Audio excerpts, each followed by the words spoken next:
Titus Williver is in the studio narrating Michael Connelly's first novel in the Bosch series, The Black Echo. Brilliance Audio had the chance to sit down with the author and the actor to discuss the audiobook recording experience, the Harry Bosch character, the Bosch series on Amazon Prime, and the creative relationship they've developed over the years. Listen to the entire conversation at the end of the book.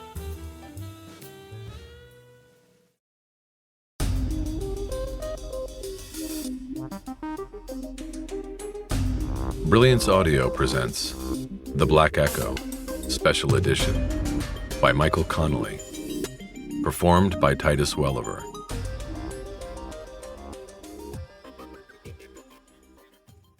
This is for W. Michael Connelly and Mary McAvoy Connelly.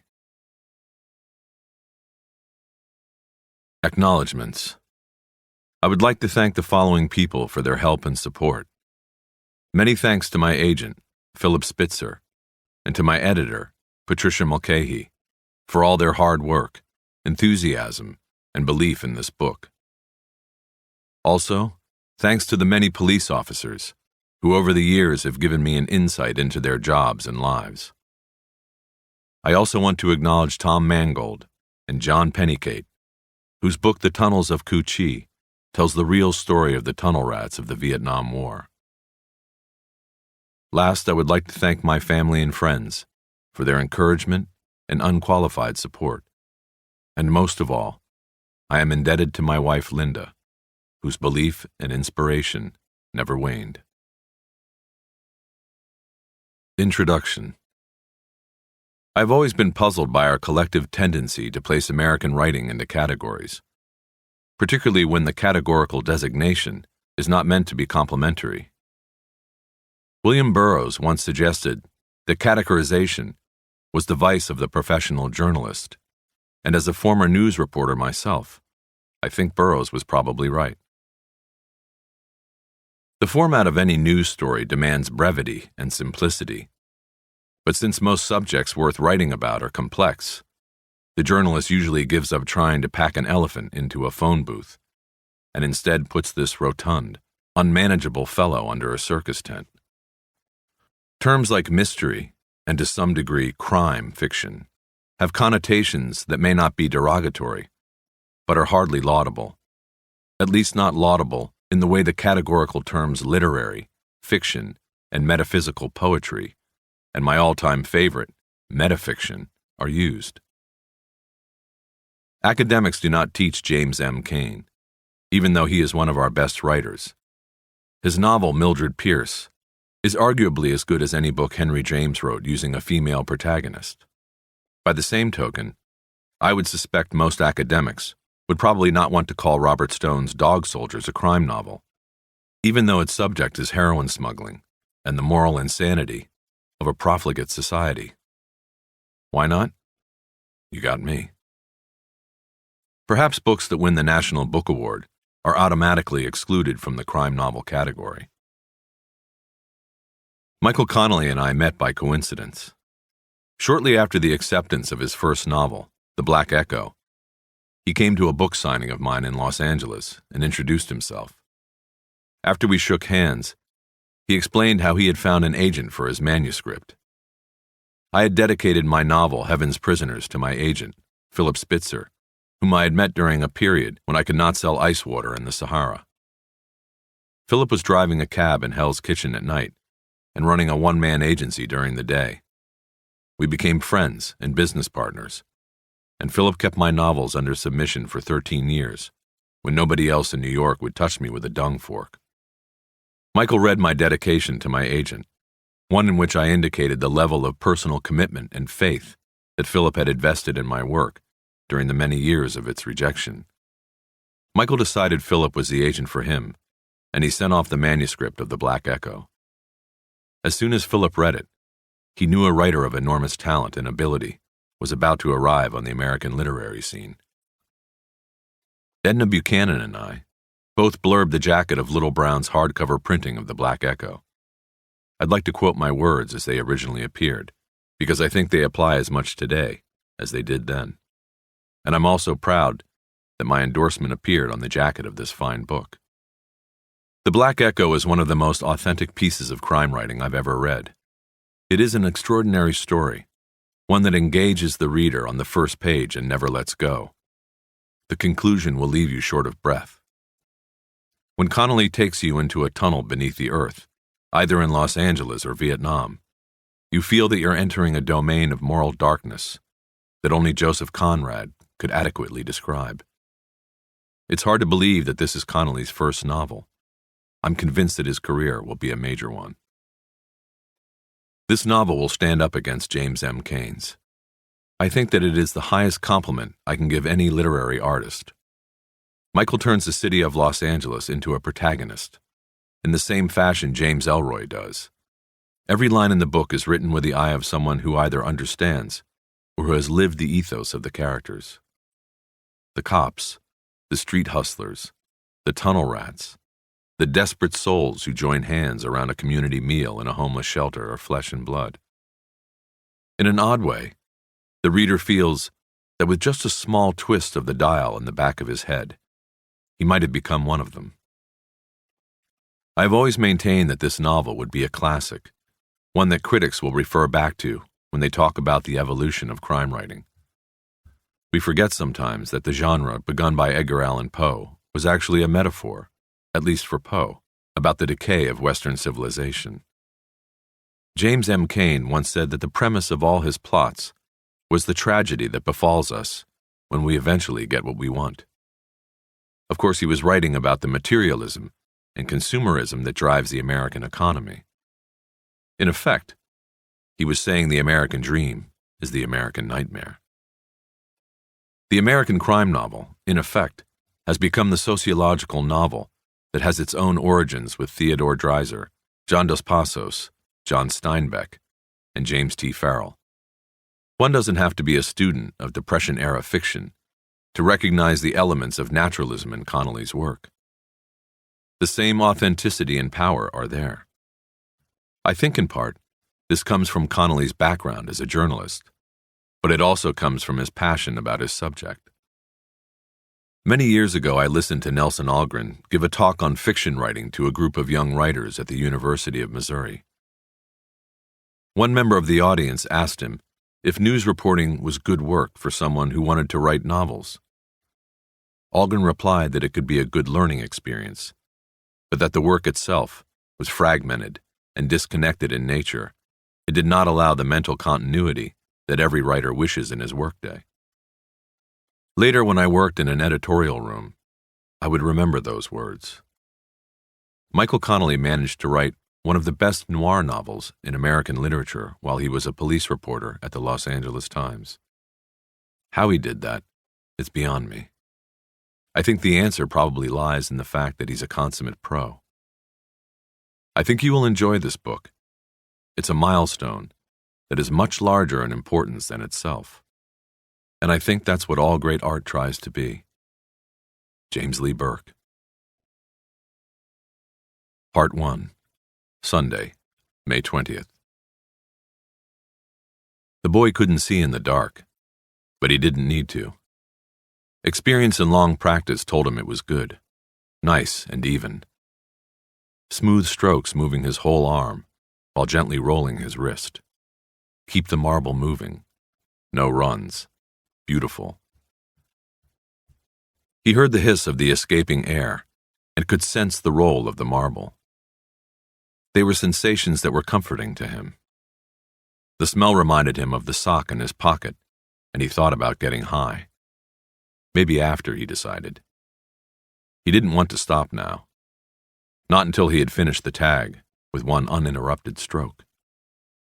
But then he stopped, when the sound of an engine was heard above the hiss of the spray can.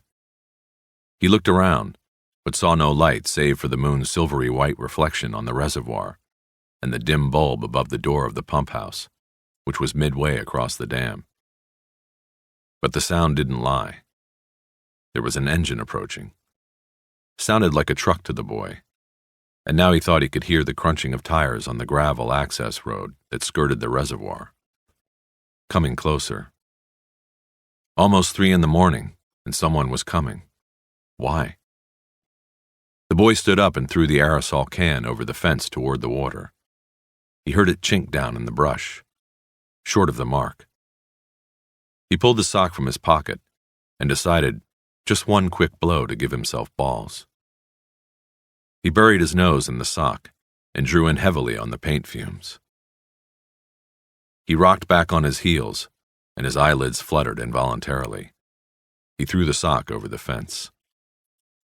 The boy stood his motorbike up and wheeled it across the road, back toward the tall grass and the bottle brush and pine trees at the base of the hill. It was good cover, he thought, and he'd be able to see what was coming. The sound of the engine was louder now. He was sure it was just a few seconds away, but he didn't see the glow of headlights. This confused him, but it was too late to run. He put the motorbike down in the tall brown grass and stilled the free-spinning front wheel with his hand. Then he huddled down on the earth and waited for whatever and whoever was coming. Harry Bosch could hear the helicopter up there, somewhere above the darkness, circling up in the light. Why didn't it land? Why didn't it bring help? Harry was moving through a smoky, dark tunnel, and his batteries were dying. The beam of the flashlight grew weaker every yard he covered. He needed help. He needed to move faster. He needed to reach the end of the tunnel before the light was gone and he was alone in the black. He heard the chopper make one more pass. Why didn't it land? Where was the help he needed? When the drone of the blades fluttered away again, he felt the terror build, and he moved faster, crawling on scraped and bloody knees, one hand holding the dim light up, the other pawing the ground to keep his balance. He did not look back, for he knew the enemy was behind him in the black mist. Unseen, but there, and closing in. When the phone rang in the kitchen, Bosch immediately woke. He counted the rings, wondering if he had missed the first one or two, wondering if he had left the answering machine on. He hadn't. The call was not picked up, and the ringing didn't stop until after the required 8 rounds. He absent-mindedly wondered where that tradition had come from. Why not 6 rings? Why not 10? He rubbed his eyes and looked around. He was slumped in the living room chair again, the soft recliner that was the centerpiece of his meager furnishings. He thought of it as his watch chair. This was a misnomer, however, because he slept in the chair often, even when he wasn't on call. Morning light cut through the crack in the curtains and slashed its mark across the bleached pine floor. He watched particles of dust floating lazily in the light near the sliding glass door. The lamp on the table next to him was on, and the TV against the wall, its sound very low, was broadcasting a Sunday morning Jesus show. On the table next to the chair were the companions of insomnia, playing cards, magazines, and paperback mystery novels. These only lightly thumbed and then discarded. There was a crumpled pack of cigarettes on the table and 3 empty beer bottles, assorted brands that had once been members of 6-packs of their own tribe. Bosch was fully dressed, right down to a rumpled tie held to his white shirt by a silver 187 tie tack. He reached his hand down to his belt and then around back to the area below his kidney. He waited. When the electronic pager sounded, he cut the annoying chirp off in a second. He pulled the device off his belt and looked at the number. He wasn't surprised. He pushed himself out of the chair, stretched, and popped the joints of his neck and back. He walked to the kitchen, where the phone was on the counter. He wrote Sunday, 8:53 a.m., in a notebook he took from his jacket pocket before dialing. After 2 rings, a voice said, "Los Angeles Police Department, Hollywood Division, this is Officer Pelch, how can I help you?" Bosch said, "Somebody could die in the time it took to get all that out. Let me talk to the watch sergeant." Bosch found a fresh pack of cigarettes in a kitchen cabinet and got his first smoke of the day going.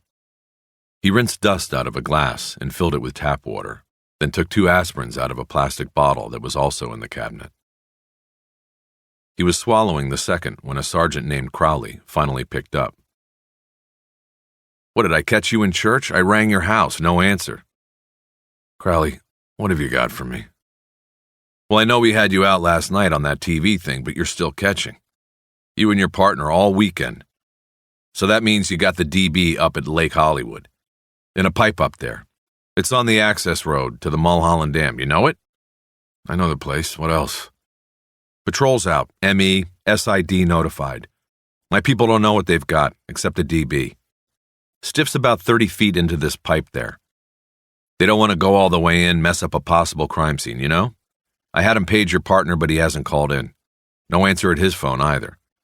I thought maybe the two of you was together or something. Then I thought, nah, he ain't your style. And you ain't his. I'll get a hold of him. If they didn't go all the way in, how they know it's a DB and not just some guy sleeping it off? Oh, they went in a bit, you know, and reached in with a stick or something and poked around at the guy pretty good. Stiff as a wedding night prick. They didn't want to mess up a crime scene. But then they go poking around the body with a stick. That's wonderful. These guys get in after they raise the college requirement or what? Hey, Bosch, we got a call. We've got to check it out, okay? You want for us to transfer all our body calls directly to the homicide table to check out? You guys would go nuts inside a week. Bosch crushed the cigarette butt in the stainless steel sink and looked out the kitchen window. Looking down the hill, he could see one of the tourist trains moving between the huge beige sound studios in Universal City. A side of one of the block-long buildings was painted sky blue, with wisps of white clouds, for filming exteriors when the natural LA exterior turned brown as wheat. Bosch said, "How'd we get the call?" "Anonymous to 911, a little after 0400. Dispatcher said it came from a payphone on the boulevard. Somebody out screwing around found the thing in the pipe. Wouldn't give a name. Said there was a stiff in the pipe, that's all. They'll have the tape down at the comm center." Bosch felt himself getting angry. He pulled the bottle of aspirin out of the cabinet and put it in his pocket.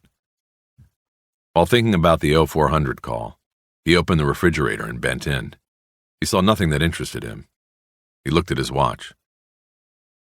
"Crowley, if the report came in at 4 a.m., why are you just getting to me now, nearly 5 hours later?" "Look, Bosch, all we had was an anonymous call. That's it. Dispatcher said it was a kid, no less. I wasn't going to send one of my guys up that pipe in the middle of the night on information like that. Could have been a prank. Could have been an ambush. Could have been anything, for Christ's sake. I waited till it got light out and things slowed down around here. Sent some of my guys over there at the end of shift. Speaking of end of shifts, I'm out of here. I've been waiting to hear from them. And then from you. Anything else?" Bosch felt like asking if it ever occurred to him that it would be dark in the pipe, whether they went poking around at 0400 or 0800, but let it go. What was the use? "Anything else?" Crowley said again. Bosch couldn't think of anything, but Crowley filled the empty space. "It's probably just some hype who croaked himself, Harry. No righteous 187 case. Happens all the time. Hell, you remember, we pulled one out of that same pipe last year. Well, that was before you came out to Hollywood. So see, what I'm saying is some guy, he goes into this same pipe. These transients, they sleep up there all the time and he's a slammer, but he shoots himself with a hot load and that's it. Checks out. Except we didn't find him so fast that time. And with the sun and all beating on the pipe a couple of days, he gets cooked in there, roasted like a tom turkey. But it didn't smell as good." Crowley laughed at his own joke. Bosch didn't. The watch sergeant continued. "When we pulled this guy out, the spike was still in his arm. Same thing here, just a bullshit job, a no-count case. You go out there, you'll be back home by noon, take a nap, maybe go catch the Dodgers. And then next weekend? Somebody else is turning the barrel. You're off watch. And that's a 3-day pass. You got Memorial Day weekend coming next week, so do me a favor. Just go out and see what they've got." Bosch thought a moment and was about to hang up, then said, "Crowley, what did you mean you didn't find that other one so fast? What makes you think we found this one fast?" "My guys out there, they say they can't smell a thing off this stiff other than a little piss. It must be fresh." "Tell your guys I'll be there in 15 minutes. Tell them not to fuck anymore with anything at my scene." Bosch knew Crowley was going to defend his men again, but hung up before he had to hear it. He lit another cigarette as he went to the front door to get the Times off the step. He spread the 12 pounds of Sunday paper out on the kitchen counter, wondering how many trees died. He found the real estate supplement and paged through it until he saw a large display ad for Valley Pride Properties. He ran his finger down a list of open houses until he found one address and description marked Call Jerry. He dialed the number. Valley Pride Properties, can I help you? Jerry Edgar, please. A few seconds passed, and Bosch heard a couple of transfer clicks before his partner got on the line. This is Jerry. May I help you? Jed, I just got another call. Up at the Mulholland Dam. You aren't wearing your pager. Shit, Edgar said, and there was silence. Bosch could almost hear him thinking. I've got 3 showings today. There was more silence, and Bosch pictured his partner on the other end of the line in a $900 suit and a bankrupt frown. What's the call? Bosch told him what little he knew. If you want me to take this one solo, I will, Bosch said. If anything comes up with 98, I'll be able to cover it. I'll tell him you're taking the TV thing, and I'm doing the stiff in the pipe. Yeah, I know you would, but it's okay. I'm on my way. I'm just going to have to find someone to cover for my ass first. They agreed to meet at the body, and Bosch hung up. He turned the answering machine on, took 2 packs of cigarettes from the cabinet, and put them in his sport coat pocket. He reached into another cabinet and took out the nylon holster that held his gun, a Smith & Wesson 9mm, satin finished, stainless steel, and loaded with 8 rounds of XTPs. Bosch thought about the ad he had once seen in a police magazine. Extreme Terminal Performance, a bullet that expanded on impact to 1.5 times its width, reaching terminal depth in the body and leaving maximum wound channels. Whoever had written it had been right. Bosch had killed a man a year earlier with 1 shot from 20 feet, went in under the right armpit, exited below the left nipple, shattering heart and lungs on its way. XTP, maximum wound channels. He clipped the holster to his belt on the right side so he could reach across his body and take it with his left hand. He went into the bathroom and brushed his teeth without toothpaste. He was out and had forgotten to go by the store. He dragged a wet comb through his hair and stared at his red-rimmed 40-year-old eyes for a long moment. Then he studied the gray hairs that were steadily crowding out the brown in his curly hair. Even the mustache was going gray. He had begun seeing flecks of gray in the sink when he shaved. He touched a hand to his chin, but decided not to shave. He left his house then, without changing even his tie. He knew his client wouldn't mind. Bosch found a space where there were no pigeon droppings and leaned his elbows on the railing that ran along the top of the Mulholland Dam. A cigarette dangled from his lips, and he looked through the cleft of the hills to the city below. The sky was gunpowder gray, and the smog was a form-fitted shroud over Hollywood. A few of the far-off towers in downtown poked up through the poison, but the rest of the city was under the blanket. It looked like a ghost town. There was a slight chemical odor on the warm breeze, and after a while he pegged it. Malathion. He heard on the radio that the fruit fly helicopters had been up the night before spraying North Hollywood down through the Cahuenga Pass.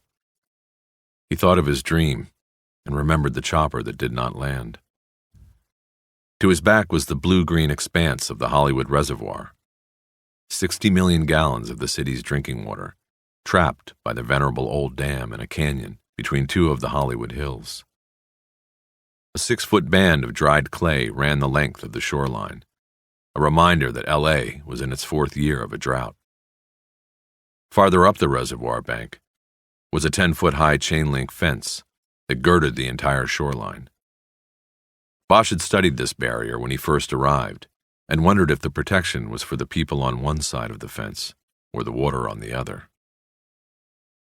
Bosch was wearing a blue jumpsuit over his rumpled suit.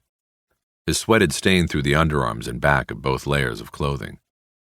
His hair was damp and his mustache drooped.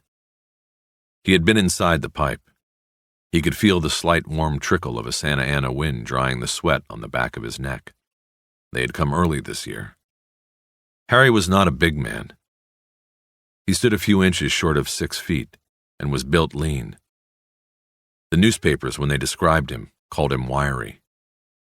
Beneath the jumpsuit, his muscles were like nylon cords, strength concealed by economy of size. The gray that flecked his hair was more partial to the left side. His eyes were brown-black and seldom betrayed emotion or intention. The pipe was located above ground and ran for 50 yards alongside the reservoir's access road.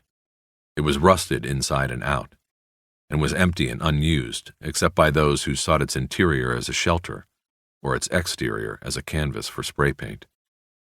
Bosch had had no clue to its purpose until the reservoir caretaker had volunteered the information. The pipe was a mud break. Heavy rain, the caretaker said, could loosen earth and send mud sliding off the hillsides and into the reservoir. The 3-foot-wide pipe, left over from some unknown district project or boondoggle, had been placed in a predicted slide area as the reservoir's first and only defense. The pipe was held in place by half-inch thick iron rebar that looped over it and was embedded in concrete below. Bosch had put on the jumpsuit before going into the pipe. The letters LAPD were printed in white across the back. After taking it out of the trunk of his car and stepping into it, he realized it was probably cleaner than the suit he was trying to protect, but he wore it anyway, because he had always worn it. He was a methodical, traditional, superstitious detective. As he had crawled with flashlight in hand into the damp-smelling claustrophobic cylinder, he felt his throat tighten and his heartbeat quicken. A familiar emptiness in his gut gripped him. Fear. But he snapped on the light, and the darkness receded along with the uneasy feelings, and he set about his work. Now he stood on the dam and smoked and thought about things. Crowley, the watch sergeant, had been right. The man in the pipe was certainly dead, but he had also been wrong. This would not be an easy one. Harry would not be home in time for an afternoon nap or to listen to the Dodgers on KABC. Things were wrong here. Harry wasn't 10 feet inside the pipe before he knew that. There were no tracks in the pipe, or rather there were no tracks that were of use. The bottom of the pipe was dusty with dried orange mud and cluttered with paper bags, empty wine bottles, cotton balls, used syringes, newspaper bedding, the debris of the homeless and addicted. Bosch had studied it all in the beam of the flashlight as he slowly made his way toward the body, and he had found no clear trail left by the dead man, who lay head first into the pipe. This was not right. If the dead man had crawled in of his own accord, there would have been some indication of this. If he had been dragged in, there would be some sign of that too. But there was nothing, and this deficiency was only the first of the things that troubled Bosch. When he reached the body, he found the dead man's shirt, a black, open-collar crew shirt, pulled up over his head with his arms tangled inside. Bosch had seen enough dead people to know that literally nothing was impossible during the last breaths. He had worked a suicide in which a man who had shot himself in the head had then changed pants before dying, apparently because he did not want his body to be discovered soaked in human waste. But the shirt and the arms on the dead man in the pipe did not seem acceptable to Harry. It looked to Bosch as if the body had been dragged into the pipe by someone who had pulled the dead man by the collar. Bosch had not disturbed the body or pulled the shirt away from the face. He noted that it was a white male. He detected no immediate indication of the fatal injury. After finishing his survey of the body, Bosch carefully moved over the corpse, his face coming within a half-foot of it, and then continued through the pipe's remaining 40 yards. He found no tracks, and nothing else of evidentiary value. In 20 minutes he was back in the sunlight. He then sent a crime scene tech named Donovan in to chart the location of debris in the pipe and video the body in place. Donovan's face had betrayed his surprise at having to go into the pipe, on a case he'd already written off as an OD. He had tickets to the Dodgers, Bosch figured. After leaving the pipe to Donovan, Bosch had lit a cigarette and walked to the dam's railing to look down on the fouled city and brood. At the railing, he could hear the sound of traffic filtering up from the Hollywood freeway. It almost sounded gentle from such a distance, like a calm ocean. Down through the cleft of the canyon, he saw blue swimming pools and Spanish tile roofs. A woman in a white tank top and lime green jogging shorts ran by him on the dam. A compact radio was clipped to her waistband, and a thin yellow wire carried sound to the earphones clamped to her head. She seemed to be in her own world, unaware of the grouping of police ahead of her, until she reached the yellow crime scene tape stretched across the end of the dam. It told her to stop in 2 languages. She jogged in place for a few moments, her long blonde hair clinging to sweat on her shoulders, and watched the police, who were mostly watching her. Then she turned and headed back past Bosch. His eyes followed her, and he noticed that when she went by the pump house, she deviated her course to avoid something. He walked over and found glass on the pavement.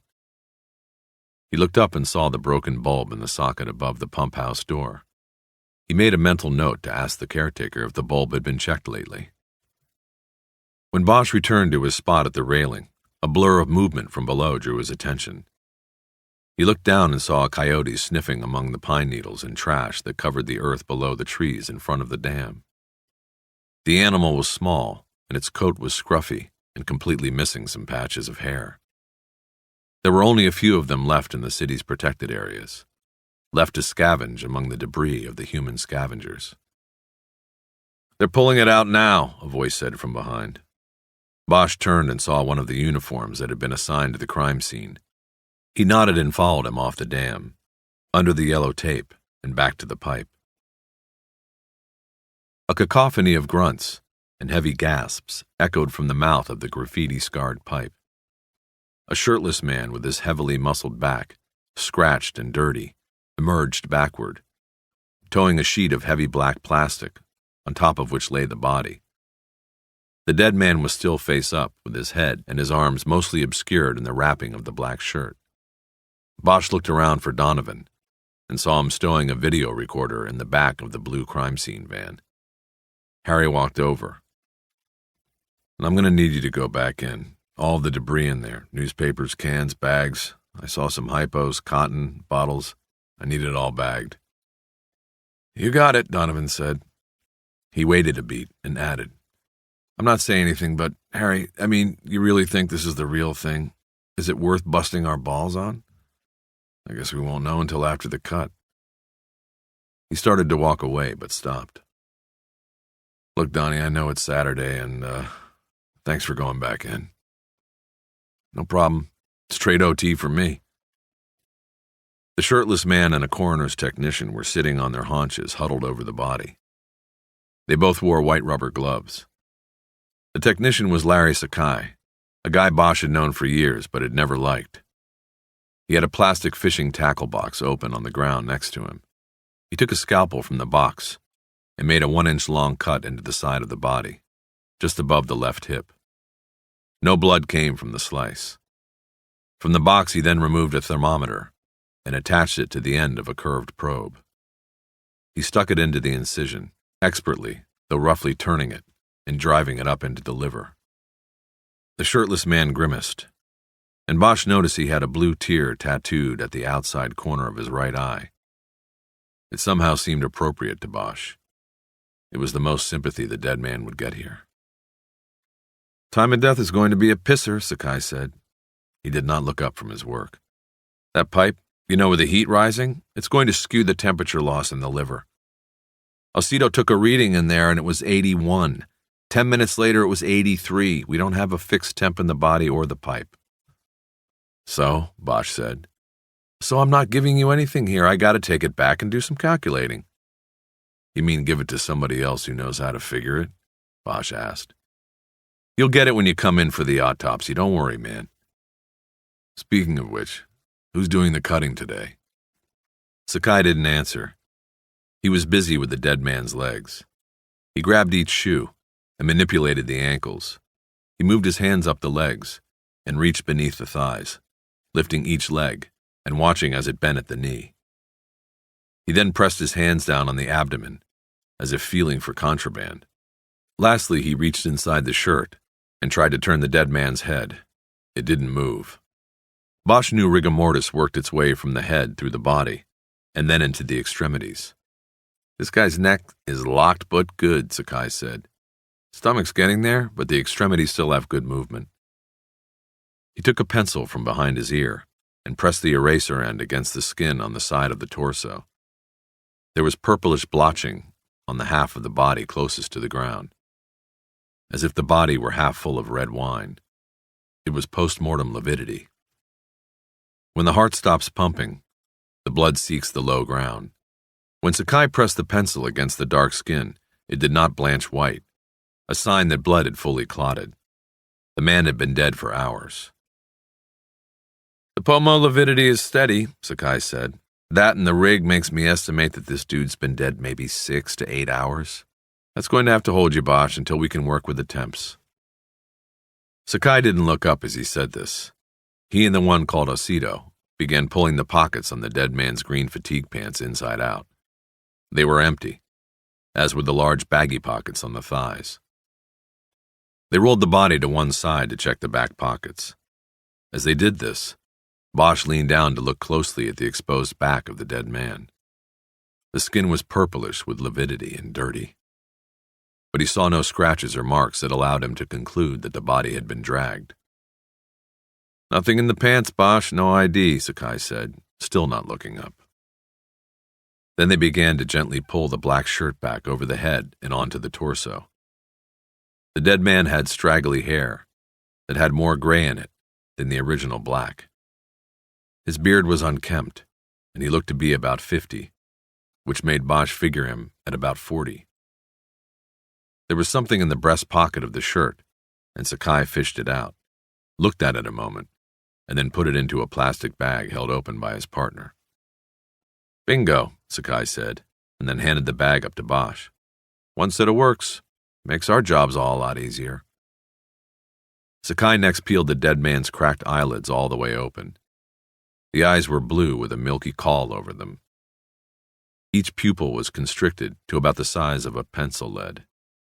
They stared vacantly up at Bosch, each pupil a small black void. Sakai made some notes on a clipboard. He'd made his decision on this one. Then he pulled an ink pad and a print card from the tackle box by his side. He inked the fingers of the left hand and began pressing them on the card. Bosch admired how quickly and expertly he did this, but then Sakai stopped. "Hey, check it out." Sakai gently moved the index finger. It was easily manipulated in any direction. The joint was cleanly broken, but there was no sign of swelling or hemorrhage. "It looks post to me," Sakai said. Bosch stooped to look closer. He took the dead man's hand away from Sakai and felt it with both his own, ungloved hands. He looked at Sakai, and then at Osido. "Bosch, don't start in," Sakai barked. "Don't be looking at him. He knows better. I trained him myself." Bosch didn't remind Sakai that it was he who had been driving the ME wagon that dumped a body strapped to a wheeled stretcher onto the Ventura Freeway a few months back, during rush hour. The stretcher rolled down the Lancashire Boulevard exit and hit the back end of a car at a gas station. Because of the fiberglass partition in the cab, Sakai didn't know he had lost the body until he arrived at the morgue. Bosch handed the dead man's hand back to the coroner's tech. Sakai turned to Osido and spoke a question in Spanish. Osido's small brown face became very serious, and he shook his head no. "He didn't even touch the guy's hands in there, so you better wait until the cut before you go saying something you aren't sure about." Sakai finished transferring the fingerprints and then handed the card to Bosch. "Bag the hands," Bosch said to him, though he didn't need to, "and the feet." He stood back up and began waving the card to get the ink to dry. With his other hand, he held up the plastic evidence bag Sakai had given him.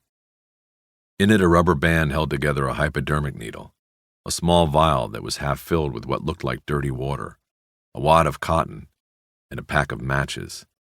It was a shooter's kit, and it looked fairly new. The spike was clean with no sign of corrosion.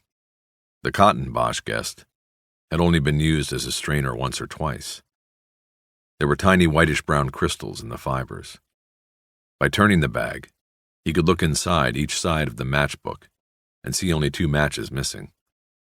Donovan crawled out of the pipe at that moment. He was wearing a miner's helmet equipped with a flashlight.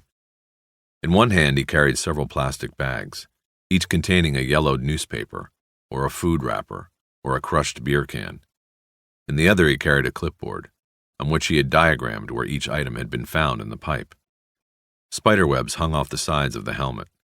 Sweat was running down his face and staining the painter's breathing mask he wore over his mouth and nose. Bosch held up the bag containing the shooter's kit. Donovan stopped in his tracks. "You find a stove in there?" Bosch asked. "Shit, he's a hype," Donovan said. "I knew it. What the fuck are we doing all this for?" Bosch didn't answer. He waited him out. "Answer is yes, I found a Coke can," Donovan said. The crime scene tech looked through the plastic bags in his hands and held one up to Bosch. It contained 2 halves of a Coke can. The can looked reasonably new and had been cut in half with a knife. The bottom half had been inverted and its concave surface used as a pan to cook heroin and water. A stove. Most hypes no longer used spoons. Carrying a spoon was probable cause for arrest. Cans were easy to come by, easy to handle, and disposable. "We need the kit and the stove printed as soon as we can," Bosch said. Donovan nodded and carried his burden of plastic bags toward the police van. Bosch turned his attention back to the ME's men. "No knife on him, right?" Bosch said. "Right," Sakai said. "Why?" "I need a knife. Incomplete scene without a knife." "So what? Guy's a hype. Hype steal from hypes. His pals probably took it." Sakai's gloved hands rolled up the sleeves of the dead man's shirt. This revealed a network of scar tissue on both arms. Old needle marks. Craters left by abscesses and infections. In the crook of the left elbow was a fresh spike mark and a large yellow and purplish hemorrhage under the skin. "Bingo," Sakai said. "I'd say this guy took a hot load in the arm and psh, that was it. Like I said, you got a hype case, Bosch. He'll have an early day. Go get a Dodger dog." Bosch crouched down again to look closer. "That's what everybody keeps telling me," he said. And Sakai was probably right, he thought. But he didn't want to fold this one away yet. Too many things didn't fit. The missing tracks in the pipe. The shirt pulled over the head. The broken finger. No knife. "How come all the tracks are old except the one?" he asked, more of himself than Sakai. "Who knows?" Sakai answered anyway. "Maybe been off it a while and decided to jump back in. A hype's a hype. There aren't any reasons." Staring at the tracks on the dead man's arms, Bosch noticed blue ink on the skin just below the sleeve that was bunched up on the left bicep. He couldn't see enough to make out what it said. "Pull that up," he said, and pointed. Sakai worked the sleeve up to the shoulder, revealing a tattoo of blue and red ink. It was a cartoonish rat standing on hind legs with a rabid, toothy, and vulgar grin. In one hand, the rat held a pistol. In the other, a booze bottle marked XXX. The blue writing above and below the cartoon was smeared by age and the spread of skin. Sakai tried to read it. "Says force. No, first. Says 1st Infantry. This guy was Army. The bottom part doesn't make... It's another language. Non gratum anum ro... I can't make that out." "Rodentum," Bosch said. Sakai looked at him. "Dog Latin," Bosch told him. "Not worth a rat's ass. He was a tunnel rat. Vietnam." "Whatever," Sakai said. He took an appraising look at the body and the pipe. He said, "Well, he ended up in a tunnel, didn't he?" "Sort of. Bosch reached his bare hand to the dead man's face and pushed the straggly black and gray hairs off the forehead and away from the vacant eyes. His doing this without gloves made the others stop what they were doing and watch this unusual, if not unsanitary, behavior. Bosch paid no notice. He stared at the face for a long moment, not saying anything, not hearing if anything was said. In the moment that he realized that he knew the face, just as he knew the tattoo, the vision of a young man flashed in his mind, raw-boned and tan, hair buzzed short, alive, not dead. He stood up and turned quickly away from the body. Making such a quick, unexpected motion, he banged straight into Jerry Edgar, who had finally arrived and walked up to huddle over the body. They both took a step back, momentarily stunned. Bosch put a hand to his forehead. Edgar, who was much taller, did the same to his chin. "Shit, Harry," Edgar said. "You all right?" "Yeah. You?" Edgar checked his hand for blood. "Yeah, sorry about that. What are you jumping up like that for?" "I don't know." Edgar looked over Harry's shoulder at the body, and then followed his partner away from the pack. "Sorry, Harry," Edgar said. "I sat there waiting an hour till somebody came out to cover me on my appointments. So tell me, what have we got?" Edgar was still rubbing his jaw as he spoke. "Not sure yet," Bosch said. "I want you to get in one of these patrol cars that has an MCT in it, one that works. See if you can get a sheet on a Meadows, Billy. Make that William. DOB would be about 1950. We need to get an address from DMV." "That's the stiff?" Bosch nodded. "Nothing? No address with his ID?" "There is no ID. I made him. So check it out on the box. There should be some contact in the last few years. Hype stuff, at least out of Van Nuys division." Edgar sauntered off toward the line of parked black and whites to find one with a mobile computer terminal mounted on the dashboard. Because he was a big man, his gait seemed slow, but Bosch knew from experience that Edgar was a hard man to keep pace with. Edgar was impeccably tailored in a brown suit with a thin chalk line. His hair was close-cropped, and his skin was almost as smooth and as black as an eggplant's. Bosch watched Edgar walk away, and couldn't help but wonder if he had timed his arrival to be just late enough to avoid having to wrinkle his ensemble by stepping into a jumpsuit and crawling into the pipe. Bosch went to the trunk of his car and got out the Polaroid camera. He then went back to the body, straddled it, and stooped to take photographs of the face. 3 would be enough, he decided, and he placed each card that was ejected from the camera on top of the pipe while the photo developed. He couldn't help but stare at the face, at the changes made by time. He thought of that face and the inebriated grin that creased it on the night that all of the 1st Infantry rats had come out of the tattoo parlor in Saigon. It had taken the burned-out Americans 4 hours, but they had all been made blood brothers by putting the same brand on their shoulders. Bosch remembered Meadows' joy in the companionship and fear they all shared. Harry stepped away from the body while Sakai and Osido unfolded a black heavy plastic bag with a zipper running up the center. Once the body bag was unfolded and opened, the coroner's men lifted Meadows and placed him inside. "Looks like Rip Van fucking Winkle," Edgar said as he walked up. Sakai zipped the bag up, and Bosch saw a few of Meadows' curling gray hairs had been caught in the zipper. Meadows wouldn't mind. He had once told Bosch that he was destined for the inside of a body bag. He said everybody was. Edgar held a small notepad in one hand, a gold cross pen in the other. "William Joseph Meadows, 7/21/50. That sound like him, Harry?" "Yeah, that's him." "Well, you were right. We have multiple contacts, but not just hype shit. We got bank robbery, attempted robbery, possession of heroin. We got a loitering right here at the dam a year or so ago. And he did have a couple hype beefs. The one in Van Nuys you were talking about? What was he to you? A CI?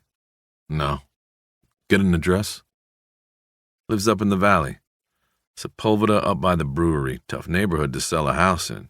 So if he wasn't an informant, How'd you know this guy? I didn't know him, at least recently. I knew him in a different life. What does that mean?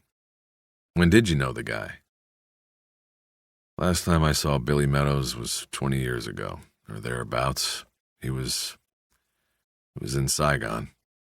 Yeah, that'd make it about 20 years. Edgar walked over to the Polaroids and looked down at the three faces of Billy Meadows. You know him good? Not really. About as well as anybody got to know somebody there. You learn to trust people with your life. Then when it's over, you realize you didn't really even know most of them. I never saw him once I got back here. Talked to him once on the phone last year, that's all. How'd you make him? I didn't at first. Then I saw the tattoo on his arm. That brought the face back. I guess you remember guys like him. I do, at least. I guess. They let the silence sit there a while. Bosch was trying to decide what to do, but could only wonder about the coincidence of being called to a death scene to find Meadows. Edgar broke the reverie. So you want to tell me what you've got that looks hinky here? Donovan over there looks like he's getting ready to shit his pants, all the work you're putting him through. Bosch told Edgar about the problems, the absence of distinguishable tracks in the pipe, the shirt pulled over the head, the broken finger, and that there was no knife. No knife, his partner said. Needed something to cut the can in half to make a stove if the stove was his. Could have brought the stove with him. Could have been that somebody went in there and took the knife after the guy was dead, if there was a knife. Yeah, could have been. No tracks to tell us anything. Well, we know from his sheet he was a blown-out junkie. Was he like that when you knew him? To a degree. A user and seller. Well, there you go. Long-time addict, you can't predict what they're going to do when they're going to get off the shit or on it. They're lost people, Harry. He was off it, though. At least I thought he was. He's only got one fresh pop in his arm. Harry, you said you hadn't seen the guy since Saigon. How do you know whether he was off or on? I hadn't seen him, but I talked to him. He called me once last year sometime. July or August, I think. He'd been pulled in on another track marks beef by the hype car up in Van Nuys. Somehow maybe reading newspapers or something. It was about the same time as the doll maker thing. He knew I was a cop, and he calls me up at robbery homicide. Calls me from Van Nuys jail and asks if I could help him out. He would have only done, 30 days in county, but he was bottomed out, he said. And he just said he couldn't do the time this time. Couldn't kick alone like that. Bosch trailed off without finishing the story. After a long moment, Edgar prompted him. And, come on, Harry, what'd you do? And I believed him. I talked to the cop. I remember his name was Knuckles. Good name for a street cop, I thought. And then I called the VA up there in Sepulveda, and I got him into a program. Knuckles went along with it. He's a vet, too. He got the city attorney to ask the judge for diversion. So anyway, the VA outpatient clinic took Meadows in. I checked about 6 weeks later, and they said he'd completed, had kicked, and was doing okay. I mean, that's what they told me. Said he was in the second level of maintenance. Talking to a shrink, group counseling. I never talked to Meadows after that first call. He never called again. And I didn't try to look him up. Edgar referred to his pad. Bosch could see the page he was looking at was blank. Look, Harry, Edgar said. That was still almost a year ago, a long time for a hype, right? Who knows? He could have fallen off the wagon and kicked 3 times since then. That's not our worry here. The question is, what do you want to do with what we have here? What do you want to do about today? Do you believe in coincidence? Bosch asked. I don't know. There are no coincidences. Harry, I don't know what you're talking about. You know what I think? I don't see anything here that's screaming in my face. Guy crawls into the pipe in the dark. Maybe he can't see what he's doing. He puts too much juice in his arm and croaks. That's it. Maybe somebody else was with him and smeared the tracks going out. Took his knife, too. Could be 100 different... Sometimes they don't scream, Jerry. That's the problem here. It's Sunday. Everybody wants to go home, play golf, sell houses, watch the ball game. Nobody cares one way or the other. Just going through the motions. Don't you see that's what they are counting on? Who is they, Harry? Whoever did this. He shut up for a minute. He was convincing no one, and that almost included himself. Playing to Edgar's sense of dedication was wrong. He'd be off the job as soon as he put in 20. He'd then put a business card-sized ad in the union newsletter. LAPD retired, will cut commission for brother officers, and make $250,000 a year selling houses to cops, or for cops in the San Fernando Valley, or the Santa Clarita Valley, or the Antelope Valley, or whatever valley the bulldozers aimed at next. Why go in the pipe, Bosch said then. He said he lived up in the valley, Sepulveda. Why come down here? Harry, who knows? The guy was a junkie.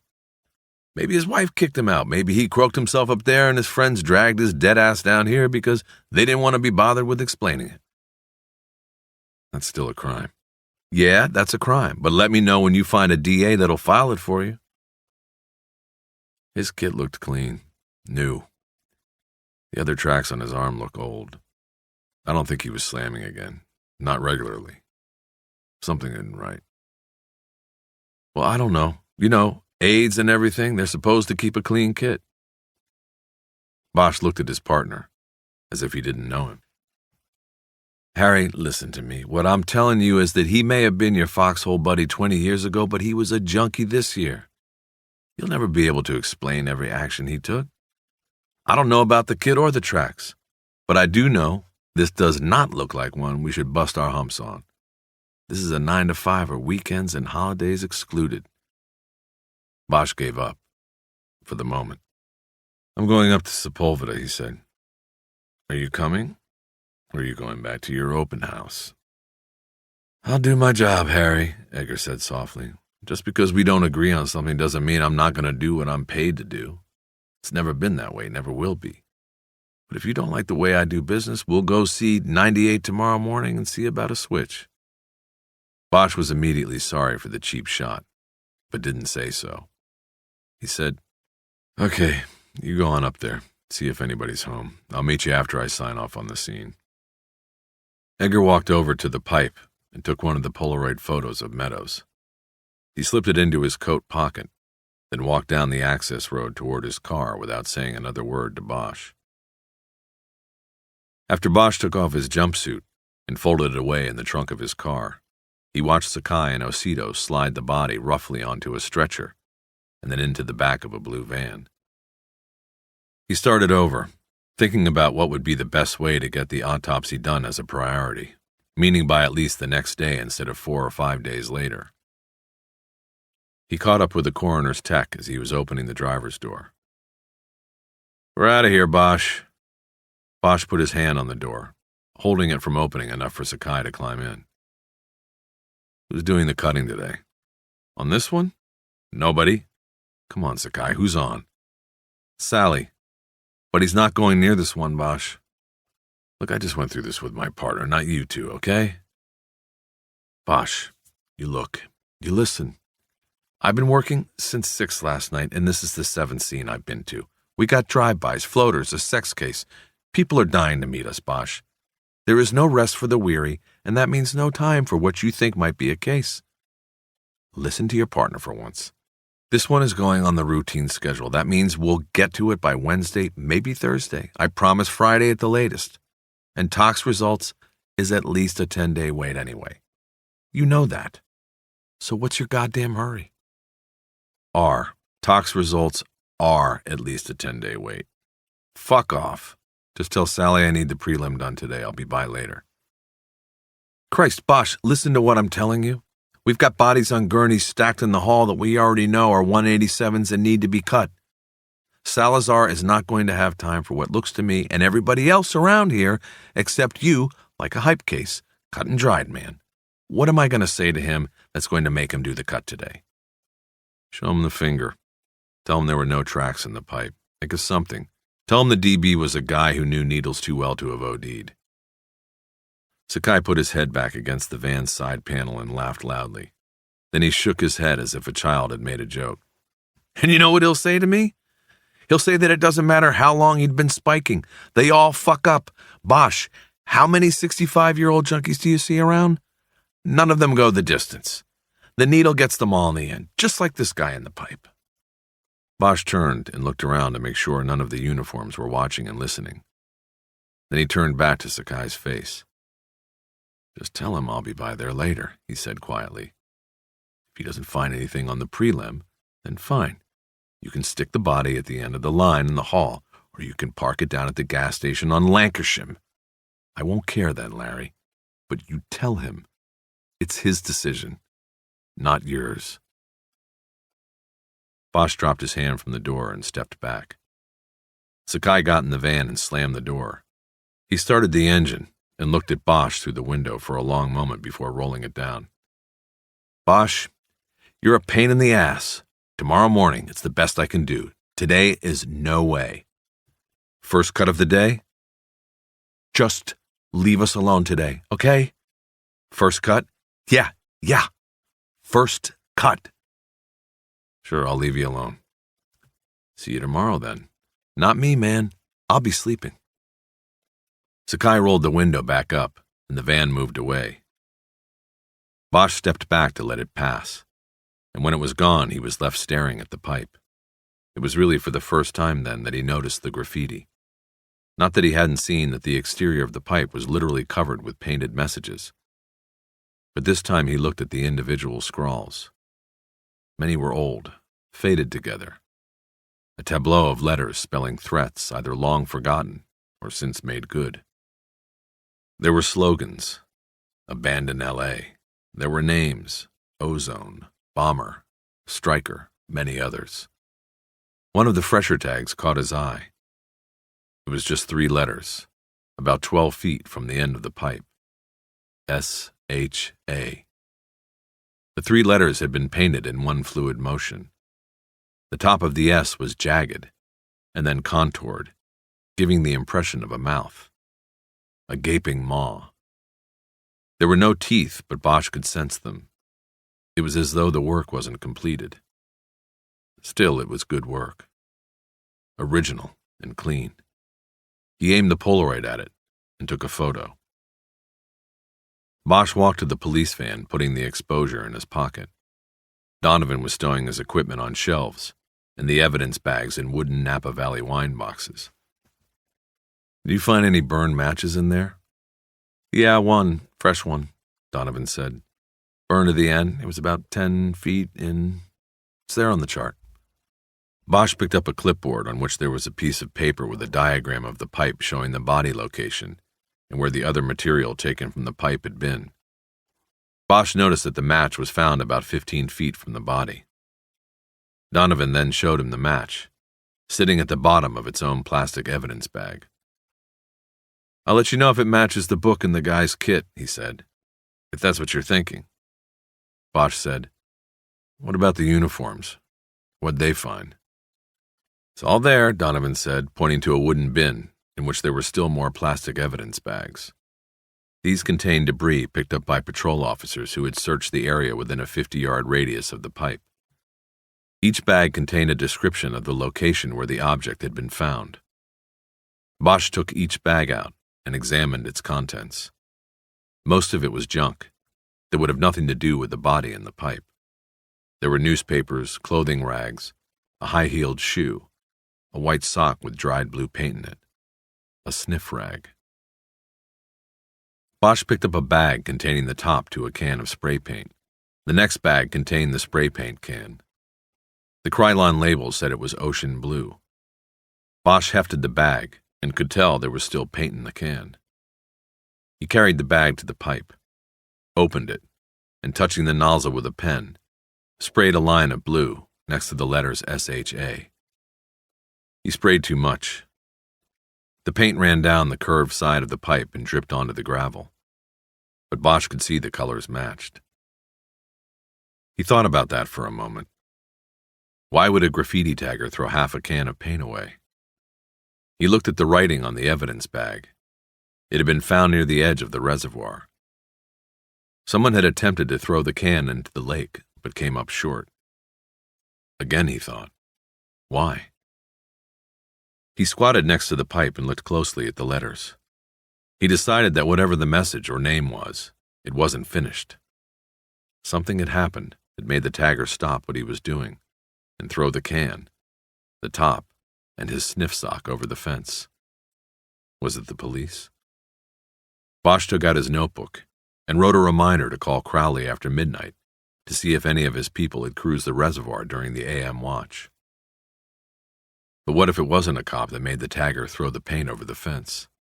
What if the tagger had seen the body being delivered to the pipe? Bosch thought about what Crowley had said about an anonymous caller reporting the body. A kid, no less. Was it the tagger who called? Bosch took the can back to the SID truck and handed it to Donovan. "Print this after the kit in the stove," he said. "I think it might belong to a witness." "Will do," Donovan said. Bosch drove down out of the hills and took the Barham Boulevard ramp onto the northbound Hollywood freeway. After coming up through the Cahuenga Pass, he went west on the Ventura Freeway and then north again on the San Diego Freeway. It took about 20 minutes to go 10 miles. It was Sunday, and traffic was light. He exited on Roscoe and went east a couple of blocks into Meadows' neighborhood on Langdon. Sepulveda, like most of the suburban communities within Los Angeles, had both good and bad neighborhoods. Bosch wasn't expecting trimmed lawns and curbs lined with Volvos on Meadows Street, and he wasn't disappointed. The apartments were at least a decade past being attractive. There were bars over the windows of the bottom units and graffiti on every garage door. The sharp smell of the brewery on Roscoe wafted into the neighborhood. The place smelled like a 4 a.m. bar. Meadows had lived in a U-shaped apartment building that had been built in the 1950s, when the smell of hops wasn't yet in the air, gangbangers weren't on the street corner, and there was still hope in the neighborhood. There was a pool in the center courtyard, but it had long been filled up with sand and dirt. Now the courtyard consisted of a kidney-shaped plot of brown grass, surrounded by dirty concrete. Meadows had lived in an upstairs corner apartment. Bosch could hear the steady drone of the freeway as he climbed the stairs and moved along the walkway that fronted the apartments. The door to 7B was unlocked, and it opened into a small living room, dining room, kitchen. Edgar was leaning against a counter writing in his notebook. He said, "Nice place, huh?"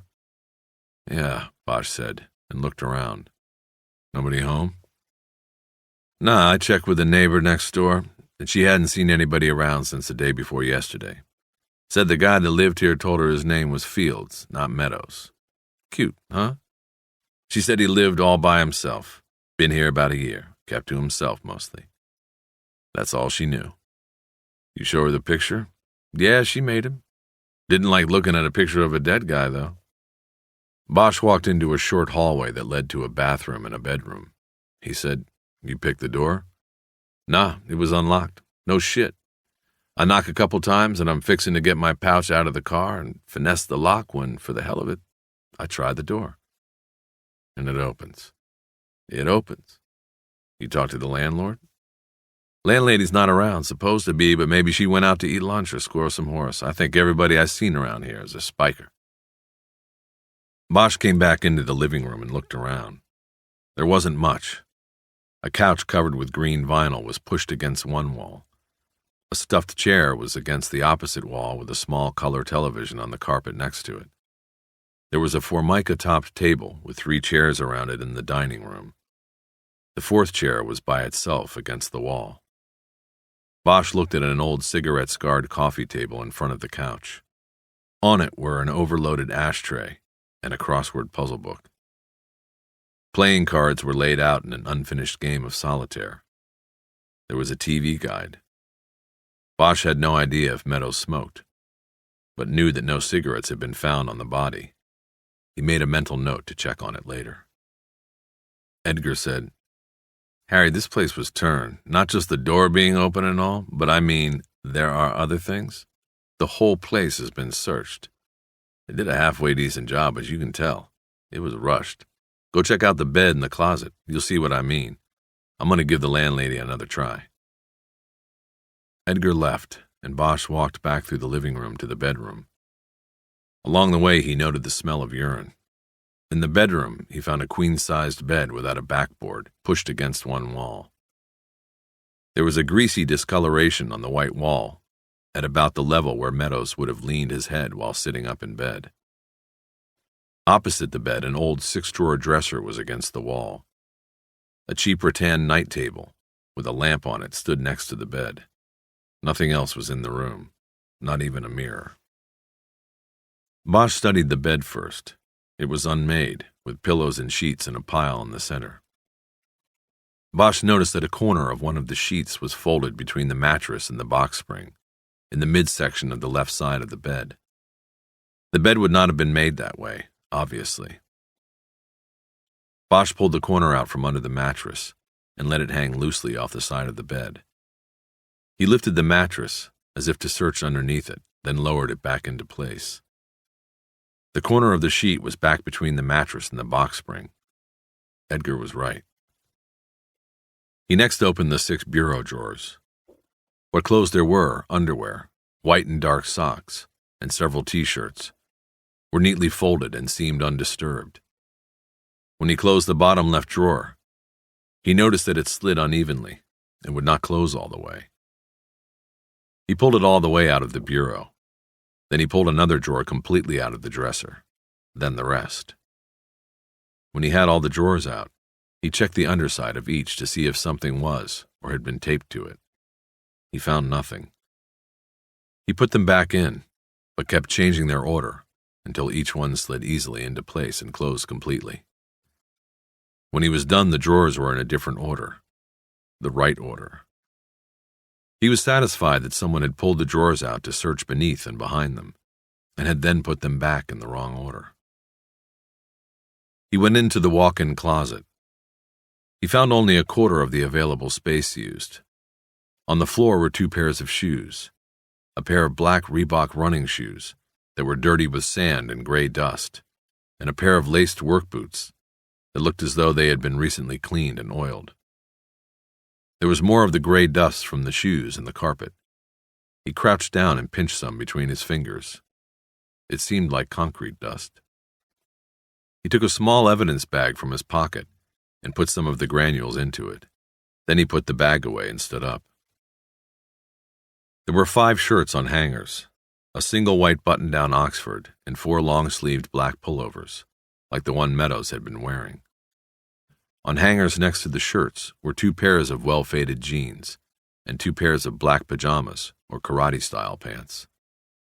The pockets on all 4 pairs of pants had been turned inside out. A plastic laundry basket on the floor contained dirty black pants, t-shirts, socks, and a pair of boxer shorts. Bosch walked out of the closet and left the bedroom. He stopped in the hallway bathroom and opened the medicine cabinet. There was a half-used tube of toothpaste, a bottle of aspirin, and a single empty insulin syringe box.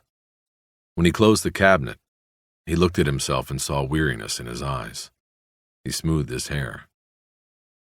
Harry walked back to the living room and sat on the couch in front of the unfinished solitaire hand. Edgar came in. "Meadows rented the place last July 1st, he said.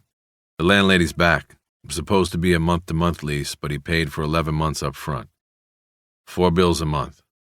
That's nearly $5,000 in cash he put down. Said she didn't ask him for references. She just took the money. He lived—" "She said he paid for 11 months?" Bosch interrupted. "Was it a deal, pay for 11, get the 12th free?" "Nah, I asked her about that, and she said no, it was him. That's just the way he wanted to pay. Said he'd move out June 1st this year. That's, 10 days from now? She said he told her he moved out here on some kind of job, she thinks from Phoenix. Said he was some kind of shift supervisor for the tunnel dig on the subway project downtown. She got the impression that's all his job would take, 11 months, and then he'd go back to Phoenix." Edgar was looking in his notebook, reviewing his conversation with the landlady. "That's about it. She ID'd him off the Polaroid, too. She also knew him as Fields, Bill Fields. Said he kept odd hours, like he was on a night shift or something. Said she saw him last week coming home one morning. getting dropped off from a beige or a tan Jeep. No license number because she wasn't looking. But she said he was all dirty. That's how she knew he was coming home from work. They were silent for a few moments, both thinking. Bosch finally said, "J. Edgar, I have a deal for you." "You got a deal for me?" "Okay, let me hear it. You go home now, or back to your open house, or whatever. I'll take this from here.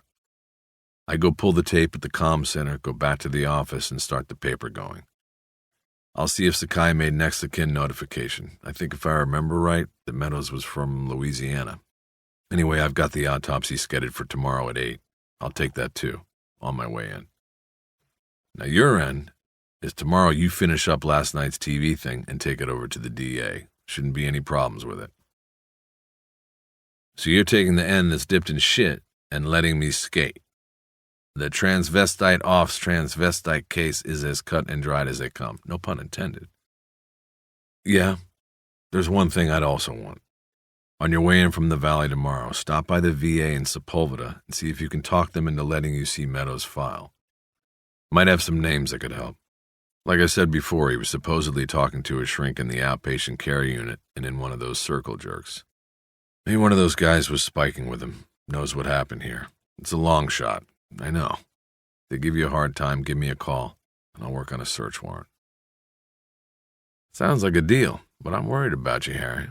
I mean, you and I haven't been partners too long, and I know you probably want to work your way back downtown to robbery homicide, but I don't see the percentage in busting your balls on this one. Yeah, this place has been turned over, but that isn't the question. The question is why. And on the face of things, nothing really stirs me. It looks to me like somebody dumped Meadows down at the reservoir after he croaked and searched his place to find his stash. If he had one. Probably that's the way it was, Bosch said after a few moments. But a couple of things still bother me. I want to puzzle with it a little more until I'm sure. Well, like I said, no problem with me. You're giving me the clean end of the stick. I think I'm going to look around a little more. You go ahead. I'll see you tomorrow when I get back in from the cut. Okay, partner. And Jed? Yeah. It's got nothing to do with getting downtown again. Bosch sat alone, thinking, and scanning the room for secrets. His eyes eventually came down on the cards spread out before him on the coffee table. Solitaire. He saw that all 4 aces were up. He picked up the deck of remaining cards and went through it, peeling off 3 cards at a time. In the course of going through, he came across the 2 and 3 of spades and the 2 of hearts. The game hadn't stalled. It had been interrupted and never finished. He became restless. He looked down into the green glass ashtray and saw that all the butts were non-filtered Camels. Was that Meadows' brand or his killer's? He got up and walked around the room. The faint smell of urine hit him again. He walked back into the bedroom. He opened the drawers of the bureau and stared at their contents once more. Nothing turned in his mind. He went to the window and looked out at the back end of another apartment building across an alley. There was a man with a supermarket cart in the alley. He was poking through a dumpster with a stick. The cart was half full of aluminum cans. Bosch walked away and sat down on the bed and put his head back against the wall where the headboard should have been, and the white paint was a dingy gray. The wall felt cool against his back. "Tell me something," he whispered to no one. Something had interrupted the card game, and Meadows had died here, he believed. Then he was taken to the pipe. But why? Why not leave him? Bosch leaned his head back to the wall and looked straight across the room. It was at that moment that he noticed a nail on the wall. The nail was about 3 feet above the bureau and had been painted white along with the wall at some point a long time ago. That was why he hadn't noticed it before. He got up and went to look behind the bureau.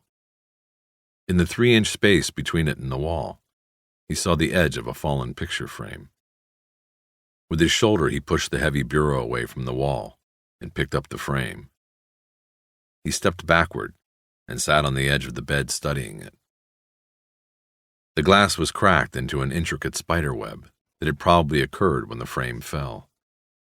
The damaged glass partially obscured an 8x10 black and white photograph. It was grainy and fading to a brownish yellow around the edges. The photo was more than 20 years old. Bosch knew this because between two cracks in the glass he saw his own young face staring out and smiling. Bosch turned the frame over and carefully bent back the tin prongs that kept the cardboard backing in place. As he was sliding the yellowed photo out, the glass finally gave way, and the pieces dropped to the floor in shatters. He moved his feet away from the glass but didn't get up. He studied the photograph. There were no markings on front or back to tell where or when it had been taken, but he knew it must have been sometime in late 1969 or early 1970, because some of the men in the picture were dead after that. There were 7 of them in the photo, all tunnel rats, all shirtless and proudly displaying their t-shirt tan lines and tattoos, each man's dog tags taped together to keep them from jangling while they crawled through the tunnels. They had to have been in the Echo sector of Cu-Chi district, but Bosch could not tell or remember what village. The soldiers stood in a trench, positioned on both sides of a tunnel entrance no wider than the pipe in which Meadows would later be found dead. Bosch looked at himself and thought that his smile in the photograph was foolish. He was embarrassed by it now, in light of what was still to come after the moment was captured. Then he looked at Meadows in the photo and saw the thin smile and vacant stare. The others had always said Meadows would have a 1,000-yard stare in an 8x8 room. Bosch looked down at the glass between his feet and saw a pink piece of paper about the size of a baseball card. He picked it up by its edges and studied it. It was a pawn ticket from a shop downtown. The customer name on it was William Fields. It listed one item pawned, an antique bracelet, gold with jade inlay. The ticket was dated 6 weeks earlier. Fields had gotten $800 for the bracelet. Bosch slipped it into an evidence envelope from his pocket and stood up. The trip downtown took an hour because of the traffic heading to Dodger Stadium. Bosch spent the time thinking about the apartment. It had been searched, but Edgar was right. It was a rush job. The pants pockets were the obvious tip, but the bureau drawers should have been put back in correctly, and the photo and the hidden pawn slip should not have been missed. What had been the hurry? He concluded it was because Meadows' body was in the apartment. It had to be moved. Bosch exited on Broadway and headed south past Times Square to the pawn shop located in the Bradbury Building. Downtown LA was as quiet as Forest Lawn on most weekends, and he didn't expect to find the Happy Hawker open. He was curious and just wanted to drive by and take a look at the place before heading to the communications center. But when he drove past the storefront, he saw a man outside with an aerosol can painting the word open in black on a sheet of plywood. The board stood in place of the shop's front window. Bosch could see shards of glass on the dirty sidewalk below the plywood. He pulled to the curb. The spray painter was inside by the time he got to the door.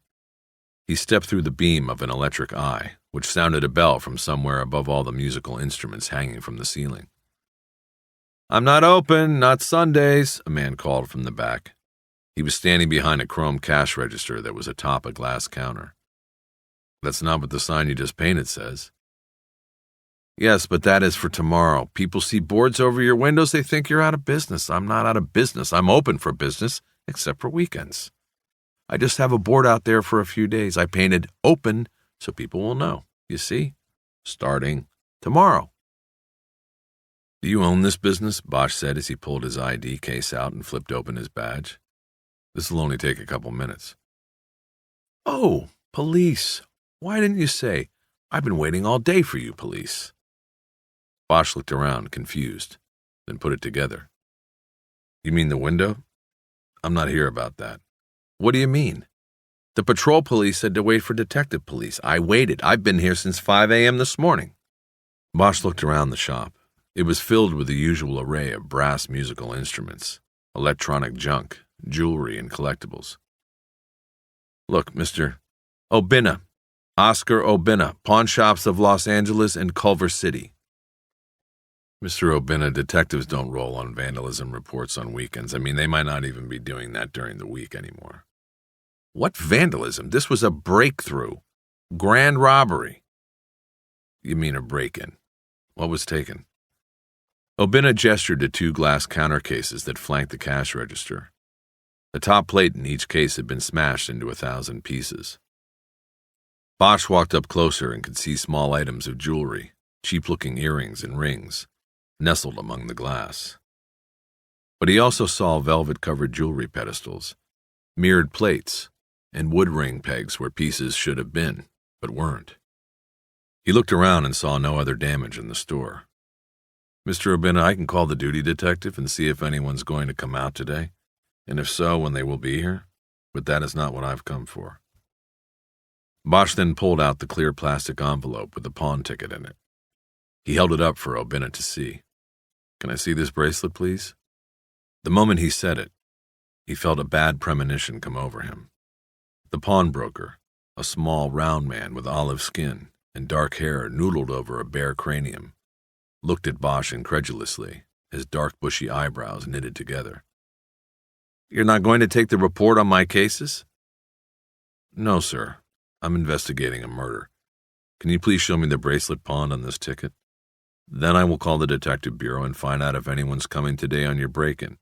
Thank you for your cooperation. You people. I cooperate.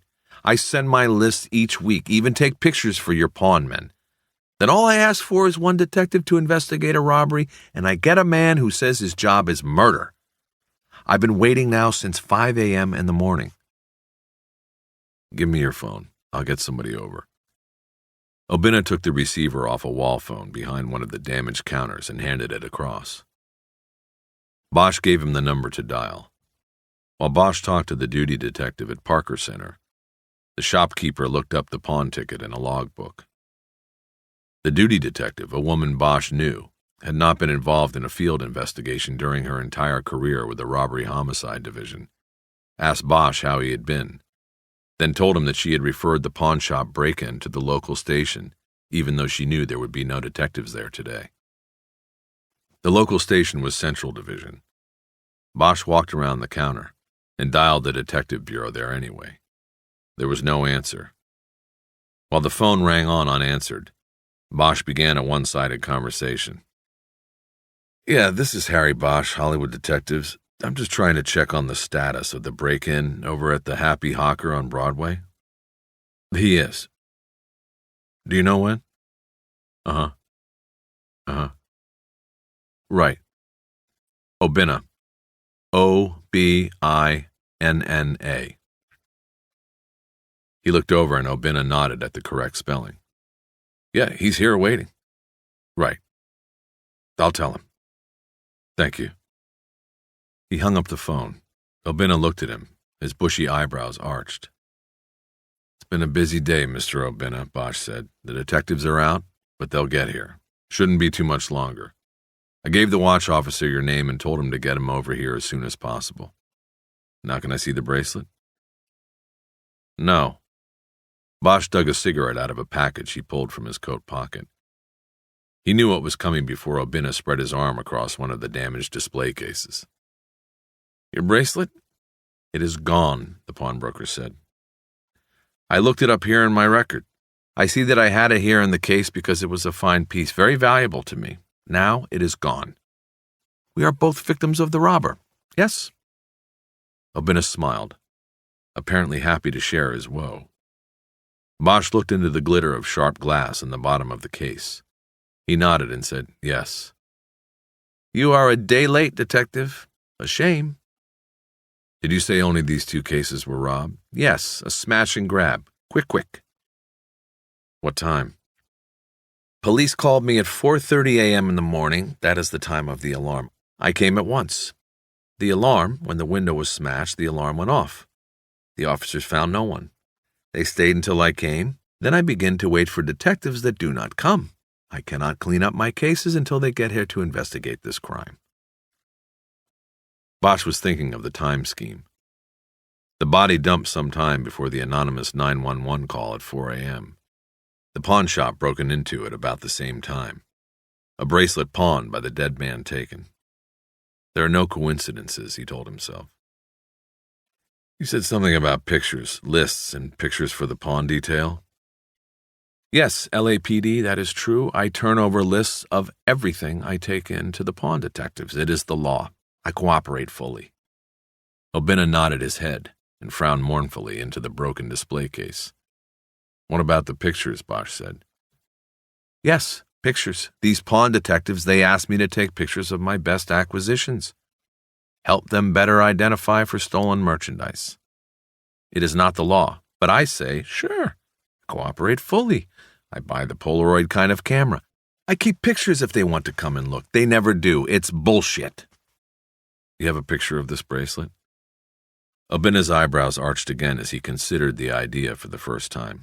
I think, he said, and then he disappeared through a black curtain in a doorway behind the counter. He came out a few moments later with a shoebox full of Polaroid photos with yellow carbon slips paperclipped to them. He rustled through the photos, occasionally pulling one out, raising his eyebrows, and then sliding it back into place. Finally, he found what he wanted. Here. There it is. Bosch took the photo and studied it. Antique gold with carved jade. Very nice, Obina said. I remember it. Top line. No wonder the shitheel that broke through my window took it. Made in the 1930s, Mexico. I gave the man $800. I have not often paid such a price for a piece of jewelry. I remember. Very big man. He came here with a ring for the Super Bowl. 1983. Very nice. I gave him $1,000. He did not come back for it. He held out his left hand to display the oversized gold ring, which seemed even larger on his small finger. The guy who pawned the bracelet, you remember him as well? Bosch asked. Obina looked puzzled. Bosch decided that watching his eyebrows was like watching two caterpillars charging each other. He took one of the Polaroids of Meadows out of his pocket and handed it to the pawnbroker. He studied it closely. The man is dead, Obina said after a moment. The caterpillar seemed to quiver with fear. The man looks dead. I don't need your help for that, Bosch said. I want to know if he pawned the bracelet. Obina handed the photo back, he said. I think yes. He ever come in here and pawn anything else before or after the bracelet? No, I think I'd remember him. I'll say no. I need to take this, Bosch said, holding up the Polaroid of the bracelet. If you need it back, give me a call. He put one of his business cards on the cash register. The card was one of the cheap kind, with his name and phone number handwritten on a line. As he walked to the front door, crossing under a row of banjos, Bosch looked at his watch. He turned to Obina, who was looking through the box of Polaroids again. Mr. Obina, the watch officer. He said to tell you that if the detectives didn't get here in a half an hour, you should go home and they'll be by in the morning. Obina looked at him without saying a word. The caterpillars charged and collided.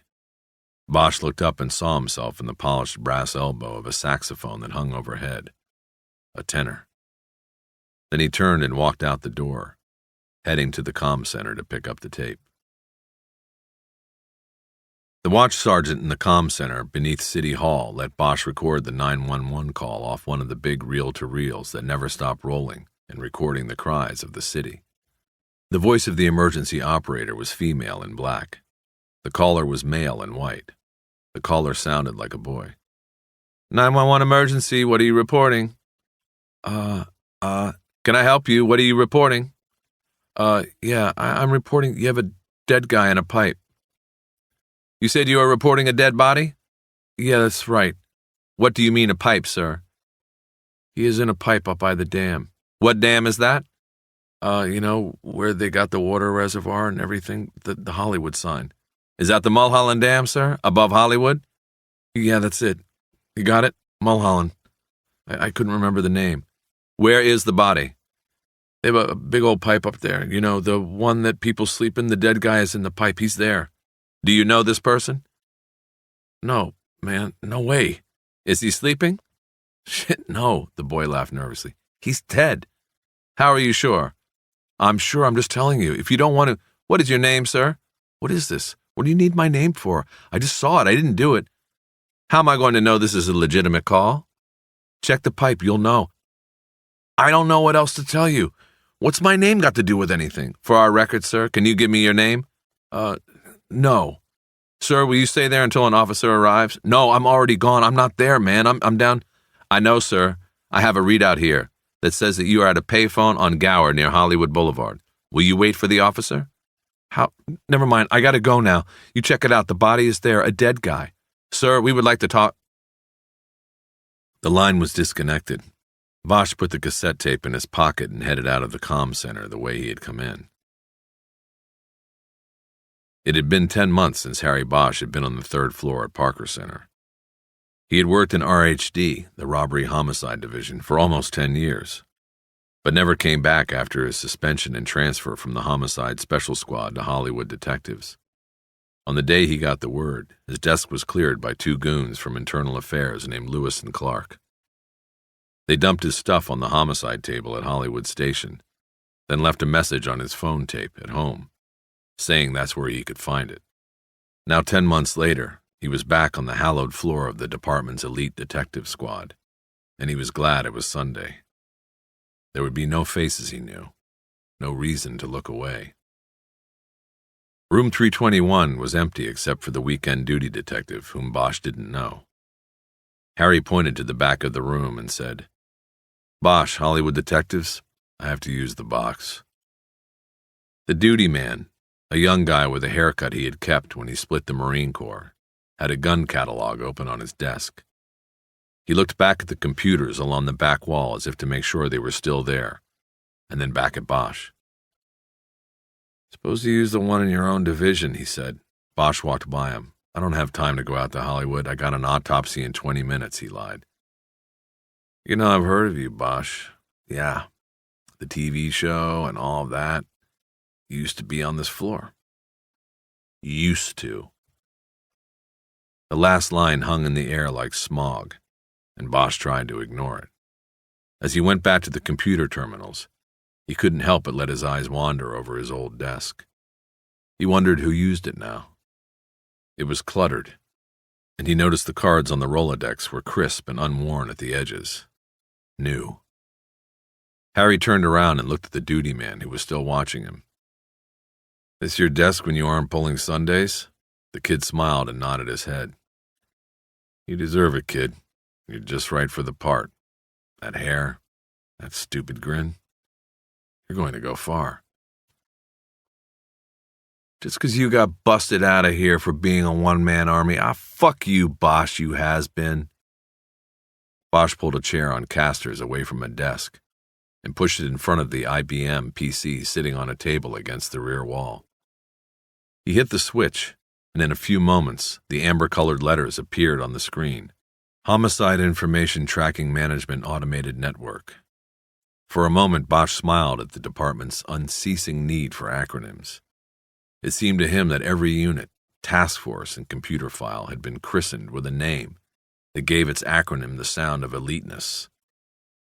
To the public, acronyms meant action, large numbers of manpower applied to vital problems.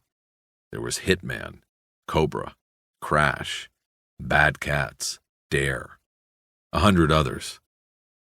Somewhere in Parker Center, there was someone who spent all day making up catchy acronyms, he believed. Computers had acronyms. Even ideas had acronyms. If your special unit didn't have an acronym, then you weren't shit in this department. Once he was in the Hitman system, a template of case questions appeared on the screen, and he filled in the blanks. He then typed in 3 search keys: Mulholland Dam, overdose, and staged overdose. He then pushed the execute key. Half a minute later, the computer told him that a search of 8,000 homicide cases, about 10 years' worth, stored on the computer's hard disk, had come up with only 6 hits. Bosch called them up one by one. The first 3 were unsolved slayings of young women, who were found dead on the dam in the early 1980s. Each was strangled. Bosch glanced quickly at the information and went on. The fourth case was a body found floating in the reservoir 5 years earlier. Cause of death was not drowning, but otherwise unknown. The last two were drug overdoses, the first of which occurred during a picnic at the park above the reservoir. It looked pretty straightforward to Bosch, and he went on. The last hit was a DB found in the pipe 14 months earlier. Cause of death was later determined to be heart stoppage due to an overdose of tar heroin. Decedent known to frequent area of the dam and sleep in pipe, the computer readout said. No further follow-up. It was the death that Crowley, the Hollywood watch sergeant, had mentioned when he woke Bosch up that morning. Bosch pushed a key and printed out the information on the last death, though he didn't think it figured into his case. He signed off and shut down the computer. Then he sat there a moment thinking. Without getting out of the chair, he rolled over to another PC. He turned it on and fed his password in. He took the Polaroid out of his pocket, looked at the bracelet, and typed in its description for a stolen property record search. This in itself was an art. He had to describe the bracelet the way he believed other cops would, cops who might be typing in descriptions of a whole inventory of jewelry taken in a robbery or burglary. He described the bracelet simply as antique gold bracelet with carved jade dolphin design. He pressed the search key, and in 30 seconds the computer screen said, "No hit." He tried it again, typing gold and jade bracelet, and then punching the search key. This time there were 436 hits. Too many. He needed to thin the herd. He typed gold bracelet with jade fish and pressed search. 6 hits. That was more like it. The computer said a gold bracelet with carved jade fish had turned up on 4 crime reports and 2 departmental bulletins that had been entered into the computer system since its development in 1983.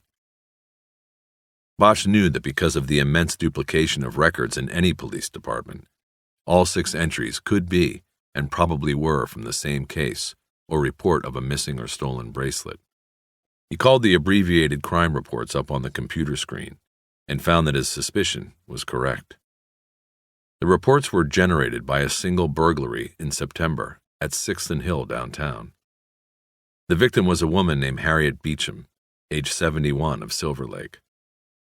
Bosch tried to place the location in his mind, but could not think of what building or business was there. There was no summary of the crime on the computer. He would have to go to records and pull a hard copy. But there was a limited description of the gold and jade bracelet and several other pieces of jewelry taken from Beecham. The bracelet Beecham reported lost could or could not have been the one that Meadows had pawned. The description was too vague. There were several supplementary report numbers given on the computer report, and Bosch wrote them all down in his notebook. It seemed to him as he did this that Harriet Beecham's loss had generated an unusual amount of paper. He next called up the information on the 2 bulletins. Both had come from the FBI. The first issued 2 weeks after Beecham had been burglarized. It was then reissued 3 months later when Beecham's jewelry had still not turned up. Bosch wrote down the bulletin number and turned off the computer.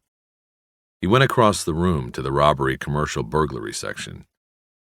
On a steel shelf that ran along the back wall were dozens of black binders that held the bulletins and bolos from past years. Bosch took the one marked September and began looking through it.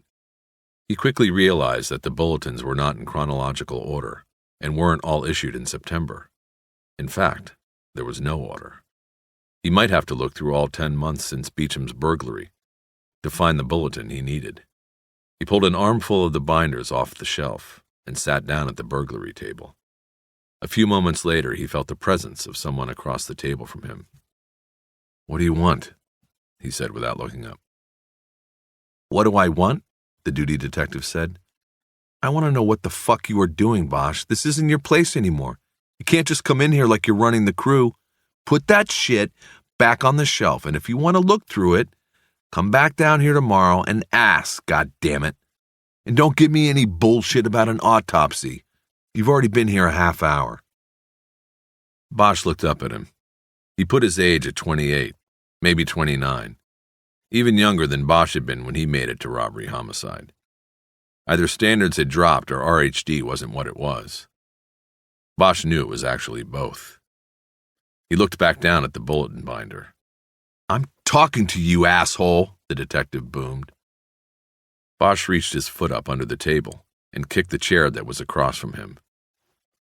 The chair shot from the table and its backrest hit the detective in the crotch. He doubled over and made an oomph sound, grabbing the chair for support.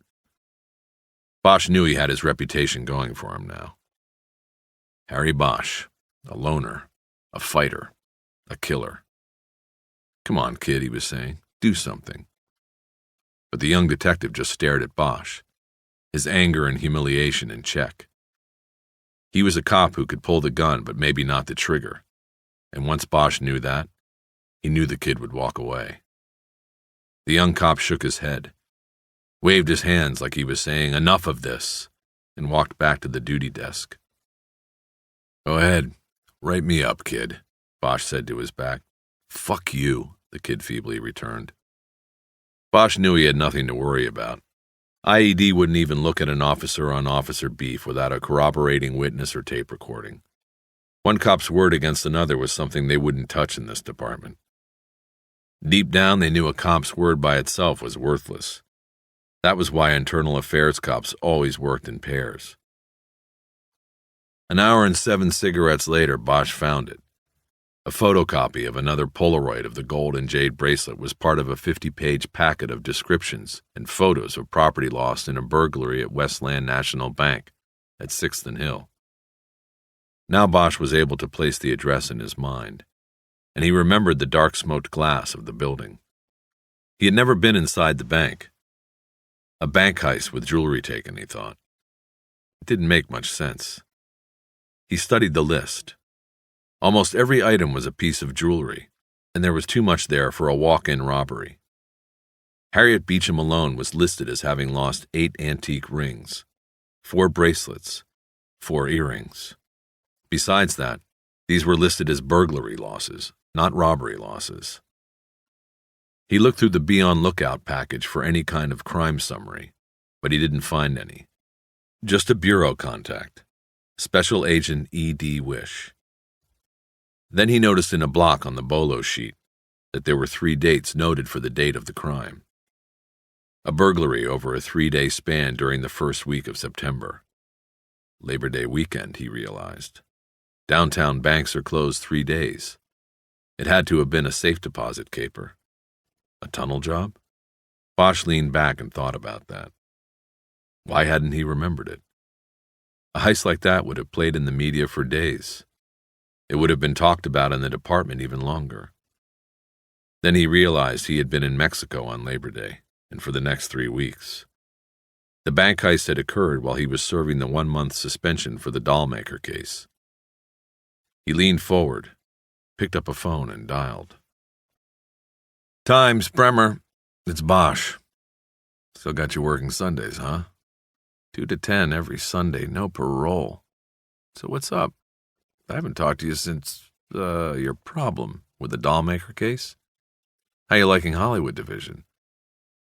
"It'll do, for a while at least." He was speaking low so the duty detective would not overhear. Bremer said, "Like that, huh? Well, I heard you caught the stiff up at the dam this morning."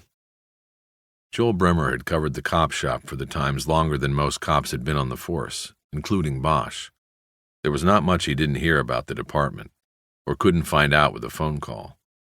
A year ago, he called Bosch for comment on his 22-day suspension, no pay. Bremer had heard about it before Bosch. Generally, the police department hated the Times, and the Times was never short in its criticism of the department. But in the middle of that was Bremer, whom any cop could trust, and many, like Bosch, did. "Yeah, that's my case," Bosch said. "Right now it's nothing much, but I need a favor. If it works out the way it's looking, then it will be something you'd want to know about." Bosch knew he didn't have to bait him, but he wanted the reporter to know there might be something later. "What do you need?" Bremer said. As you know, I was out of town last Labor Day on my extended vacation, courtesy of IAD, so I missed this one. But there was... The tunnel job? You're not going to ask about the tunnel job, are you? Over here in downtown, all the jewelry, negotiable bonds, stock certificates, maybe drugs? Bosch heard the reporter's voice go up a notch in urgency. He had been right. It had been a tunnel, and the story had played well. If Bremer was this interested, then it was a substantial case. Still, Bosch was surprised he had not heard of it after coming back to work in October. Yeah, that's the one, he said. I was gone then, so I missed it. Ever any arrests? No, it's open. FBI's doing it. Last I checked. I want to look at the clips on it tonight. Is that all right? I'll make copies. When are you coming? I'll head over in a little while. I take it this has got something to do with this morning's stiff? It's looking that way. Maybe. I can't talk right now. And I know the Phoebes have the case. I'll go see them tomorrow. That's why I want to see the clips tonight. I'll be here. After hanging up the phone, Bosch looked down at the FBI photocopy of the bracelet. There was no doubt it was the piece that had been pawned by Meadows and was in Obina's Polaroid. The bracelet in the FBI photo was in place on a woman's liver-spotted wrist. 3 small carved fish swimming on a wave of gold. Bosch guessed it was Harriet Beecham's 71-year-old wrist, and the photo had probably been taken for insurance purposes. He looked over at the duty detective, who was still leafing through the gun catalog. He coughed loudly like he had seen Nicholson do in a movie once, and at the same time, tore the bolo sheet out of the binder. The kid detective looked over at Bosch, and then went back to the guns and bullets. As he folded the bolo sheet into his pocket, Bosch's electronic pager went off. He picked up the phone and called Hollywood Station, expecting to be told there was another body waiting for him. It was a watch sergeant named Art Crockett, whom everyone called Davy, who took the call. Harry's still out in the field, he said. I'm at Parker Center. Had to check on a few things. Good. Then you're already near the morgue. A tech over there named Sakai called. Said he needs to see you. See me? He said to tell you that something came up and they're doing your cut today right now, matter of fact. It took Bosch 5 minutes to get over to County USC Hospital and 15 minutes to find a parking spot. The medical examiner's office was located behind one of the medical center buildings that had been condemned after the '87 earthquake. It was a 2-story yellow prefab without much architectural style or life.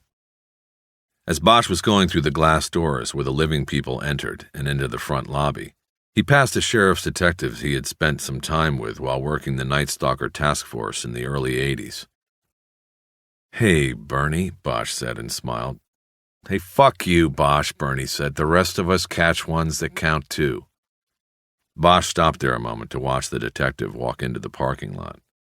Then he went in and to the right, down a government green corridor, passing through 2 sets of double doors, the smell getting worse each time. It was the smell of death, an industrial-strength disinfectant. Death had the upper hand. Bosch stepped into the yellow-tiled scrub room. Larry Sakai was in there, putting a paper gown over his hospital scrubs. He already had on a paper mask and booties. Bosch took a set of the same out of cardboard boxes on a stainless steel counter and started putting them on. What's with Bernie Slaughter, Bosch asked. What happened in here to piss him off? Hear what happened, Bosch, Sakai said without looking at him. He got a call out yesterday morning some 16-year-old shoots his best friend, up in Lancaster. Looks like accidental, but Bernie's waiting on us to check the bullet track and powder stippling. He wants to close it. I told him we'd get to it late today, so he came in. Only we aren't going to get to it at all today, 'cause Sally's got a bug up his ass about doing yours. Don't ask me why. He just checked the stiff out when I brought it in and said we'd do it today. I told him we'd have to bump somebody, and he said bump Bernie. But I couldn't get him on the line in time to stop him from coming in, so that's why Bernie's pissed.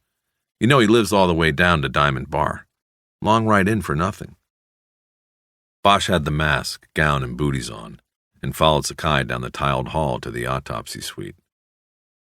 Then maybe you ought to be pissed at Sally, not me, he said. Sakai didn't answer. They walked to the first table where Billy Meadows lay on his back, naked, his neck braced against a short cut of 2x4 wood. There were 6 of the stainless steel tables in the room. Each had gutters running alongside its edges and drain holes in the corners. There was a body on each. Dr. Jesus Salazar was huddled over Meadows' chest with his back to Bosch and Sakai. "Afternoon, Harry. I've been waiting," Salazar said, still not looking. "Larry, I'm going to need slides on this." The medical examiner straightened up and turned. In his rubber-gloved hand, he held what looked like a square plug of flesh and pink muscle tissue. He placed it in a steel pan, the kind brownies are cooked in, and handed it to Sakai. "Give me verticals, 1 of the puncture track, then 2 on either side for comparison." Sakai took the pan and left the room to go to the lab. Bosch saw that the plug of meat had been cut from Meadows' chest, about an inch above the left nipple. "What'd you find?" Bosch asked. "Not sure yet. We'll see. The question is, what did you find, Harry? My field tech told me you were demanding an autopsy on this case today. Why is that?" "I told him I needed it today because I wanted to get it done tomorrow. I thought that was what we had agreed on, too." "Yes, he told me so, but I got curious about it. I love a good mystery, Harry. What made you think this was hinky, as you detectives say?" "We don't say it anymore," Bosch thought. "Once it's said in the movies and people like Salazar pick it up, it's ancient." "Just some things didn't fit at the time," Bosch said. "There are more things now. From my end, it looks like a murder, no mystery." "What things?" Bosch got out his notebook and started flipping through the pages as he talked. He listed the things he had noticed wrong at the death scene: the broken finger, the lack of distinct tracks in the pipe, the shirt pulled over the head. He had a hype kit in his pocket, and we found a stove in the pipe, but it doesn't look right. Looks like a plant to me. Looks to me like the pop that killed him is in the arm there. Those other scars on his arms are old. He hasn't been using his arm in years." "Well, you're right about that. Aside from the 1 recent puncture in the arm, the groin area is the only area where punctures are fresh, the inside thighs. An area usually used by people going to great lengths to hide their addiction. But then again, this could have just been his first time back on the arms. What else you got, Harry?" "He smoked. I'm pretty sure there was no pack of cigarettes with the body." "Couldn't somebody have taken them off the body before it was discovered? A scavenger?" "True. But why take the smokes and not the kit? There's also his apartment. Somebody searched the place." "Could have been someone who knew him. Someone looking for his stash." "True again." Bosch flipped through a few more pages in the notebook.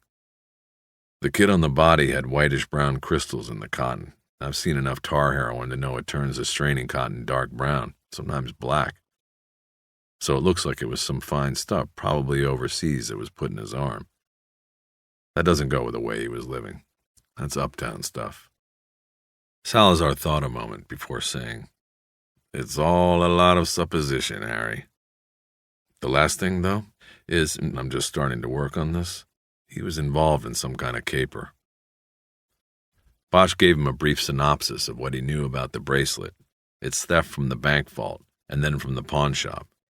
Salazar's domain was the forensic detail of the case, but Bosch had always trusted Sally and found that it sometimes helped to bounce other details of a case off him. The two had met in 1974 when Bosch was a patrolman and Sally was a new assistant coroner. Bosch was assigned guard duty and crowd control on East 54th and South Central, where a firefight with the Symbionese Liberation Army had left a house burned to the ground and 5 bodies in the smoking rubble. Sally was assigned to see if there was a 6th, Patty Hurst, somewhere in the char. The two of them spent 3 days there, and when Sally finally gave up, Bosch had won a bet that she was still alive, somewhere.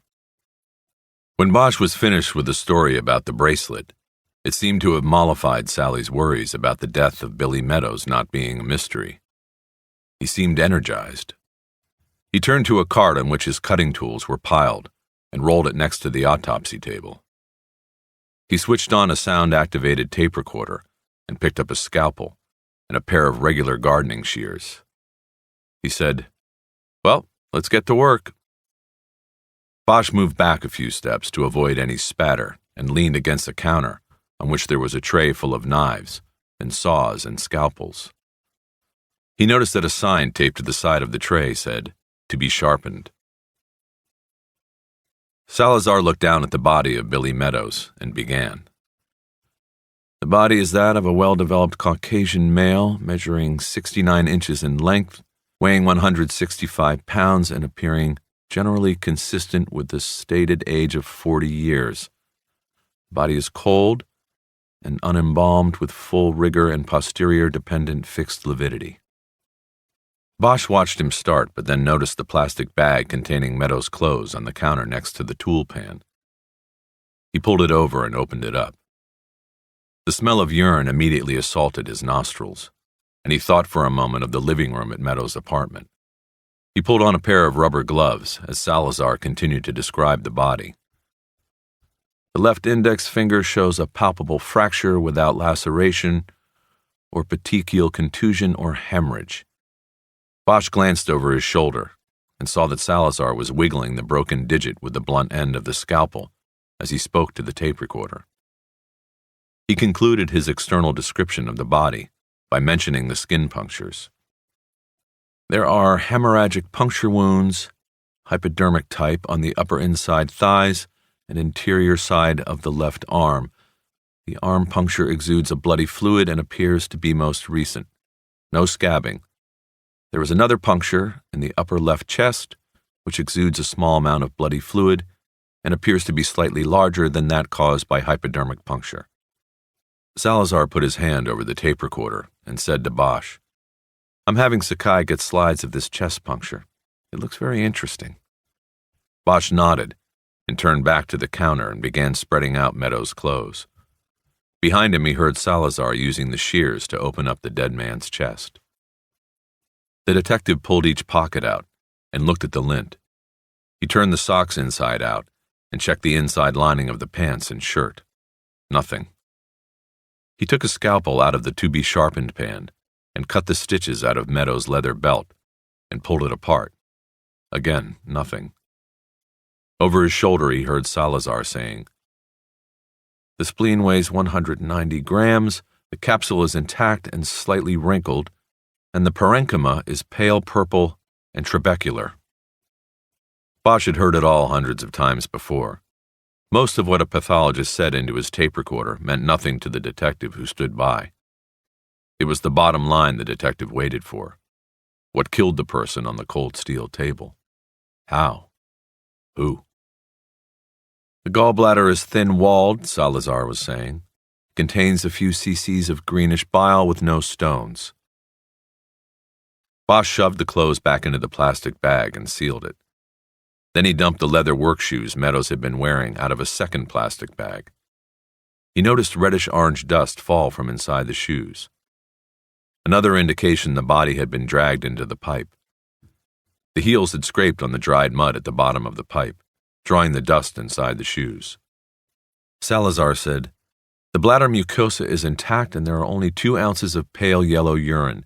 The external genitalia and vagina are unremarkable." Bosch turned around.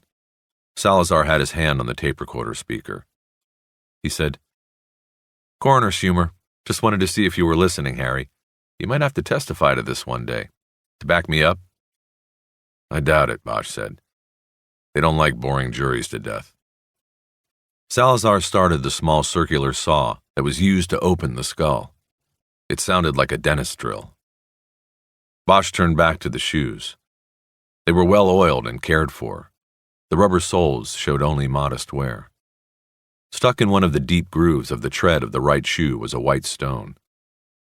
Bosch pried it out with the scalpel. It was a small chunk of cement.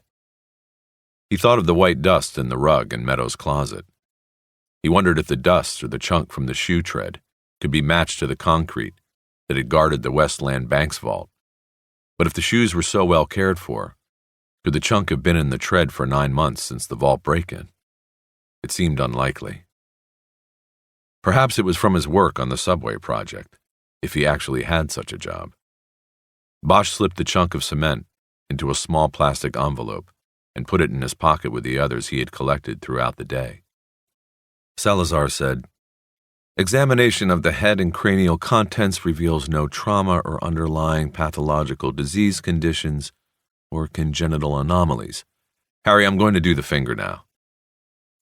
Bosch put the shoes back in the plastic bag and returned to the autopsy table as Salazar placed an X-ray of Meadows' left hand on a light window on the wall.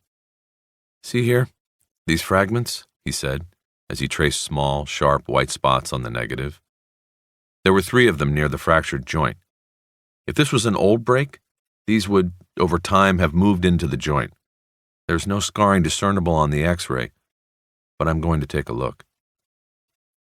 He went to the body and used a scalpel to make a T-incision in the skin on the top of the finger joint. He then folded the skin back and dug around with the scalpel in the pink meat, saying, No, nothing. This was post, Harry. You think it could have been one of my people?" "I don't know," Bosch said. "Doesn't look like it." Sakai said he and his sidekick were careful. I know I didn't do it. How come there's no damage to the skin? That is an interesting point. I don't know. Somehow the finger was broken without the exterior being damaged. I can't answer that one. But it shouldn't have been too hard to do. Just grab the finger and yank down, provided you have the stomach for it, like so. Salazar went around the table. He lifted Meadows' right hand and yanked the finger backward. He couldn't get the leverage needed and couldn't break the joint. "Harder than I thought," he said. Perhaps the digit was struck with a blunt object of some kind, one that did not blemish the skin. When Sakai came in with the slides 15 minutes later, the autopsy was completed, and Salazar was sewing Meadows' chest closed with thick waxed twine. He then used an overhead hose to spray debris off the body and wet down the hair. Sakai bound the legs together and the arms to the body with rope to prevent them from moving during the different stages of rigor. Bosch noticed that the rope cut across the tattoo on Meadows' arm, across the rat's neck. Using his thumb and forefinger, Salazar closed Meadows' eyes. "Take him to the box," he said to Sakai, then to Bosch. "Let's take a look at these slides. This seemed odd to me because the hole was bigger than your normal skag spike in its location, in the chest. It was unusual. The puncture is clearly ante-mortem, possibly perimortem. There was only slight hemorrhaging, but the wound is not scabbed over. So we're talking shortly before or even during death. Maybe the cause of death, Harry." Salazar took the slides to a microscope that was on the counter at the back of the room. He chose one of the slides and put it on the viewing plate. He bent over to look, and after half a minute finally said, "Interesting." He then looked briefly at the other slides. When he was done, he put the first slide back on the viewing plate. "Okay, basically I removed a 1-inch square section of the chest where this puncture was located. I went into the chest about 1.5 inches deep with a cut. The slide is a vertical dissection of the sample showing the track of the perforation. Do you follow me?" Bosch nodded. "Good. It's kind of like slicing an apple open to expose the track of a worm. The slide traces the path of the perforation and any immediate impact or damage. Take a look." Bosch bent to the eyepiece of the microscope. The slide showed a straight perforation about 1 inch deep, through the skin and into the muscle, tapering in width like a spike. The muscle's pink color changed to a dark brownish color around the deepest point of the penetration. "What does it mean?" he asked. "It means," said Salazar, "that the puncture was through the skin, through the fascia. That's the fibrous fat layer, and then directly into the pectoral muscle. You notice the deepening color of the muscle around the penetration?" "Yes, I notice. Harry, that's because the muscle is burned there." Bosch looked away from the microscope to Salazar. He thought he could make out the line of a thin smile beneath the pathologist's breathing mask. "Burned?" "A stun gun," the pathologist said. "Look for one that fires its electrode dart deep into the skin tissue, about 3 to 4 centimeters deep. Though in this case, it is likely the electrode was manually pressed deeper into the chest." Bosch thought a moment. A stun gun would be virtually impossible to trace. Sakai came back into the room and leaned on the counter by the door watching.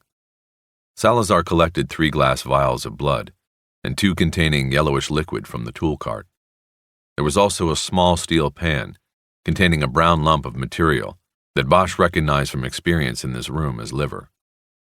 "Larry, here are the tox samples," Salazar said.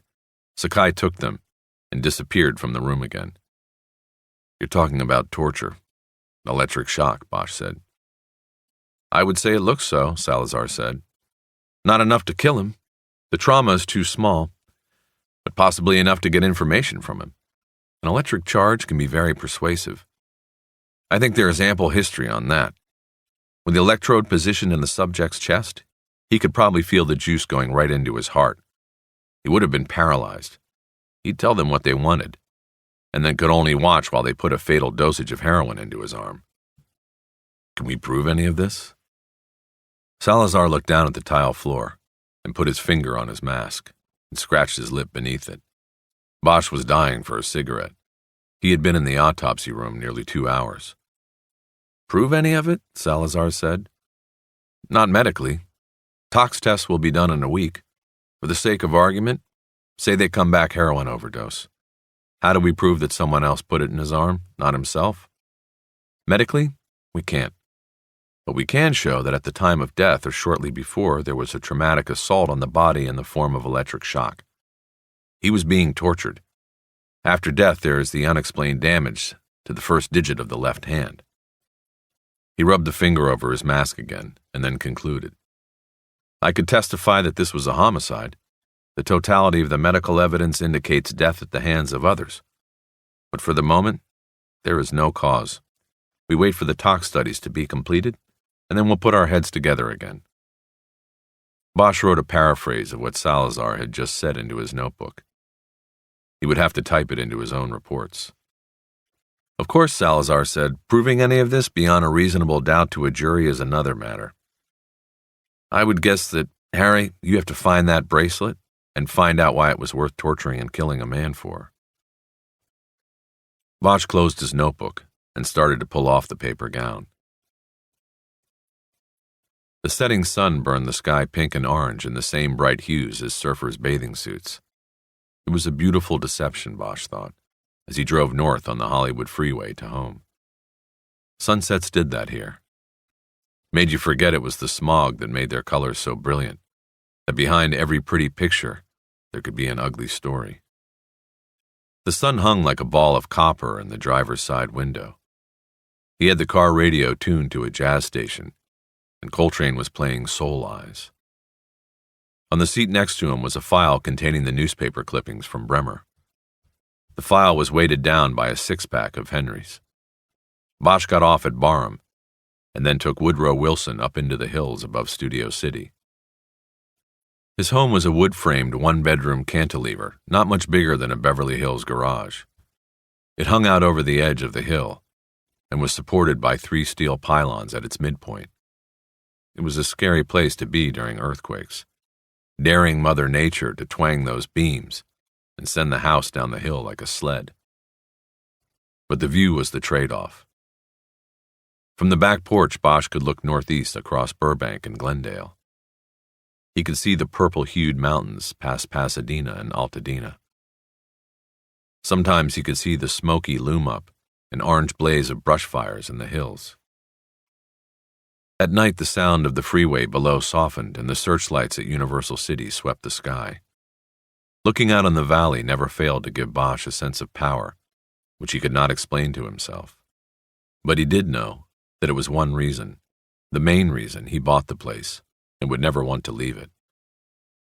Bosch had bought it 8 years earlier, before the real estate boom got seriously endemic, with a down payment of $50,000. That left a mortgage of $1,400 a month, which he could easily afford, because the only things he spent money on were food, booze, and jazz. The down payment money had come from a studio that gave it to him for the rights to use his name in a TV miniseries based on a string of murders of beauty shop owners in Los Angeles. Bosch and his partner during the investigation were portrayed by 2 mid-level TV actors. His partner took his $50,000 and his pension and moved to Ensenada.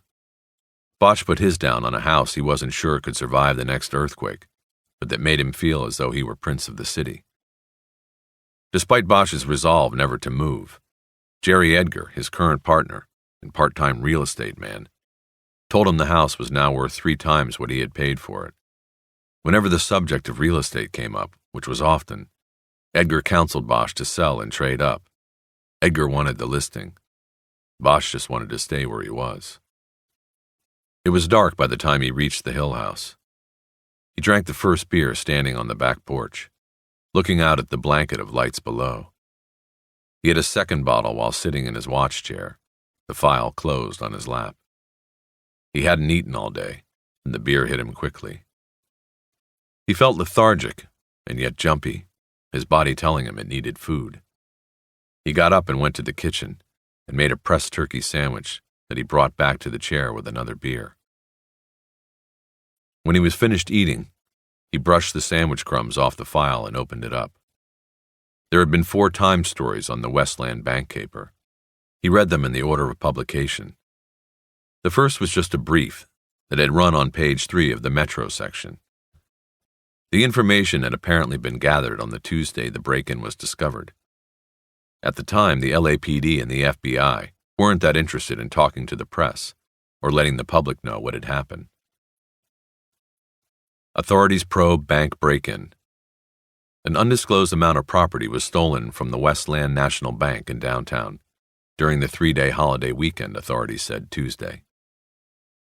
The burglary, being investigated by the FBI and the Los Angeles Police Department, was discovered when managers of the bank located at the corner of Hill Street and 6th Avenue arrived Tuesday and found the safe deposit vault had been looted, FBI Special Agent John Rourke said.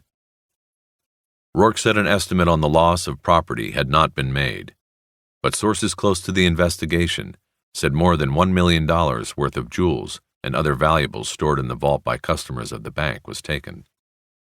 Rourke also declined to say how the burglars entered the vault, but did say that the alarm system was not working properly.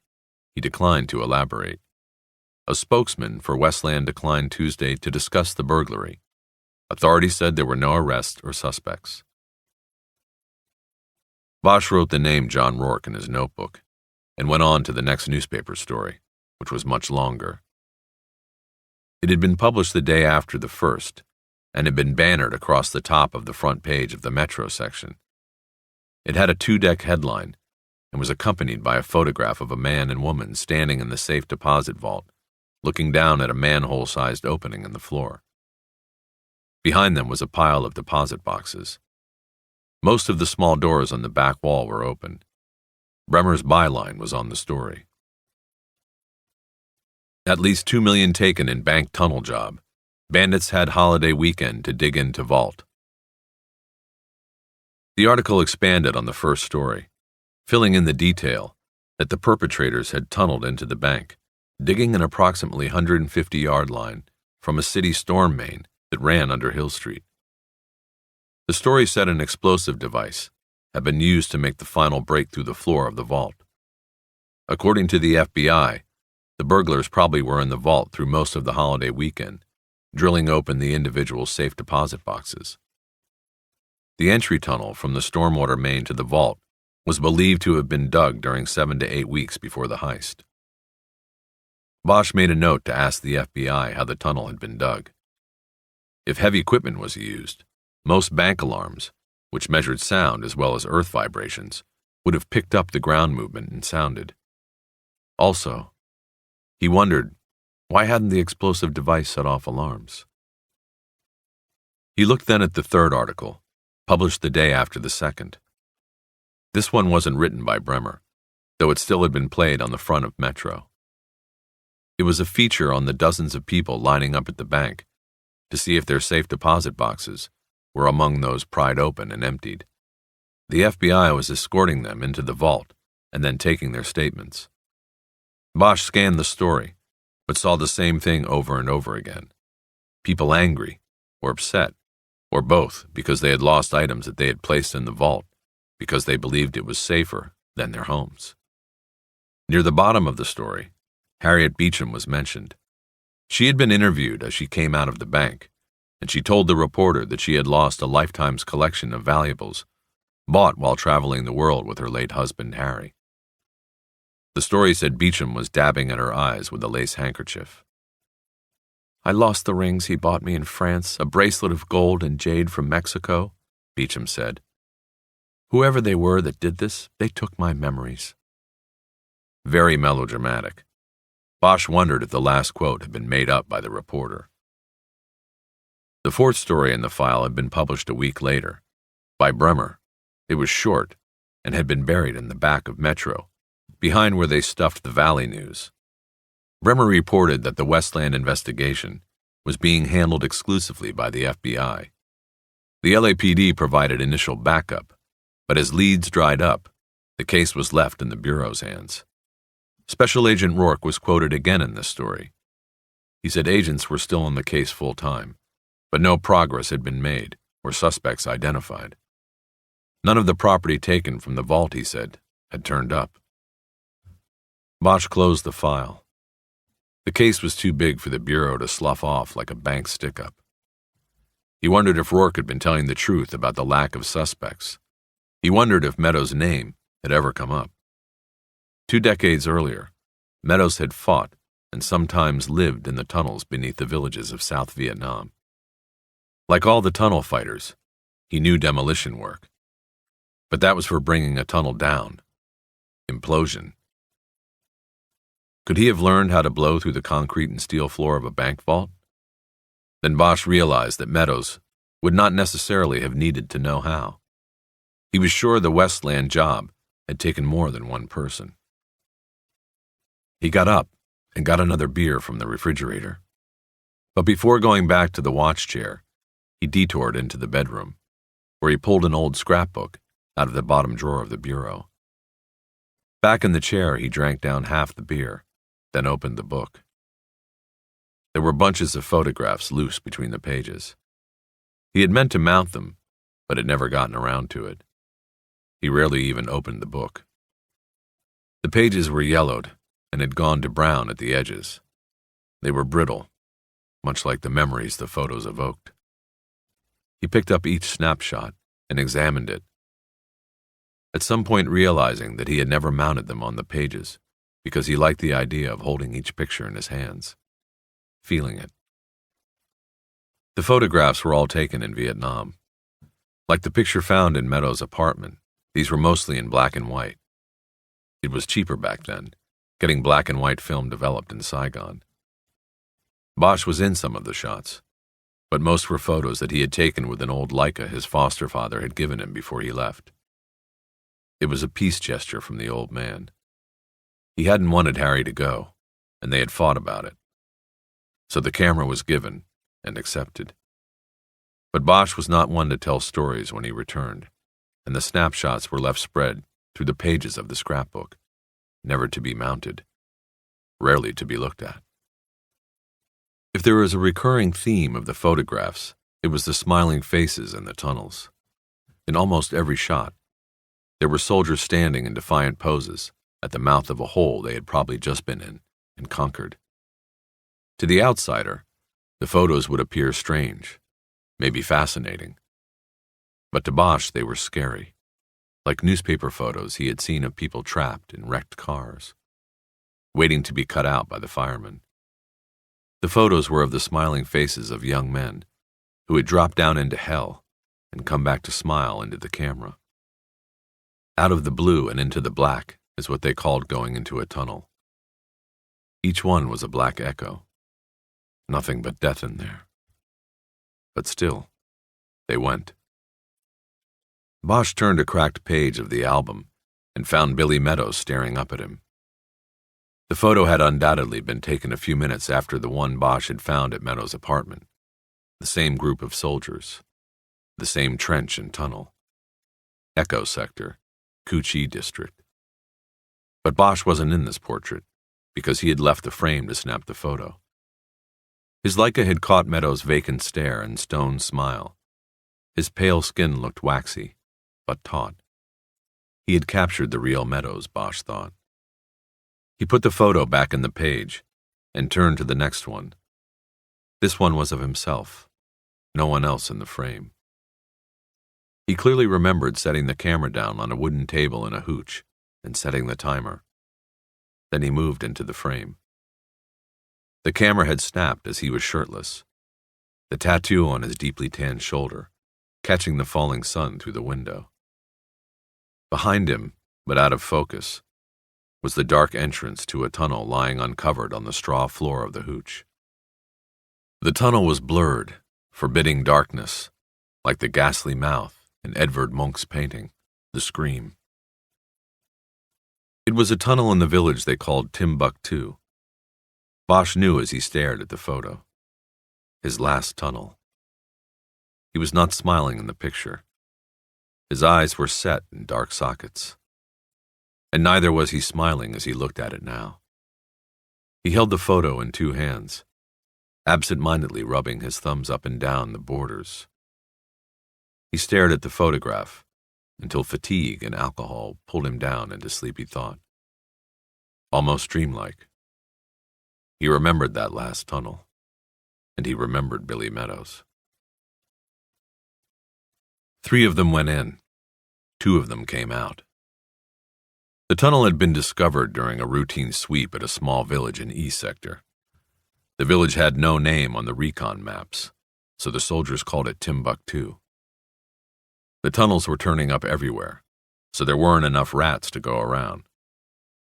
When the tunnel mouth was found under a rice basket and a hooch, the top sergeant didn't want to have to wait for a dust-off to land with fresh rats.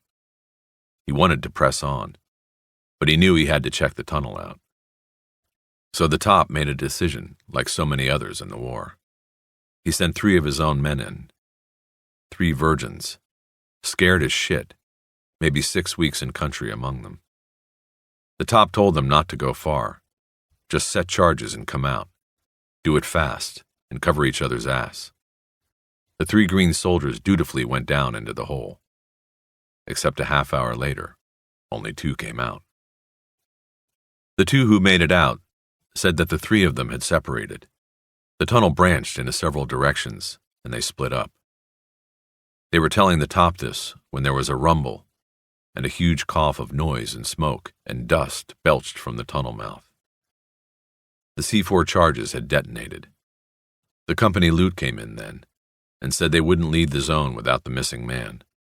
The whole company waited a day for the smoke and dust to settle in the tunnel, and then 2 tunnel rats were dropped during a dust-off.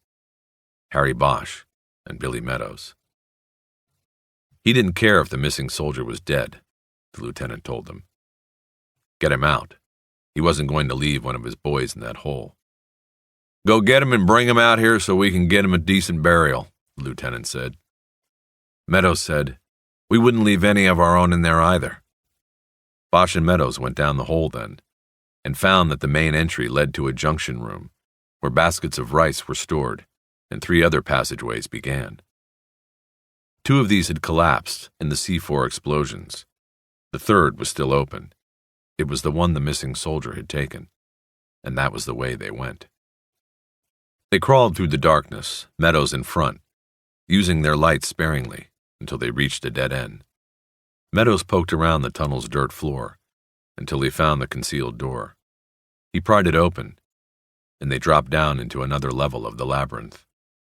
Without saying a word, Meadows pointed one way and crawled off. Bosch knew he would go the other way. Each would be alone now, unless the VC were waiting ahead. Bosch's way was a winding passage that was as warm as a steam bath. The tunnel smelled damp and faintly like a latrine. He smelled the missing soldier before he saw him. He was dead, his body putrefying, but sitting in the middle of the tunnel with his legs straight out and spread, the toes of his boots pointed upward. His body was propped against a stake planted in the floor of the tunnel. A piece of wire that cut an inch into his neck was wrapped around the stake and held him in place. Afraid of a booby trap, Bosch didn't touch him. He played the beam of his flashlight over the neck wound and followed the trail of dried blood down the front of the body. The dead man wore a green t-shirt with his name stenciled in white on the front. Al Crofton, it said beneath the blood.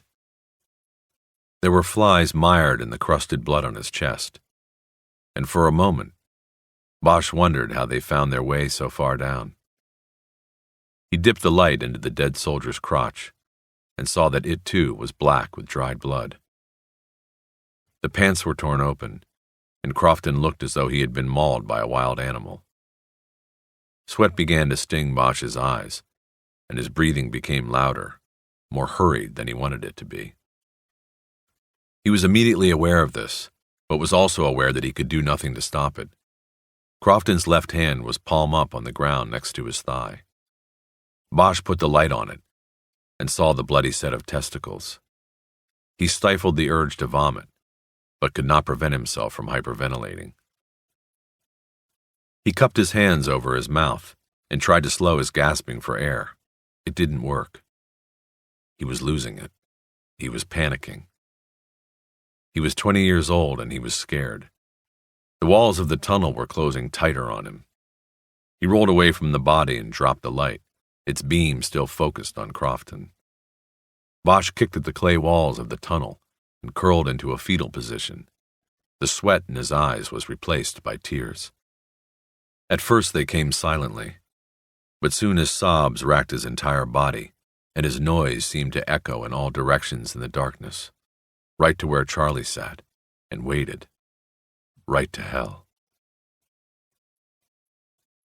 Part 2, Monday, May 21st. Bosch came awake in his watch chair about 4 a.m. He had left the sliding glass door open to the porch, and the Santa Ana winds were billowing the curtains, ghost-like, out across the room. The warm wind and the dream had made him sweat. Then the wind had dried the moisture on his skin like a salty shell. He stepped out onto the porch and leaned against the wood railing, looking down at the lights of the valley. The searchlights at Universal were long since retired for the night, and there was no traffic sound from the freeway down in the pass. In the distance, maybe from Glendale, he heard the whooping sound of a helicopter. He searched and found the red light moving low in the basin. It wasn't circling, and there was no searchlight. It wasn't a cop. He thought then that he could smell the slight scent of malathion, sharp and bitter on the red wind. He went back inside and closed the sliding glass door. He thought about bed, but knew there would be no more sleep this night. It was often this way with Bosch. Sleep would come early in the night, but not last. Or it would not come until the arriving sun softly cut the outline of the hills in the morning fog. He had been to the sleep disorder clinic at the VA in Sepulveda, but the shrinks couldn't help him. They told him he was in a cycle. He would have extended periods of deep sleep trances, into which torturous dreams invaded. This would be followed by months of insomnia, the mind reacting defensively to the terrors that awaited in sleep. Your mind has repressed the anxiety you feel over your part in the war, the doctor told him. You must assuage these feelings in your waking hours before your sleep time can progress undisturbed. But the doctor didn't understand that what was done was done. There was no going back to repair what had happened. You can't patch a wounded soul with a Band-Aid. He showered and shaved, afterward studying his face in the mirror and remembering how unkind time had been to Billy Meadows. Bosch's hair was turning to gray, but it was full and curly. Other than the circles under his eyes, his face was unlined and handsome. He wiped the remaining shaving cream off and put on his beige summer suit with a light blue button-down Oxford. On a hanger in the closet, he found a maroon tie with little gladiator helmets on it that was not unreasonably wrinkled or stained. He pegged it in place with a 187 tie pin, clipped his gun to his belt, and then headed out into the pre-dawn dark. He drove into downtown for an omelet, toast, and coffee at the pantry on Figueroa. Open 24 hours a day since before the Depression, a sign boasted that the place had not gone 1 minute in that time without a customer. Bosch looked around from the counter and saw at the moment he was personally carrying the record on his shoulders. He was alone. The coffee and cigarettes got Bosch ready for the day. After he took the freeway back up to Hollywood, passing a frozen sea of cars already fighting to get downtown. Hollywood Station was on Wilcox, just a couple of blocks south of the boulevard, where most of its business came from. He parked at the curb out front because he was only staying a while and didn't want to get caught in the backlot traffic jam at the change of watch. As he walked through the small lobby, he saw a woman with a blackened eye who was crying and filling out a report with a desk officer. But down the hall to the left, the detective bureau was quiet. The night man must have been out on a call, or up in the bridal suite, a storage room on the second floor where there were 2 cots, first come, first served. The detective bureau's hustle and bustle seemed to be frozen in place. No one was there, but the long tables assigned to burglary, auto, juvenile, robbery, and homicide were all awash in paperwork and clutter. The detectives came and went. The paper never changed. Bosch went to the back of the bureau to start a pot of coffee. He glanced through a rear door and down the back hallway where the lockup benches in the jail were located. Halfway down the hall to the holding tank, a young white boy with blonde dreadlocks sat handcuffed to a bench. A juvie. Maybe 17 at most, Bosch figured. It was against California law to put them in a holding tank with adults, which was like saying it might be dangerous for coyotes to be put in a pen with Dobermans. "What are you looking at, fuckhead?" the boy called down the hall to Bosch. Bosch didn't say anything. He dumped a bag of coffee into a paper filter. A uniform stuck his head out of the watch commander's office farther down the hall. "I told you," the uniform yelled at the kid.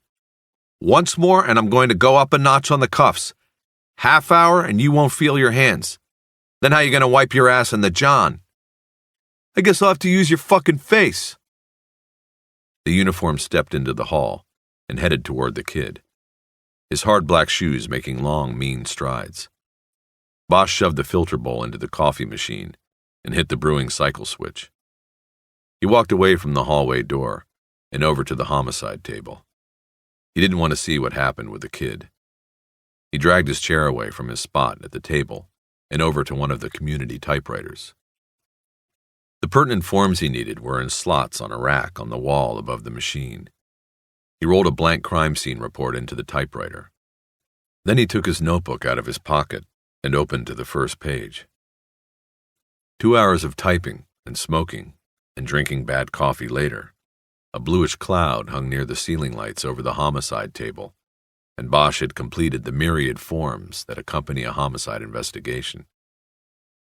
He got up and made copies on the Xerox in the back hall. He noticed the dreadlock kid was gone. Then he got a new blue binder out of the office supplies closet, after finessing the door with his LAPD ID card, and hooked one set of the typed reports onto the 3 rings. The other set he hid in an old blue binder he kept in a file drawer and that was labeled with the name of an old unsolved case. When he was done, he reread his work. He liked the order the paperwork gave the case. On many previous cases, he had made it a practice to reread the murder book each morning. It helped him draw out theories. The smell of the binder's new plastic reminded him of other cases and invigorated him. He was in the hunt again. The reports he had typed and placed in the murder book were not complete, though. On the investigating officer's chronological report, he had left out several parts of his Sunday afternoon and evening. He neglected to type in the connection he had made between Meadows and the Westland bank burglary. He also left out the visits to the pawn shop and to see Bremer at the Times. There were no typed summaries of these interviews either. It was only Monday, day 2. He wanted to wait until he had been to the FBI before committing any of that information to the official record. He wanted to know exactly what was going on first. It was a precaution he took on every case. He left the bureau before any of the other detectives had arrived for the day. By 9, Bosch had driven to Westwood and was on the 17th floor of the federal building on Wilshire Boulevard. The FBI waiting room was austere, the usual plastic-covered couches and scarred coffee table with old copies of the FBI bulletin fanned across its fake wood-grain veneer. Bosch didn't bother to sit down or read. He stood before the sheer white curtains that covered the floor-to-ceiling windows and looked out at the panorama. The northern exposure offered a view that stretched from the Pacific eastward around the rim of the Santa Monica Mountains to Hollywood. The curtains served as a layer of fog over the smog. He stood with his nose almost touching the soft gauze fabric and looked down across Wilshire at the Veterans Administration Cemetery. Its white stones sprouted in the manicured grass like row after row of baby teeth. Near the cemetery's entrance, a funeral was in progress, with a full honor guard at attention. But there wasn't much of a crowd of mourners. Farther north at the top of a rise, where there were no tombstones, Bosch could see several workers removing sod and using a backhoe to dig up a long slice of the earth. He checked their progress from time to time as he scanned the view, but he could not figure out what they were doing. The clearing was far too long and wide for a grave. By 10:30 the soldier's funeral was done, but the cemetery workers were still toiling on the hill, and Bosch was still waiting at the curtain. A voice finally hit him from behind. "All those graves, such neat rows. I try never to look out the windows here." He turned. She was tall and lithesome, with brown wavy hair, about to the shoulder with blonde highlights. A nice tan and little makeup. She looked hard shell and maybe a little weary for so early in the day, the way lady cops and hookers get. She wore a brown business suit and a white blouse with a chocolate brown western bow. He detected the unsymmetrical curves of her hips beneath the jacket. She was carrying something small on the left side, maybe a Ruger, which was unusual. Bosch had always known female detectives to carry their weapons in their purses. "That's the Veterans Cemetery," she said to him. "I know." He smiled, but not at that. It was that he had expected Special Agent E.D. Wish to be a man. No reason other than that was who most of the bureau agents assigned to the bank detail were. Women were part of the newer image of the bureau, and weren't usually found in the heavy squads.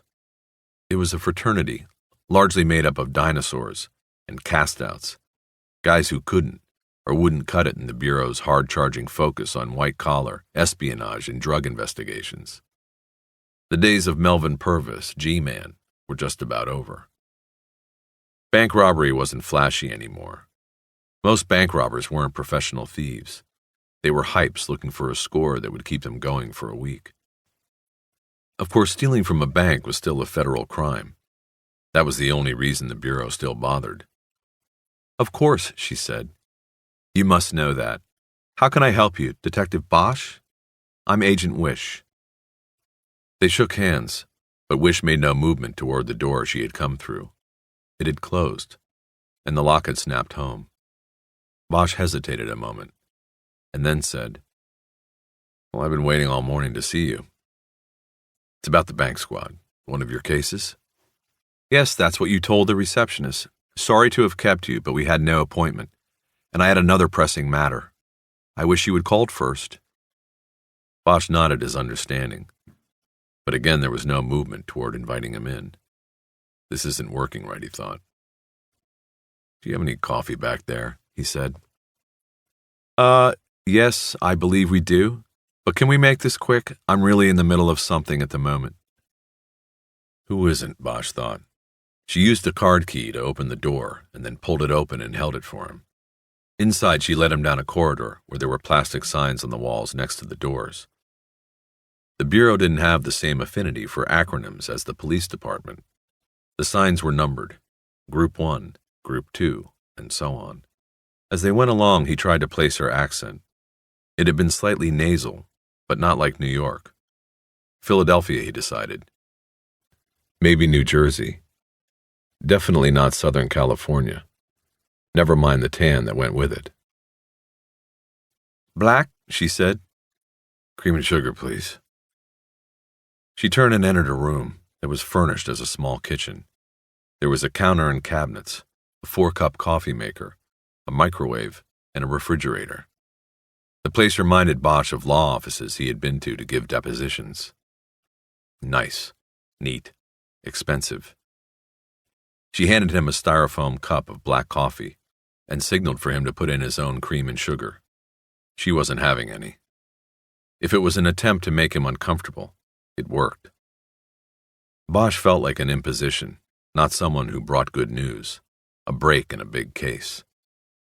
He followed her back into the hallway, and they went through the next doorway, which was marked Group 3. It was the bank robbery kidnap unit. The room was about the size of a convenience store.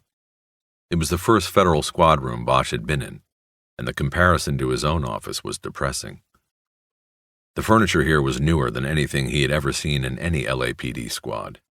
There was actually carpet on the floor, and a typewriter or computer at almost every desk. There were 3 rows of 5 desks, and all of them but one were empty. A man in a gray suit sat at the first desk in the middle row, holding a phone to his ear. He didn't look up as Bosch and Wish walked in. Except for the background noise of a tactical channel coming from a scanner on a file cabinet in the back, the place could have passed for a real estate office. Wish took a seat behind the first desk in the first row and gestured for Bosch to take the seat alongside it. This put him directly between Wish and Gray Suit on the phone. Bosch put his coffee down on her desk and began to figure right away that Gray Suit wasn't really on the phone, even though the guy kept saying, or every few moments or so. Wish opened a file drawer in her desk and pulled out a plastic bottle of water, some of which she poured into a paper cup. "We had a 211 at a savings and loan in Santa Monica. Just about everybody's out on it," she explained as he scanned the almost empty room. "I was coordinating from here.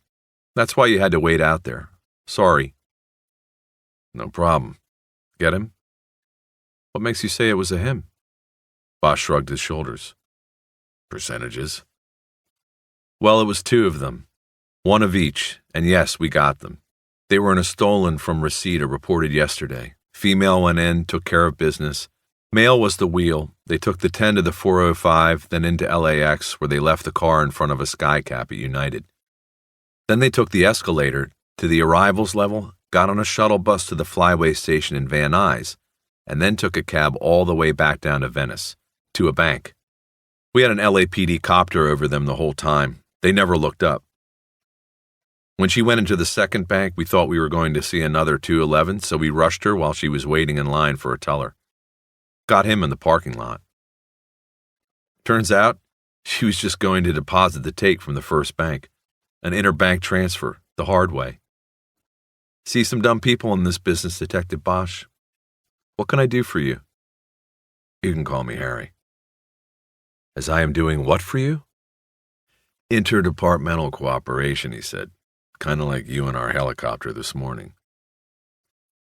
Bosch drank some of his coffee and said, "Your name is on a bolo I came across yesterday, your old case out of downtown. I'm interested in it. I work homicide out of Hollywood. Yes, I know," Agent Wish interrupted. "Ision. The receptionist showed me the card you gave. By the way, do you need it back?" That was a cheap shot. He saw his sad-looking business card on her clean green blotter. It had been in his wallet for months, and its corners were curled up at the edges. It was one of the generic cards the department gave detectives who worked out in the bureaus. It had the embossed police badge on it and the Hollywood Division phone number, but no name. You could buy yourself an ink pad and order a stamp and sit at your desk at the beginning of each week and stamp out a couple of dozen cards. Or you could just write your name on the line with a pen and not give out too many. Bosch had done the latter. Nothing the department could do could embarrass him anymore. "No, you can keep it. By the way, you have one?" In a quick, impatient motion, she opened the top middle drawer of the desk, took a card out of a little tray, and put it down on the desktop next to the elbow Bosch had leaned there. He took another sip of coffee while glancing down at it. The E stood for Eleanor. "So anyway, you know who I am and where I come from," he began. "And I know a little bit about you. For instance, you investigated, or are investigating, a bank caper from last year in which the perps came in through the ground. A tunnel job, Westland National." He noticed her attention immediately pick up with that, and even thought he sensed Graysuit's breathing catch. Bosch had a line in the right water. Your name is on the bulletins. I'm investigating a homicide I believe is related to your case, and I want to know. Basically, I want to know what you've got. Can we talk about suspects, possible suspects? I think we might be looking for the same people. I think my guy might have been one of your perps. Wish was quiet for a moment and played with the pencil she'd picked up off the blotter. She pushed Bosch's card around on the green square with the eraser end. Graysuit was still acting like he was on the phone. Bosch glanced over at him and their eyes briefly connected. Bosch nodded, and Graysuit looked away. Bosch figured he was looking at the man whose comments had been in the newspaper articles, Special Agent John Rourke. You can do better than that, can't you, Detective Bosch? Wish said. I mean, you just walk in here and wave the flag of cooperation and you expect me to just open up our files? She tapped the pencil 3 times on the desk and shook her head like she was disciplining a child. How about a name, she said. How about giving me some reason for the connection? We usually handle this kind of request through channels. We have liaisons that evaluate requests from other law enforcement agencies to share files and information. You know that. I think it might be best. Bosch pulled the FBI bulletin with the insurance photo of the bracelet out of his pocket. He unfolded it and laid it on the blotter. Then he took the pawn shop Polaroid out of the other pocket and also dropped that on the desk. Westland National, he said, tapping a finger on the bulletin. The bracelet was pawned 6 weeks ago in a downtown shop. My guy pawned it. Now he's dead. She kept her eyes on the Polaroid bracelet, and Bosch saw recognition there. The case had stayed that much with her. The name is William Meadows. Found him in a pipe yesterday morning up at Mulholland Dam. Graysuit ended his one-sided conversation. He said, I appreciate the information. I have to go. We're wrapping up at 2:11. Uh-huh. Thank you. You too. Goodbye now. Bosch didn't look at him. He watched Wish. He thought he sensed that she wanted to look over at Graysuit. Her eyes darted that way, but then quickly went back to the photograph. Something wasn't right, and Bosch decided to jump back into the silence. Why don't we skip the bullshit, Agent Wish? As far as I can tell, you've never recovered a single stock certificate, a single coin, a single jewel, a single gold and jade bracelet. You got nothing. So screw the liaison stuff. I mean, what is this? My guy pawned the bracelet. He ended up dead. Why? We have parallel investigations here, don't you think? More likely the same investigation. Nothing. My guy was either given that bracelet by your perps or he stole it from them. Or possibly he was one of them, so maybe the bracelet wasn't supposed to turn up yet. Nothing else has. And he goes and breaks the rules and pawns the thing. They whack him, then go to the pawn shop and steal it back, whatever. The thing is, we are looking for the same people, and I need a direction to start in. She remained silent still, but Bosch sensed a decision coming. This time he waited her out. Tell me about him, she finally said. He told her. About the anonymous call, about the body, about the apartment that had been searched, about finding the pawn stub hidden behind the photo, and then going to the pawn shop to find the bracelet stolen. He didn't say that he had known Meadows. Anything else taken from the pawn shop or just this bracelet? She asked when he was done. Of course, yes, but just as a cover for the real thing they wanted, the bracelet. The way I see it, Meadows was killed because whoever killed him wanted the bracelet. He was tortured before he was murdered because they wanted to know where it was. They got what they needed, killed him, then went and got the bracelet. Mind if I smoke? Yes, I do. What could be so important about one bracelet? This bracelet is only a drop in the bucket of what was taken, of what hasn't ever turned up. Bosch had thought of that and didn't have an answer. He said, I don't know. If he was tortured, as you say, why was the pawn ticket there for you to find? And why did they have to break into the pawn shop? You're suggesting that he told them where the bracelet was, but didn't give up the ticket? Bosch had thought about this too. He said, I don't know. Maybe he knew they wouldn't let him live, so he only gave them half of what they needed. He kept something back. It was a clue. He left the pawn stub behind as a clue. Bosch thought about the scenario. He had first begun to put it together when rereading his notes and the reports he had typed. He decided it was time to play one more card. I knew Meadows 20 years ago. You knew this victim, Detective Bosch? Her voice was louder now, accusatory. Why didn't you say that when you first came in here? Since when does the LAPD allow its detectives to go around investigating the deaths of their friends? I didn't say that. I said I knew him 20 years ago, and I didn't ask for the case. It was my turn in the bucket. I got the call out. It was... He didn't want to say coincidence. This is all very interesting, Wish said. It is also irregular. I'm not sure we can help you. I think... Look, when I knew him, it was with the U.S. Army, 1st Infantry in Vietnam, okay? We were both there. He was what they called a tunnel rat. Do you know what that means? I was one too. Wish said nothing. She was looking down at the bracelet again. Bosch had totally forgotten about Gray Suit. The Vietnamese had tunnels under their villages, Bosch said. Some were a century old. The tunnels went from hooch to hooch, village to village, jungle to jungle. They were under some of our own camps everywhere. And that was our job, the tunnel soldiers, to go down into those things. There was a whole other war under the ground. Bosch realized that aside from a shrink and a circle group at the VA in Sepulveda, he had never told anyone about the tunnels and what he did. And Meadows, he was good at it. As much as you could like going down into that blackness with just a flashlight and a .45, well, he did. Sometimes we'd go down and it would take hours, and sometimes it would take days. And Meadows, well, he was the only one I ever knew over there that wasn't scared of going down there. It was life above ground that scared him. She didn't say anything. Bosch looked over at Gray Suit, who was writing on a yellow tablet Bosch couldn't read. Bosch heard someone report on the TAC channel that he was transporting 2 prisoners to the Metro lockup. So now, 20 years later, you've got a tunnel caper, and I've got a dead tunnel fighter. He was found in a pipe, a tunnel. He had property from your caper. Bosch felt around in his pockets for his cigarettes, then remembered she had said no.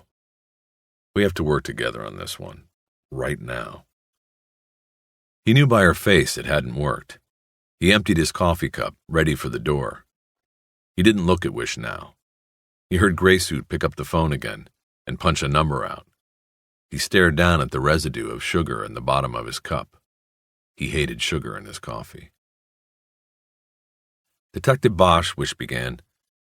I'm sorry you had to wait in the hall so long this morning. I'm sorry this fellow soldier you knew, Meadows, is dead. Whether it was 20 years ago or not, I am. I have sympathy for him and you and what you may have had to go through. But I am also sorry that I can't help you at the moment. I will have to follow established protocol and talk to my supervisor. I will get back to you as soon as possible. That is all I can do at the moment. Bosch dropped the cup into a trash can next to her desk and reached over to pick up the Polaroid in the bulletin page. Can we keep the photo here? Agent Wish asked. I need to show it to my supervisor. Bosch kept the Polaroid. He got up and stepped in front of Gray Suit's desk. He held the Polaroid up to the man's face. He's seen it, he said over his shoulder as he walked out of the office. Deputy Chief Irving sat at his desk, brushing his teeth and working the muscles of his jaw into hard rubber balls. He was disturbed, and this clenching and gnashing of teeth was his habit when disturbed or in solitary, contemplative moods. As a result, the musculature of his jaw had become the most pronounced feature of his face. When looked at head-on, Irving's jawline was actually wider than his ears, which were pinned flat against his shaven skull and had a wing-like shape to them. The ears and the jaw gave Irving an intimidating, if not odd, visage. He looked like a flying jaw, as though his powerful molars could crush marbles. And Irving did all he could do to promote this image of himself as a fearsome junkyard dog who might sink his teeth into a shoulder or leg and tear out a piece of meat the size of a softball. It was an image that had helped overcome his one impediment as a Los Angeles policeman. His silly name.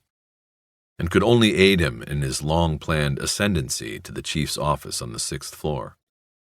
So he indulged the habit, even if it did cost him a new set of $2,000 molar implants every 18 months.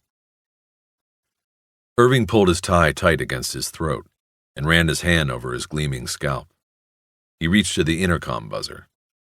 Though he could have easily pushed the speaker button then and barked his command, he waited for his new adjutant's reply first. This was another of his habits. "Yes, Chief?" He loved hearing that. He smiled, then leaned forward until his great wide jaw was inches from the intercom speaker. He was a man who did not trust that technology could do what it was supposed to do. He had to put his mouth to the speaker and shout, "Mary, get me the jacket on Harry Bosch. It should be in the actives." He spelled the first and last names for her. "Right away, Chief." Irving leaned back, smiled through clenched teeth, but then thought he felt something out of alignment. He deftly ran his tongue over his left rear lower molar, searching for a defect in its smooth surface, maybe a slight fissure. Nothing. He opened the desk drawer and took out a small mirror. He opened his mouth and studied the back teeth. He put the mirror back and took out a pale blue post-it pad and made a note to call for a dental checkup. He closed the drawer and remembered the time he had popped a fortune cookie into his mouth while dining with the city councilman from the west side. The right rear lower molar had crumbled on the stale cookie. The junkyard dog decided to swallow the dental debris rather than expose the weakness to the councilman, whose confirmation vote he would someday need and expect. During the meal, he had brought to the councilman's attention the fact that his nephew, an LAPD motorman, was a closet homosexual. Irving mentioned that he was doing his best to protect the nephew and prevent his exposure. The department was as homophobic as a Nebraska church, and if the word leaked to the rank and file, Irving explained to the councilman, the officer could forget any hope for advancement. He could also expect brutal harassment from the rest of LA's finest. Irving didn't need to mention the consequences if a scandal broke publicly. Even on the liberal West Side, it wouldn't help a councilman's mayoral ambitions. Irving was smiling at the memory when Officer Mary Grosso knocked and then walked into the office with the 1-inch thick file in her hand. She placed it on Irving's glass-topped desk. There was nothing else on its gleaming surface, not even a phone. "You were right, Chief. It was still in the active files." The deputy chief in charge of the Internal Affairs Division leaned forward and said, "Yes, I believe I did not have it transferred to the archives because I had a feeling we had not seen the last of Detective Bosch. Let me see. That would be Lewis and Clark, I believe." He opened the file and read the notations on the inside of the jacket. "Yes. Mary, will you have Lewis and Clark come in, please?" "Chief, I saw them in the squad. They were getting ready for a BOR. I'm not sure which case." "Well, Mary, they will have to cancel the Board of Rights, and please do not talk to me in abbreviations. I am a slow-moving, careful policeman. I do not like shortcuts. I do not like abbreviations. You will learn that. Now tell Lewis and Clark I want them to delay the hearing and report to me forthwith." He flexed his jaw muscles and held them hard as tennis balls at their full width. Grosso scurried from the office. Irving relaxed and paged through the file, reacquainting himself with Harry Bosch. He noted Bosch's military record and his fast advance through the department, from patrol to detective to the elite robbery homicide division in 8 years, then the fall. Administrative transfer last year from robbery homicide to Hollywood homicide. Should have been fired. Irving lamented as he studied the entries on Bosch's career chronology. Next, Irving scanned the evaluation report on a psychological given Bosch the year before to determine if he should be allowed to return to duty after killing an unarmed man.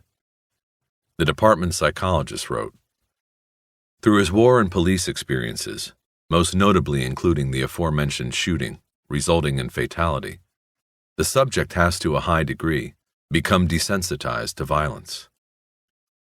He speaks in terms of violence, or the aspect of violence, being an accepted part of his day-to-day life, for all of his life.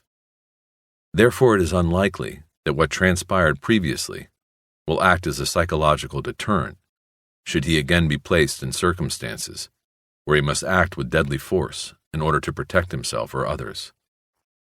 I believe he will be able to act without delay. He will be able to pull the trigger.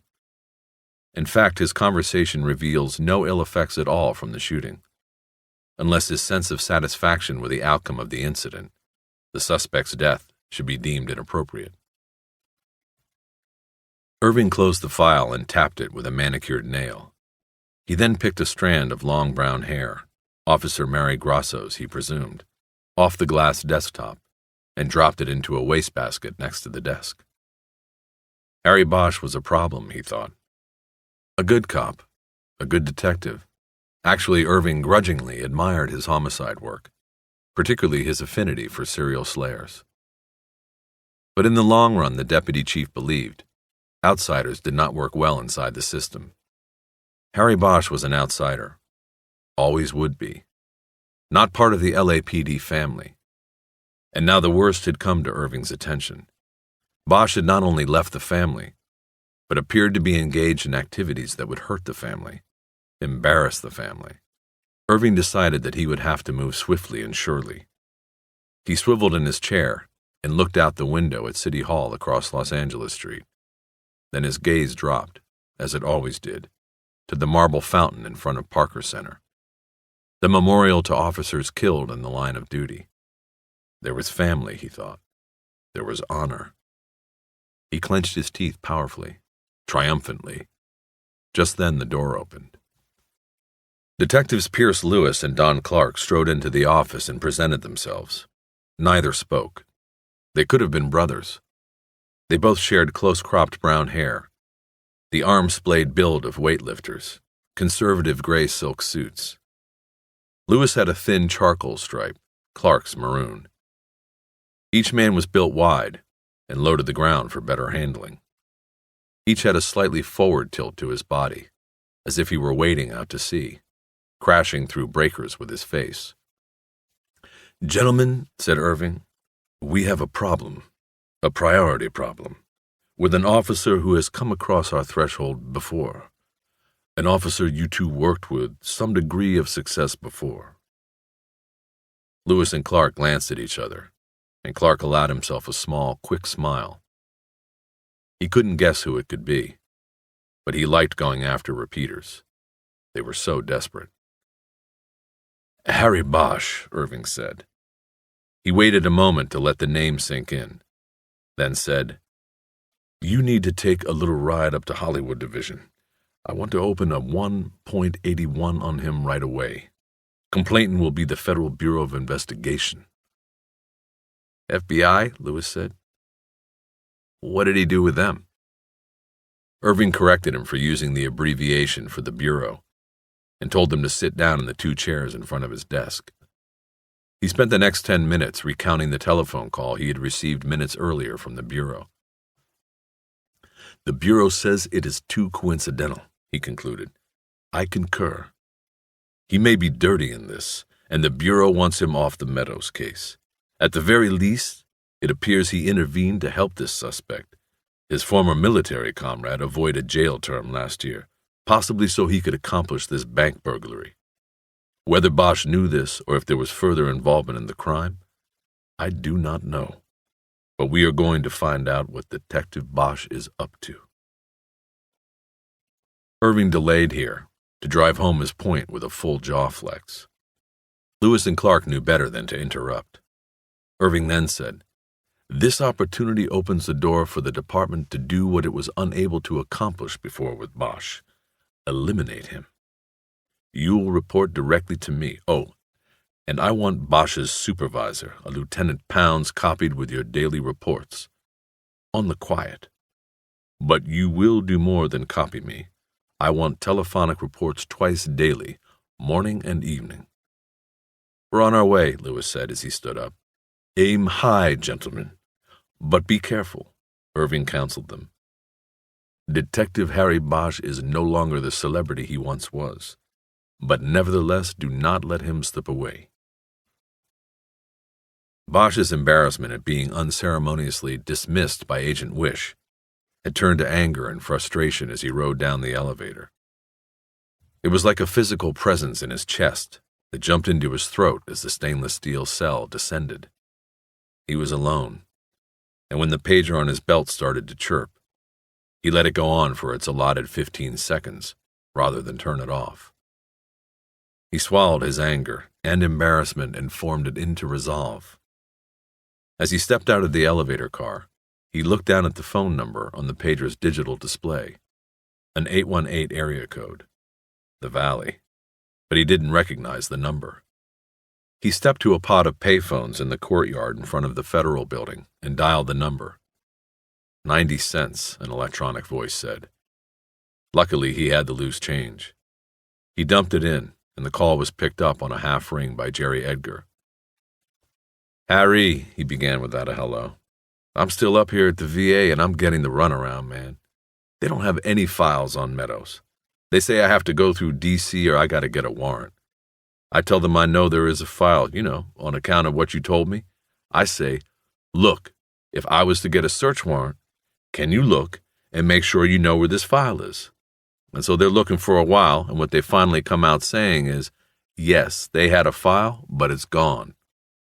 Guess who came and got it with a court order last year? The FBI. You know something I don't know? I haven't exactly been sitting on my ass. They say when the Bureau took it or why? They weren't told why. FBI agent just came in with a warrant and took it.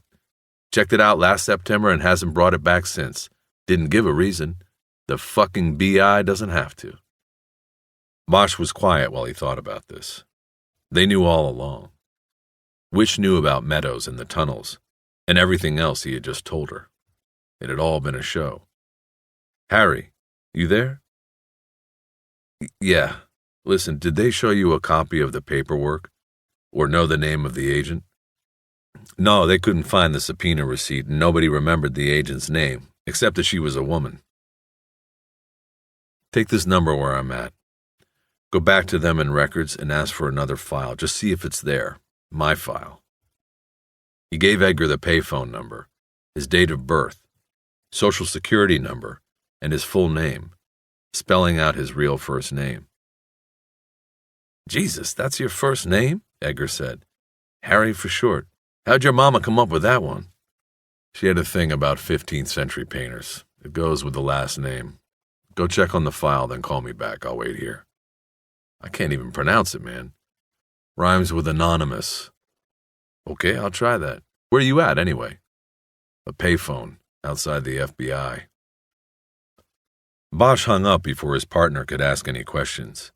He lit a cigarette and leaned on the phone booth while watching a small group of people walking in a circle on the long green lawn in front of the building. They were holding up homemade signs and placards that protested a proposal to open new oil leases in Santa Monica Bay. He saw signs that said, "Just say no to oil," and "Isn't the bay polluted enough?" and "United States of Exxon," and so on. He noticed a couple of TV news crews on the lawn filming the protest. That was the key, he thought. Exposure. As long as the media showed up and put it on the 6 o'clock news, the protest was a success. A soundbite success. Bosch noticed that the group's apparent spokesman was being interviewed on camera by a woman he recognized from Channel 4. He also recognized the spokesman, but he wasn't sure from where. After a few moments of watching the man's ease during the interview in front of the camera, Bosch placed him. The guy was a TV actor who used to play a drunk on a popular situation comedy that Bosch had seen once or twice. Though the guy still looked like a drunk, the show wasn't on anymore. Bosch was on his second cigarette, leaning on the phone booth and beginning to feel the heat of the day, when he looked up at the glass doors of the building and saw Agent Eleanor Wish walking through. She was looking down and digging a hand through her purse and hadn't noticed him. Quickly and without analyzing why, he ducked behind the phones and, using them as a shield, moved around them as she walked by. It was sunglasses she had been looking for in the purse. Now she had them on as she walked past the protesters, without even a glance in their direction. She headed up Veteran Avenue to Wilshire Boulevard. Bosch knew the federal garage was under the building. Wish was walking in the opposite direction. She was going somewhere nearby. The phone rang. "Harry, they have your file too, the FBI. What's going on?" Edgar's voice was urgent and confused. He didn't like waves. He didn't like mysteries. He was a straight 9-to-5 man. "I don't know what's going on. They wouldn't tell me," Bosch replied. "You head into the office. We'll talk there. If you get there before me, I want you to make a call over to the subway project. Personnel. See if they had Meadows working there. Try under the name Fields, too. Then just do the paper on the TV stabbing, like we said. Keep your end of our deal. I'll meet you there." "Harry, you told me you knew this guy, Meadows. Maybe we should tell 98 it's a conflict, that we ought to turn the case over to RHD or somebody else on the table." "We'll talk about it in a little while, Jed. Don't do anything or talk to anybody about it till I get there." Bosch hung up the phone and walked off toward Wilshire. He could see Wish had already turned east toward Westwood Village. He closed the distance between them, crossed to the other side of the street, and followed behind. He was careful not to get too close, so that his reflection would not be in the shop window she was looking in as she walked. When she reached Westwood Boulevard, she turned north and crossed Wilshire, coming to Bosch's side of the street. He ducked into a bank lobby. After a few moments, he went back out on the sidewalk and she was gone. He looked both ways and then trotted up to the corner. He saw her a half-block up Westwood, going into the village. Wish slowed in front of some shop windows and came to a stop in front of a sporting goods store. Bosch could see female mannequins in the window, dressed in lime green running shorts and shirts. Last year's fad on sale today. Wish looked at the outfits for a few moments and then headed off, not stopping until she was in the theater district. She turned into Stratton's Bar and Grill. Bosch on the other side of the street passed the restaurant without looking and went up to the next corner. He stood in front of the Bruin, below the old theater's marquee, and looked back. She hadn't come out. He wondered if there was a rear door. He looked at his watch.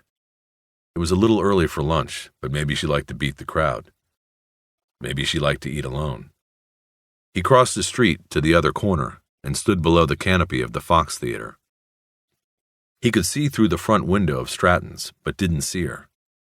He walked through the parking lot next to the restaurant and into the rear alley. He saw a public access door at the back. Had she seen him and used the restaurant to slip away? It had been a long while since he had been on a one-man tail, but he didn't think she had made him. He headed down the alley and went in the back door. Eleanor Wish was sitting alone in the row of wooden booths along the restaurant's right wall.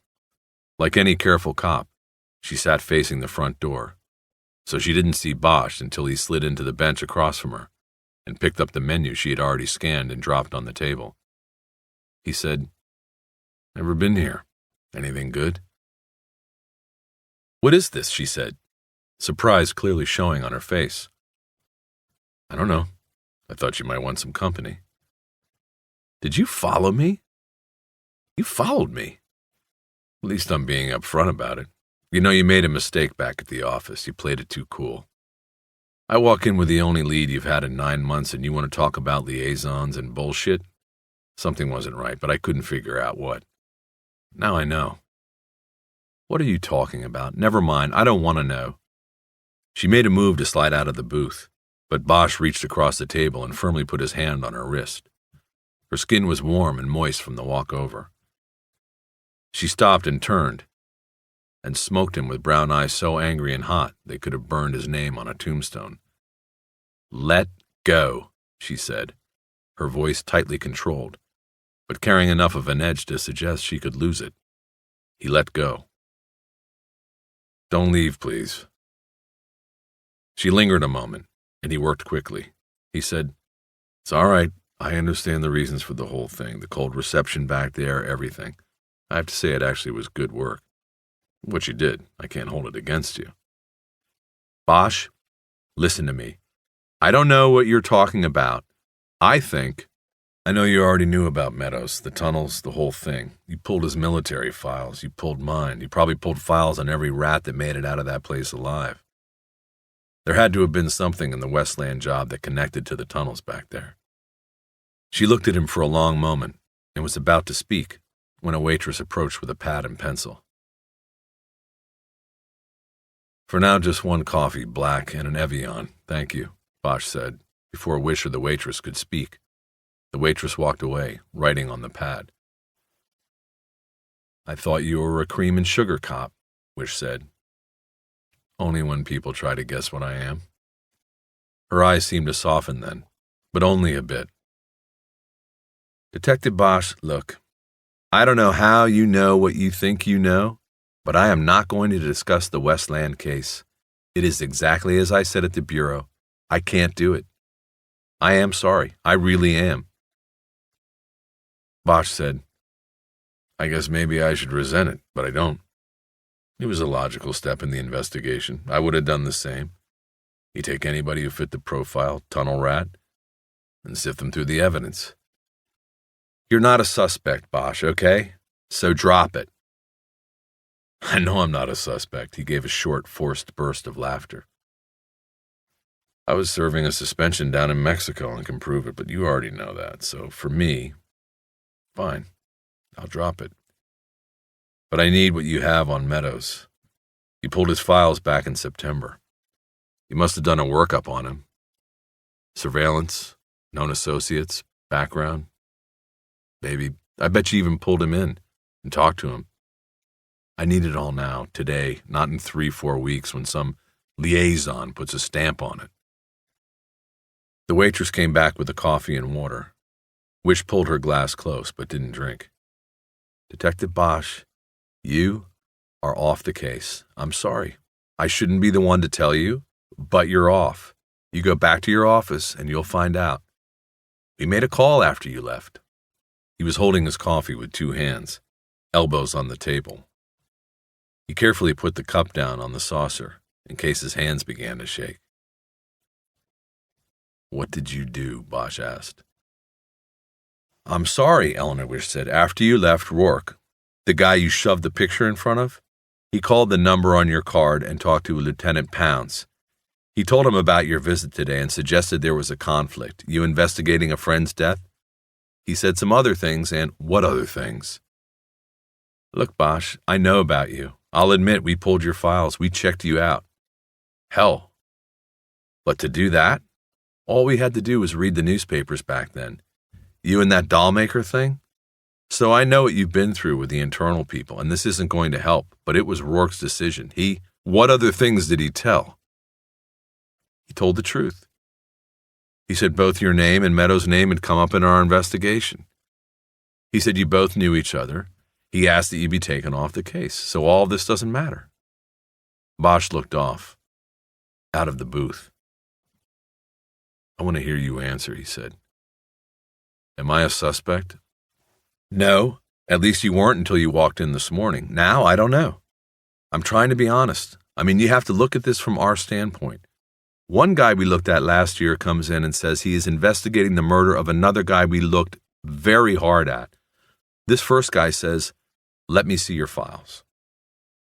She didn't have to tell him as much as she had.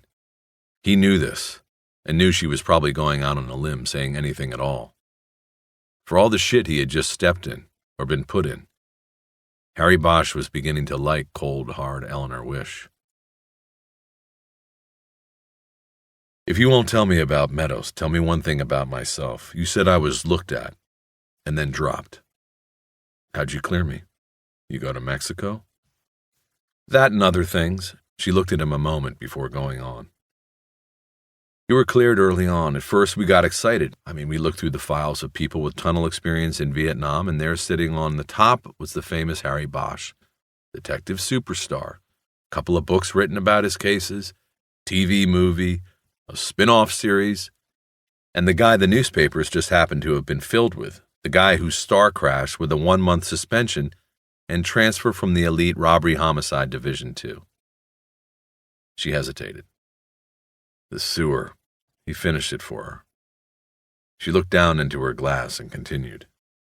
So, right away, Rourke started figuring that maybe that's how you spent your time, digging this tunnel into the bank, from hero to heel. This was your way to get back at society, something crazy like that.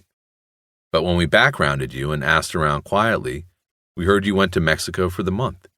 We sent someone down to Ensenada and checked it out. You were clear. Around then, we also had gotten your medical files from the VA up at Sepulveda. Oh, that's it. That's who you checked with this morning, isn't it? He nodded. She continued. Anyway, in the medical, there were psychiatrist reports. I'm sorry, this seems like such an invasion. I want to know. The therapy for PTS. I mean, you are completely functional, but you have infrequent manifestation of post-traumatic stress in forms of insomnia and other things, claustrophobia. A doctor even wrote once that you wouldn't go into a tunnel like that, never again. Anyway, we put a profile of you through our behavioral sciences lab in Quantico. They discounted you as a suspect, said it was unlikely that you would cross the line for something like financial gain. She let all of that sink in a few moments. Those VA files are old, Bosch said. The whole story is old. I'm not going to sit here and present a case for why I should be a suspect. But that VA stuff is old. I haven't seen a shrink, VA or otherwise, in 5 years. And as far as that phobia shit goes, I went into a tunnel to look at Meadows yesterday. And what do you think your shrinks in Quantico would write about that? He could feel his face turn red with embarrassment. He had said too much. But the more he tried to control and hide it, the more blood rushed into his face. The wide-hipped waitress chose that moment to come back and freshen his coffee. Ready to order? She said. No, Wish said, without taking her eyes off Bosch. Not yet. Hun, we have a big lunch crowd come in here, and we're going to need the table for people who want to eat. I make my living off the hungry ones, not the ones too angry to eat. She walked away with Bosch thinking that waitresses were probably better observers of human behavior than most cops. Wish said, I'm sorry about all of this. You should have let me get up when I first wanted to. The embarrassment was gone, but the anger was still there. He wasn't looking out of the booth anymore. He was looking right at her. You think you know me from some papers in a file? You don't know me. Tell me what you know. I don't know you. I know about you, she said. She stopped a moment to gather her thoughts. You are an institutional man, Detective Bosch, your whole life. Youth shelters, foster homes, the army, then the police. Never leave the system. One flawed societal institution after another. She sipped some water and seemed to be deciding whether to go on. She did. Hieronymus Bosch, the only thing your mother gave you was the name of a painter dead 500 years. But I imagine the stuff you've seen would make the bizarre stuff of dreams he painted look like Disneyland. Your mother was alone. She had to give you up. You grew up in foster homes, youth halls. You survived that, and you survived Vietnam, and you survived the police department. So far, at least. But you are an outsider in an insider's job. You made it to RHD and worked the headline cases, but you are an outsider all along. You did things your way, and eventually they busted you out for it. She emptied her glass, seemingly to give Bosch time to stop her from continuing. He didn't. It only took one mistake, she said. You killed a man last year. He was a killer himself, but that didn't matter. According to the reports, you thought he was reaching under a pillow on the bed for a gun. Turned out he was reaching for his toupee. Almost laughable. But IAD found a witness who said she told you beforehand that the suspect kept his hair under the pillow. Since she was a street whore, her credibility was in question. It wasn't enough to bounce you, but it cost you your position. Now you work Hollywood, the place most people in the department call the sewer. Her voice trailed off. She was finished. Bosch didn't say anything, and there was a long period of silence. The waitress cruised by the booth, but knew better than to speak to them. When you get back to the office, he finally began, tell Rourke to make one more call. He got me off the case. He can get me back on. I can't do it. He won't do it. Yes, he'll do it. And tell him he has until tomorrow morning to do it. Or what? What can you do? I mean, let's be honest. With your record, you'll probably be suspended by tomorrow. As soon as Pounds got off the phone with Rourke, he probably called IAD. If Rourke didn't do it himself, doesn't matter. Tomorrow morning I hear something, or tell Rourke he'll be reading a story in the Times about how an FBI suspect in a major bank heist, a subject of FBI surveillance no less, was murdered right under the Bureau's nose, taking with him the answers to the celebrated Westland Tunnel caper. All the facts might not be right or in the correct order, but it will be close enough. More important than that, it will be a good read, and it'll make waves all the way to D.C. It'll be embarrassing, and it'll also be a warning to whoever did Meadows. You'll never get them then, and Rourke will always be known as the guy who let them get away. She looked at him, shaking her head as if she were above this whole mess. It's not my call. I'll have to go back to him and let him decide what to do. But if it was me, I'd call your bluff, and I will tell you straight out, that's what I'll tell him to do. There's no bluff. You've checked me out. You know I'll go to the media, and the media will listen to me and like it. Be smart. You tell him it's no bluff. I'll have nothing to lose by doing it. He'll have nothing to lose by bringing me in. He began to slide out of the booth. He stopped and threw a couple of dollar bills on the table. You got my file. You know where you can reach me. Yes, we do, she said, and then, Hey, Bosch. He stopped and looked back at her. The street whore.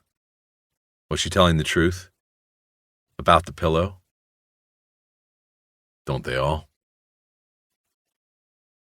Bosch parked in the lot behind the station on Wilcox and smoked right up until he reached the rear door.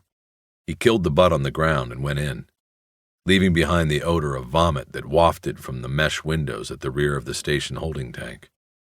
Jerry Edgar was pacing in the back hall waiting for him. Harry, we've got a forthwith from 98. Yeah, what about?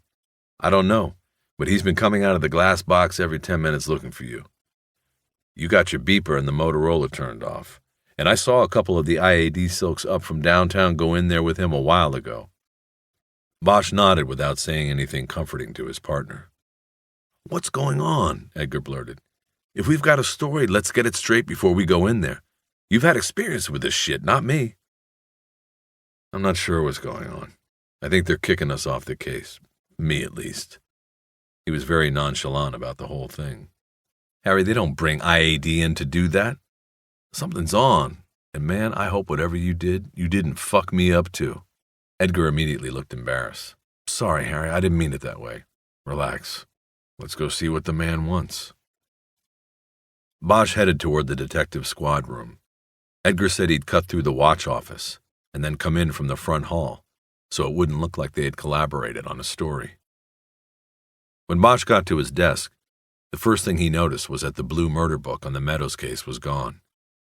But he also noticed that whoever had taken it had missed the cassette tape with a 911 call on it. Bosch picked up the cassette and put it in his coat pocket, just as 98's voice boomed out of the glass office at the head of the squad room. He yelled just one word. Bosch! The other detectives in the squad room looked around. Bosch got up and slowly walked toward the glass box, as the office of Lieutenant Harvey 98 Pounds was called. Through the windows he could see the backs of two suits sitting in there with Pounds. Bosch recognized them as the two IAD detectives who had handled the dollmaker case, Lewis and Clark. Edgar came into the squad through the front hall just as Bosch passed, and they walked into the glass box together. Pounds sat dull-eyed behind his desk. The men from Internal Affairs did not move. First thing, no smoking, Bosch. You got that? Pounds said. In fact, the whole squad stunk like an ashtray this morning. I'm not even going to ask if it was you. Department and city policy outlawed smoking in all community-shared offices such as squad rooms. It was okay to smoke in a private office, if it was your office, or if the office's occupant allowed visitors to smoke. Pounds was a reformed smoker and militant about it. Most of the 32 detectives he commanded smoked like junkies. When 98 wasn't around, many of them would go into his office for a quick fix, rather than have to go out to the parking lot, where they'd miss phone calls, and where the smell of piss and puke migrated from the rear windows of the drunk tank. Pounds had taken to locking his door, even on quick trips up the hall to the station commander's office, but anybody with a letter opener could pop the door in 3 seconds. The lieutenant was constantly returning and finding his office space fouled by smoke. He had 2 fans in the 10-by-10 room and a can of Glade on the desk. Since the frequency of the fouling had increased with the reassignment of Bosch from Parker Center to Hollywood detectives, 98 Pounds was convinced Bosch was the major offender. And he was right, but he had never caught Bosch in the act. "Is that what this is about?" Bosch asked. "Smoking in the office?" "Just sit down," Pounds snapped. Bosch held his hands up to show there were no cigarettes between his fingers. Then he turned to the 2 men from Internal Affairs. "Well, Jed, it looks like we might be off on a Lewis and Clark expedition here. I haven't seen the great explorers on the move since they sent me on a no-expense paid vacation to Mexico. Did some of their finest work on that one. Headlines, sound bites, the whole thing. The stars of Internal Affairs."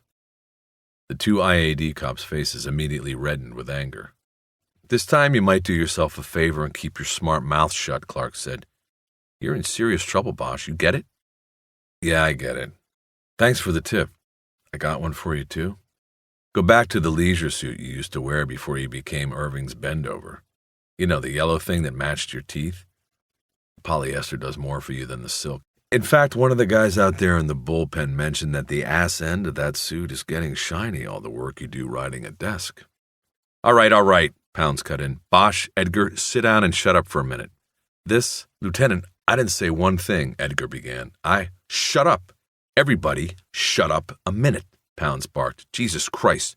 Edgar, for the record, these 2 are from Internal Affairs. If you didn't already know, Detectives Lewis and Clark." "What this is, I want a lawyer," Bosch said. "Me too, I guess," added Edgar. "Oh, bullshit," Pounds said. "We are going to talk about this and get some things straight, and we aren't bringing any police protective league bullshit into it. If you want a lawyer, you get one later. Right now you're going to sit here, the both of you, and answer some questions. If not, Edgar, you're going to be bounced out of that $800 suit and back in a uniform, and Bosch, shit. Bosch, you'll probably go down for the count this time." For a few moments there was silence in the small room, even though the tension among the 5 men threatened to shatter the windows. Pounds looked out at the squad room and saw about a dozen detectives acting as if they were working, but who were actually trying to pick up whatever they could through the glass. Some had been attempting to read the lieutenant's lips. He got up and lowered a set of Venetian blinds over the windows. He rarely did this. It was a signal to the squad that this was big.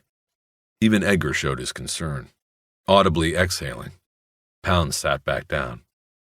He tapped a long fingernail on the blue plastic binder that lay closed on his desk. "Okay, now, let's get down to it," he began. "You 2 guys are off the Meadows case. That's number 1. No questions, you're done. Now, from the top, you are going to tell us anything and everything." At that, Lewis snapped open a briefcase and pulled out a cassette tape recorder. He turned it on and put it on Pound's spotless desk. Bosch had been partnered with Edgar only 8 months. He didn't know him well enough to know how he could take this kind of bullying, or how far he could hold out against these bastards. But he did know him well enough to know he liked him and didn't want him to get jammed up. His only sin in this whole thing was that he had wanted Sunday afternoon off to sell houses. "This is bullshit," Bosch said, pointing to the recorder. "Turn that off," Pound said to Lewis, pointing to the recorder, which was actually closer to him than to Lewis. The Internal Affairs detective stood up, picked up the recorder. He turned it off, hit the rewind button, and replaced it on the desk. After Lewis sat back down, Pound said, "Jesus Christ, Bosch. The FBI calls me today and tells me they've got you as a possible suspect in a goddamn bank heist. They say this Meadows was a suspect in the same job, and by virtue of that, you should now be considered a suspect in the Meadows kill. You think we aren't going to ask questions about that? Edgar was exhaling louder now. He was hearing this for the first time. Keep the tape off and we'll talk, Bosch said. Pounds contemplated that for a moment and said, For now, no tape. Tell us.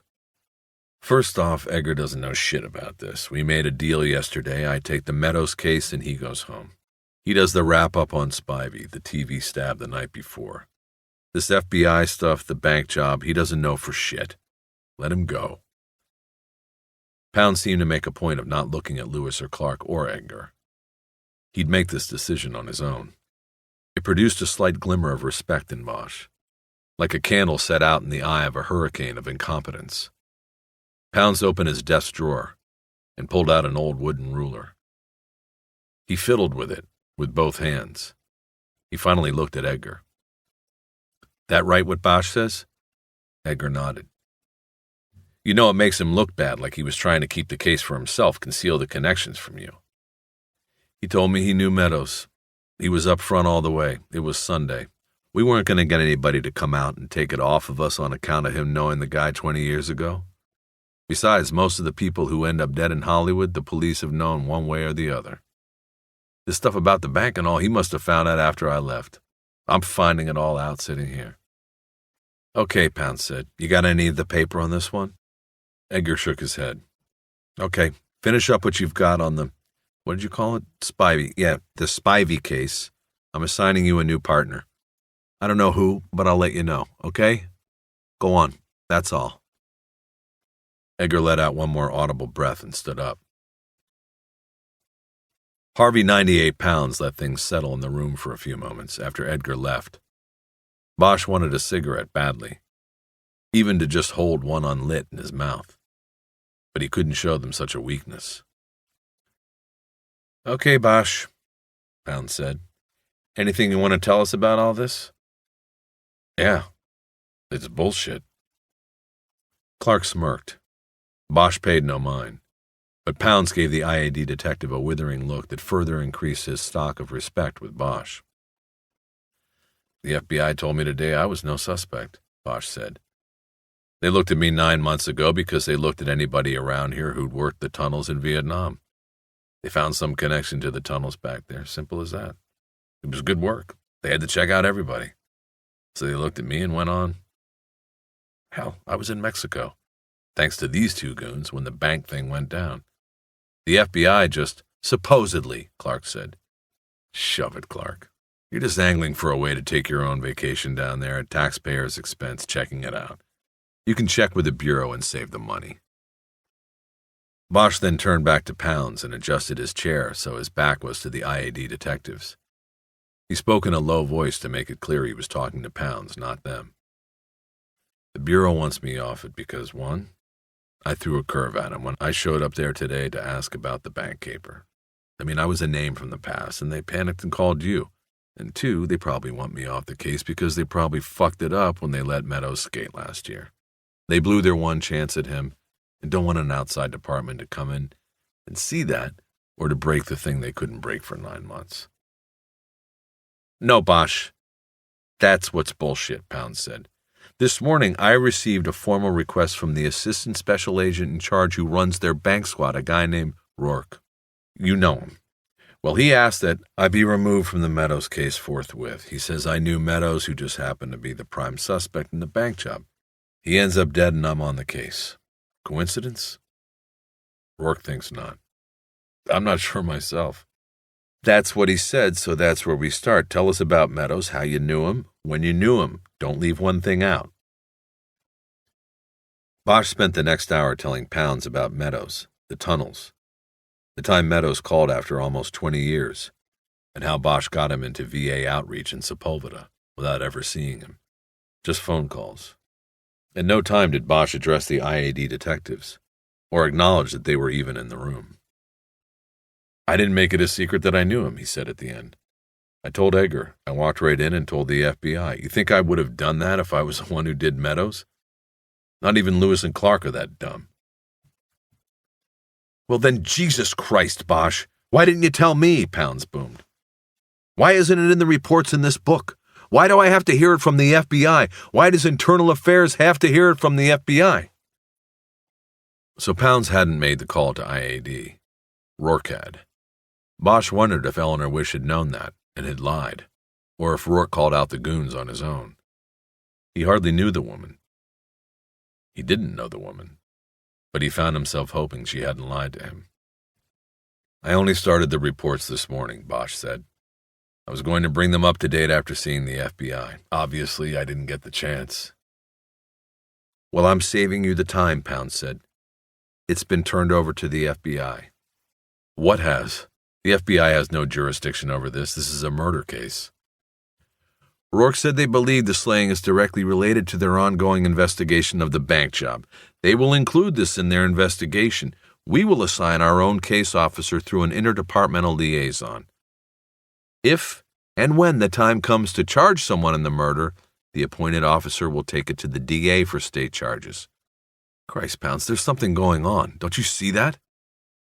Pounds put the ruler back in the drawer and closed it.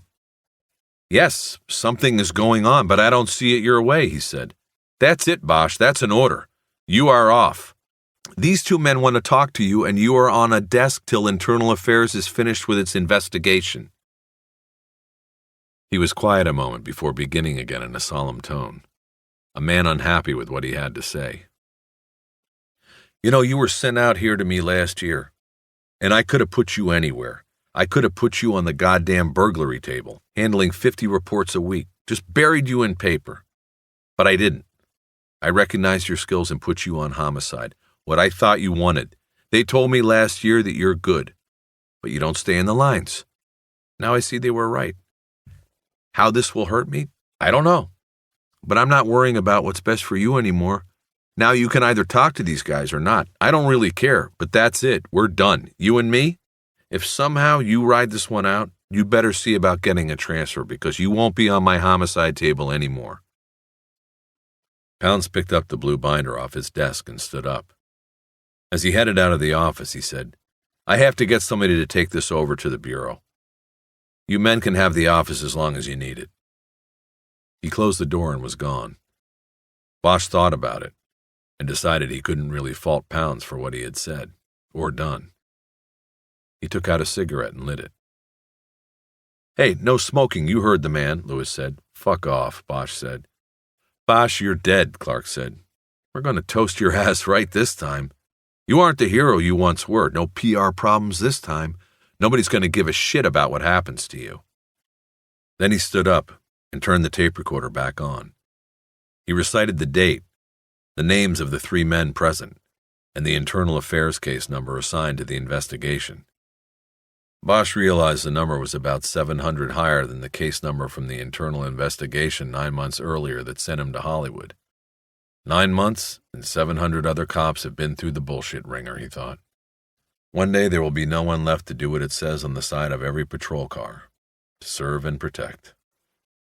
Detective Bosch, Lewis took over then in a modulated, calm tone.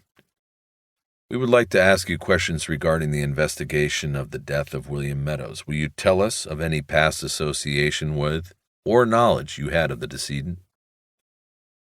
I refuse to answer any questions without an attorney present, Bosch said. I cite my right to representation under California's Policeman's Bill of Rights. Detective Bosch, the Department administration does not recognize that aspect of the Policeman's Bill of Rights. You are commanded to answer these questions, and if you do not, you will be subject to suspension and possible dismissal. Can you loosen these handcuffs, please? Bosch said. What? Lewis cried out, losing his calm, confident tone. Clark stood up and went to the tape recorder and bent over it. Detective Bosch is not handcuffed, and there are 2 witnesses here who can attest to that fact, he said. Just the 2 that cuffed me, Bosch said, and beat me. This is a direct violation of my civil rights. I request that a union rep and my attorney be present before we continue. Clark rewound the tape and turned the recorder off. His face was almost purple with anger as he carried it back to his partner's briefcase. It was a few moments before words came to either one of them. Clark said, It's going to be a pleasure to do you, Bosch. We'll have the suspension papers on the chief's desk by the end of the day. You'll be assigned to a desk at Internal Affairs where we can keep an eye on you.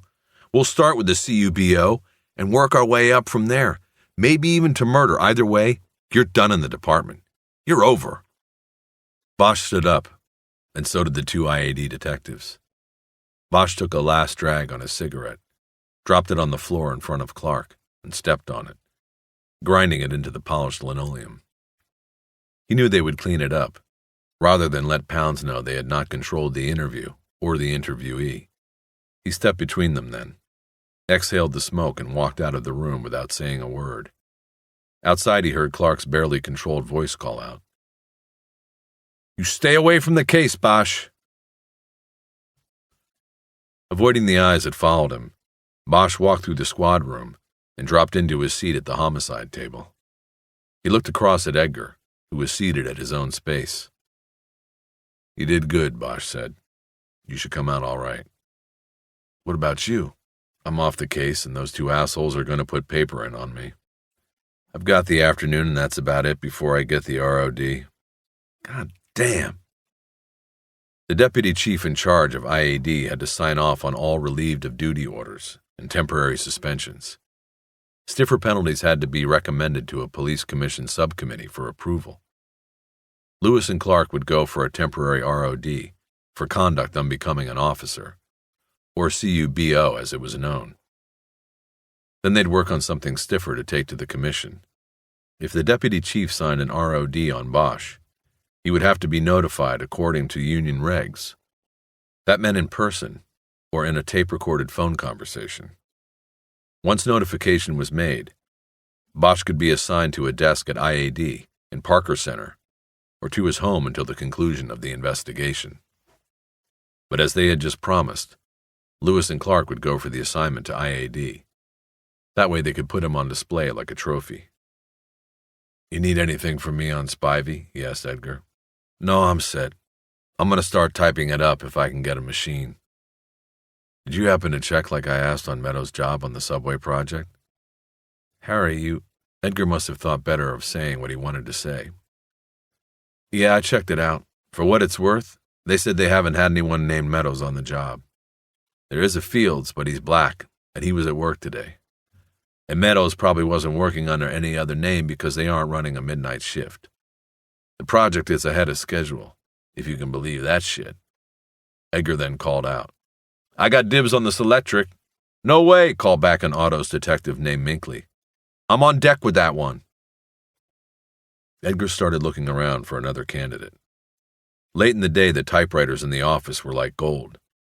There were a dozen machines for 32 detectives. That was if you included the manual jobs and the electrics with nervous ticks like moving borders or jumpy space bars. "Okay then," Edgar called out. "I got dibs after you, Mink." Then Edgar lowered his voice and turned to Bosch. "Who do you think they'll put me with?" "Pounds? I don't know.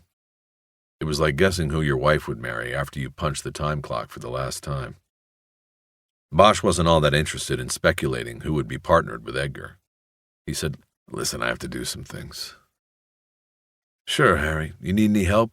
Anything from me?" Bosch shook his head and picked up the phone.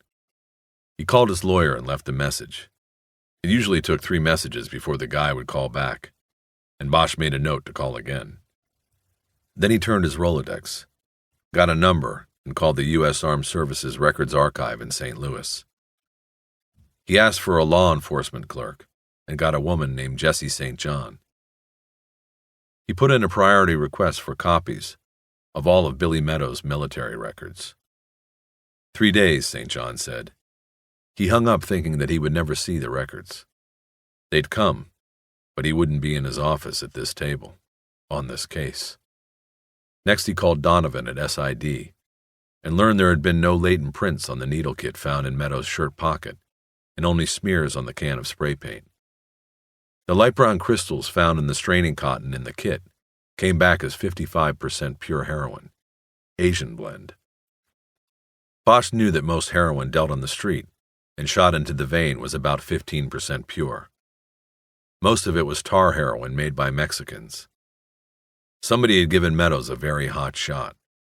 In Harry's mind, that made the tox test he was waiting for a formality. Meadows had been murdered. Nothing else from the crime scene was of much use except Donovan mentioned that the freshly burned match found in the pipe was not torn from the matchbook in Meadows' kit. Bosch gave Donovan the address of Meadows' apartment and asked him to send a team out to process it. He said to check the matches in an ashtray on the coffee table against the book and the kit. Then he hung up, wondering if Donovan would send somebody before word spread that Bosch was off the case or suspended. The last call he made was to the coroner's office. Sakai said he had made next of kin notification. Meadows' mother was still alive and was reached in New Iberia, Louisiana. She had no money to send for him or bury him. She hadn't seen him in 18 years. Billy Meadows would not be going home. L.A. County would have to bury him. What about the VA? Bosch asked. He was a veteran. Right. I'll check it out, Sakai said, and hung up. Bosch got up and took a small portable tape recorder from one of his drawers in the file cabinets. The bank of files ran along the wall behind the homicide table. He slipped the recorder into his coat pocket with the 911 tape and walked out of the squad room through the rear hallway. He went past the lockup benches in the jail down to the crash office. The tiny office was more crowded than the detective bureau. Desks and files for 5 men and a woman were crammed into a room no bigger than a second bedroom in a Venice apartment. Down one wall of the room was a row of 4-drawer file cabinets. On the opposite wall was the computer and teletype. In between there were 3 sets of 2 desks, pushed side by side. The back wall had the usual map of the city with black lines detailing the 18 police divisions.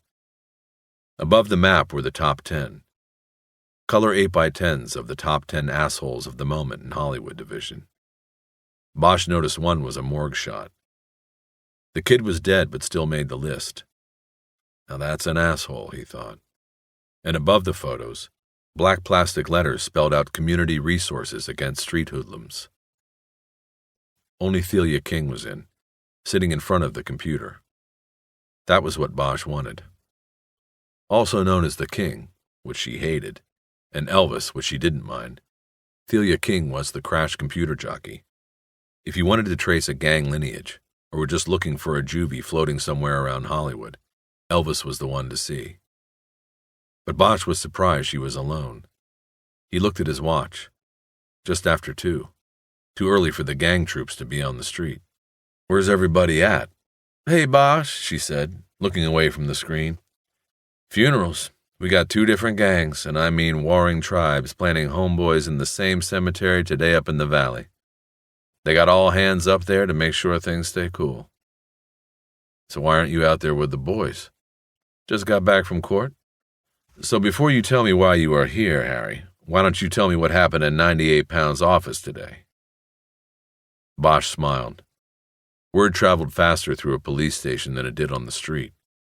He gave her an abbreviated account of his time in the barrel and the expected battle with IAD. Bosch, you take things too seriously, she said. Why don't you get yourself an outside gig? Something to keep yourself sane, moving in the flow, like your partner. Too bad that sucker's married. He's making 3 times selling houses on the side while we make busting heads full time. I need a gig like that. Bosch nodded. But too much going with the flow is heading us into the sewer, he thought, but didn't say. Sometimes he believed that he took things just right, and everybody else didn't take them seriously enough. That was the problem. Everybody had an outside gig. What do you need? She said. I better do it now before they put your paper through. After that, you'll be a leper round here. Stay where you are, he said. And then he pulled over a chair and told her what he needed from the computer. The crash computer had a program called GRIT, an acronym within an acronym, this one for gang-related information tracking. The program files contained the vitals on the 55,000 identified gang members and juvenile offenders in the city. The computer also tied in with a gang computer at the sheriff's department, which had about 30,000 of its own gangbangers on file. One part of the GRIT program was the moniker file. This stored references to offenders by their street names It could match them with real names, DOBs, addresses, and so on. All monikers that came to police attention through arrests or shake cards, field interrogation reports, were fed into the computer program. It was said the grit file had more than 90,000 monikers in it. You just needed to know which keys to push, and Elvis did. Bosch gave her the 3 letters he had. "I don't know if that's the whole thing or a partial," he said. "I think it's a partial." She typed in the commands to open the grit files, put in the letters SHA, and hit the prompt key. It took about 13 seconds. A frown creased Thalia King's ebony face. 343 hits, she announced. "You might be hiding out here a while, hon." He told her to eliminate the blacks and Latinos. The 911 tape sounded white to him. She pressed more keys. Then the computer screen's amber letters recomposed the list. "That's better. 19 hits," King said. There was no moniker that was just the 3 letters, SHA. There were 5 shadows, 4 Shaws, 2 Sharkies, and 1 each of Shark, Shabby, Shallow, Shank, Shabbat, and Shame. Bosch thought quickly about the graffiti he had seen on the pipe up at the dam. The jagged S, almost like a gaping mouth. The mouth of a shark? "Pull up the variations on shark," he said. King hit a couple of keys, and the top third of the screen filled with the new amber letters. Shark was a valley boy. Limited contact with police. He had gotten probation and graffiti cleanup after he was caught tagging bus benches along Ventura Boulevard in Tarzana. He was 15. It wasn't likely he would have been up at the dam at 3 o'clock on a Sunday morning, Bosch guessed. King pulled the first Sharky up on the screen. He was currently in a Malibu fire camp for juvenile offenders. The second Sharky was dead, killed in a gang war between the KGB, Kids Gone Bad, and the Vineland Boys in 1989. His name had not yet been purged from the computer records. When King called up the first Sharky, the screen filled with information, and a blinking word at the bottom said more. "Here's a regular troublemaker," she said. The computer report described Edward Neese, a male white, 17 years of age, known to ride a yellow motorbike, tag number JVN138, and who had no known gang affiliation, but used Sharky as a graffiti tag. A frequent runaway from his mother's home in Chatsworth. 2 screens of police contacts with Sharky followed. Bosch could tell by the location of each arrest or questioning that this Sharky was partial to Hollywood and West Hollywood when he ran away. He scanned to the bottom of the second screen, where he saw a loitering arrest 3 months earlier at the Hollywood Reservoir.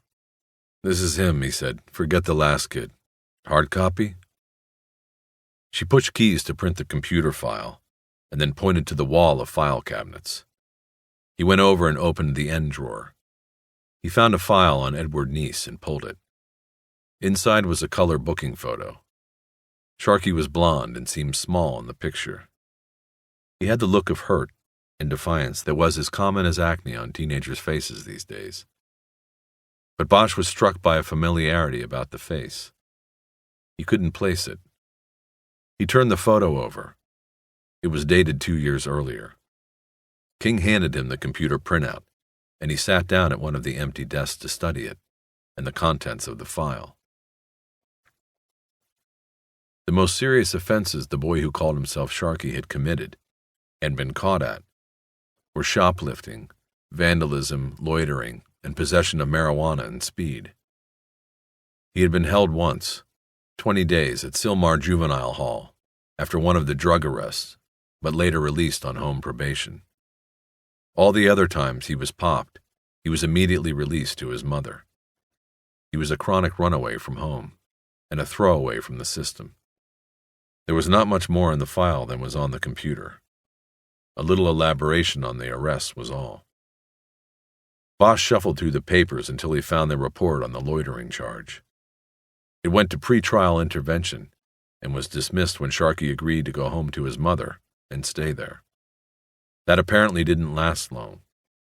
There was a report that the mother had reported him missing to his probation officer 2 weeks later. According to these records, he had not been picked up yet. Bosch read the investigating officer's summary on the loitering arrest. It said, I.O. interviewed Donald Smiley, a caretaker at the Mulholland Dam, who said at 7 a.m. this date, he went into the pipe situated alongside the reservoir access road to clear it of debris. Smiley found the boy asleep on a bed made of newspapers. The boy was dirty and incoherent when roused.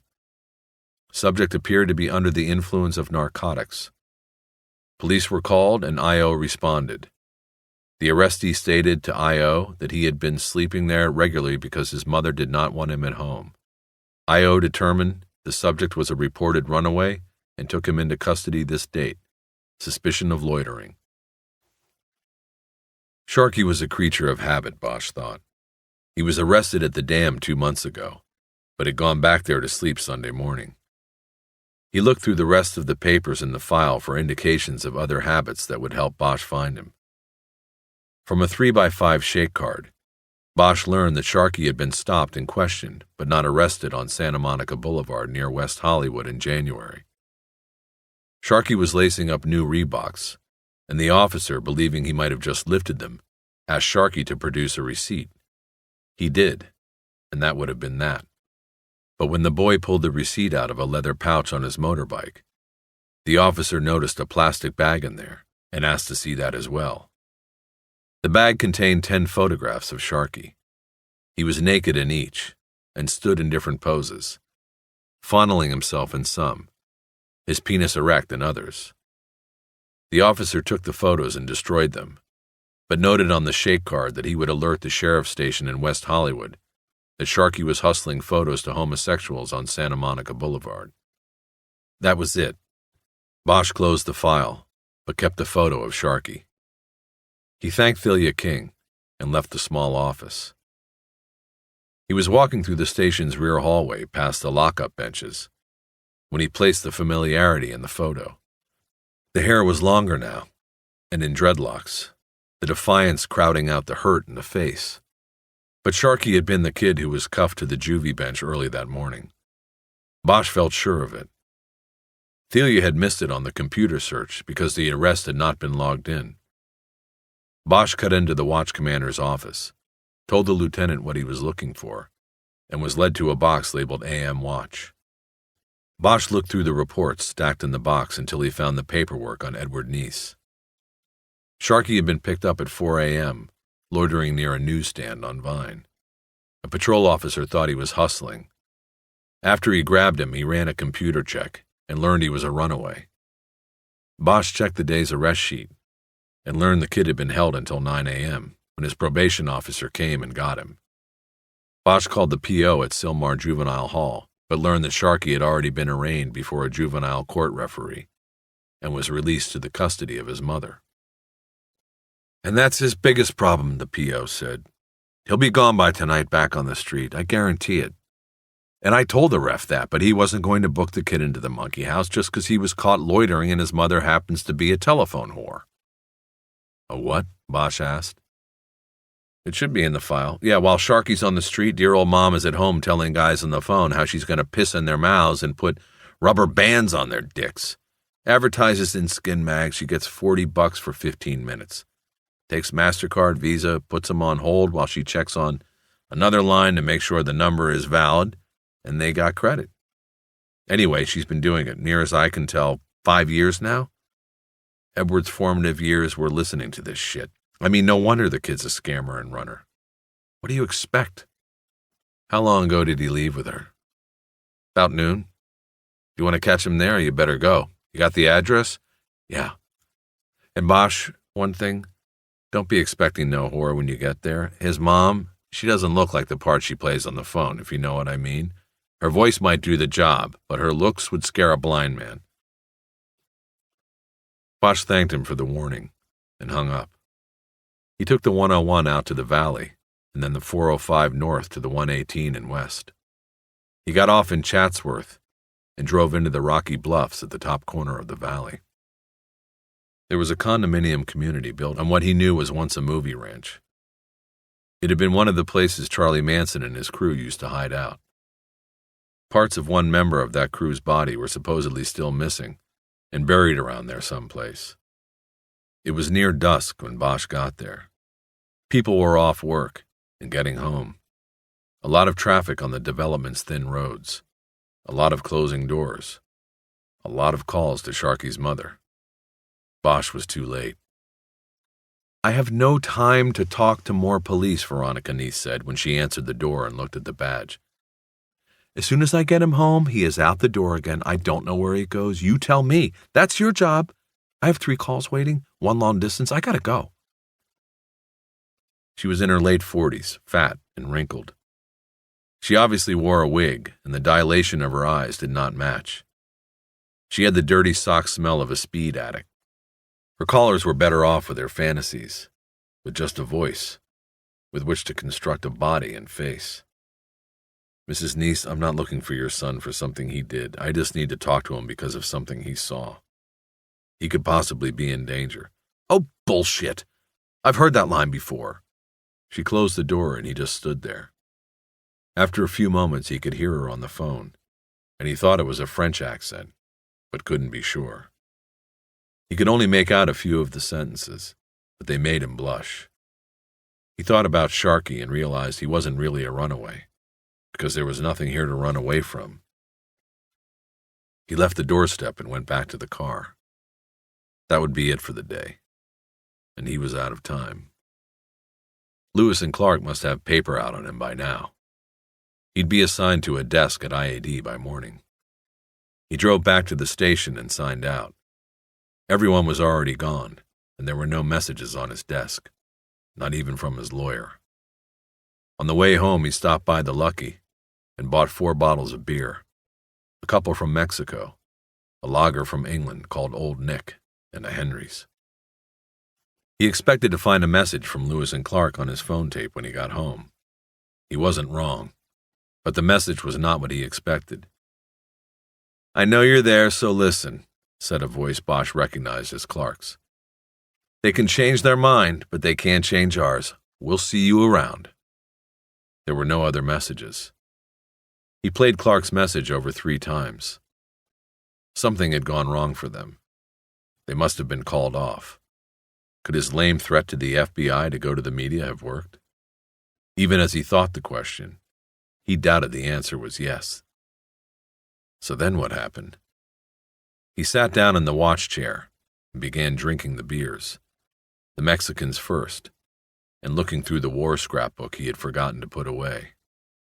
When he had opened it Sunday night, he had opened a dark memory. He now found himself entranced by it, the distance of time having faded the threat, as well as the photos. Sometime after dark, the phone rang, and Harry picked it up before the tape machine. "Well," said Lieutenant Harvey Pounds, "the FBI now thinks they might have been too harsh. They've reassessed and want you back in. You are to aid their investigation in any way they request. That comes down from administration, Parker Center." Pound's voice betrayed his astonishment at the reversal. "What about IAD?" Bosch asked. "Nothing filed on you. Like I said, the FBI is backing away. So is IAD. For now." "So I am back in." "You're back in. Not my choice, just so you know. They went over me because I told them to blow it out their collective asses. Something about this stinks, but I guess it'll have to wait for later. For now, you are on detached assignment. You are working with them until further notice." "What about Edgar?" "Don't worry about Edgar. He's not your concern anymore." "Pounds, you act like you did me a favor putting me on the homicide table when they kicked me out from Parker Center. I did you the favor, man. So if you're looking for apologies from me, you aren't getting any." "Bosch, I'm not looking for anything from you. You fucked yourself. Only problem with that is that you may have fucked me in the process. If it was up to me, you wouldn't be near this case. You'd be checking pawn shop lists." "But it isn't up to you, is it?" He hung up before Pounds could reply. He stood there thinking for a few moments, and his hand was still on the phone when it rang again. "Rough day, right?" Eleanor Wish said. "I thought it was somebody else." "Well, I guess you've heard. I heard. You'll be working with me. How come you called off the dogs? Simple. We want to keep the investigation out of the papers. There's more to it. She didn't say anything, but she didn't hang up. Finally, he thought of something to say. Tomorrow? What do I do? Come see me in the morning. We'll go from there. Bosch hung up. He thought about her, and about how he didn't know what was going on. He didn't like it, but he couldn't walk away now. He went into the kitchen and took the bottle of Old Nick from the refrigerator.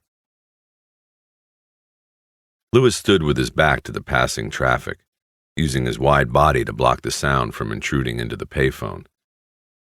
He starts with the FBI or the Bureau tomorrow morning, Lewis said. What do you want us to do? Irving didn't answer at first. Lewis envisioned him on the other end of the line, jaw worked into a clench, Popeye face, Lewis thought and smirked. Clark walked over from the car then and whispered, What's so funny? What did he say? Lewis batted him away and made a don't bother me face at his partner. Who was that? Irving asked. It was Clark, sir. He's just anxious to know our assignment. Did Lieutenant Pounds talk to the subject? Yes, sir, Lewis said, wondering if Irving was taping the call.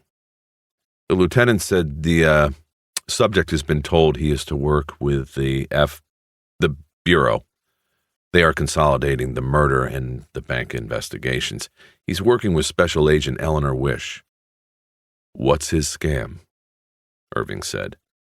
Though no reply was expected or offered by Lewis, there was silence on the phone line for a while, because Lewis knew better than to interrupt Irving's thoughts.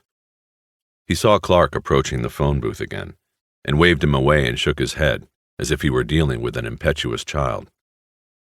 The doorless phone booth was at the bottom of Woodrow Wilson Drive, next to the Barham Boulevard crossing over the Hollywood freeway. Lewis heard the sound of a semi thunder by on the freeway and felt warm air blow into the booth. He looked up at the lights of the houses on the hillside and tried to pinpoint which one came from Bosch's stilt house. It was impossible to tell. The hill looked like a giant fat Christmas tree with too many lights. He must have some kind of leverage on them, Irving finally said. He's muscled his way into it. I'll tell you what your assignment is. You two stay on him. Not so he knows, but stay with him. He is up to something. Find out what, and build your 1.81 case along the way. The Federal Bureau of Investigation may have withdrawn its complaint, but we will not back off. What about Pounds? You still want him copied? That is Lieutenant Pounds, Detective Lewis. And yes, copy him your daily surveillance log. That will be enough for him. Irving hung up without another word. Very good, sir, Lewis said to the dead phone. He didn't want Clark to know he'd been slighted. We'll stay with it. Thank you, sir. Good night. Then he too hung up, privately embarrassed that his commander had not deemed it necessary to say good night to him. Clark quickly walked up. So we pick him up again tomorrow morning. Bring your piss bottle. That's it? Just surveillance? At this time. Shit, I want to search that fucker's house, break some stuff. He's probably got the shit from that heist sitting up there. If he was involved, I doubt he would be so stupid. We sit back for now. If he's dirty on this, we'll see. Oh, he's dirty, don't worry. We'll see. Sharky sat on the concrete block wall that fronted a parking lot on Santa Monica Boulevard. He closely watched the lighted front of the 7-Eleven across the street, checking out who was coming and who was going. Mostly tourist trade and couples, no singles yet, none that fit the bill. The boy called Arson sauntered over and said, "This ain't going nowhere, Boudreaux." Arson's hair was red and waxed into spiky flames. He wore black jeans and a dirty black t-shirt. He was smoking a Salem. He wasn't stoned, but he was hungry. Sharky looked at him, and then passed him to where the third boy, the one known as Mojo, sat on the ground near the bikes. Mojo was shorter and wider, with his black hair slicked back in a knob behind his head. Acne scars marked his face forever as sullen. "Give it a few more minutes," Sharky said. "I want to eat, man," Arson said. "Well, what do you think I'm trying to do? We all want to eat." "Maybe we could see how Betty Jane's doing," Mojo said. "She'll have made enough for us to eat." Sharky looked over at him and said, "You two go ahead. I'm staying till I score. I'm going to eat." As he said this, he watched a maroon Jaguar XJ6 pull into the convenience store's lot. "What about the guy in the pipe?" Arson asked. "You think they found him yet? We could go up there and check him out. See if there is any bread. I don't know why you didn't have the balls to do it last night, Shark." "Hey, you go up there by yourself and check it out if you want," Sharky said. "See who has balls then." He hadn't told them that he had called 911 about the body. That would be harder for them to forgive than his fear of going into the pipe. A lone man got out of the Jaguar. He looked like late 30s, brush cut, baggy white slacks and shirt, sweater draped around his shoulders. Sharky saw no one waiting in the car. "Hey, check out the Jag," he said. The other two looked over at the store. "This is it, I'm going." "We'll be here," Arson said. Sharky got off the wall and trotted across the boulevard. He watched the Jag's owner through the windows of the store. He had an ice cream in his hand and was looking at the magazine rack. His eyes were constantly on the prowl as he looked at the other men in the store. Sharky was encouraged as he saw the man head toward the counter to pay for the ice cream. He squatted against the front of the store, the grill of the Jag 4 feet away. When the man came out, Sharky waited for their eyes to lock, and the man to smile before he spoke up. "Hey, mister," he said as he got up. "I was wondering if you could do me a favor." The man looked around the parking lot before answering. "Sure, what do you need?"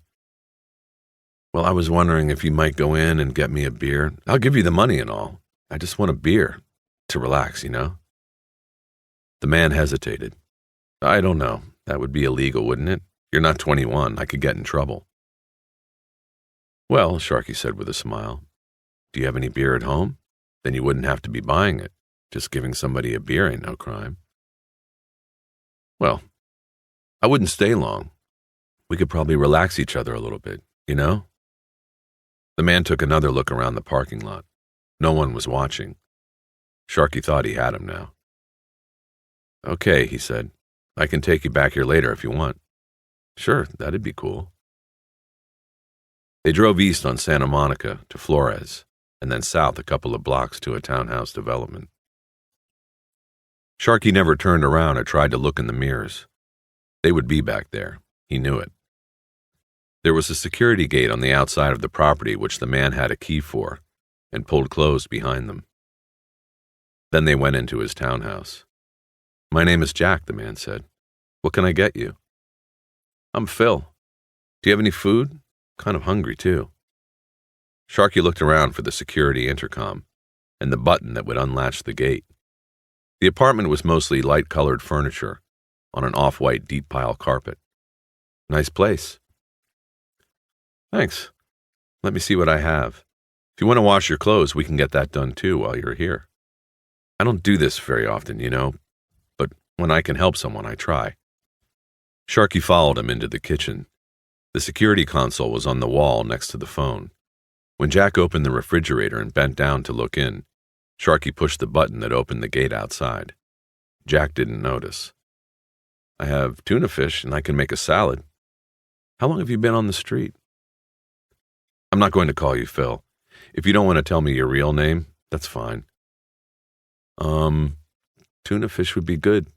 Not too long." "Are you clean?" "Yeah, sure. I'm okay. We'll take precautions." It was time. Sharky stepped backward into the hall. Jack looked up from the refrigerator, a plastic bowl in his hand, his mouth slightly ajar.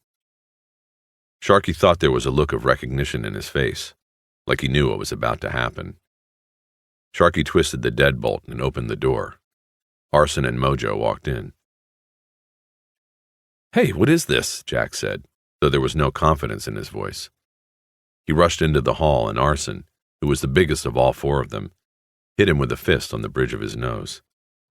There was a sound like a pencil breaking, and the plastic bowl of tuna fish clumped to the ground. Then there was a lot of blood on the off-white carpet. Part 3, Tuesday, May 22nd. Eleanor Wish called again Tuesday morning while Harry Bosch was fiddling with his tie in front of the bathroom mirror. She said she wanted to meet at a coffee shop in Westwood before taking him into the bureau. He had already had 2 cups of coffee, but said he'd be there. He hung up, fastened the top button on his white shirt, and pulled the tie snugly to his neck. He couldn't remember the last time he had paid such attention to the details of his appearance. When he got there, she was in one of the booths, along the front windows. She had both hands on the water glass in front of her and looked content. There was a plate pushed off to the side that had the paper wrapping from a muffin on it. She gave him a short courtesy smile as he slid in and waved a hand at a waitress. "Just coffee," Bosch said. "You already ate?" Wish said when the waitress went. No, but I'm fine." "You don't eat much, I can tell." Said more like a mother than a detective. "So who's going to tell me about it, you or Rourke?" "Me." The waitress put down a cup of coffee. Bosch could hear 4 salesmen in the next booth dickering over the table's breakfast bill. He took a small swallow of hot coffee. "I would like the FBI's request for my help put on paper, signed by the senior special agent in charge of the Los Angeles office." She hesitated a moment, put her glass down, and looked directly at him for the first time. Her eyes were so dark they betrayed nothing about her. At their corners, he saw just the beginning of a gentle web of lines in the tan skin. At the line of her chin there was a small white crescent scar, very old and almost unnoticeable. He wondered if the scar and the lines bothered her, as he believed they would most women. Her face seemed to him to have a slight sadness cast in it, as if a mystery carried inside had worked its way outside. Perhaps it was fatigue, he thought. Nevertheless, she was an attractive woman. He figured her age for early 30s. "I think that can be arranged," she said. "Any other demands before we get to work?" He smiled and shook his head no. "You know, Bosch, I got your murder book yesterday and read through it last night. For what you had there, and for one day's work, it was very good work. Most other detectives, that body'd still be in the waiting line at the morgue and listed as probable accidental OD." He said nothing. "Where should we begin on it today?" she asked. "I've got some things working that weren't in the book yet. Why don't you tell me about the bank burglary first? I need the background. All I know is what you put out to the papers and on the bolos. You bring me up, then I'll take it from there. Tell you about Meadows." The waitress came and checked his cup and her glass. Then Eleanor Wish told the story of the bank heist. Bosch thought of questions as she went along, but he tried to note them in his head to ask afterward. He sensed that she marveled at the story, the planning and execution of the caper. Whoever they were, the tunnelers, they had her respect. He found himself almost jealous. "Beneath the streets of L.A., she said, there are more than 400 miles of storm lines that are wide enough and tall enough to drive a car through. After that, you've got even more tributary lines, 1,100 more miles that you could walk or at least crawl through. This means anybody can go under, and if they know the way, get close to any building they want to in the city. And it is not that difficult to find the way. The plans for the whole network are public record, on file with the county recorder's office. Anyway, these guys used the drainage system to get to Westland National." He had already figured as much, but didn't bother to say. She said the FBI believed there were at least 3 underground men, and then at least 1 on top to act as lookout, provide other necessary functions. The topsider probably communicated with them by radio, except possibly near the end, because of the danger that radio waves might set off the explosive detonators. The underground men made their way through the drainage system on Honda all-terrain vehicles. There was a drive-in entrance to the storm sewer system at a wash in the Los Angeles River Basin northeast of downtown. They drove in there, probably under cover of darkness, and following recorders' maps, made their way through the tunnel network to a spot under Wilshire Boulevard in downtown, about 30 feet below, and 150 yards west of Westland National. It was a 2-mile trip. An industrial drill with a 24-inch circle bit, probably diamond-tipped, was attached to a generator on one of the ATVs and used to cut a hole through the 6-inch concrete wall of the stormwater tunnel. From there, the underground men began to dig. The actual break into the vault occurred on Labor Day weekend, Wish said. We think they must have begun the tunnel 3 or 4 weeks earlier. They'd only work nights, go in, dig some, and be back out by dawn. The DWP has inspectors that routinely go through the system looking for cracks and other problems. They work days, so the perps probably didn't risk it. What about the hole they cut in the side? Wouldn't the water and power people have seen that? Asked Bosch, who immediately became annoyed with himself for asking a question before she was done. No, she said. These guys thought of everything. They had a piece of plywood cut in a circle 24 inches wide. They coated it with concrete. We found it thereafter. We think that when they left each morning, they put this in the hole, and then each time they'd caulk around the edges with more concrete. It would look like a pipeline from a storm drain that had been capped off. That's pretty common down there. I've been. You see capped lines all over the place. The 24 inches is a standard size, so this would have looked normal. It doesn't get noticed, and the perps just come back the next night, go back in, and dig a little farther toward the bank. She said the tunnel was dug primarily with hand tools, shovels, picks, drills powered off the generator on the ATV. The tunnelers probably used flashlights, but also candles. Some of them were found still burning in the tunnel after the robbery was discovered. They were propped in small indentations cut in the walls. That ring a bell? Wish asked. He nodded. We figured they made about 10 to 20 feet of progress a night, she said. We found 2 wheelbarrows in the tunnel after. They'd been cut in half and disassembled to fit through the 24-inch hole, and then strapped back together to be used during the digging. It must have been 1 or 2 of the perps' jobs to make runs back out of the tunnel and to dump the dirt and debris from the dig into the main drainage line. There is a steady flow of water on the floor of the line, and it would have washed the dirt away eventually to the river wash. We figured that on some nights, their topside partner opened fire hydrants up on hill to get more water flowing down there. So they had water down there, even in a drought. Even in a drought. Wish said that when the thieves finally dug their way under the bank, they tapped into the bank's own underground electric and telephone lines. With downtown a ghost town on weekends, the bank branch was closed on Saturdays. So on Friday after business hours, the thieves bypassed the alarms. One of the perps had to be a bellman. Not Meadows. He was probably the explosives man. The funny thing was, they didn't need a bellman, she said. The vault's sensor alarm had repeatedly been going off all week. These guys with their digging and their drills must have been tripping the alarms. 4 straight nights the cops are called out along with the manager, sometimes 3 times in one night. They didn't find anything and begin to think it's the alarm. The sound and movement sensor is off balance. So the manager calls the alarm company and they can't get anybody out until after the holiday weekend, Labor Day. So this guy, the manager, turns the alarm off. Bosch finished for her. You got it. He decides he isn't going to get called out each night during the weekend. He's supposed to go down to the Springs to his timeshare condo and play golf. He turns the alarms off. Of course, he no longer works for Westland National.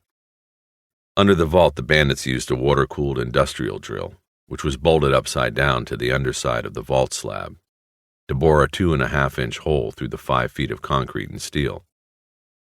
FBI crime scene analysts estimated that took 5 hours, and only if the drill didn't overheat. Water to cool it came from a tap into an underground water main. They used the bank's water. After they got the hole drilled, they packed it with C4, she said, ran the wire down through their tunnel and out into the drainage tunnel. They popped it from there. She said LAPD emergency response records showed that at 9:14 a.m. on that Saturday, alarms were reported at a bank across the street from Westland National and a jewelry store a half block away. We figured that was the detonation time, Wish said. Patrol was sent out, looked around, and didn't find anything, decided the alarms were probably triggered by an earthquake tremor, and left. Nobody bothered to check Westland National. Its alarm hadn't made a peep. They didn't know that it had been turned off. Once into the vault, they didn't leave, she said. They worked right through the 3-day weekend, drilling the locks on the deposit boxes, pulling the drawers and emptying them. We found empty food cans, potato chip bags, freeze-dried food packets, survival store stuff, Wish said. It looks like they stayed there, maybe slept in shifts. In the tunnel there was a wide part. It was like a small room, like a sleeping room, we think. We found the pattern from a sleeping bag impressed on the dirt floor. We also found impressions in the sand left by the stocks of M16s. They brought automatic weapons with them. They weren't planning on surrendering if things went wrong. She let him think about that a few moments and then continued. We estimate they were in the vault 60 hours, maybe a few more. They drilled 464 of the boxes out of 750. If there were 3 of them, then that's about 150 boxes each. Subtract about 15 hours for rest and eating over the 3 days they were in there, and you've got each man drilling 3-4 boxes an hour. They must have had a time limit, she said. Maybe 3 o'clock or thereabouts Tuesday morning. If they quit drilling by then, it gave them plenty of time to pack up and get out. They took the loot and their tools and backed out.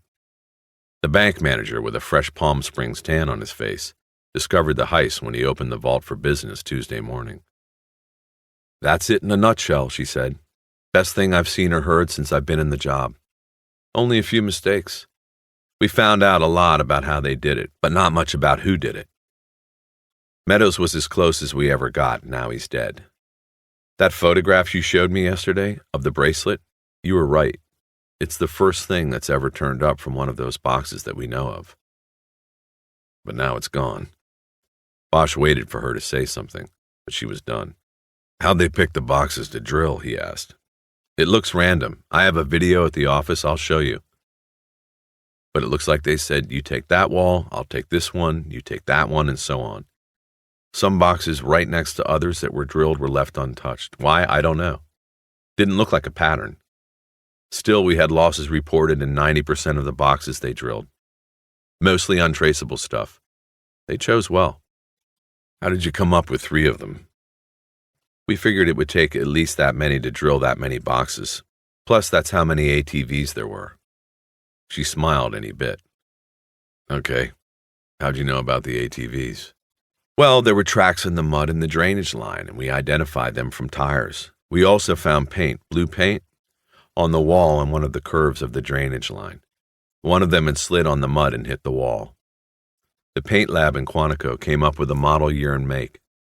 We hit all the Honda dealers in Southern California until we came up with a purchase of 3 blue ATVs at a dealership in Tustin, 4 weeks before Labor Day. Guy paid cash and loaded them on a trailer. Gave a phony name and address. What was it? The name? Frederick B. Isley, as in FBI. It would come up again.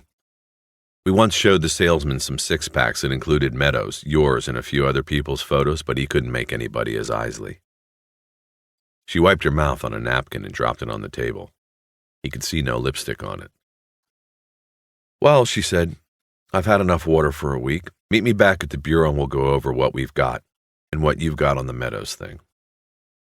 Rourke and I think that is the way to go. We've exhausted all leads on the bank job, been banging against the wall. Maybe the Meadows case will bring us the break we need. Wish picked up the tab. Bosch put down the tip. They took their separate cars to the Federal Building. Bosch thought about her as he drove, and not the case. He wanted to ask her about that little scar on her chin, and not how she connected the Westland tunnelers to Vietnam tunnel rats. He wanted to know what gave the sweet, sad look to her face. He followed her car through a neighborhood of student apartments near UCLA, and then across Wilshire Boulevard. They met at the elevator in the parking garage of the Federal Building. I think this will be best if you basically just deal with me, she said as they rode up alone. Rourke, you and Rourke did not start off well, and we didn't even start off, Bosch said. Well, if you give him the chance, he would see he is a good man. He did what he thought was right for the case. The elevator doors spread apart on the 17th floor, and there was Rourke. "There you two are," he said. He put his hand out to Bosch, who took it without much conviction. Rourke introduced himself. "I was just going down for coffee and a roll," he said. "Care to join me?" John, we just came from a coffee shop," Wish said. "We'll meet you back up here." Bosch and Wish were now outside the elevator and Rourke was inside. The assistant special agent in charge just nodded his head, and the door closed. Bosch and Wish headed into the office. "He's a lot like you in a way. Been through the war and all," she said. "Give him a try. You're not going to help things if you don't thaw out." He let it go by. They walked down the hall to the Group 3 squad, and Wish pointed to a desk behind hers. She said it was empty since the agent who used it had been transferred to Group 2, the porno squad. Bosch put his briefcase on the desk and sat down. He looked around the room. It was much more crowded than the day before. About a half-dozen agents were at desks, and 3 more were in the back standing around a file cabinet where there was a box of donuts. He noticed a television and VCR on a rack in the back of the office. It hadn't been there the day before. "He said something about a video," he said to Wish. "Oh yes, I'll get that set up and you can watch while I answer a few phone messages on other things." She took a videotape out of a drawer in her desk, and they walked to the back of the squad. The gang of 3 quietly moved away with their donuts, alarmed by the presence of an outsider. She set the tape up and left him there to watch alone. The video, obviously shot with a handheld camera, was a bouncy, unprofessional walkthrough of the thieves' trail. It began in what Bosch surmised was the storm sewer, a square tunnel that curved away into a darkness the camera strobe couldn't reach. Wish had been right. It was large. A truck could have driven down it. A small stream of water moved slowly down the center of the concrete floor. There was mold and algae on the floor and the lower part of the walls, and Bosch could almost smell the dampness. The camera panned down to the grayish-green floor. There were tire tracks in the slime. The next video scene was the entrance to the thieves' tunnel, a cleanly cut hole in the sewer wall. A pair of hands moved into the picture, holding the plywood circle Wish said had been used to cover the hole during the day. The hands moved farther into the screen, then a head of dark hair. It was Rourke. He was wearing a dark jumpsuit with white letters across the back. FBI. He held the plywood up to the hole. It was a perfect fit. The video jumped then, and the scene was now from inside the thieves' tunnel. It was eerie for Bosch to watch, and brought back memories of the hand-dug tunnels he had crawled through in Vietnam. This tunnel curved to the right. Surreal lighting flickered from candles set every 20 feet or so, and notches dug into the wall. After curving for what he judged was about 60 feet, the tunnel turned sharply to the left. It then followed a straightaway for almost 100 feet, candles still flickering from the walls. The camera finally came to a dead end, where there was a pile of concrete rubble, twisted pieces of steel rebar and plating. The camera panned up to a gaping hole in the ceiling of the tunnel. Light poured down from the vault above. Rourke stood up there in his jumpsuit, looking down at the camera. He dragged a finger across his neck, and the picture cut again. This time the camera was inside the vault, a wide-angle shot of the entire room. As in the newspaper photo Bosch had seen, hundreds of safe deposit box doors stood open. The boxes lay empty in piles on the floor. 2 crime scene techs were dusting the floors for fingerprints. Eleanor Wish and another agent were looking up at the steel wall of box doors and writing in notebooks. The camera panned down to the floor and the hole to the tunnel below. Then the tape went black. He rewound it, brought it back, and put it on her desk. "Interesting," he said. "I saw a few things I had seen before, in the tunnels over there, but nothing that would have made me start looking at tunnel rats in particular. What was a lead to Meadows? People like me?" "First off, there was the C4," she said. "Alcohol, tobacco, and firearms sent a team out to go through the concrete and steal from the blast hole. There were trace elements of the explosive. The ATF guys ran some tests and came up with C4. I'm sure you know it. It was used in Vietnam. Tunnel rats used it especially to implode tunnels. The thing is, you can get much better stuff now with more compressed impact area, easier handling and detonation. It's even cheaper. Also less dangerous to handle and easier to get a hold of. So we figured, the ATF lab guy figured, the reason C4 was used was because the user was comfortable with it, had used it before. So right off we thought it would be a Vietnam-era vet. Another corollary to Vietnam was the booby traps.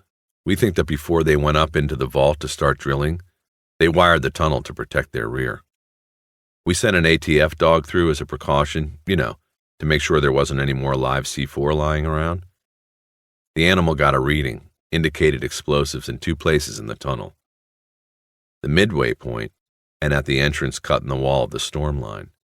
But there was nothing there anymore. The perps took it with them. But we found peg holes in the floor of the tunnel and snippets of steel wire at both spots, like the leftover stuff when you're cutting lengths with a wire cutter. Tripwires, Bosch said. Right.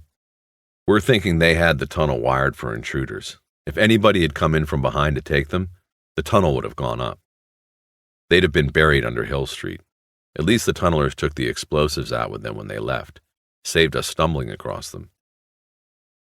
But an explosion like that probably would have killed the tunnelers along with the intruders, Bosch said. We know these guys weren't taking any chances. They were heavily armed, fortified, and ready to go down. Succeed or suicide. Anyway, we didn't narrow it down specifically to tunnel rats possibly being involved until somebody caught something when we were going over the tire tracks in the main sewer line.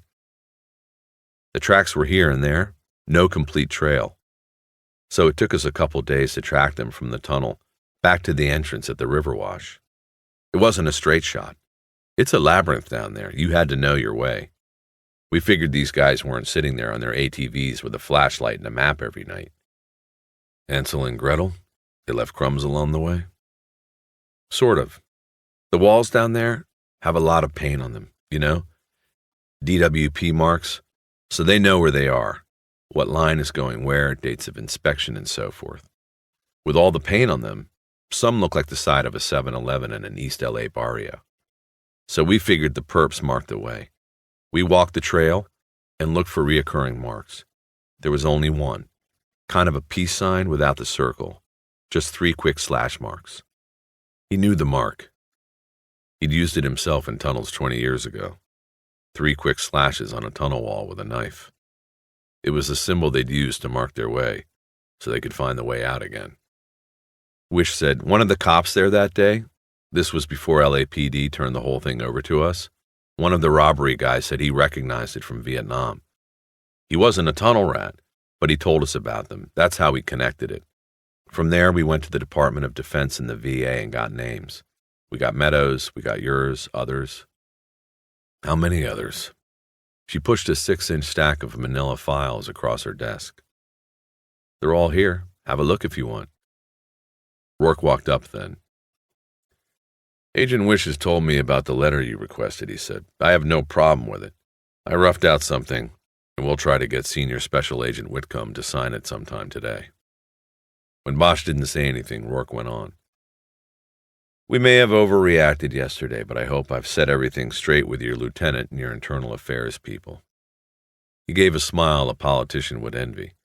And by the way, I wanted to tell you I admire your record. Your military record. Myself, I served 3 tours. But I never went down into any of those ghastly tunnels. I was over there, though, till the very end. What a shame. What was the shame? That it ended? Rourke eyed him a long moment, and Bosch saw a red spread across his face from the point where his dark eyebrows knitted together. Rourke was a very pale man with a sallow face that gave the impression he was sucking on a sour ball. He was a few years older than Bosch. They were the same height, but Rourke had more weight on his frame. To the Bureau's traditional uniform of blue blazer and light blue button-down shirt, he had added a red power tie. Look, Detective, you don't have to like me, that's fine, Rourke said. But please, work with me on this. We want the same thing. Bosch gave in for the time being. What is it you want me to do? Tell me exactly. Am I just along for the ride, or do you really want my work? Bosch, you are supposedly a top-notch detective. Show us. Just follow your case, like you said yesterday. You find who killed Meadows, and we find who ripped off Westland. So, yes, we want your best work. Proceed as you normally would, but with Special Agent Wish as your partner. Rourke walked away and out of the squad. Bosch figured he must have his own office somewhere off the quiet hallway. He turned to Wish's desk and picked up the stack of files. He said, "Okay then, let's go." Wish signed out a bureau car and drove while Bosch looked through the stack of military files on his lap. He noticed his own was on top. He glanced at some of the others and recognized only Meadows' name. "Where to?" Wish asked as she pulled out of the garage and took Veteran Avenue up to Wilshire. "Hollywood," he said. "Is Rourke always such a stiff?" She turned east and smiled one of those smiles that made Bosch wonder whether she and Rourke had something going on. "When he wants," she said. "He's a good administrator, though. He runs the squad well. Always has been the leader type, I guess. I think he said he was in charge of a whole outfit or something when he was with the Army, over there in Saigon. No way there was anything between them, he thought then. You don't defend your lover by calling him a good administrator. There was nothing there. "He's in the wrong business for administrating," Bosch said. "Go up to Hollywood Boulevard, the neighborhood south of the Chinese Theater." It would take 15 minutes to get there. He opened the top file. It was his own, and began looking through the papers. Between a set of psychiatric evaluation reports, he found a black and white photo, almost like a mugshot of a young man in uniform, his face unlined by age or experience.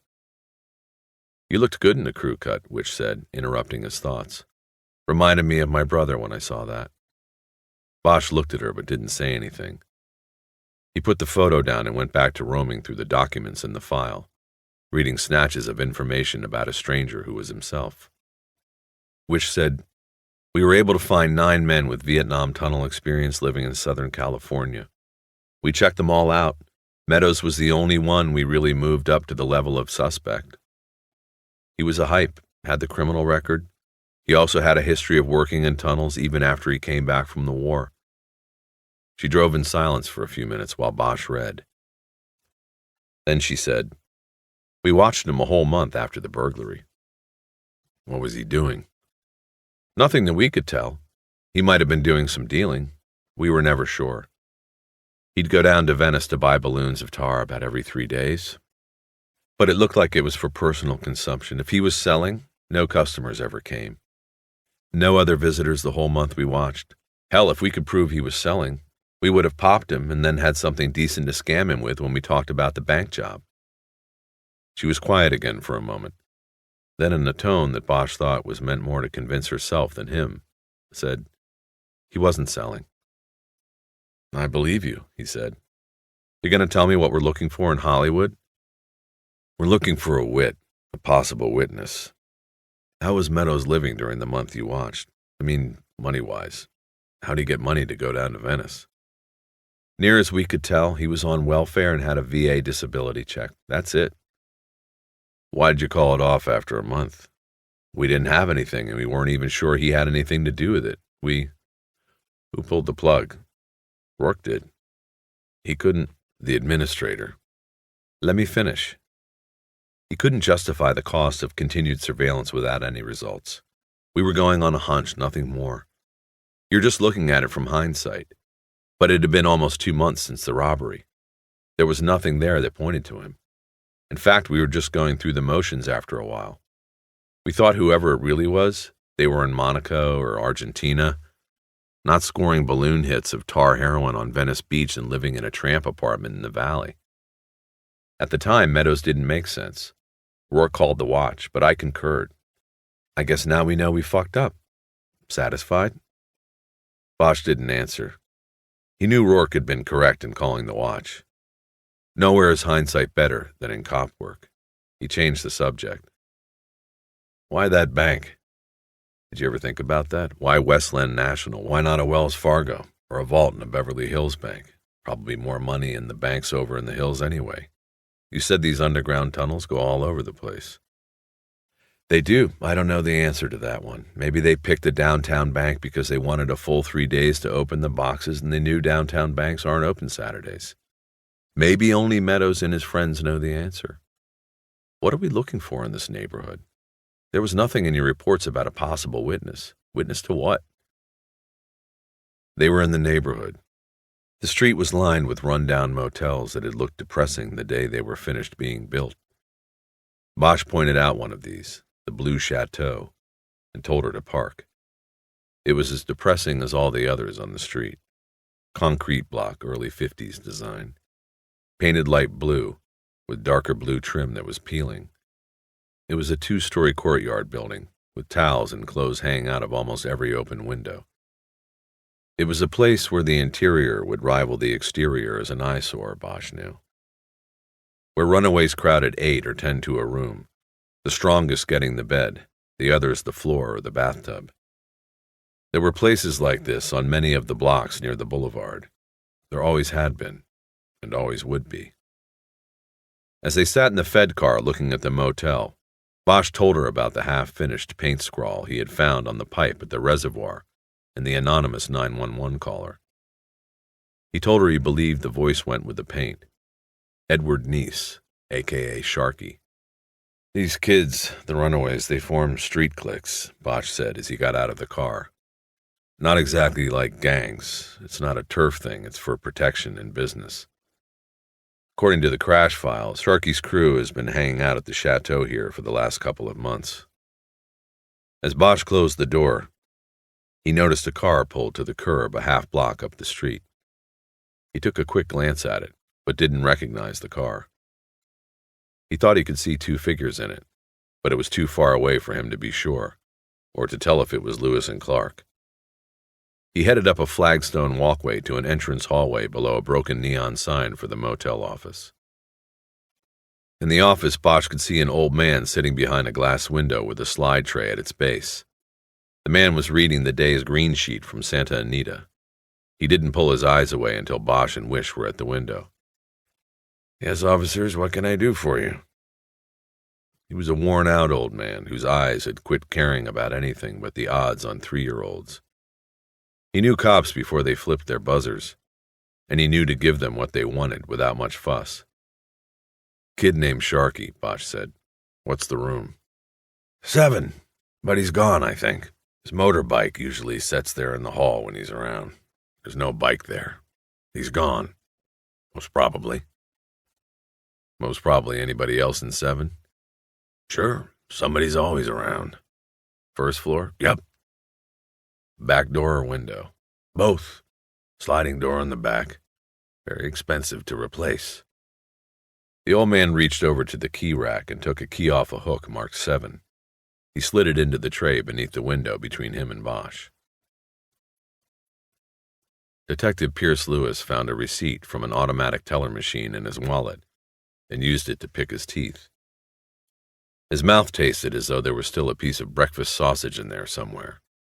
He slid the paper card in and out between his teeth until they felt clean. He made a smacking, unsatisfied sound with his mouth. "What?" Detective Don Clark said. He knew his partner's behavioral nuances. The teeth-picking and lip-smacking meant something was bothering him. "I think he made us, is all," Lewis said after flipping the card out the window into the street. "That little look he threw down the street when they got out of the car, he was very quick, but I think he made us." "He didn't make us. If he did, he would have come charging down here to start up a commotion or something. That's how they do it. Make a commotion, file a lawsuit. He'd have had the Police Protective League up our ass by now, I'm telling you. Cops are the last to notice a tale." "Well, I guess," Lewis said. He let it go for the moment, but he stayed worried. He didn't want to mess up this job. He'd had Bosch by the balls once before, and the guy skated because Irving, that flying jaw, had pulled Lewis and Clark back. But not this time. Lewis silently promised himself. This time he goes down. You taking notes? He asked his partner. What do you think they're doing in that dump? Looking for something. You're shitting me. You really think so? Jeez, who put the pencil up your ass today? Lewis looked away from the chateau to Clark, who had his hands folded on his lap and his seat back at a 60-degree angle. With his mirrored glasses shielding his eyes, it was impossible to tell if he was awake or not. Are you taking notes or what? Lewis said loudly. If you want notes, why aren't you taking them? Because I'm driving. That's always the deal. You don't want to drive. You got to write and take the pictures. Now write something down so we have something to show Irving. Otherwise, he'll write up a 181 on us and forget about Bosch. That's 1.81. Let's not take shortcuts even in our language. Fuck off. Clark snickered and took a notebook out of his inside coat pocket and a gold cross pen from his shirt pocket. When Lewis was satisfied the notes were being taken and looked back at the motel, he saw a teenage boy with blonde dreadlocks circle twice in the road on a yellow motorbike. The boy pulled up next to the car Lewis had just watched Bosch and the FBI woman get out of. The boy shaded his eyes and looked through the driver's side window into the car. Now what's this? Lewis said. Some kid, Clark said, after looking up from his notes. He's looking for a stereo to snatch. If he makes a move, what are we going to do? Blow their surveillance to save some asshole's tape deck? We aren't going to do anything, and he's not going to make a move. He sees the Motorola two-way. He knows it's a cop car. He's backing away now. The boy revved the bike and did another 2 circles in the street. As the bike circled, he kept his eyes on the front of the motel. He then cruised through the side parking lot and back out onto the street. He stopped behind an old Volkswagen bus that was parked at the curb and shielded him from the motel. He seemed to be watching the entrance to the chateau through the windows of the beat-up old bus. He did not notice the 2 IAD men in the car parked a half block behind him. Come on, kid, get going, Clark said. I don't want to have to call out patrol on you, fucking delinquent. Use the Nikon and get his picture, Lewis said. You never know, something might happen and we'll need it. And while you're at it, get the number off the motel sign. We'll have to call later and see what Bosch and the FBI girl were doing. Lewis could have easily picked the camera up off the seat himself and taken the photos, but that would have set a dangerous precedent that could harm the delicate balance of the rules of surveillance. The driver drives, the writer writes, and does all such related work. Clark dutifully picked up the camera, which was equipped with a telephoto lens, and took the photos of the boy on the bike. Get one with the bike's plate, Lewis said. I know what I'm doing, Clark said as he put the camera down. Did you get the motel number? We'll have to call. I got it. I'm writing it down. See? What's the big deal? Bosch is probably in there knocking off a piece. A nice federal piece. Maybe when we call, we find out they rented a room. Lewis watched to make sure Clark wrote down the number on the surveillance log.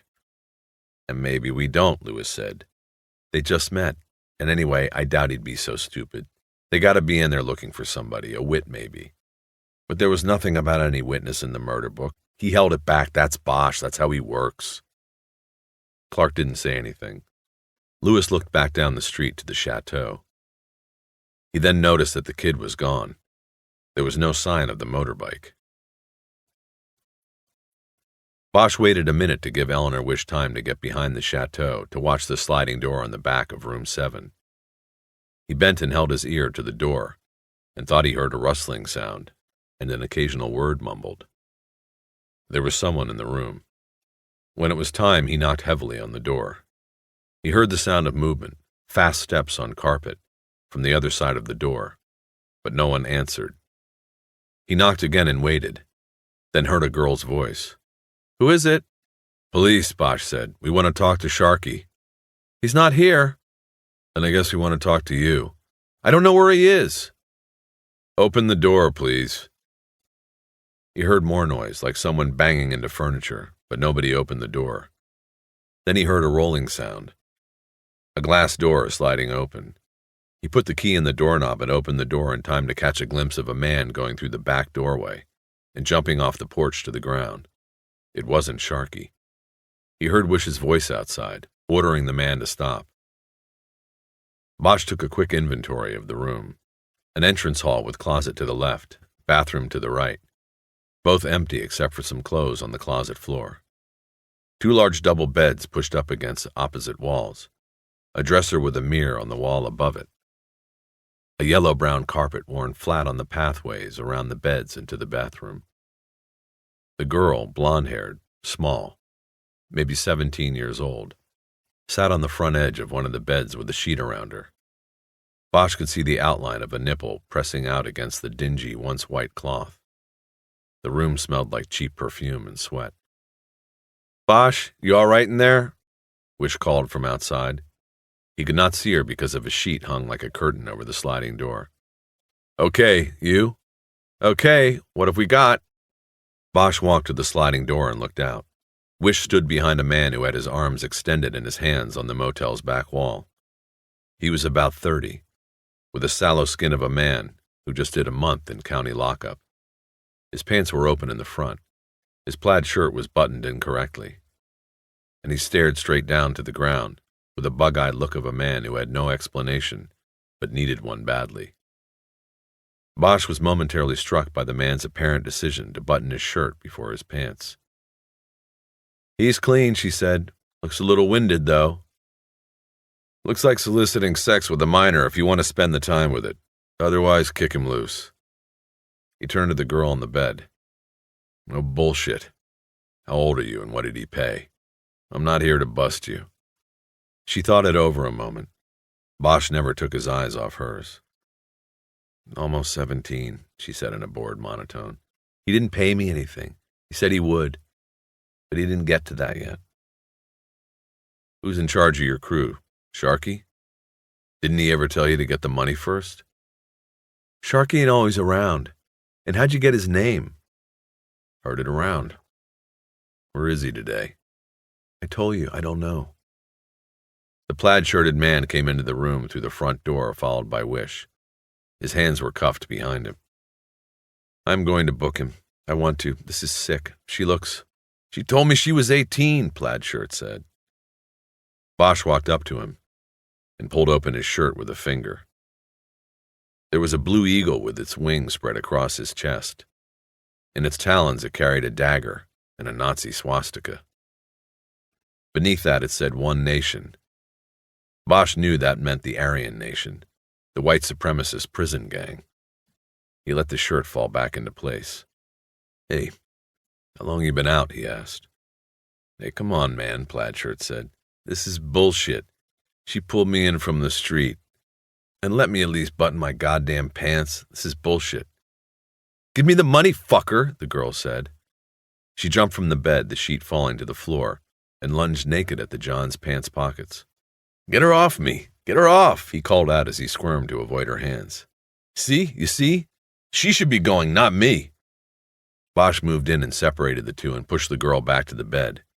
He moved behind the man and said to Wish, "Give me your key." She made no move, so he reached into his own pocket and got out his own cuff key. One size fits all. He unlocked the cuffs and walked Plaid-shirt over to the room's front door. He opened it and pushed him through.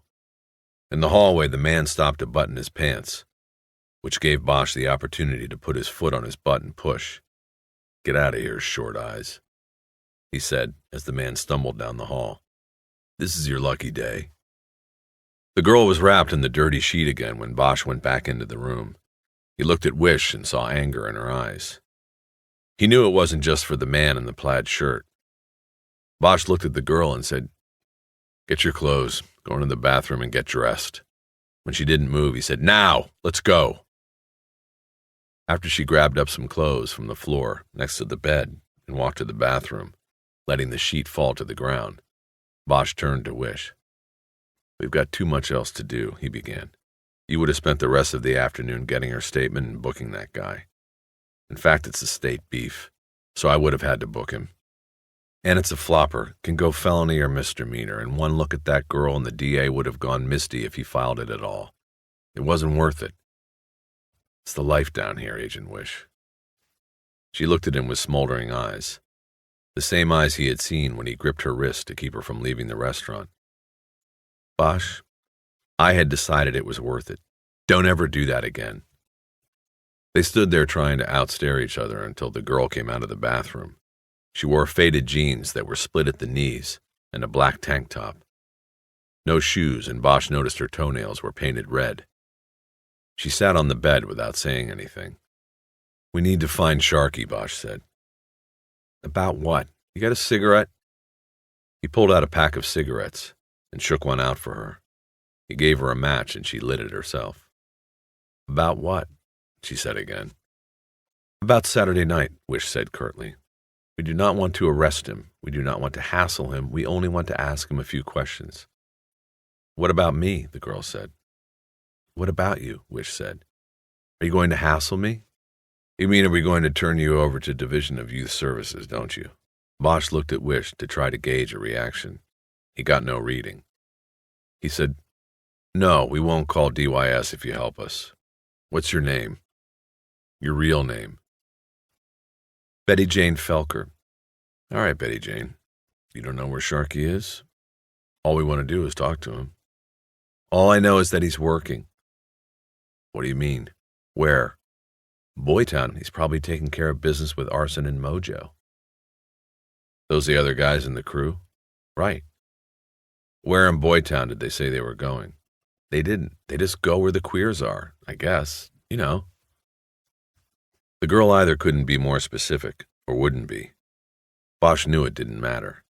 He had the addresses from the shake cards and knew he'd find Sharky somewhere on Santa Monica Boulevard. "Thank you," he said to the girl and started heading toward the door.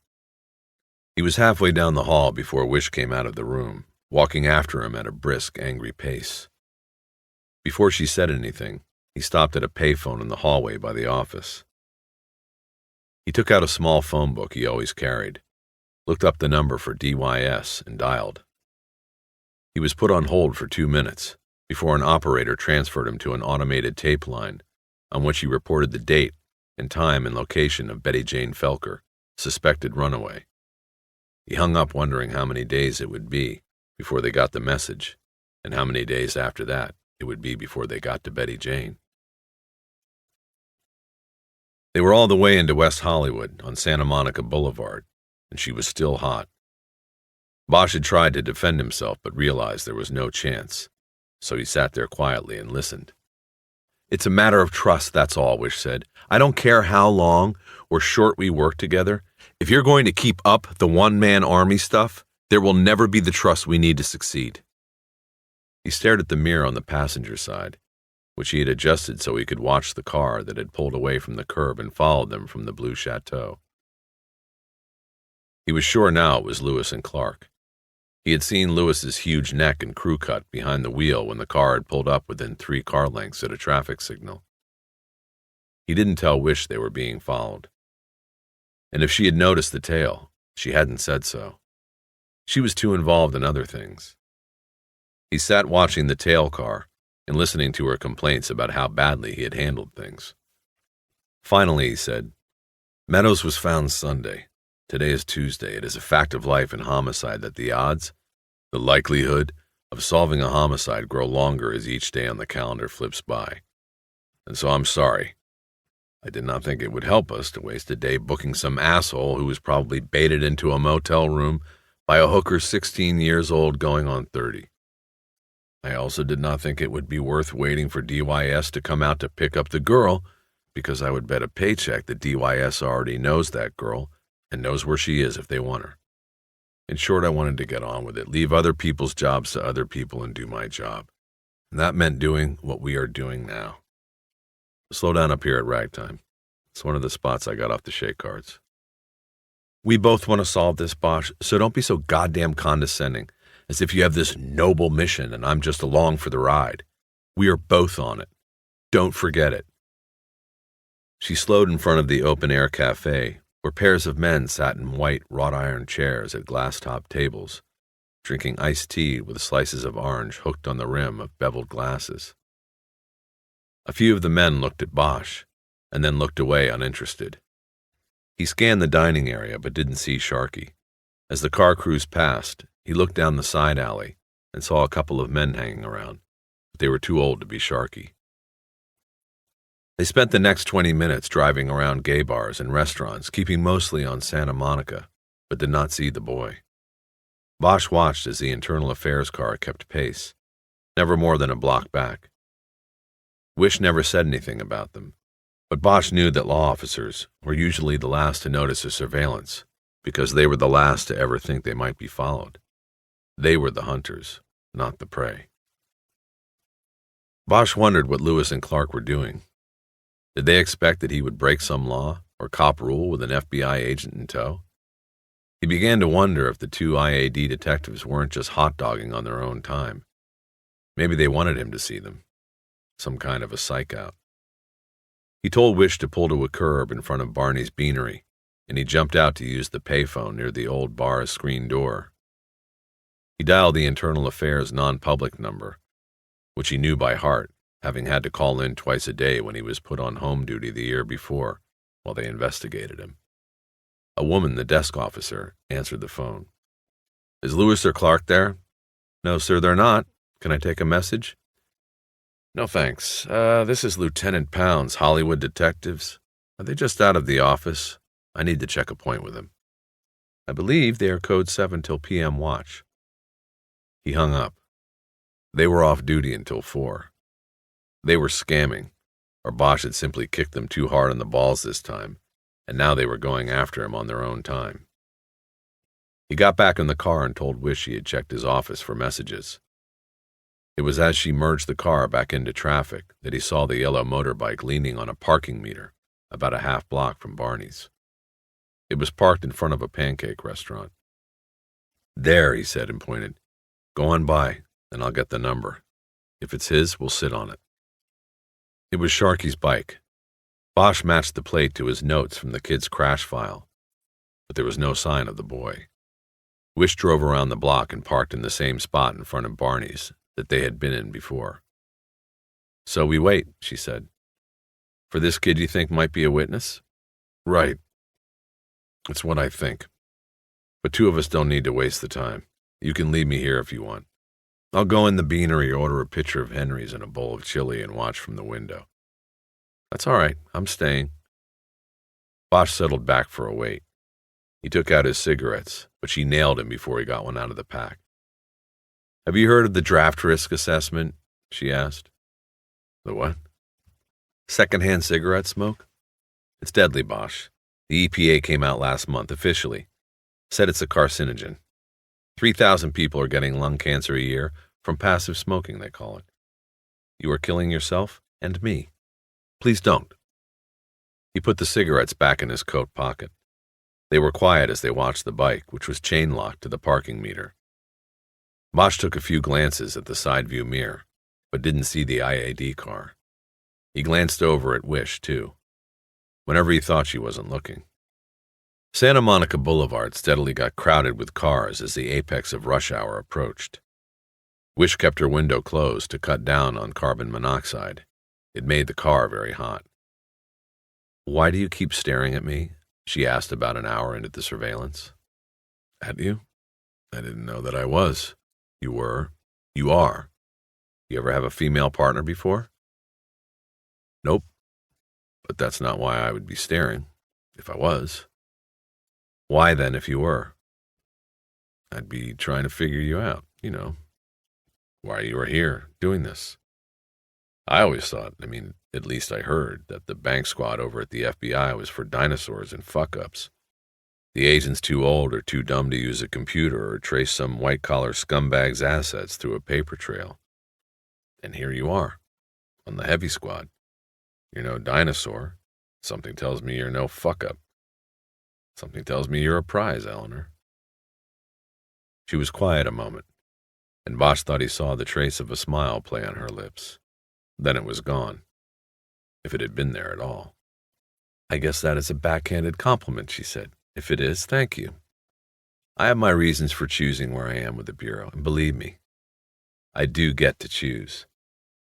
As far as others in the squad, I would not characterize any of them as you do. I think that attitude, which, by the way, seems to be shared by many of your fellow—" "There's Sharky," he said. A boy with blonde dreadlocks had come through a side alley between the pancake shop and a mini-mall. An older man stood with him. He wore a T-shirt that said the gay 90s are back. Bosch and Wish stayed in the car and watched. Sharky and the man exchanged a few words, and then Sharky took something from his pocket and handed it over. The man shuffled through what looked like a stack of playing cards. He took a couple of cards and gave the rest back. He then gave Sharky a single green bill. "What's he doing?" Wish asked. "Buying baby pictures." "What?" "A pedophile." The older man headed off down the sidewalk, and Sharky walked back to his motorbike. He hunched over the chain and lock. "Okay," Bosch said, and they got out of the car.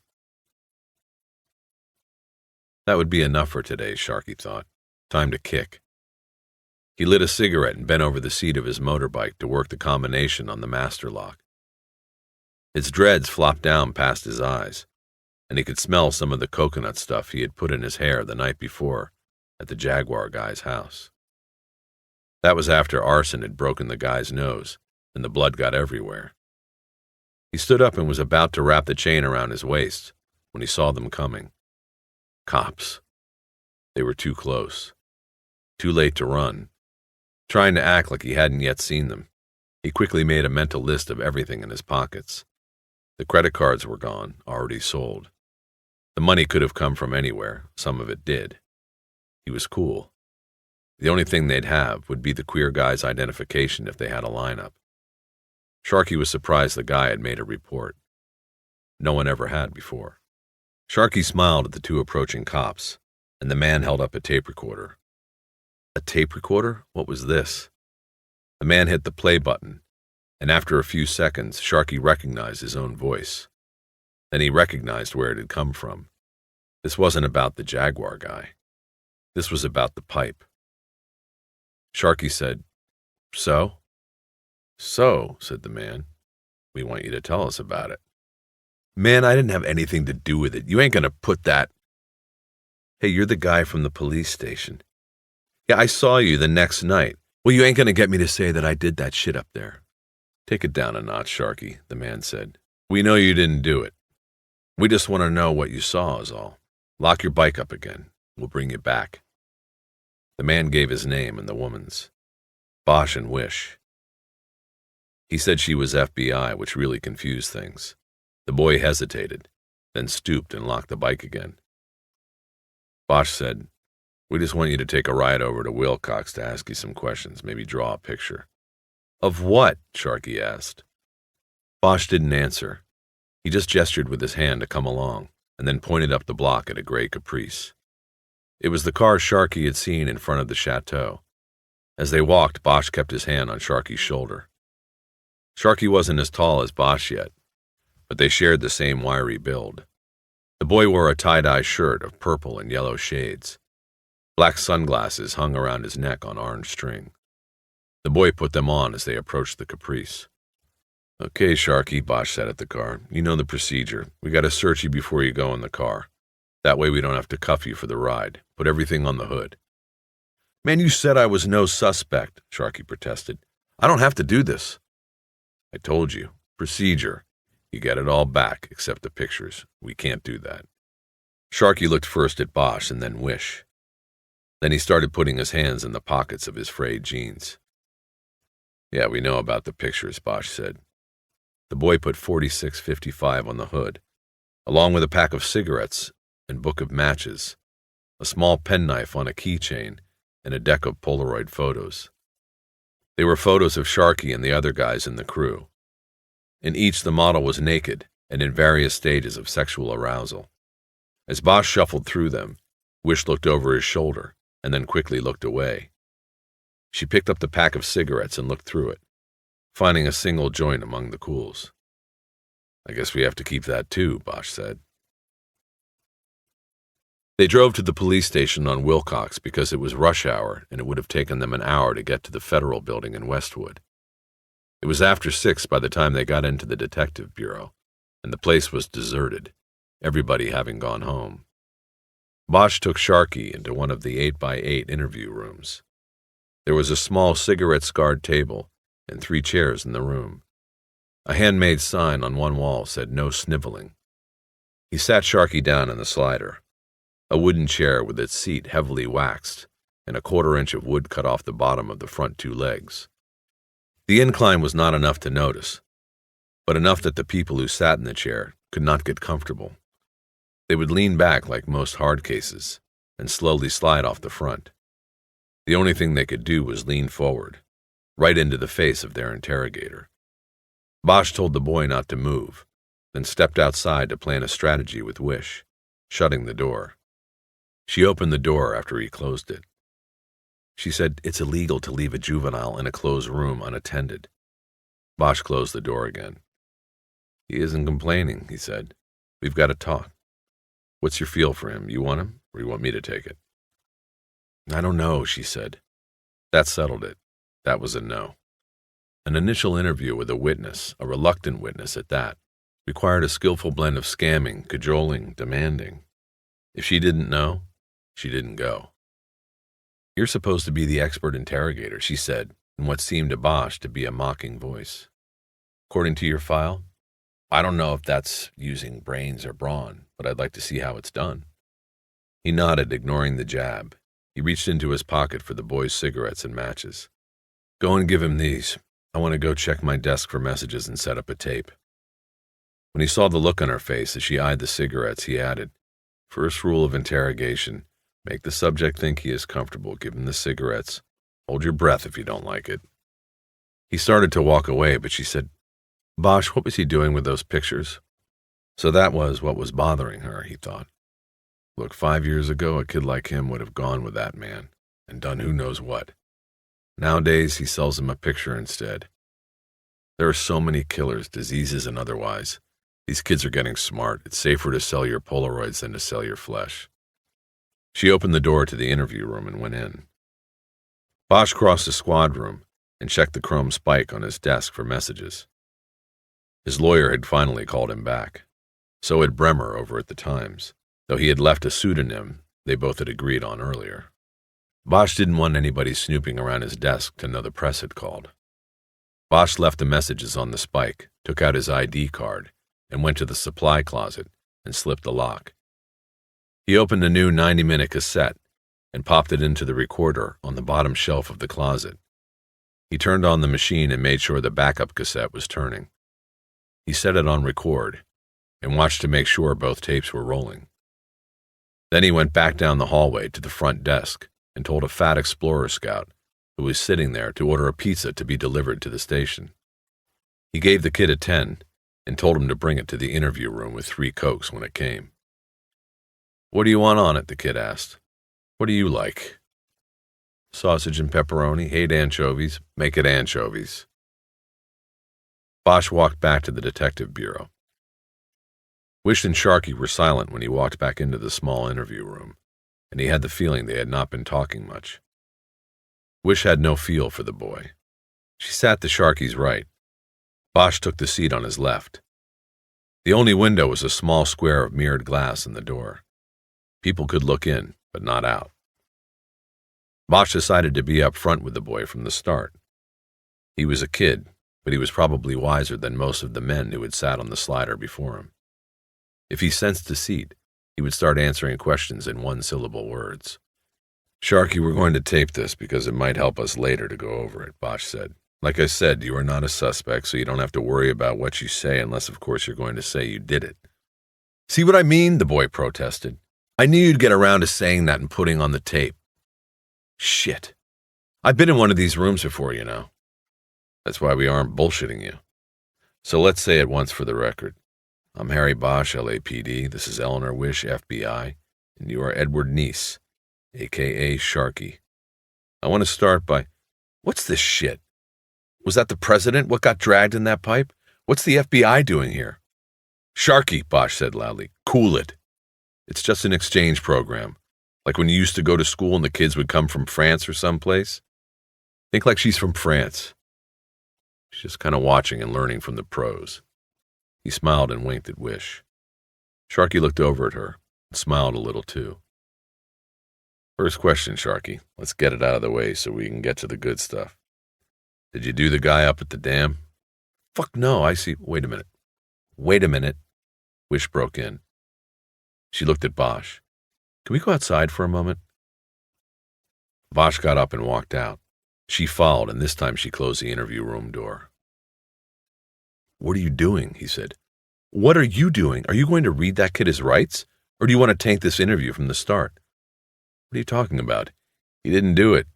He isn't a suspect. I'm just asking him questions because I'm trying to establish an interrogation pattern. We don't know he isn't the killer. I think we should give him his rights.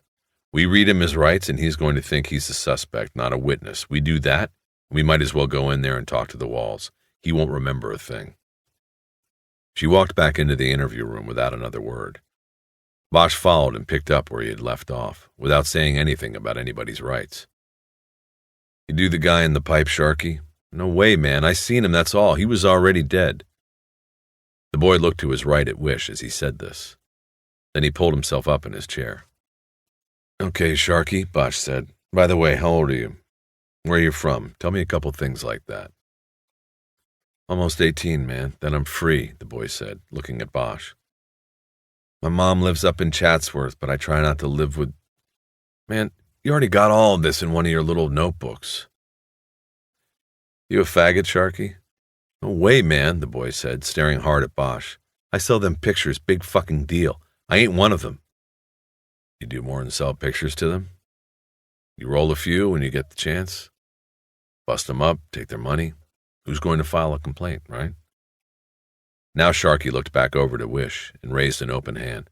I don't do that shit. I thought we were talking about the dead guy. We are, Sharky, Bosch said. I just want to figure out who we're dealing with here is all. Take it from the top.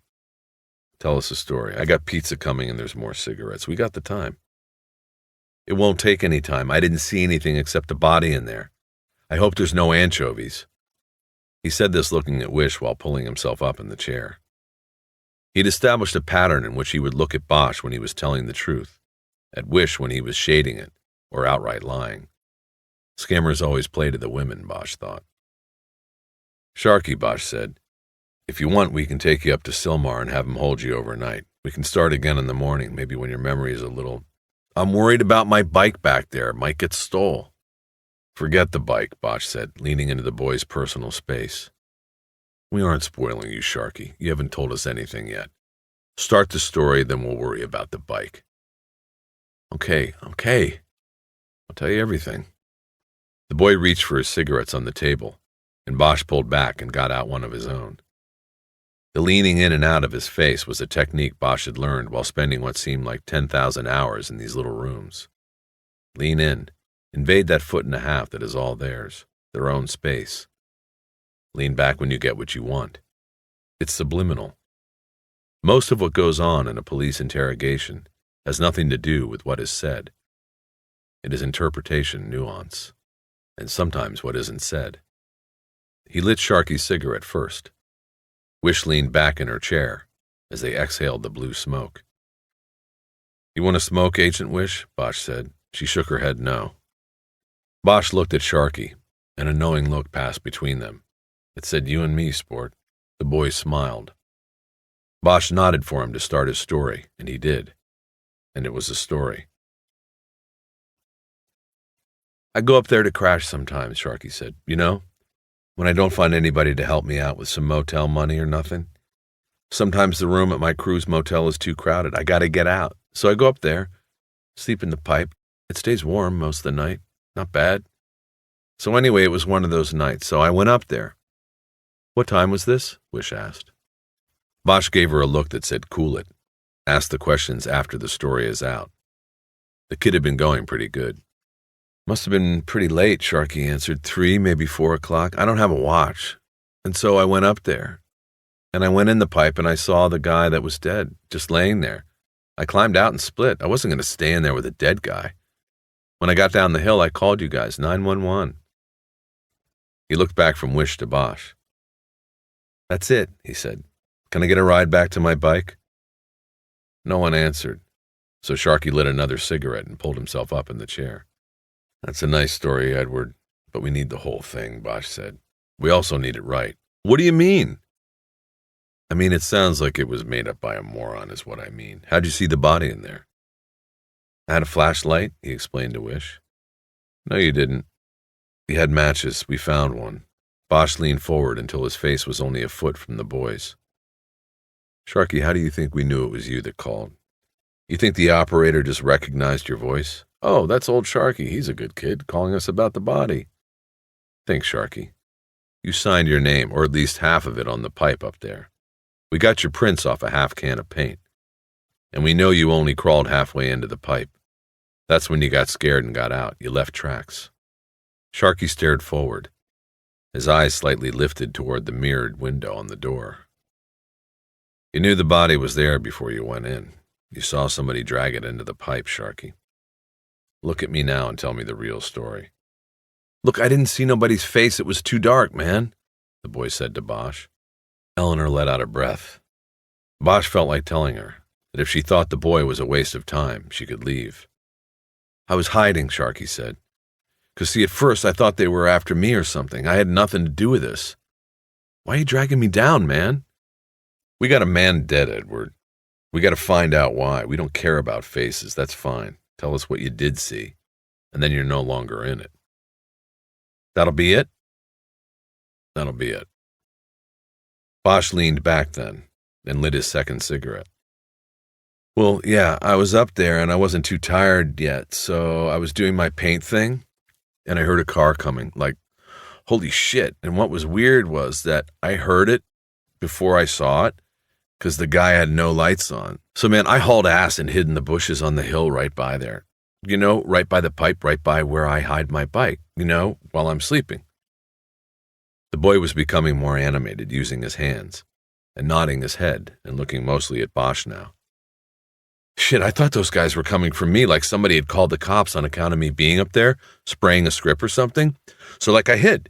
In fact, when they got there, a guy gets out and says to the other guy he smells paint. But it turns out they didn't even see me. They just stopped by the pipe because of the body, and only it wasn't a car either. It was a Jeep. You get a license plate number? Wish said. Let him tell it, Bosch said, without looking at her. No, I didn't get a fucking plate. Shit, their lights were off, and it was too dark. So anyway, there was 3 of them, if you count the dead guy. One guy gets out. He was the driver, and he pulls the dead guy right out of the back from underneath a blanket or something. Opened a little back door those Jeeps got, and drugged the guy onto the ground. It was a total horror, man. I could tell it was real, you know, a real dead body, just kind of by the way it fell on the ground, like a dead guy. It made a noise like a body, not like on TV, but what you'd expect, like, oh no, that's a body he drug out of there, or something. Then he drug it into the pipe. The other guy wouldn't help him. He stayed in the Jeep, so the first dude, he did it by himself. Sharky took a deep drag on his cigarette, and then killed it in the tin ashtray, which was already full of ash and old butts. He exhaled through his nose and looked at Bosch, who just nodded for him to continue. The boy pulled himself up in the seat. I stayed there, and the guy came out of the pipe after a minute, no longer than that. He looked around when he came out, but didn't see me. He went over to a bush near where I was hiding and tore off a branch. Then he went back inside the pipe for a while, and I could hear him in there sweeping or something with the branch. Then he came out and they left. Oh, and he started to back up, and the reverse light went on, you know? He took it out of gear like real quick. Then I heard him say something about they couldn't go backward because of the light. They might get seen. So then they went forward, you know, without lights. They drove down the road and across the dam and around the other side of the lake. When they went by that little house on the dam, they bashed the light bulb. I saw it go out. I stayed hidden till I couldn't hear the engine anymore. Then I come out. Sharky stopped the story for a beat, and Wish said, I'm sorry, can we open the door? Get some of this smoke out of here? Bosch reached over and pulled the door open without getting up or trying to hide his annoyance. Go on, Sharky, was all he said. So when they were gone, I went over to the pipe and yelled into the guy, you know, hey in there, and are you all right? Stuff like that, but nobody answered. So I leaned my bike down on the ground so the light would go in there, and I crawled in a little bit. I also lighted a match, like you say, and I could see him in there, and he looked dead and all. I was going to check, but it was too creepy. I got out. I went down the hill, and I called the cops. That's all I did. And that's the whole thing. Bosch figured the boy was going to rob the body, but got scared halfway in. That was okay, though. The boy could keep that as his secret. Then he thought of the branch taken from the bush and used by the man Sharky had seen to obliterate the tracks and drag marks in the pipe. He wondered why the uniformed cops hadn't come across either the discarded branch or the broken bush during the crime scene search. But he didn't dwell on it long, because he knew the answer. Sloppiness. Laziness. It wasn't the first time things had been missed, and wouldn't be the last. "We're going to go check on that pizza," Bosch said, and he stood up. "We'll only be a couple of minutes." Outside the interview room, Bosch checked his anger and said, "My fault. We should have talked more about how we wanted to do it before we heard his story. I like to hear what they have to say first, then ask questions. It was my fault." "No problem," Wish said curtly. "He doesn't seem that valuable anyway."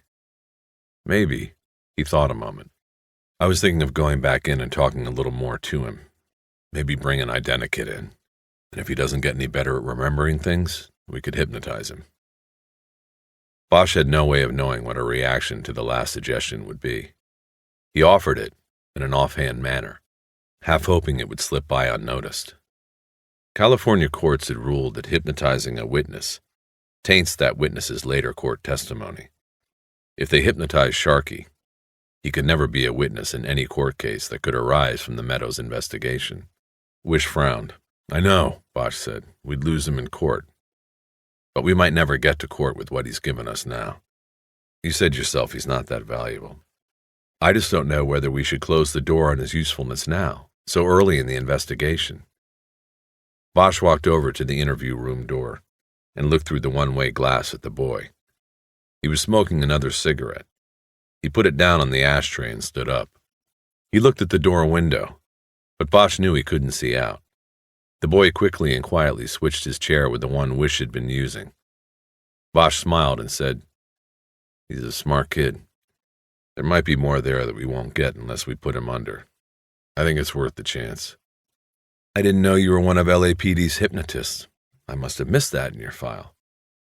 "I'm sure there's a lot you missed," Bosch replied. After a few moments, he said, "I guess I'm one of the last around.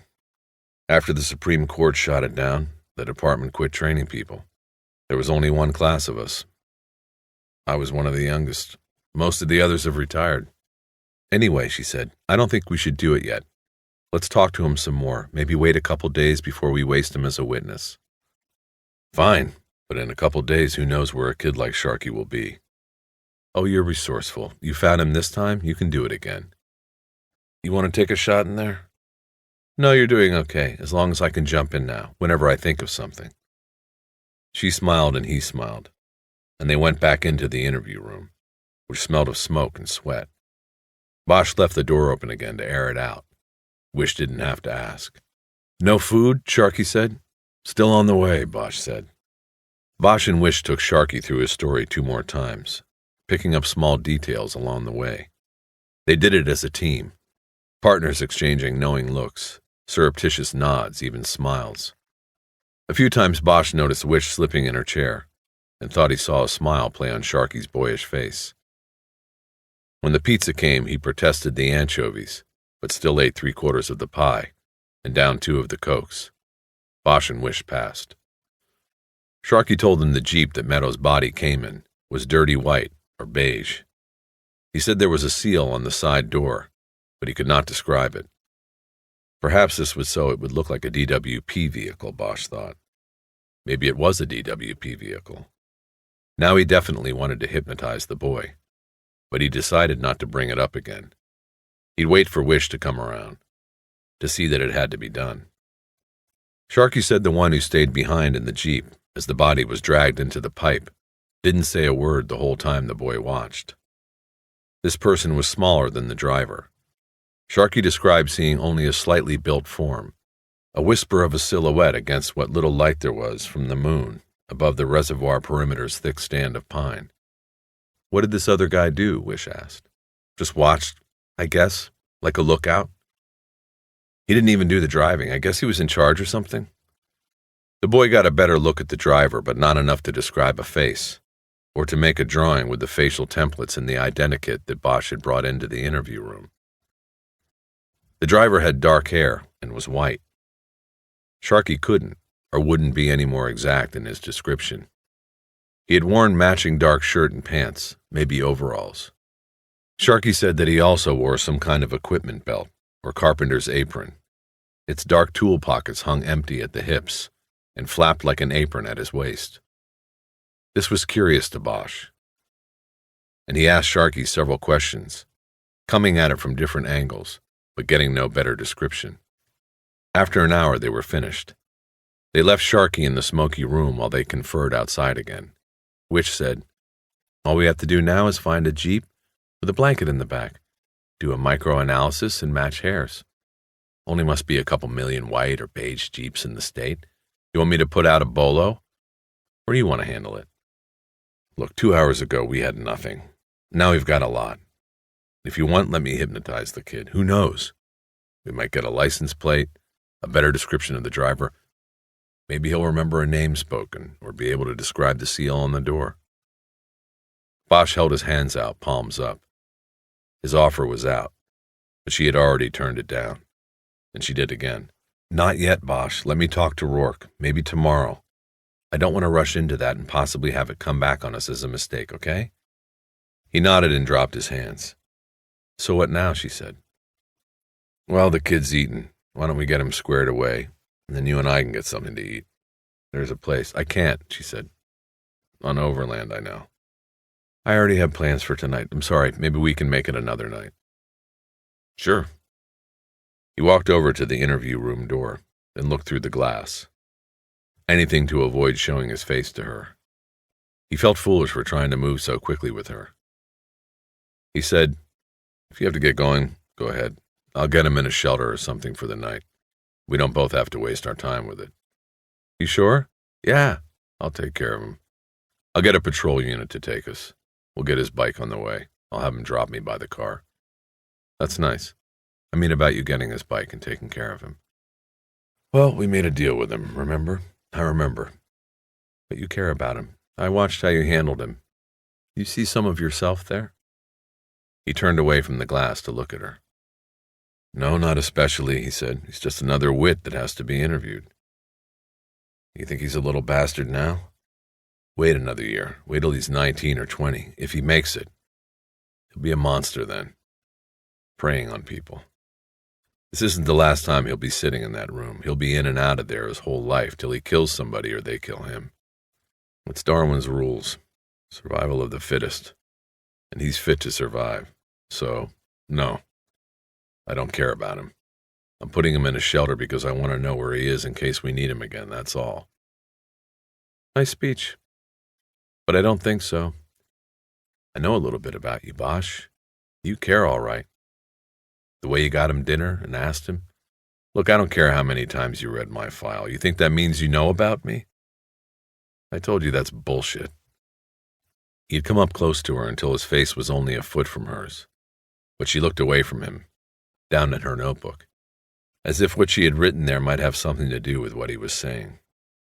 "Look," he said, "we can work this together, maybe even find out who killed Meadows if we get a few more breaks like the one with the kid today. But we won't really be partners, and we won't really know each other. So maybe we shouldn't act like we do. Don't tell me about your little brother with a crew cut and how he looks the way I did, because you don't know how I was. A bunch of papers and pictures in a file don't say anything about me." She closed the notebook and put it in her purse.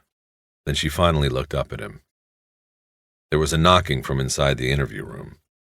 Sharky was looking at himself in the mirrored window of the door, but they both ignored him, and Wish just drilled Bosch with her eyes. "You always get this way when a woman turns you down for dinner?" she asked calmly. "That's got nothing to do with it, and you know it." "Sure, I know it." She started to walk away, then said, "Let's say 9 a.m., we meet at the bureau again?" He didn't answer, and then she did walk away, toward the squad room door. Sharky pounded on his door again, and Bosch looked over and saw the boy picking the acne on his face in the door's mirror. Wish turned once more before she was out of the room. I wasn't talking about my little brother, she said. He was my big brother, actually. And I was talking about a long time ago. About the way he looked when I was a little girl, and he was going away for a while to Vietnam. Bosch didn't look at her. He couldn't. He realized what was coming. I remember how he looked then, she said, because it was the last time I saw him. It sticks with you. He was one of the ones that didn't come back.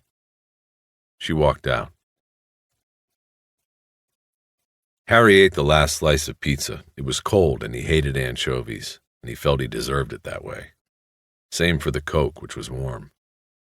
Afterward, he sat at the homicide table and made calls until he found an empty bed, rather an empty space, in one of the no-questions-asked shelters near the boulevard. At Home Street Home, they didn't try to send runaways back to where they came from. They knew in most cases home was a worse nightmare than the streets. They just gave the children a safe place to sleep, and then tried to send them off to any place but Hollywood. He checked out an unmarked car and drove Sharky to his motorbike. It would not fit in the trunk, so Bosch made a deal with the boy. Sharky would ride the bike to the shelter and Bosch would follow. When the boy got there and checked in, Bosch would give him back his money and wallet and cigarettes, but not the Polaroids in the joint. Those went into the trash. Sharky didn't like it, but he did it. Bosch told him to hang around the shelter a couple of days, though he knew the boy would probably split first thing in the morning. I found you once. If I need to, I can do it again, he said as the boy locked his bike up outside the home. No, I know, Sharky said. It was an idle threat. Bosch knew that he had found Sharky when the boy didn't know he was being looked for. It would be a different story if he wanted to hide. Bosch gave the boy one of his cheap business cards and told him to give a call if he thought of anything that would help. That would help you or me? Sharky asked. Bosch didn't answer. He got back in the car and drove back to the station on Wilcox, watching the mirror for signs of a tail. He didn't see any. After checking the car in, he went to his desk and picked up the FBI files. He went to the watch office, where the night lieutenant called one of his patrol units in to give Bosch a lift to the federal building. The patrol officer was a young cop with a quarter-inch hairdo, Asian. Bosch had heard around the station that he was called gung-ho. They rode in silence the whole 20 minutes to the federal building. Harry got home by 9. The red light on his phone machine was blinking, but there was no message, just the sound of someone hanging up. He turned on the radio for the Dodgers game, but then he turned it off, tired of hearing people talk. He put CDs by Sonny Rollins, Frank Morgan, and Branford Marsalis into the stereo and listened to the saxophone instead. He spread the files out on the table in the dining room and turned the cap on a bottle of beer. Alcohol and jazz, he thought as he swallowed. Sleeping with your clothes on. You're a cliché cop, Bosch. An open book, and no different from the dozen other fools who must hit on her every day. Just stick to the business in front of you, and don't hope for anything else. He opened the file on Meadows, carefully reading every page, whereas before in the car with Wish, he had only skimmed. Meadows was an enigma to Bosch, a pillhead, a heroin user, but a soldier who had re-upped to stay in Vietnam. Even after they took him out of the tunnels, he stayed. In 1970, after 2 years in the tunnels, he was assigned to a military police unit attached to the American embassy in Saigon. Never saw enemy action again, but stayed right up to the end. After the treaty and pullout of 1973, he got a discharge and stayed on again, this time as one of the civilian advisors attached to the embassy. Everybody was going home, but not Meadows. He didn't leave until April 30th, 1975, the day of the fall of Saigon.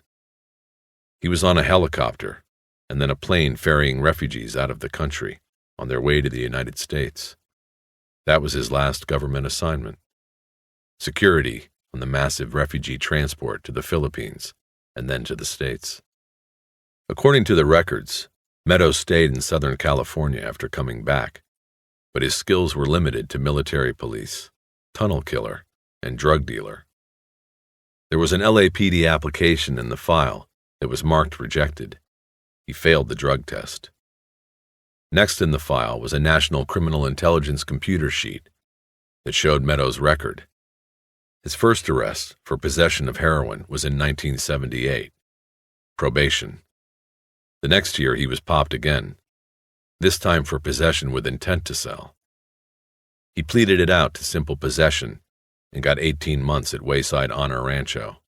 He did 10 of them. The next 2 years were marked by frequent arrests on Mark's beefs, fresh needle tracks being a misdemeanor good for 60 days in county lockup. It looked like Meadows was riding the revolving door at county until 1981, when he went away for some substantial time. It was for attempted robbery, a federal beef. The NCIC printout didn't say if it was bank robbery, but Bosch figured it had to be to bring the feds in. The sheet said Meadows was sentenced to 4 years at Lompoc and served 2. He wasn't out but a few months before he was picked up for a bank robbery.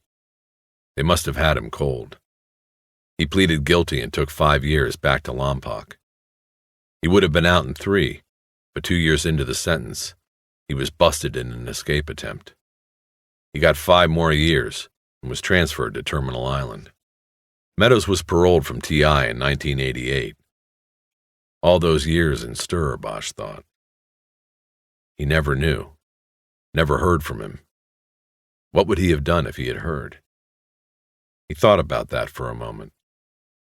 It probably changed Meadows more than the war. He was paroled to a halfway house for Vietnam vets.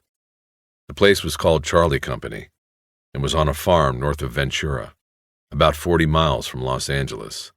He stayed there nearly a year.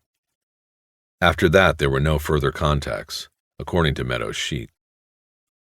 The Marks beef that had prompted Meadows to call Bosch a year earlier had never been processed. It wasn't on the sheet. No other known contact with police upon his release from prison. There was another sheet in the package. This one was handwritten, and Bosch guessed it was Wish's clean, legible hand. It was a work and home history, gathered from record searches of Social Security and DMV records. The entries ran vertically down the left side of the paper, but there were gaps, time periods unaccounted for. Meadows had worked for the Southern California Water District when he first came back from Vietnam. He was a pipeline inspector. He lost the job after 4 months for excessive tardiness and sick-outs. From there he must have tried his hand at dealing heroin, because the next lawful employment was not listed until after he got out of Wayside in 1979. He went to work for DWP as an underground inspector, Storm Drainage Division. Lost the job 6 months later for the same reasons as with the Water District.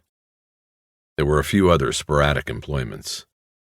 After he left Charlie Company, he caught on with a gold mining company in the Santa Clarita Valley for a few months. Nothing else. There were almost a dozen home addresses listed. Most of them were apartments in Hollywood. There was a house in San Pedro prior to the 1979 bust. If he was dealing at the time, he was probably getting it at the port in Long Beach, Bosch thought. The San Pedro address would have been convenient. Bosch also saw that he had lived in the Sepulveda apartment since leaving Charlie Company. There was nothing else in the file about the halfway house or what Meadows did there. Bosch found the name of Meadows' parole officer on the copies of his 6-month evaluation reports. Darrell Slater worked out of Van Nuys. Bosch wrote it down in the notebook. He also wrote down the address of Charlie Company. He then spread the arrest sheet, the work and home history, and the parole reports out in front of him. On a new piece of paper, he began to write out a chronology beginning with Meadows being sent to federal prison in 1981. When he was done, many of the gaps were closed. Meadows served a total of 6.5 years in the federal pen. He was paroled in early 1988, when he was sponsored by the Charlie Company program. He spent 10 months in the program before moving to the apartment in Sepulveda. Parole reports showed he secured a job as a drill operator in the gold mine in the Santa Clarita Valley. He completed parole in February 1989, and he quit his job a day after his PO signed him off. No known employment since, according to the Social Security Administration. IRS said Meadows hadn't filed a return since 1988. Bosch went into the kitchen and got a beer out and made a ham and cheese sandwich. He stood by the sink eating and drinking and trying to organize things about the case in his head. He believed that Meadows had been scheming from the time he walked out of TI, or at least Charlie Company. He had a plan. He worked legitimate jobs until he cleared parole, and then he quit, and the plan was set into action. Bosch felt sure of it, and he felt that it was therefore likely that, at either the prison or the halfway house, Meadows had hooked up with the men who had burglarized the bank with him, and then killed him.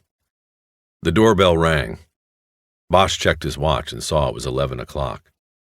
He walked to the door and looked through the peephole and saw Eleanor Wish staring at him. He stepped back, glanced at the mirror in the entrance hall, and saw a man with dark, tired eyes looking back at him. He smoothed his hair and opened the door. "Hello," she said.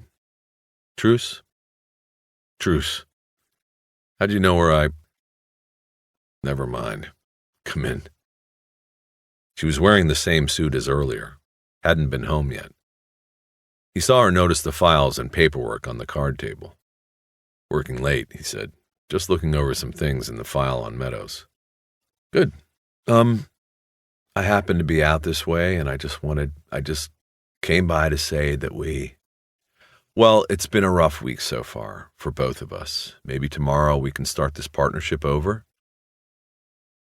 "Yes," he said, "and listen, I'm sorry for what I said earlier, and I'm sorry about your brother. You were trying to say something nice, and Can you stay a few minutes? Have a beer?" He went to the kitchen and got 2 fresh bottles. He handed her one and led her through the sliding door to the porch. It was cool out, but there was a warm wind occasionally blowing up the side of the dark canyon. Eleanor Wish looked out at the lights of the valley. The spotlights from Universal City swept the sky in a repetitive pattern. "This is very nice," she said. "I've never been in one of these. They're called cantilevers?" "Yes." "Must be scary during an earthquake." "It's scary when the garbage truck drives by." "So how'd you end up in a place like this?" "Some people, the ones down there with the spotlights, gave me a bunch of money once to use my name and my so-called technical advice for a TV show. So I didn't have anything else to do with it. When I was growing up in the valley, I always wondered what it would be like to live in one of these things. So I bought it. It used to belong to a movie writer. This is where he worked. It's pretty small, only 1 bedroom. That's all I'll ever need, I guess." She leaned on the railing and looked down the slope into the arroyo. In the dark, there was only the dim outline of the live oak grove below. He also leaned over and absent-mindedly peeled bits of the gold foil label off his beer bottle and dropped them. The gold glinted in the darkness as it fluttered down out of sight. "I have questions," he said. "I want to go up to Ventura. Can we talk about it tomorrow? I didn't come up to go over the files. I've been reading those files for almost a year now." He nodded and stayed quiet, deciding to let her get to whatever it was that brought her. After some time, she said, "You must be very angry about what we did to you, the investigation, us checking you out. And what happened yesterday? I'm sorry." She took a small sip from her bottle, and Bosch realized he had never asked if she wanted a glass. He let her words hang out there in the dark for a few long moments. "No," he finally said, "I'm not angry. The truth is, I don't really know what I am." She turned and looked at him. "We thought you'd drop it when Rourke made trouble for you with your lieutenant.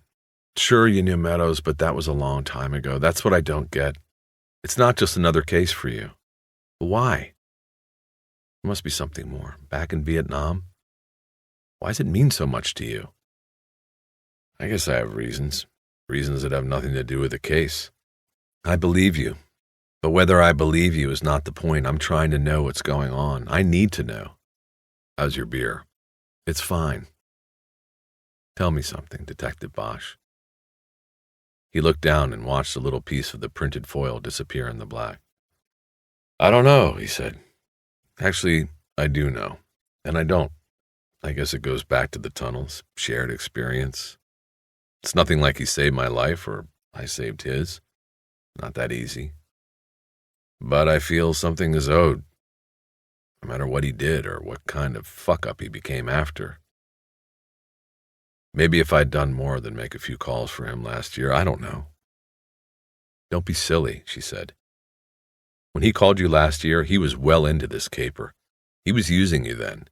It's like he's using you now, even though he's dead." He'd run out of label to peel. He turned around and leaned his back on the railing. He fumbled a cigarette out of his pocket with one hand, put it in his mouth, but didn't light it. "Meadows," he said, and shook his head at the memory of the man. "Meadows was something else. Back then, we were all just a bunch of kids afraid of the dark. And those tunnels were so damn dark, but Meadows, he wasn't afraid. He'd volunteer and volunteer and volunteer. Out of the blue and into the black. That's what he said going on a tunnel mission was. We called it the Black Echo. It was like going to hell. You're down there and you could smell your own fear. It was like you were dead when you were down there." They had gradually turned so that they were facing each other. He searched her face and saw what he thought was sympathy. He didn't know if that's what he wanted. He was long past that. But he didn't know what he wanted. "So all of us scared little kids, we made a promise. Every time anybody went down into one of the tunnels, we made a promise. The promise was that no matter what happened down there, nobody would be left behind.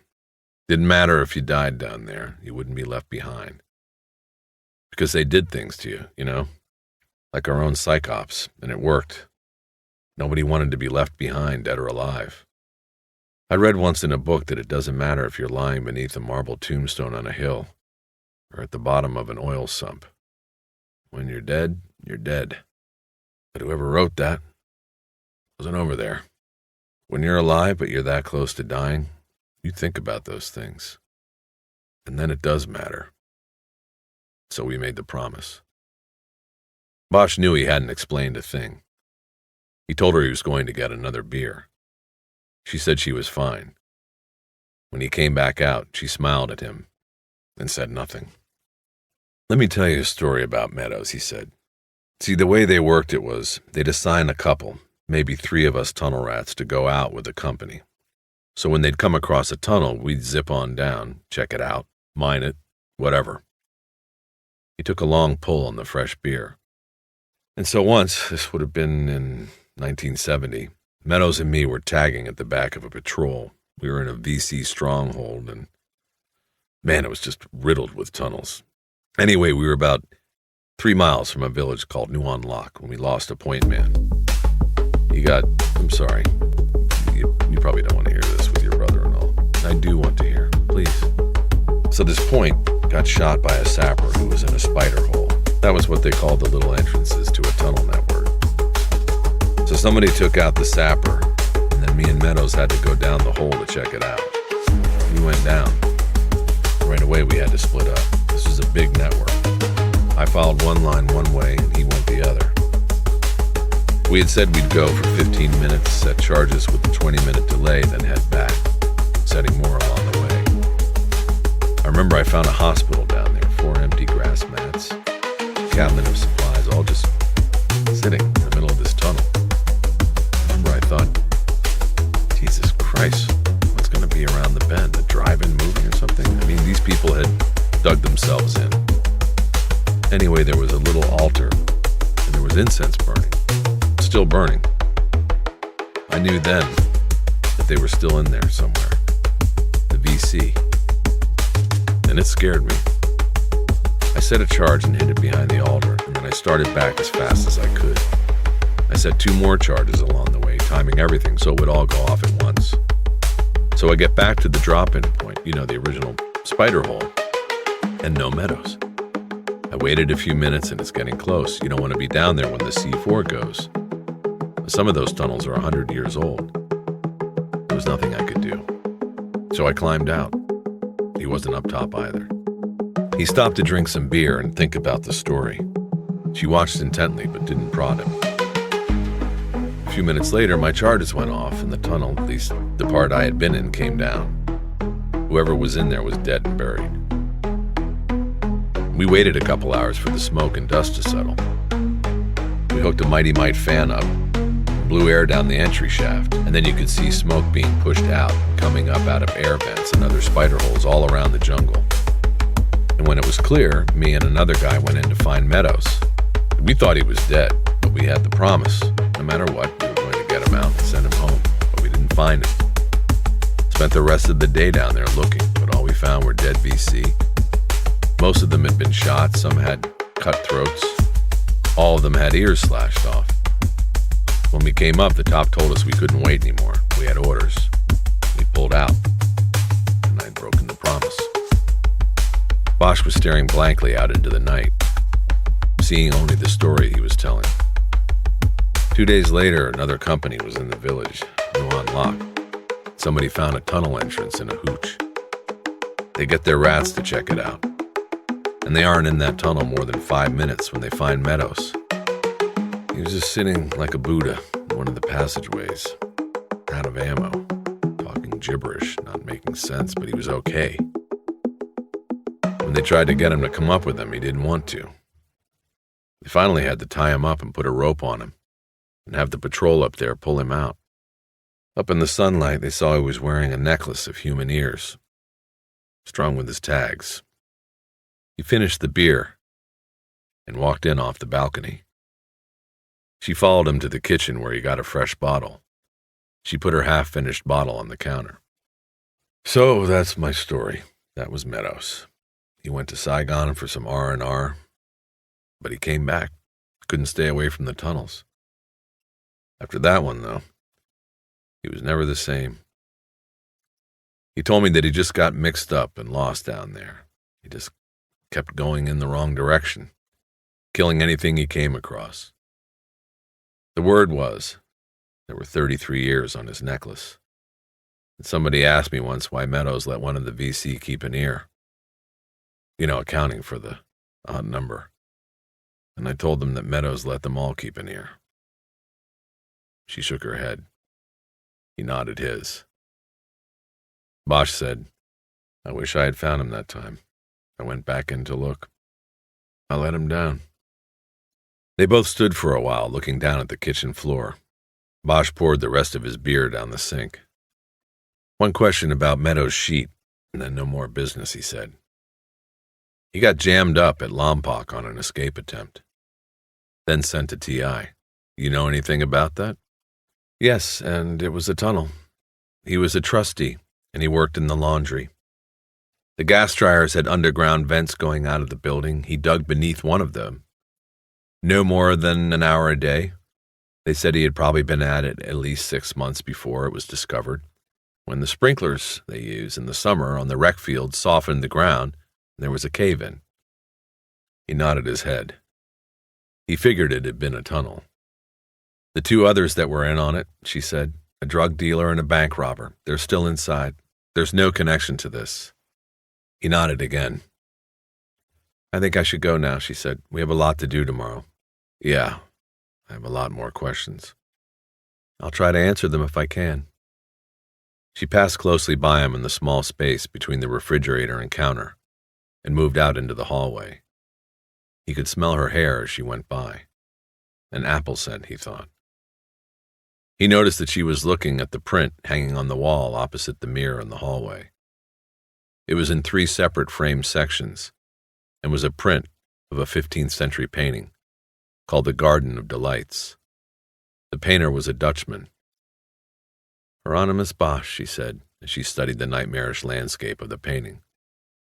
When I saw that was your full name, I wondered if... No relation, he said. My mother, she disliked his stuff, I guess, because of the last name. She sent that print to me once. Said in the note that it reminded her of L.A., all the crazy people. My foster parents, they didn't like it, but I kept it for a lot of years. Had it hanging there as long as I've had this place.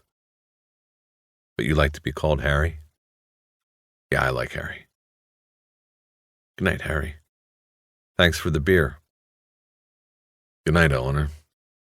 Thanks for the company. Part 4, Wednesday, May 23rd. By 10 a.m., they were on the Ventura Freeway, which cuts across the bottom of the San Fernando Valley and out of the city. Bosch was driving, and they were going against the grain of traffic, heading northwest, toward Ventura County, and leaving behind the blanket of smog that filled the valley like dirty cream in a bowl. They were heading to Charlie Company. The FBI had only done a cursory check on Meadows and the prison outreach program the year before. Wish said she had thought its importance was minimal because Meadows' stay had ended nearly a year before the tunnel caper. She said the Bureau had requested a copy of Meadows' file, but had not checked the names of other convicts who were part of the program at the same time as Meadows. Bosch thought this was a mistake. Meadows' work record indicated the bank caper was part of a long-range plan, he told Wish. The bank burglary might have been hatched at Charlie Company. Before leaving, Bosch had called Meadows' parole officer, Darrell Slater, and was given a rundown on Charlie Company. Slater said the place was a vegetable farm, owned and operated by an Army colonel who was retired and born again. He contracted with the state and federal prisons to take these early release cases, the only requirement being that they be Vietnam combat veterans. That wasn't too difficult a bill to fill, Slater said. As in every other state in the country, the prisons in California had high populations of Vietnam vets. Gordon Scales, the former colonel, didn't care what crimes the vets had been convicted of, Slater said. He just wanted to set them right again. The place had a staff of 3, including Scales, and held no more than 24 men at a time. The average stay was 9 months. They worked the vegetable fields from 6 to 3, stopping only for lunch at noon. After the workday, there was an hour-long session called Soul Talk, then dinner and TV. Another hour of religion before lights out. Slater said Scales used his connections in the community to place the vets in jobs when they were ready for the outside world. In 6 years, Charlie Company had a recidivist record of only 11%, a figure so enviable that Scales got a favorable mention in a speech by the president during his last campaign swing through the state. The man's a hero, Slater said, and not because of the war, for what he did after. When you get a place like that, moving maybe 30, 40 cons through it a year, and only 1 in 10 gets his ass in a jam again, then you are talking about a major success. Scales, he has the ear of the federal and state parole boards and half the wardens in this state. Does that mean he gets to pick who goes to Charlie Company? Bosch asked. Maybe not pick, but give final approval to? Yes, the P.O. said. But the word on this guy is out. His name is known in every and any cell block where you got a vet doing time. These guys come to him. They send letters, send Bibles, make phone calls, have lawyers get in contact, all to get Scales to sponsor them. Is that how Meadows got there? Far as I know, he was already heading there when he was assigned to me. You'd have to call Terminal Island and have them check their files, or talk to Scales. Bosch filled Wish in on the conversation while they were on the road. Otherwise, it was a long ride, and there were long periods of silence. Bosch spent much of the time wondering about the night before, her visit. Why had she come? After they crossed into Ventura County, his mind came back to the case, and he asked her some of the questions he had come up with the night before while reviewing the files. Why didn't they hit the main vault? At Westland, there were 2 vaults, safe deposit and then the bank's main vault for the cash and the teller's boxes. The crime scene reports said the design of both vaults was the same. The safe deposit vault was bigger, but the armoring on the floor was the same. So it would seem that Meadows and his partners could just as easily have tunneled to the main vault, gotten in and taken whatever was there and gotten out. No need to risk spending a whole weekend inside. No need to pry open safe deposit boxes either. Maybe they didn't know they were the same. Maybe they assumed the main vault would be tougher. But we are assuming they had some knowledge of the safe deposit vault structure before they started on this. Why didn't they have the same knowledge of the other vault? They couldn't recon the main vault. It's not open to the public. But we think one of them rented a box in the safe deposit vault and went in to check it out. Used a phony name, of course. But see, they could check out one vault and not the other. Maybe that's why. Bosch nodded and said, "How much was in the main vault?" "Don't know offhand. It should have been in the reports I gave you. If not, it's in the other files back at the Bureau." More, though, right? There was more cash in the main vault than what? The 2 or 3 million in property they got from the boxes. I think that is probably right. See what I'm saying? If they had hit the main vault, the stuff would have been laying around in stacks and bags right there for the taking. It would have been easier. There probably would have been more money for less trouble.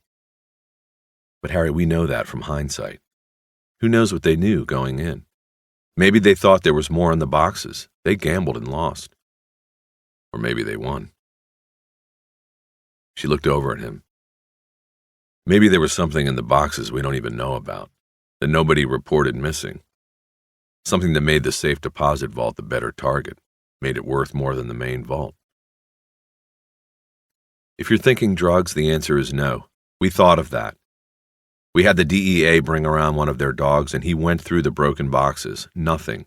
No trace of drugs.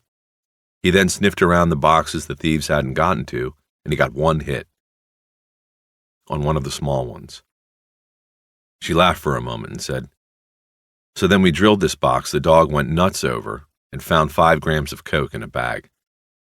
This poor guy who kept his coke stash at the bank got busted just because somebody happened to tunnel into the same vault." Wish laughed again, but it seemed to be a little forced to Bosch. The story wasn't that funny. "Anyway," she said, "the case against the guy was kicked by an assistant U.S. attorney because he said it was a bad search. We violated the guy when we drilled his box without a warrant." Bosch exited the freeway into the town of Ventura and headed north. "I still like the drug angle, despite the dog," he said after a quarter hour of silence. "They aren't infallible, those dogs. If the stuff was packed in there right and the thieves got it, there may not have been a trace, a couple of those boxes with coke in them, and the caper starts being worth their while." "Your next question will be about the customer list, right?" she said. "Right. Well, we did a lot of work on that. We checked everybody, right down to tracing purchases of things they said were in the boxes. We didn't find who did the job, but we probably saved the bank's insurance companies a couple million in paying for things that were reported stolen, but never really existed." He pulled into a gas station so he could take out a map book from under the seat and figure out the way to Charlie Company. She continued to defend the FBI investigation. "The DEA looked at every name on the box holder list and drew a blank. We ran the names through NCIC. We got a few hits, but nothing serious, mostly old stuff." She gave another one of those short fake laughs. "One of the holders of one of the bigger boxes had a kiddie porn conviction from the 70s. Served a deuce at Soledad. Anyway, after the bank job, he was contacted and he reported nothing was taken. Said he had recently emptied his box. But they say these pedophiles can never part with their stuff, their photos and films, even letters written about kids. And there was no record at the bank of him going into the box in the 2 months before the burglary. So we figured that the box was for his collection. But anyway, that had nothing to do with the job. Nothing we turned up did." Bosch found the way on the map and pulled out of the service station. Charlie Company was in Grove Country. He thought about her story about the pedophile. Something about it bothered him. He rolled it around in his head, but couldn't get to it. He let it drift and went on to another question. Why was nothing ever recovered? All that jewelry and bonds and stocks, and nothing ever turns up except for a single bracelet. Not even any of the other worthless things that were taken. They are sitting on it until they think they are clear, Wish said. That's why Meadows was smoked. He went out of line and pawned the bracelet before he should have, maybe before everyone agreed they were clear. They found out he sold it. He wouldn't say where, so they buzzed him until he told them. Then they killed him. And by coincidence, I got the call. It happens. There is something in that story that doesn't work, Bosch said. We start out with Meadows getting juiced, tortured, right? He tells them what they want. They put the hot load in his arm, and they go get the bracelet from the pawn shop, okay? Okay. But see, it doesn't work. I've got the pawn slip. It was hidden. So he didn't give it to them. And they had to go break in the shop and take the bracelet, covering the scam by also taking a lot of other junk. So if he didn't give them the pawn slip, how'd they know where the bracelet was? He told them, I guess, Witch said. I don't think so. I don't see him giving up one and not the other. He had nothing to gain from holding back the slip. If they got the name of the shop out of him, they would have gotten the slip. So you're saying he died before he told them anything, and they already knew where the bracelet was pawned? Right. They worked him to get the ticket, but he wouldn't give it up, wouldn't break. They killed him. Then they dumped the body in Roller's place, but they still don't find the pawn stub. So they hit the pawn shop like third-rate burglars. The question is, if Meadows didn't tell them where he had sold the bracelet, and they didn't find the stub, how did they know where it was? Harry, this is speculation on top of speculation. That's what cops do. Well, I don't know. Could have been a lot of things. They could have had a tail on Meadows because they didn't trust him, and could have seen him go into the pawn shop. Could have been a lot of things. Could have been they had somebody, say a cop who saw the bracelet on the monthly pawn sheets and told them. The sheets go to every police department in the county. I think that kind of speculation is reckless. They were there. Bosch braked the car at a gravel entranceway, below a wooden sign with a green eagle painted on it, and the words Charlie Company. The gate was open, and they drove down a gravel road with muddy irrigation ditches running along both sides. The road split the farmland, with tomatoes on the right and what smelled like peppers on the left. Up ahead there was a large aluminum-sided barn and a sprawling ranch-style house. Behind these, Bosch could see a grove of avocado trees. They drove into a circular parking area in front of the ranch house, and Bosch cut the engine. A man wearing a white apron that was as clean as his shaven head came to the screen at the front door. "Mr. Scales here?" Bosch asked. "Colonel Scales, you mean? No, he is not. It's almost time for chow, though. He'll be coming in from the fields then." The man did not invite them to come in out of the sun, and so Bosch and Wish went back and sat in the car. A few minutes later, a dusty white pickup truck drove up. It had an eagle inside, a large letter C painted on the driver's door. 3 men got out of the cab, and 6 more piled out of the back. They moved quickly toward the ranch house. They ranged in age from late 30s to late 40s. They wore military green pants and white t-shirts soaked with sweat. No one wore a bandana or sunglasses or had his sleeves rolled up. No one's hair was longer than a 1/4 inch. The white men were burned brown like stained wood. The driver, wearing the same uniform, but at least 10 years older than the rest, slowed to a stop and let the others go inside. As he approached, Bosch put him on the early side of his 60s, but a guy who was almost as solid as he had been in his 20s. His hair, what could be seen of it against his gleaming skull, was white, and his skin was like walnut. He was wearing work gloves. "Help you?" he asked. "Colonel Scales," Bosch said. "That's right. You police?" Bosch nodded and made introductions. Scales didn't seem too impressed, even with the FBI being mentioned. "You remember about 7, 8 months ago, the FBI asked you for some information on a William Meadows who spent some time here?" Wish asked. "Sure I do. I remember every time you people call up or come around asking about one of my boys. I resent it, so I remember it. You want more information on Billy? Is he in some trouble?" "Not anymore," Bosch said. "What's that supposed to mean?" Scales said. "Sounds like you're saying he's dead." "You didn't know?" Bosch said. "Of course I didn't. Tell me what happened to him." Bosch thought he saw genuine surprise, and then a flashing hint of sadness crossed Scales' face. The news had hurt. "He was found dead 3 days ago in L.A., a homicide. We think it is related to a crime he took part in last year, which you may have heard about from the FBI's previous contact." "The tunnel thing? At that bank in L.A.?" he asked. "I know what I was told by the FBI, that's it." "That's fine," Witch said. "What we need from you is more complete information about who was here when Meadows was. We went over this ground before, but we are rechecking, looking for anything that might help. Will you cooperate with us? I always cooperate with you people. I don't like it because half the time I think you got your wires crossed. Most of my boys, when they leave here, they don't get mixed up again. We have a good record here. If Meadows did what you're saying he did, he is the rarity. We understand that, she said, and this will be strictly confidential. All right then, come into my office and you can ask your questions.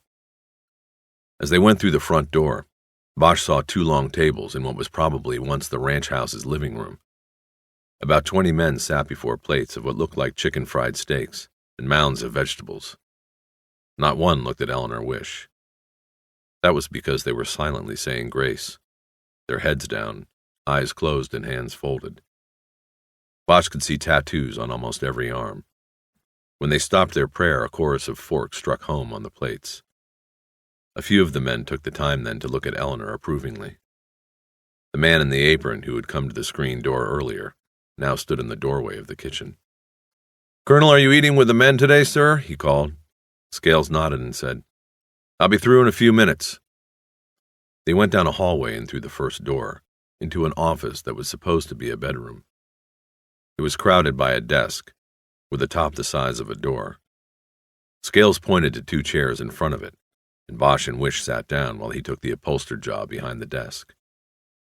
"Now I know exactly what I'm required by law to give you, and what I don't have to even speak to you about.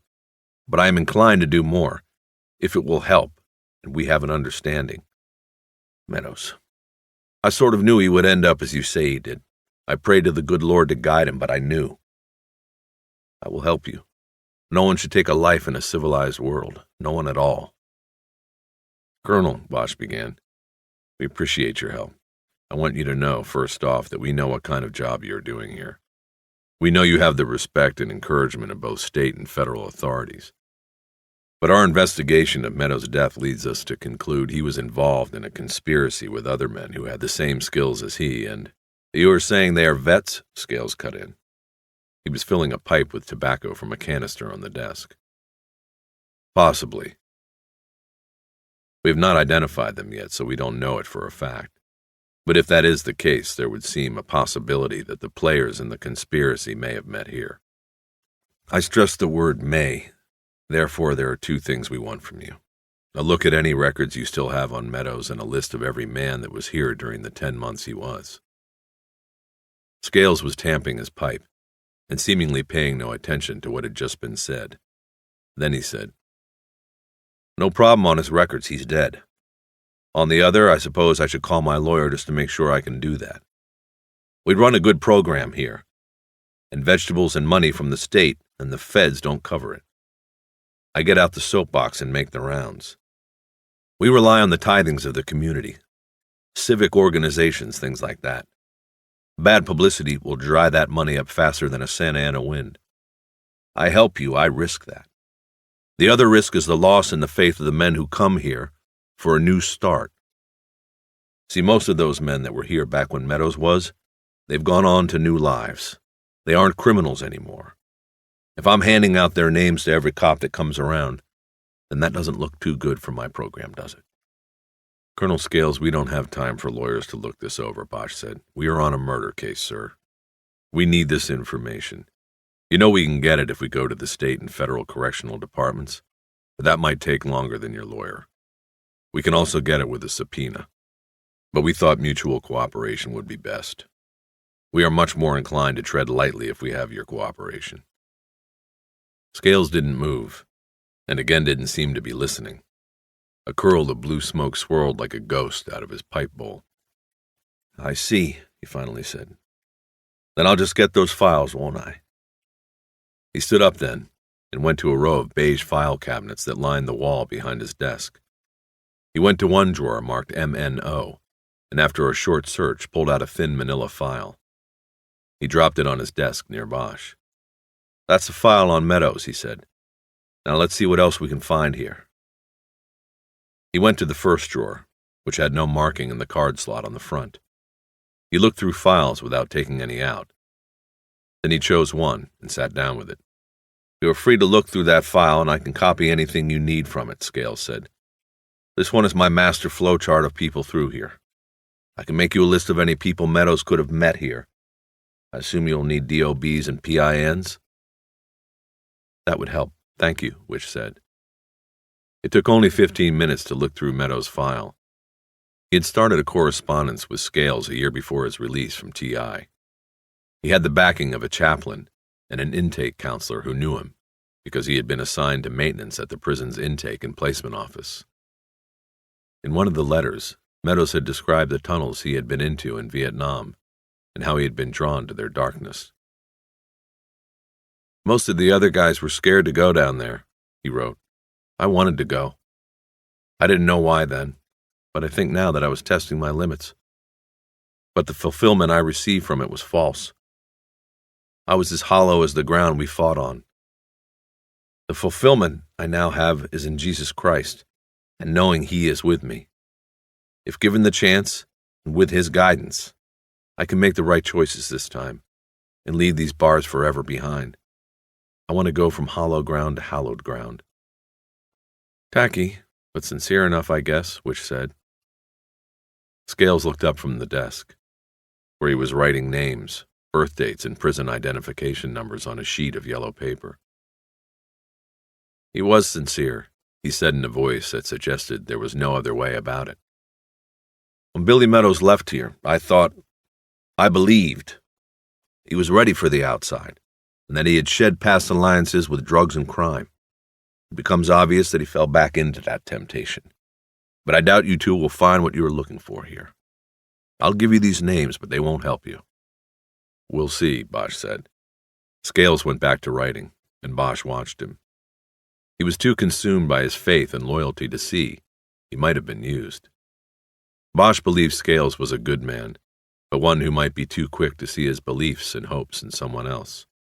Perhaps someone like Meadows. Colonel, what do you get out of all of this? Bosch asked. This time he put his pen down, adjusted his pipe in his set jaw, and folded his hands together on the desk. It's not what I get. It's what the Lord gets. He picked up the pen again, but then another thought came to him. You know, these boys were destroyed in many ways when they got back. I know it's an old story and everybody's heard it. Everybody's seen the movies. But these guys have had to live it. Thousands came back here and literally marched off to the prisons. One day I was reading about that, and I wondered, what if there hadn't been any war, and these boys never went anywhere? They just stayed in Omaha and Los Angeles and Jacksonville and New Iberia and wherever. Would they still have ended up in prison? Would they be homeless, wandering mental cases, drug addicts? For most of them, I doubt that. It was the war that did it to them, that sent them the wrong way. He took a long drag on the dead pipe. So all I do with the help of the earth and a few prayer books is try to put back inside what the Vietnam experience took out, and I'm pretty good at it. So I'm giving you this list, letting you take a look at that file there. But don't hurt what we've got here. You two have a natural suspicion of what goes on here, and that's fine. It's healthy for people in your position. But be careful with what is good here. Detective Bosch, you look the right age. Were you over there? Bosch nodded, and Scales said, Then you know. He went back to finishing the list. Without looking up, he said, You two join us for lunch? Freshest vegetables in the county on our table. They declined and stood up to go after Scales handed Bosch the list with the 24 names he had come up with. As Bosch turned to the office door, he hesitated and said, Colonel, do you mind me asking what other vehicles you have on the farm? I saw the pickup. We don't mind you asking because we have nothing to hide. We've got 2 more pickups like that, 2 John Deeres and a 4-wheel drive vehicle. What kind of 4-wheel drive vehicle? It's a Jeep. And what color? It's white. What's going on? Just trying to clear up something. But I guess the Jeep would have had the Charlie Company seal on the side, like the pickup? That's right. All our vehicles are marked. When we go into Ventura, we're proud of what we've accomplished. We want people to know where the vegetables are coming from.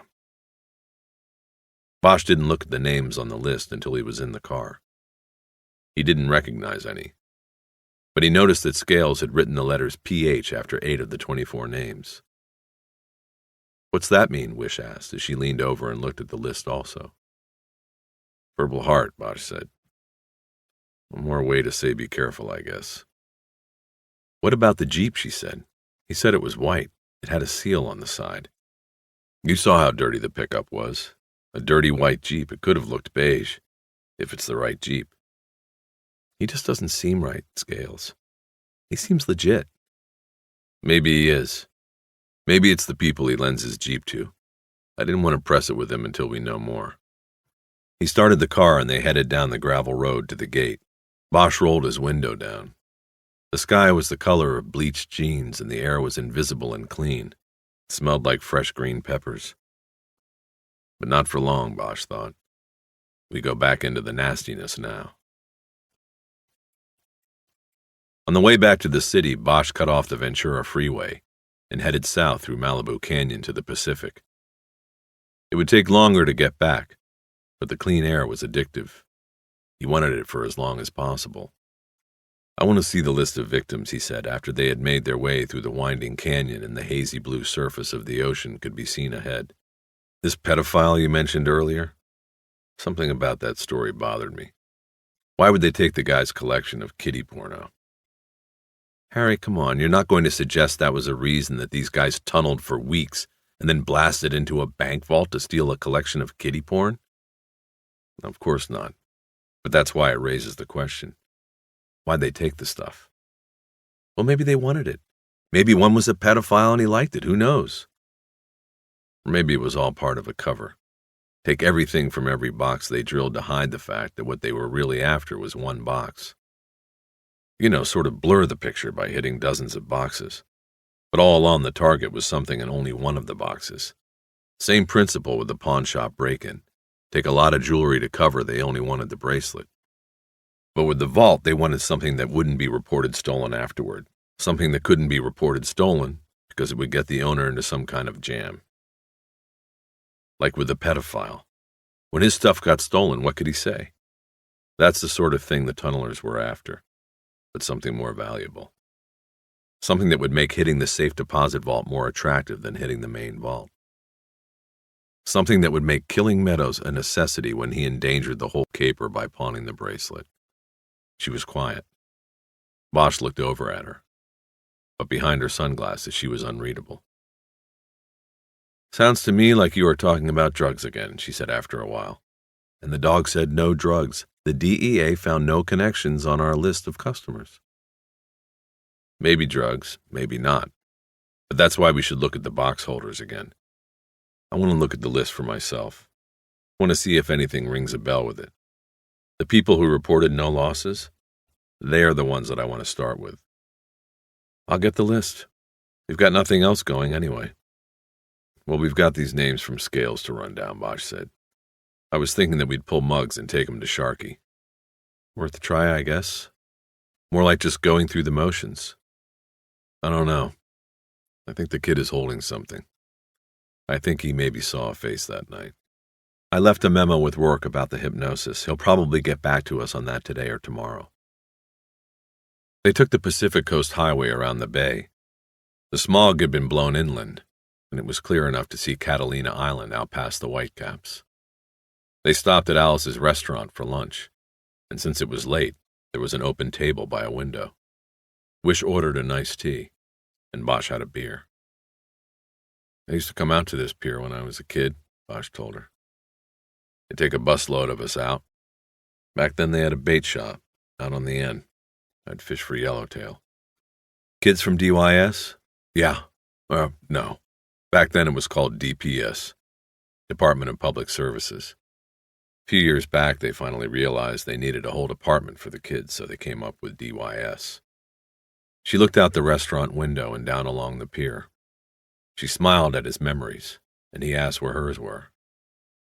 All over, she said. My father was in the military. Most I ever spent in one place was a couple of years. So my memories aren't really of places, they're people. You and your brother were close, Bosch said. Yes, with my father gone a lot. He was always there, until he enlisted and went away for good. Salads were put down on the table, and they ate a little bit, and small-talked a little bit, and then some time between them, when the waitress picked up the salad plates and put down the lunch plates, she told her brother's story. Every week he'd write me from over there, and every week he said he was scared, wanted to come home, she said. It wasn't something he could say to our father or mother, but Michael wasn't the type. He should never have gone. He went because of our father. He couldn't let him down. He wasn't brave enough to say no to him. But he was brave enough to go over there. It doesn't make sense. Have you ever heard anything so dumb? Bosch didn't answer, because he had heard similar stories, his own included. And she seemed to stop there. She either didn't know what had happened to her brother over there, or didn't want to recount the details. After a while, she said, "Why'd you go?" He knew the question was coming, but in his whole life he had never been able to truthfully answer it, even to himself. I don't know. No choice, I guess. The institutional life, like you said before. I wasn't going to college. Never really thought about Canada. I think it would have been harder to go there than to just get drafted and go to Vietnam. Then in '68, I sort of won the draft lottery. My number came up so low I knew I was going to go. So I thought I'd outsmart him by joining. Thought I'd write my own ticket. And so? Bosch laughed a little in the same phony way she had laughed before. I got in, went through basic and all the bullshit, and when it came time to choose something, I picked the infantry. I still have never figured out why. They get you at that age, you know. You're invincible. Once I got over there, I volunteered for a tunnel squad. It was kind of like that letter Meadows wrote to Scales. You want to see what you've got. You do things you'll never understand. You know what I mean? I think so, she said. What about Meadows? He had chances to leave and he never did, not until the very end. Why would anybody want to stay if they didn't have to? There were a lot like that, Bosch said. I guess it wasn't usual or unusual. Some just didn't want to leave that place. Meadows was one of them. It might have been a business decision, too. You mean drugs? Well, I know he was using heroin while he was there. We know he was using and selling afterward when he got back here. So maybe when he was over there, he got involved in moving it and didn't want to leave a good thing. There is a lot that points to it. He moved to Saigon after they took him out of the tunnels. Saigon would have been the place to be, especially with embassy clearance like he had as an MP. Saigon was Sin City. Whores, hash, heroin. It was a free market. A lot of people jumped into it. Heroin would have made him some nice money, especially if he had had a plan, a way to move some of the stuff back here. She pushed pieces of red snapper she wasn't going to eat around on her plate with a fork. It's unfair, she said. He didn't want to come back. Some boys wanted to come home but never got the chance. Yes. There was nothing fair about that place. Bosch turned and looked out the window at the ocean.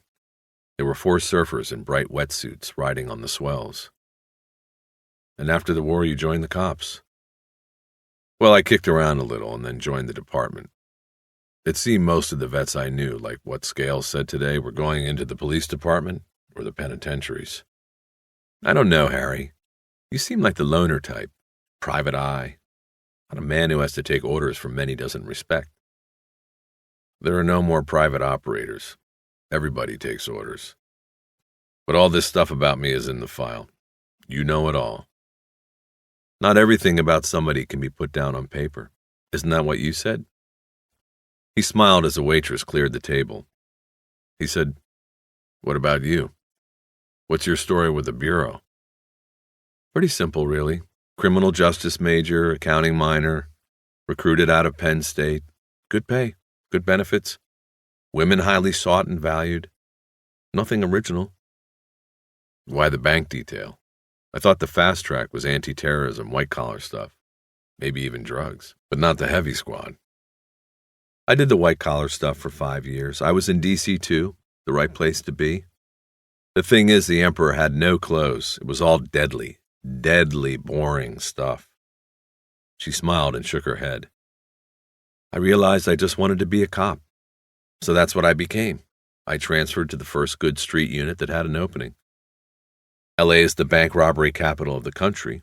When an opening came up here, I called in my markers and got the transfer. Call me a dinosaur if you want. You are too beautiful for that. Despite her dark tan, Bosch could tell the remark embarrassed her.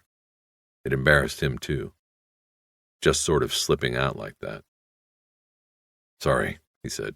No, that was nice. Thank you. So, are you married, Eleanor? He said, and then he turned red, immediately regretting his lack of subtlety. She smiled at his embarrassment. I was, but it was a long time ago. Bosch nodded. You don't have anything? What, about Rourke? You two seemed. What, are you kidding? Sorry. They laughed together then, and followed it with smiles and a long, comfortable silence. After lunch, they walked out on the pier to the spot where Bosch had once stood with rod and reel. There was no one fishing. Several of the buildings at the end of the pier were abandoned. There was a rainbow sheen on top of the water near one of the pylons. Bosch also noticed the surfers were gone. Maybe all the kids are in school, Bosch thought. Or maybe they don't fish here anymore. Maybe no fish make it this far into the poisoned bay. I haven't been here in a long time, he said to Eleanor.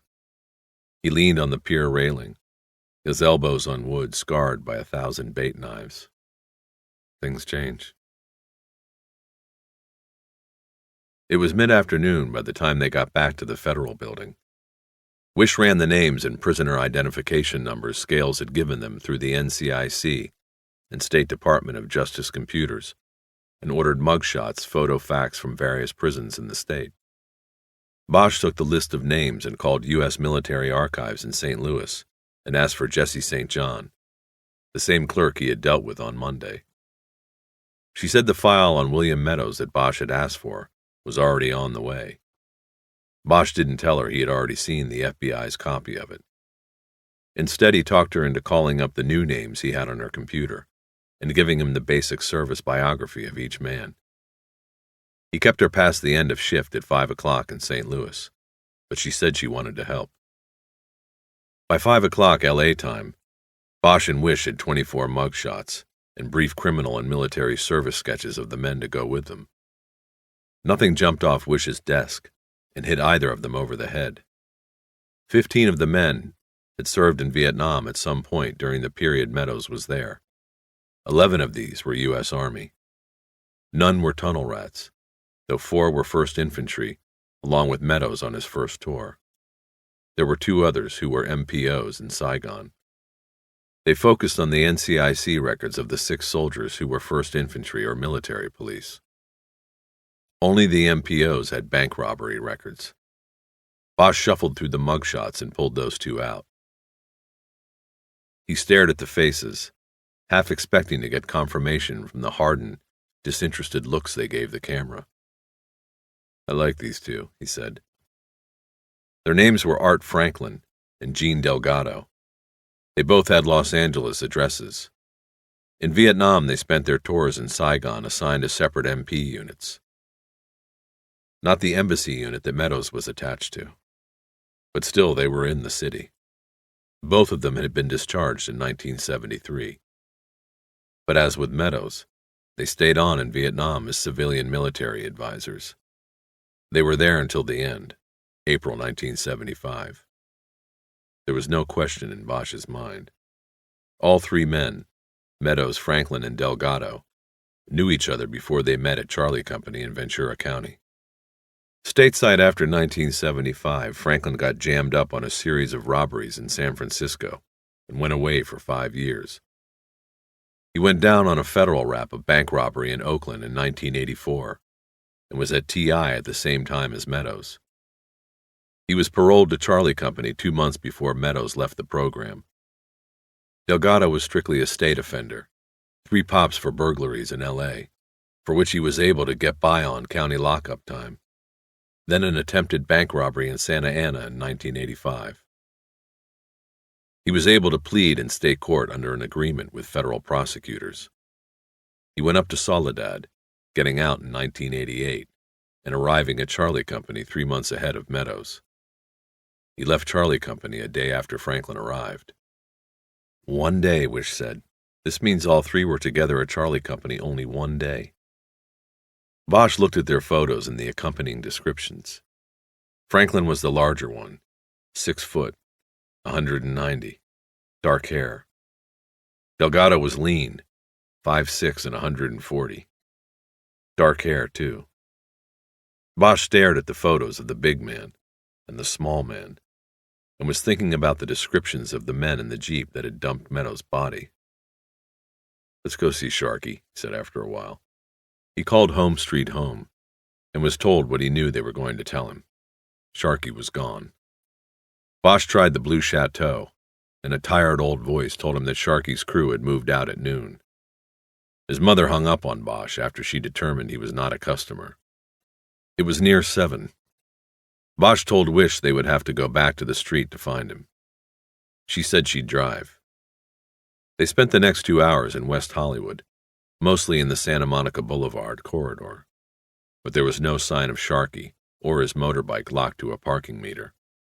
They flagged down a few sheriff's cruisers and told them who they were looking for, but not even the extra eyes helped.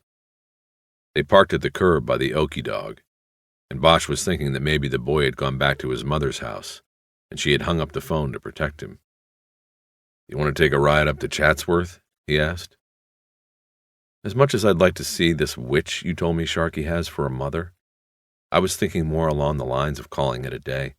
We can find Sharky tomorrow. How about that dinner we didn't have last night?"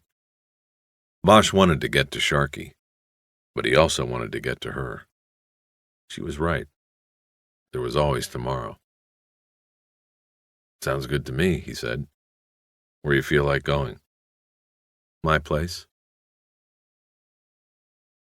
Eleanor Wish lived in a rent-controlled townhouse she subleased 2 blocks from the beach in Santa Monica. They parked at the curb in front, and as they went in, she told Bosch that although she lived close by, if he wanted to actually see the ocean, he had to walk out onto her bedroom balcony, lean over, and look sharply to the right down Ocean Park Boulevard. A slice of the Pacific could then be seen between 2 condominium towers that guarded the shoreline. From that angle, she mentioned, he could also see into her next-door neighbor's bedroom. The neighbor was a has-been television actor turned small-time dope dealer who had a never-ending procession of women through the bedroom. It kind of took away from the view, she said. She told Bosch to have a seat in the living room while she got dinner started. "If you like jazz, I have a CD over there I just bought but haven't had time to listen to," she said. He walked over to the stereo, which was stacked on shelves next to a set of bookcases, and picked up the new disc. It was Rollins' Falling in Love with Jazz, and inside Harry smiled because he had it at home. It was a warm connection. He opened the case, put the music on, and began to look around the living room. There were pastel throw rugs and light-colored coverings on the furniture. Architecture books and home magazines were spread on a glass-topped coffee table in front of a light blue couch. The place was very neat. A framed cross-stitch canvas on the wall next to the front door said, "Welcome to this home." Small letters stitched in its corner said EDS, 1970, and Bosch wondered about the last letter. He made another one of those psychic connections with Eleanor Wish when he turned around and looked at the wall above the couch. Framed in black wood was a print of Edward Hopper's Nighthawks. Bosch didn't have the print at home, but he was familiar with the painting, and from time to time even thought about it when he was deep on a case or on a surveillance. He had seen the original in Chicago once, and had stood in front of it studying it for nearly an hour. A quiet, shadowy man sits alone at the counter of a street-front diner. He looks across at another customer much like himself, but only the second man is with a woman. Somehow Bosch identified with it. with that first man. I am the loner, he thought. I am the Nighthawk. The print with its stark, dark hues and shadows did not fit in this apartment, Bosch realized.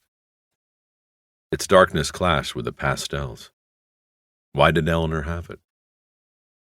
What did she see there? He looked around the rest of the room. There was no TV.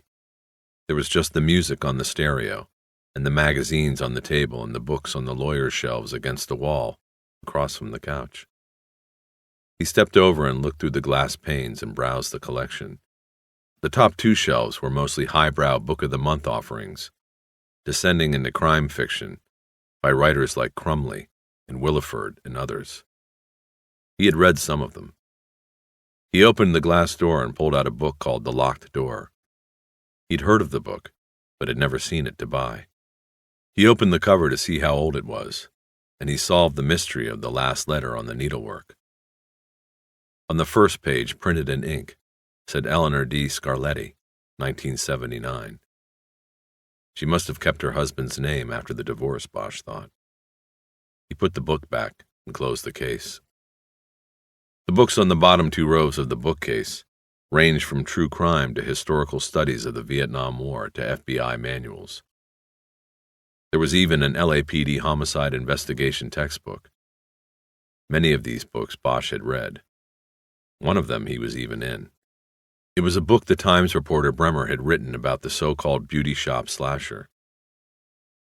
A guy named Harvard Kendall, the slasher, killed 7 women in 1 year in the San Fernando Valley. They were all beauty shop owners or employees. He cased the shops, followed the victims home, and killed them by cutting their throats with a sharpened nail file. Bosch and his partner at the time connected Kendall through a license plate number the 7th victim had written on a pad in the salon the night before she was murdered. They never figured out why she had done it, but the detective suspected she had seen Kendall watching the shop from his van. She wrote the tag number down as a precaution, but then didn't take the precaution of not going home alone. Bosch and his partner traced the tag to Kendall and found out he had spent 5 years in Folsom for a series of beauty shop arsons near Oakland in the 1960s. They later discovered his mother had worked as a manicurist in a beauty shop when he was a boy. She had practiced her craft on young Kendall's nails, and the shrinks figured he never got over it. Bremer had gotten a bestseller out of it, and when Universal made a movie of the week out of it, the studio paid Bosch and his partner for the use of their names and technical assistance. The money doubled when a cop series spun off the movie. His partner quit the department and moved to Ensenada. Bosch stayed on, investing his stake in the stilt house on the hill that looked down on the studio that paid him the money. Bosch always found an unexplainable symbiosis in that. I read that book before your name ever came up in this. It wasn't part of the research. Eleanor had come out of the kitchen with 2 glasses of red wine. Harry smiled. I wasn't going to accuse you of anything, he said. Besides, it isn't about me. It's about Kendall. The whole thing was luck anyway. They still made a book and a TV show about it. Whatever it is in there, it smells good. You like pasta? I like spaghetti. That's what we're having. I made a big pot of sauce Sunday. I love to spend an entire day in the kitchen not thinking about anything else. I find it's good therapy for stress, and it lasts and lasts. All I have to do is warm it up and boil some noodles. Bosch sipped his wine and looked around some more. He still hadn't sat down, but was feeling very comfortable with her. A smile played across his face. He gestured toward the Hopper print. I like it, but why something so dark? She looked at the print and crinkled her brow as if this were the first time she had considered it. I don't know, she said. I've always liked that painting. Something there grabs me. The woman is with a man, so that isn't me. So I guess if it's anyone, it would be the man sitting with his coffee, all alone, kind of watching the two that are together. I saw it in Chicago once, Bosch said. The original. I was out there on an extradition and had about an hour to kill until I could pick up the body. So I went into the Art Institute and it was there. Spent the whole hour looking at it. There's something about it, like you said. I can't remember the case or who I was bringing back here, but I remember that painting. They sat at the table talking for nearly an hour after the food was gone. She told him more about her brother and her difficulty getting over the anger and loss. 18 years later, she was still working it out, she said. Bosch told her he was still working things out, too. He still dreamed of the tunnels from time to time. But more often, he battled insomnia instead.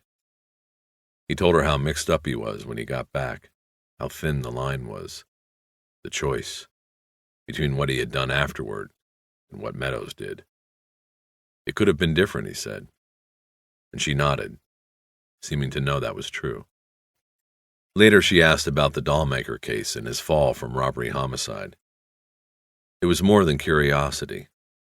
He sensed that something important rode on what he told her. She was making a decision about him. I guess you know the basics, he began. Somebody was strangling women, mostly prostitutes, then painting over their faces with makeup. Pancake, red lipstick, heavy rouge on the cheeks, sharp black eyeliner. The same thing every time. The bodies were bathed, too, but we never said it looked like he was making them into dolls. Some asshole, I think a guy named Sakai over at the coroner's, leaked that the makeup was the common denominator. Then this doll maker stuff started playing in the press. I think Channel 4 was the first to come up with that name. It took off from there. To me, it looked more like a mortician's work. But the truth is we weren't doing too good. We didn't have a handle on the guy until he was into double figures. Not much physical evidence. The victims were all dumped in random locations all over the west side. We knew from fiber evidence on a couple of the bodies that the guy probably wore a rug or some kind of hair disguise, fake beard or something. The women that were taken off the stroll, we were able to isolate times and places of their last trick. We went to the hourly motels and got nothing. So we figured the guy was picking them up in a car and then taking them somewhere else, maybe to his home or some kind of place he used as a killing pad. We started watching the boulevard and other hot spots the pros work, and we must have busted up 300 tricks before we got the break. This whore name of Dixie McQueen calls up the task force one morning, early, and says she's just escaped from the doll maker and is there a reward if she gives him up. But we were getting calls like that every week. 11 murdered women and people are coming out of the woodwork with clues that aren't really clues. It's Panic City. I remember, Wish said. But Dixie was different. I was working the late shift in the task force offices that day, and I caught the call. I went and talked to her. She told me that this John she'd picked up on Hollywood near Spa Row, near the Scientology mansion, took her to this garage apartment in Silver Lake. She said that while the guy was getting naked, she wanted to use the toilet. So she goes in, and while she's running the water, she looks through the cabinet below the sink, probably to see if there's anything worth lifting. But she sees all these little bottles and compacts and all this women's stuff. She looks at it all. She just puts it all together, just like that. Bingo. This has to be the guy. So she gets a case of total creeps and bails out. She comes out of the bathroom and the guy's in the bed. She just hauls ass through the front door. Thing is, we hadn't put out all the stuff about the makeup. Or actually, the asshole that was the media leak didn't put out everything. See, we knew that the guy was keeping the victim's stuff. They were found with their purses, but there were no cosmetics. Lipstick, compacts, things like that. So when Dixie told me what was in the bathroom cabinet, she got my attention. I knew she was legit. And that is the point where I screwed up. It was 3 a.m. by the time I was done talking to Dixie. Everybody on the task force had gone home, and I was left there thinking that this guy might realize Dixie made him and clear out. So I went there alone. Dixie went with me to show me the place, but then she never left the car. Once we were there, I saw a light on above the garage, which was behind this run-down house off Hyperion. I called for patrol backup, and while I'm waiting, I see the guy's shadow going back and forth across the window. Something tells me he's getting ready to bug out and take all the stuff from the cabinet with him. And we had no evidence from the 11 bodies. We needed the stuff that was in the bathroom cabinet. The other consideration was, what if he has someone up there? A replacement for Dixie. So I went up. Alone. You know the rest. Wish said, You went in without a warrant and shot him when he was reaching under the pillow on the bed. You later told the shooting team that you believed it was an emergency situation. There had been enough time for him to go out and get another prostitute. You said that gave you the authority to come through the door without a warrant. You said you fired because you believed the suspect was reaching for a weapon. It was one shot, upper torso from 15 or 20 feet, if I remember the report. The doll maker was alone, and under the pillow was only his toupee. Only his rug, Bosch said. He shook his head like a Monday morning quarterback. The shooting team cleared me. We connected him to 2 of the bodies through the hair from the toupee, and the makeup in the bathroom was traced to 8 of the victims. There was no doubt. It was him. I was clear. Then the shoe flies started in on it. A Lewis and Clark expedition. They ran down Dixie and got her to sign a statement saying she told me beforehand that he put his hair under the pillow. I don't know what they used against her, but I can imagine. IAD's always had a hard-on for me. They don't like anybody who's not 100% part of the family. Anyway, the next thing I know, they are bringing departmental charges against me. They wanted to fire me and take Dixie to a grand jury to get criminal charges. It was like there was blood in the water and 2 fat white sharks. He stopped there, but Eleanor continued. The IAD detectives misjudged things, though, Harry. They didn't realize that public opinion would be with you.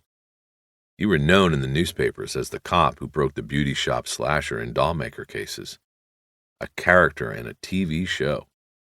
They couldn't take you down without a lot of public scrutiny and embarrassment for the department. Someone reached down from above them and put a stop to the grand jury move, Bosch said. They had to settle for a suspension and my demotion to Hollywood homicide. Bosch had his fingers on the stem of his empty wine glass and was absent-mindedly turning the glass on the table. Some settlement, he said after a while. And those 2 IAD sharks are still swimming around out there, waiting for the kill. They sat silently for a while then. He was waiting for her to ask the question she had asked once before. Had the whore lied? She never asked it. And after a while, she just looked at him and smiled. And he felt as if he had just passed the test. She started gathering the plates off the table. Bosch helped her in the kitchen, and when the work was done, they stood close, drying their hands on the same dish towel, and lightly kissed. Then, as if following the same secret signals, they pressed themselves against each other, and kissed with a kind of hunger lonely people have. I want to stay, Bosch said, after momentarily breaking away. I want you to stay, she said. Arson's stoned eyes were shiny and reflected the neon night. He sucked hard on the cool and held the precious smoke in. The cigarette had been dipped in PCP. A smile cracked across his face as the jet streams of smoke escaped his nostrils. He said, You're the only shark I ever heard of being used as bait, get it? He laughed and took another deep drag before handing the cigarette to Sharky, who waved it away because he'd had enough. Mojo took it then. Yeah, I'm getting tired of this shit, Sharky said. You take a turn for once. Chill out, man. You're the only one can get away with it, man. Mojo and me, man, we just don't play the part good as you. Besides, we got our part. You ain't big enough to pound these faggots. Well, why don't we do the 7-Eleven again, Sharky said. I don't like this not knowing who it is. I like it at the 7-Eleven. We pick our meat, they don't pick me. No way, Mojo spoke up then. We go back there, we don't know if that last guy reported it to the sheriffs or not. We have to stay clear of there a while. They're probably watching the place from the same parking lot we did. Sharky knew they were right. He just thought that being out on Santa Monica on the queer stroll was getting too close to the real thing. Next thing he guessed, the 2 dopers will not feel like charging in. They want him to go through with it. Get the money that way. That was when he would split these guys, he knew. Okay, he said, stepping off the curb, don't fuck me up. He started to cross the street. Arson yelled after him, BMW or better. As if I need to be told, Sharky thought. He walked a half block toward La Brea, and then leaned against the door of a closed print shop. He was still a half block from Hot Rods, an adult bookstore that offered 25-cent all-male peeps. but he was close enough to catch the eye of somebody walking out, if the eye was looking. He looked back the other way and saw the glow of the joint in the darkness of the driveway where Arson and Mojo sat on their bikes. Sharky hadn't been standing there 10 minutes when a car, a new Grand Am, pulled to the curb and the electric window glided down. Sharky was going to blow this one off, remembering BMW or better, until he saw the glint of gold and stepped closer. His adrenaline kicked up a notch. The wrist the driver had draped over the steering wheel was adorned with a Rolex Presidential. If it was real, Arson knew where they could get $3,000 for it. $1,000 apiece, not to mention what else the meat might have at home or in his wallet. Sharky looked the man over. The guy looked like a straight, a businessman. Dark hair, dark suit. Mid-40s, not too big. Sharky might even be able to take him alone. The man smiled at Sharky and said, "Hey, how you doing?" "Not bad. What's up?" "Oh, I don't know. Just out for a ride. You want to take a ride?" "Where to?" "No place special. I know a place we can go. Be alone." "You got $100 on you?" "No, but I've got $50 for night baseball." "Pitching or catching?" "I'm a pitcher, and I brought my own glove." Sharky hesitated and glanced toward the driveway where he had seen the glow from the cool. It was gone now. They must be ready to move. He looked back at the watch. "That's cool," he said, and got in the car. The car headed west past the alley driveway. Sharky held himself from looking, but he thought he heard the revving and popping sound of their bikes. They were following. "Where are we going?" he asked. I can't go home with you, my friend, but I know a place we can go. Nobody will bother us." "Cool." They stopped at the light at Flores, which made Sharky think of the guy from the other night. They were near his place. Arson was hitting harder, it seemed. This would have to stop soon, or they would kill someone. He hoped the man with the Rolex would give it up peaceably. There was no telling what those two would do. Stoked on PCP, they would be ready for battle and blood. Suddenly the car lurched through the intersection. Sharky noticed the light was still red. "What's going on?" he said sharply. "Nothing, I'm tired of waiting is all." Sharky thought there would be nothing suspicious about looking back now. He turned and saw only cars waiting back at the intersection. No motorbikes. Those bastards, he thought. He felt a dampness beginning on his scalp, and the first tremblings of fear. The car turned right after Barney's Beanery, and up the hill to Sunset. Then they went east to Highland, and the man with the Rolex steered north again. "Have we been together before?" the man asked. He seemed familiar. I don't know. Maybe we've just seen each other around. "No, I don't think so." "Look at me." "What?" Sharky said, startled by the question in the man's sharp tone. "Why?" "Look at me." "You know me? Have you seen me before?" "What is this, a credit card commercial?" I said, "No, man." The man turned the car off the street into the east parking lot of the Hollywood Bowl. It was deserted. He drove quickly and without saying another word to the darkened north end. Sharky thought, if this is your quiet little spot, then that ain't no real Rolex you got on your wrist, pal. "Hey, what are we doing, man?" Sharky said. He was thinking of a way to bail out of this. He was pretty sure Arson and Mojo, stoned as they were lost. He was alone with this guy, and he wanted to scratch it. "The bowl is closed," Rolex said, "but I got a key to the dressing room, see? We just take the tunnel under Cahuenga, and then near where it comes up there's a little walkway we take back around. There won't be anyone around. I work there. I know." For a moment Sharky considered trying to take the guy alone, then decided he couldn't do it. Unless there was a way of taking him by surprise. He would see. The man turned the car engine off and opened his door. Sharky opened his own door, got out and looked across the dark expanse of the empty parking lot. He was looking for the two lights of the motorbikes, but there weren't any. "I'll take this guy out on the other side," he decided. He would make his move, either hit and run or just run. They headed toward the sign that said pedestrian expressway. There was a concrete outbuilding with an open doorway and then stairs. As they walked down the whitewashed steps, the man with the Rolex put his hand on Sharky's shoulder and then clamped it on the back of his neck in a fatherly manner. Sharky could feel the cold metal of the watch's wristband. The man said, "You sure we don't know each other, Sharky? Maybe seen each other?" "No, man, I'm telling you, I haven't been with you." They were about halfway through the tunnel when Sharky realized he hadn't told the man his name. Part 5. Thursday, May 24th.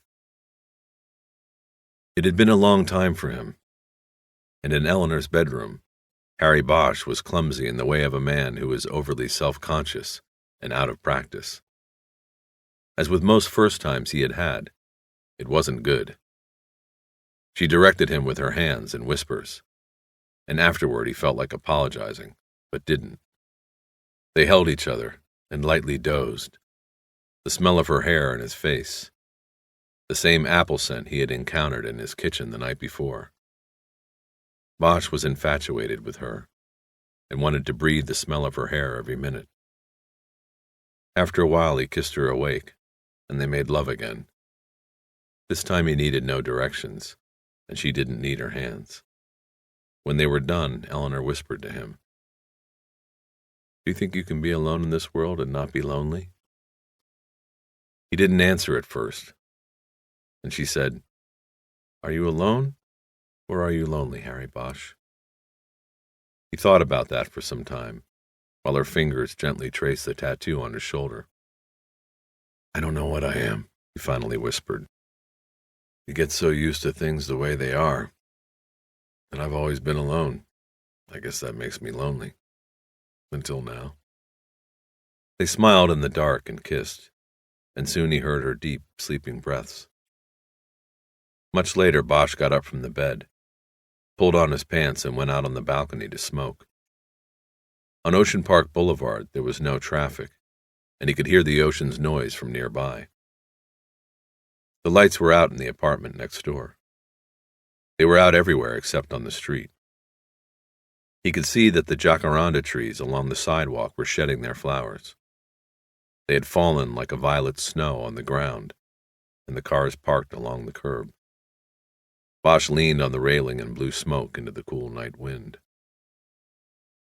When he was on his second cigarette, he heard the door behind him slide open, and then felt her hands come around his waist as she embraced him from behind. "What's wrong, Harry?" "Nothing, just thinking." "You better watch out. Carcinogen alert. You ever heard of the draft risk easement?" "Assessment, Harry, not easement. What are you thinking about? Is this how it is most nights for you?" Bosch turned around in her arms and kissed her forehead. She was wearing a short robe of pink silk. He rubbed his thumb up and down the nape of her neck. "Almost no night is like this. I just couldn't sleep. I guess I was thinking about a lot of things." "About us?" She kissed his chin. "I guess." "And?" He brought his hand around to her face and traced the outline of her jaw with his fingers. "I was wondering how you got this little scar here." "Oh, that is from when I was a girl. My brother and we were riding on a bike, and I was on the handlebars, and we went down this hill. It was called Highland Avenue. This is when we lived in Pennsylvania, and he lost control. The bike started weaving, and I was so scared because I knew we were going to crash, and just as he really lost it and we were going down, he yelled, 'Ellie, you'll be all right.' Just like that. And because he had yelled that, he was right. I cut my chin, but I didn't even cry. I always thought that was something, that he would try to yell something to me, rather than worry about himself at a moment like that. But that was my brother." Bosch dropped his hands from her face. He said, "I was also thinking that what happened between us was nice." "I think so too, Harry. Nice for a couple of nighthawks. Come back to bed now." They went back in. Bosch first went into the bathroom and used his finger as a toothbrush, and then crawled back under the sheet with her. The blue glow of a digital clock on the bed table said 2:26, and Bosch closed his eyes. When he opened them again, the clock said 3:46, and there was an obnoxious chirping sound coming from somewhere in the room. He realized he was not in his own room. Then he remembered he was in Eleanor Wish's room. As he finally got oriented, he saw her shadowy figure stoop next to the bed, her hands going through the pile of his clothes. "Where is it?" she said. "I can't find it." Bosch reached for his pants, traced his hands along the belt until he found the pager, and turned it off without having to fumble with it. He had done it many times in the dark before. "Jesus," she said, "that was rude." Bosch swung his legs over the side of the bed, gathered the sheet around his waist, and sat up. He yawned and then warned her that he was going to turn on the light. She said go ahead, and when the light came on, it hit him like a diamond burst between his eyes. When his vision cleared, she was standing in front of him naked, looking down at the digital readout of the pager in his hand. Bosch finally looked down at the number, but didn't recognize it. He wiped a hand across his face and rustled his hair. There was a telephone on the bed table, and he pulled it onto his lap. He dialed the number and then fumbled with his hands in his clothes for a cigarette, which he put in his mouth but didn't light. Eleanor noticed her nakedness and walked over to a lounge chair to get her robe. After it was on, she went into the bathroom and closed the door. Bosch heard water running. The other end of the line was picked up halfway through the first ring. Jerry Edgar didn't answer with a hello. Just, "Harry, where you at?" "I'm not home. What is it?" "This kid you were looking for. The one on the 911 call? You found him, right?" "Yeah, but we're looking for him again." "Who's we? You and the Phoebe woman?" Eleanor came out of the bathroom and sat down on the edge of the bed next to him. "Jerry, what are you calling me for?" Bosch asked. He was beginning to get a sinking feeling in his chest. "What's the kid's name?" Bosch was in a daze. It had been months since he had fallen so deeply asleep, only to be rousted out of it. He couldn't remember Sharky's real name, and he didn't want to ask Eleanor, because Edgar might hear, and then know they were together. Harry looked at Eleanor, and when she began to speak, he touched his finger to her lips and shook his head. "Is it Edward Neese?" Edgar spoke into the silence. "That the kid's name?" The sinking feeling was gone. Bosch felt an invisible fist pressing up under his ribs and into the folds of his guts and heart. "Right," he said. "That's the name. You gave him one of your business cards?" "Right." "Harry, you aren't looking for him anymore." "Tell me about it." "Come on out and see for yourself. I'm over at the Bowl. Sharky's in the pedestrian tunnel under Cahuenga. Park on the east side. You'll see the cars." The Hollywood Bowl's east parking lot was supposed to be empty at 4:30 a.m. But as Bosch and Wish drove up Highland to the mouth of the Cahuenga Pass, they saw that the north end of the lot was crowded with the usual grouping of official cars and vans that signaled a violent, or at least unexpected, end of a life. There was yellow plastic crime scene tape strung in a square, boxing the entrance to the stairwell that went down to the pedestrian underpass. Bosch flashed his badge and gave his name to a uniformed cop who was keeping the officers on the scene list on a clipboard. He and Wish ducked under the tape, and were met by the loud sound of an engine echoing from the mouth of the tunnel. Bosch knew by the sound that it was a generator making the juice for the crime scene lights. At the top step before they began their descent, he turned to Eleanor and said, "You want to wait here? We don't both have to go." "I'm a cop, for God's sake," she said. "I've seen bodies before. You going to get protective of me now, Bosch? Tell you what, you want me to go down and you stay up here?" Startled by her abrupt change in mood, Bosch didn't answer. He looked at her a moment longer, confused. He started down a few steps in front of her, but stopped when he saw Edgar's large body come out of the tunnel and start up the steps. Edgar saw Bosch, and then Bosch saw his eyes go over his shoulder and take Eleanor Wish in. "Hey, Harry," he said. "This your new partner? You must be getting along real fine already." Bosch just stared at him. Eleanor was still 3 steps behind and probably hadn't heard the remark. "Sorry, Harry," Edgar said just loud enough to be heard over the roar from the tunnel. "Out of line. Been a bad night. You should see who I got for a new partner. The useless fuck 98 pounds stuck me with. I thought you were going to get—" "Nope. Get this. Pounds put me with Porter from Autos. The guy's a burned-out lush." "I know. How'd you even get him out of bed for this?" "He wasn't in bed.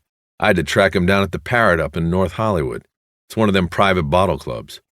Porter gives me the number when we're first introduced as partners and tells me that's where he'll be most nights. Tells me he works a security detail there. But I called the off-duty assignments officer at Parker Center to check it out, and they got no record. I know the only thing he does there is booze. He must have been practically passed out when I called. The bartender said the pager on his belt went off, but he didn't even hear it. Harry, I think the guy could blow a .2 right now if we put a breathalyzer on him." Bosch nodded and frowned the required 3 seconds, and then put Jerry Edgar's troubles aside. He felt Eleanor step down beside him, and he introduced her to Edgar. They shook hands and smiled, and Bosch said, "So what have we got?" "Well, we got these on the body," Edgar said, and he held up a clear plastic bag. There was a short stack of Polaroids in it. More nude shots of Sharky. He hadn't wasted any time resupplying. Edgar turned the bag, and there was Bosch's business card. "It looks like the kid was a hustler down in Boytown," Edgar said. "But if you already pulled him in once, you already know that. Anyway, I saw the card and figured he might be the kid from the 911 call. If you want to come down and take a look, be my guest. We already processed the scene, so touch whatever you want. You can't hear yourself thinking there, though. Somebody went through and knocked out every light in the tunnel. Haven't figured out whether that was the perp or the lights were knocked out before. Anyway, we had to set up our own, and our cables weren't long enough to put the generator up here. It's in there screaming like a 5-horsepower baby." He turned to head back into the tunnel, but Bosch reached out and touched his shoulder. "Jed, how'd you get the call on this?" "Anonymous. It wasn't a 911 line, so there's no tape or trace. Came in right to the Hollywood desk. Caller was a male. That's all the dipshit one of those fat Explorer kids who took it could tell us." Edgar turned back into the subway. Bosch and Wish followed. There was a long hallway that curved to the right. The floor was dirty concrete. Its walls were white stucco with a heavy overlay of graffiti. Nothing like a dose of urban reality as you were leaving the symphony at the Bowl, Bosch thought. The tunnel was dark except for the bright splash of light that bathed the crime scene about halfway in. There Bosch could see a human form sprawled on its back. Sharky. He could see men standing and working in the light. Bosch walked with the fingers of his right hand trailing along the stuccoed wall. It steadied him. There was an old damp smell in the tunnel that was mixed with the new odor of gasoline and exhaust from the generator. Bosch felt beads of sweat start to form on his scalp and under his shirt. His breathing was fast and shallow. They passed the generator 30 feet in, and in another 30 feet or so, Sharky was lying on the tunnel floor under the brutal light of the strobes. The boy's head was propped against the tunnel wall at an unnatural angle. He seemed smaller and younger than Bosch remembered him. His eyes were half open and had the familiar glaze of the unseeing on them. He wore a black t-shirt that said Guns N' Roses on it, and it was matted with his blood. The pockets of his faded jeans were pulled out and empty. At his side stood a can of spray paint and a plastic evidence bag. On the wall above his head, a painted inscription read R.I.P. Sharky. The paint had been applied with an inexperienced hand, and too much had been used. Black paint had run down the wall in thin lines, some of them into Sharky's hair. When Edgar yelled, "You want to see it?" above the din of the generator, Bosch knew that he meant the wound. Because Sharky's head was angled forward, the throat wound was not visible, only the blood. Bosch shook his head no. Bosch noticed the blood splatter on the wall and floor about 3 feet from the body. Porter the Lush was comparing the shapes of the drops with those on splatter cards on a steel ring. A crime scene tech named Roberge was also photographing the spots. The blood on the floor was in round spots. The wall splatter drops were elliptical. You didn't need splatter cards to know the kid had been killed right here in the tunnel. "The way it's looking," Porter said loudly to no one in particular, "somebody comes up behind him here, cuts him, and pushes him down against the wall there." "You only got it half right, Porter," Edgar said. "How's somebody come up behind somebody in a tunnel like this? He was with somebody and they did him. It was no sneak job, Porter." Porter put the splatter cards in his pocket and said, "Sorry, partner." He didn't say anything else. He was fat and broken down, the way many cops get when they stay on longer than they should. Porter could still wear a size 34 belt, but above it a tremendous gut bloomed outward like an awning. He wore a tweed sport coat with a frayed elbow. His face was gaunt and as pallid as a flour tortilla, behind a drinker's nose that was large, misshapen and painfully red. Bosch lit a cigarette and put the burnt match in his pocket. He crouched down like a baseball catcher next to the body and lifted the bag containing the paint can and hefted it. It was almost full, and that confirmed what he already knew, already feared. It was he who had killed Sharky, in a way at least. Bosch had tracked him down and made him valuable, or potentially valuable to the case. Someone could not allow this. Bosch squatted there, elbows on knees, holding cigarette to mouth, smoking, and studying the body, making sure he would not forget it. Meadows had been part of this thing, the circle of connected events that had gotten him killed, but not Sharky. He was street trash, and his death here probably saved someone else's life down the line. But he did not deserve this. In this circle, he was an innocent, and that meant things were out of control, and there were new rules for both sides. Bosch signaled with his hand to Sharky's neck, and a coroner's investigator pulled the body away from the wall. Bosch put one hand down on the ground to balance himself and stared for a long time at the ravaged neck and throat. He did not want to forget a single detail. Sharky's head lolled back, exposing the gaping neck wound. Bosch's eyes never wavered. When Bosch finally looked up from the body, he noticed that Eleanor was no longer in the tunnel. He stood up and signaled Edgar to come outside to talk. Harry didn't want to have to shout over the sound of the generator. When they got out of the tunnel, he saw that Eleanor was sitting alone on the top step. They walked up past her, and Harry put his hand on her shoulder as he went by. He felt it go rigid at his touch. When he and his old partner were reasonably away from the noise, Harry said, "So what do the techs have?" "Not a damn thing," Edgar said. "If it was a gang thing, it's one of the cleanest I've ever seen. Not a single print or partial. The spray can is clean. No weapon, no wits." Sharky had a crew who used to stay at a motel near the boulevard until today, but he wasn't into gangs, Bosch said. "It's in the files.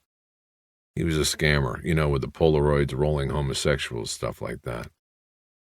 "You're saying he's in the gang files, but he isn't in a gang?" "Right."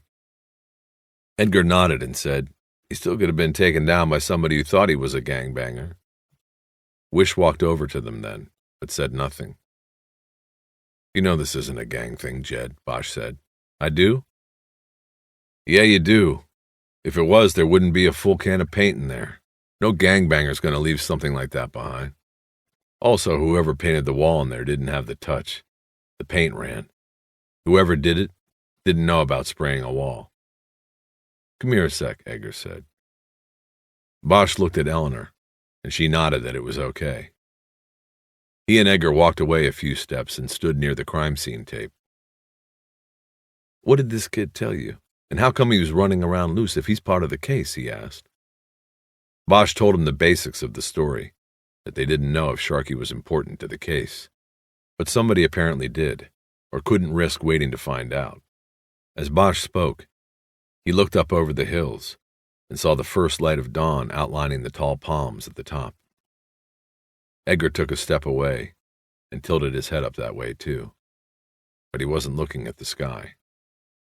His eyes were closed. He eventually turned back to Bosch. "Harry, you know what this weekend is?" he said. "It's Memorial Day weekend. It's the biggest 3-day showing weekend of the year. Start of the summer season. Last year I sold 4 houses on this weekend. Made almost as much as I made all year as a cop." Bosch was confused by the sudden departure in the conversation. "What are you talking about?" "What I'm talking about is I'm not going to be busting my ass on this case. It isn't going to fuck up my weekend like the last one. So what I'm telling you is, if you want it, I'll go to Pounds and tell them you and the FBI want to take it, because it goes with the one you're already working. Otherwise, I'm going to work it strictly as a 9 to 5. You tell Pounds whatever you want, Jed. It's not my call." Bosch started back toward Eleanor, and Edgar said, "Just one thing. Who knew you had found the kid?" Bosch stopped and looked at Eleanor. Without turning around, he said, "We took him off the street. We interviewed him over on Wilcox. The reports went to the Bureau. What do you want me to say, Jed?" "Nothing," Edgar said. "But Harry, maybe you and the FBI there should have looked out for your witness a little better. Maybe saved me some time and that boy some life." Bosch and Wish walked silently back to the car. Once inside, Bosch said, "Who knew?" "What do you mean?" she said. "What do you ask back there? Who knew about Sharky?" She thought for a moment, then said, "On my end, Rourke gets the daily summary reports, and he got the memo on hypnosis. The summaries go to records and are copied to the senior special agent. The tape from the interview that you gave me is locked in my desk. Nobody's heard that. It hasn't been transcribed, so I guess anyone could have seen the summaries. But don't even think about that, Harry. Nobody. It can't be." "Well, they knew we found the kid and he might be important. What's that tell you? They've got to have somebody on the inside." "Harry, that's speculation. It could have been a lot of things, like you told him. We picked him up on the street. Anybody could have been watching. His own friends, that girl. Anybody could have put out the word that we were looking for Sharky." Bosch thought about Lewis and Clark. They must have seen them pick up Sharky. What part were they playing? Nothing made sense. "Sharky was a tough little bastard," he said. "You think he just went walking with somebody into that tunnel?" "I think he didn't have a choice. And to do that, maybe took somebody with a badge. Or maybe somebody with money. You know he'd go with somebody if there was money in it." She didn't start the car, and they sat in it thinking. Bosch finally said, "Sharky was a message." "What?" "A message to us. See? They leave my card with him. They called on a no-trace line, and they do him in a tunnel. They want us to know they did it. They want us to know they've got somebody inside. They're laughing at us." She started the car. "Where to?" "The Bureau. Harry, be careful with that stuff about an inside man. If you go trying to sell that and it's not true, you could give your enemies all they need to bury you." Enemies, Bosch thought. Who are my enemies this time? "I got that kid killed," he said. "The least I'm going to do is find out who did it." Bosch looked through the cotton curtains in the waiting room, down at the Veterans Cemetery, while Eleanor Wish unlocked the door to the Bureau offices.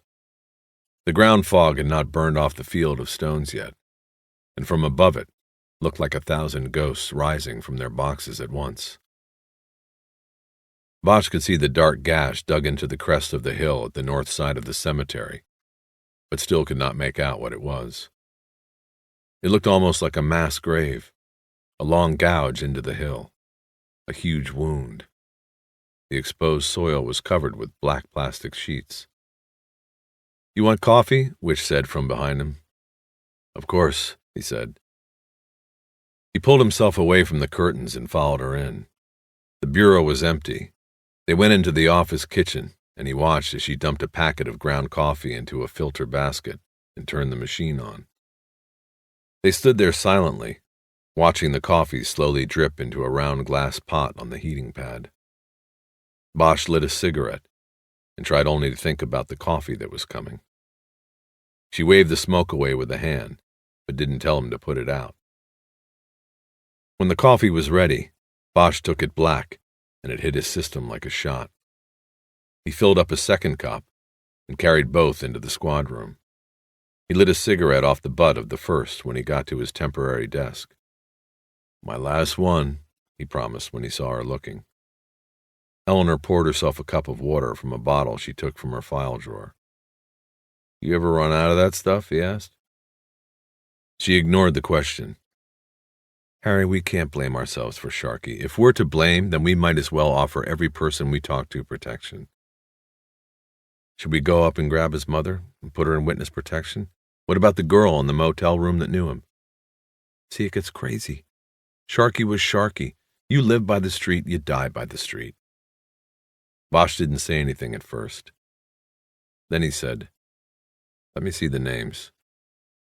Wish pulled out the files on the Westland case.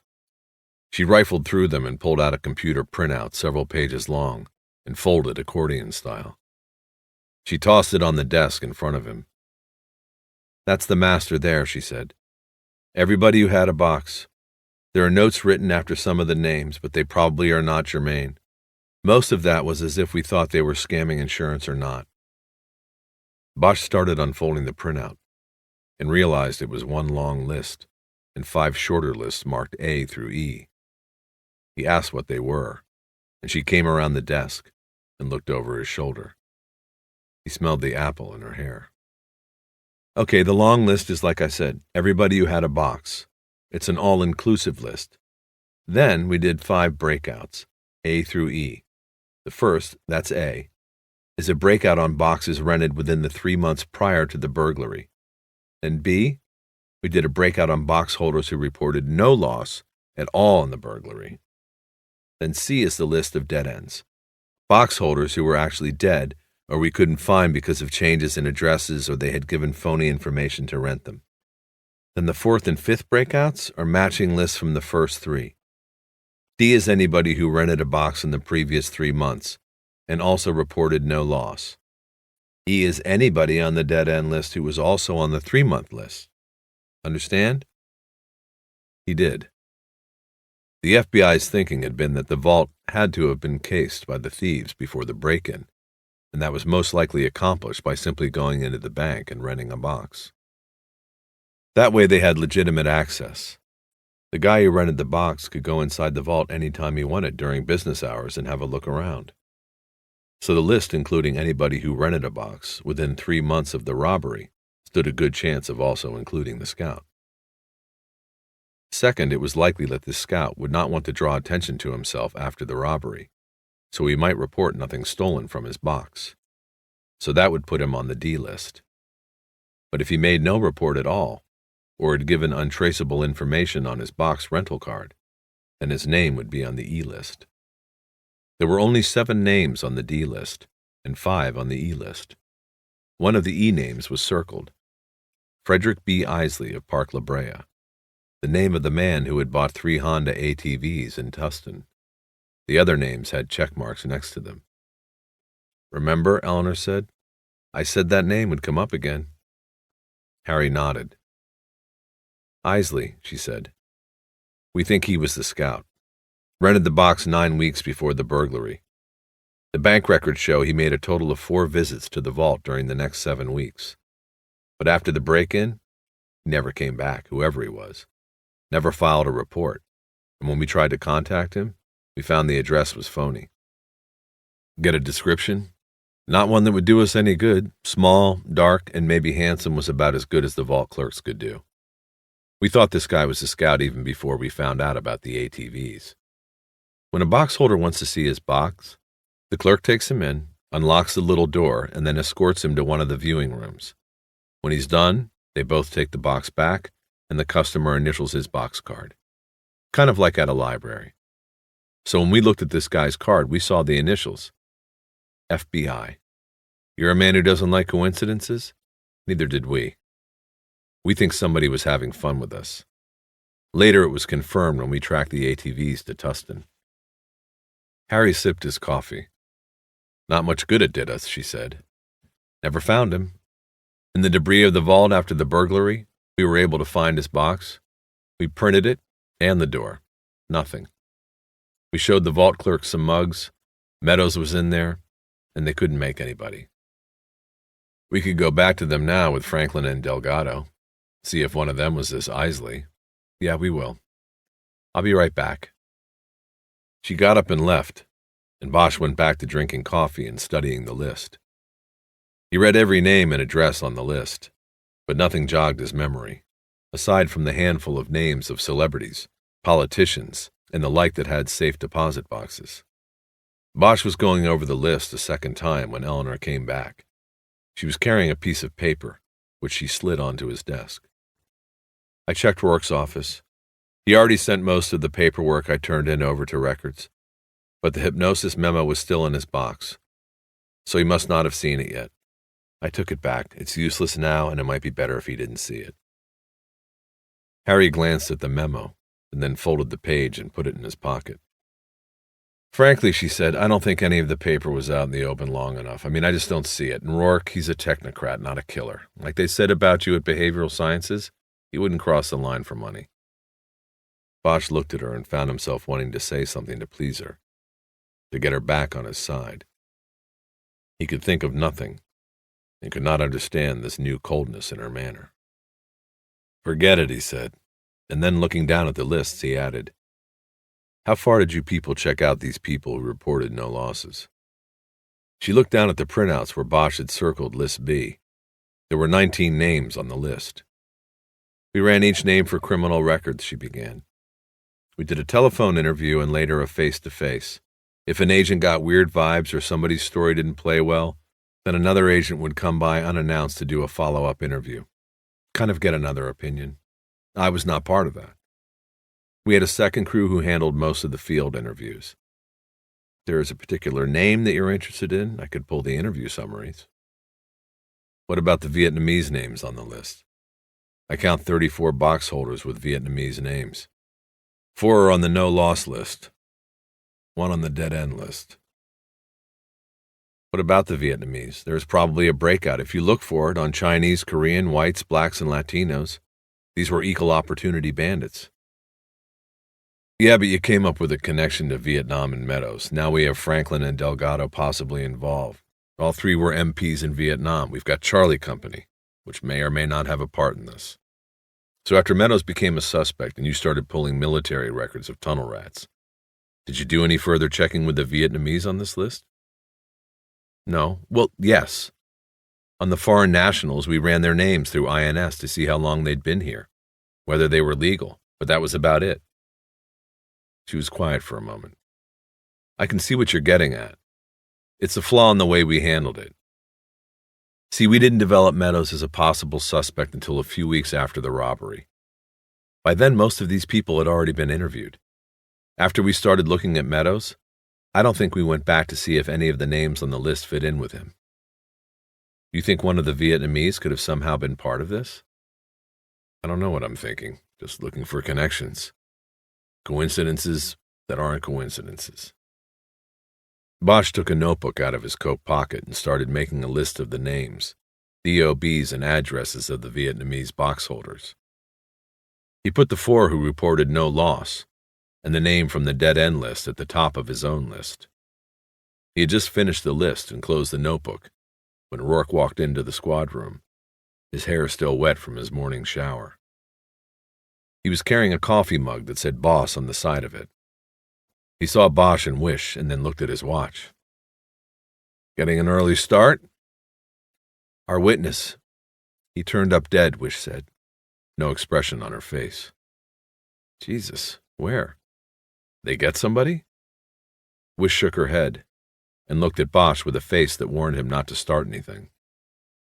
Rourke looked at him also. Does it relate to this, he said. Any evidence of that? We think so, Bosch said. Jesus, you said that, Bosch said.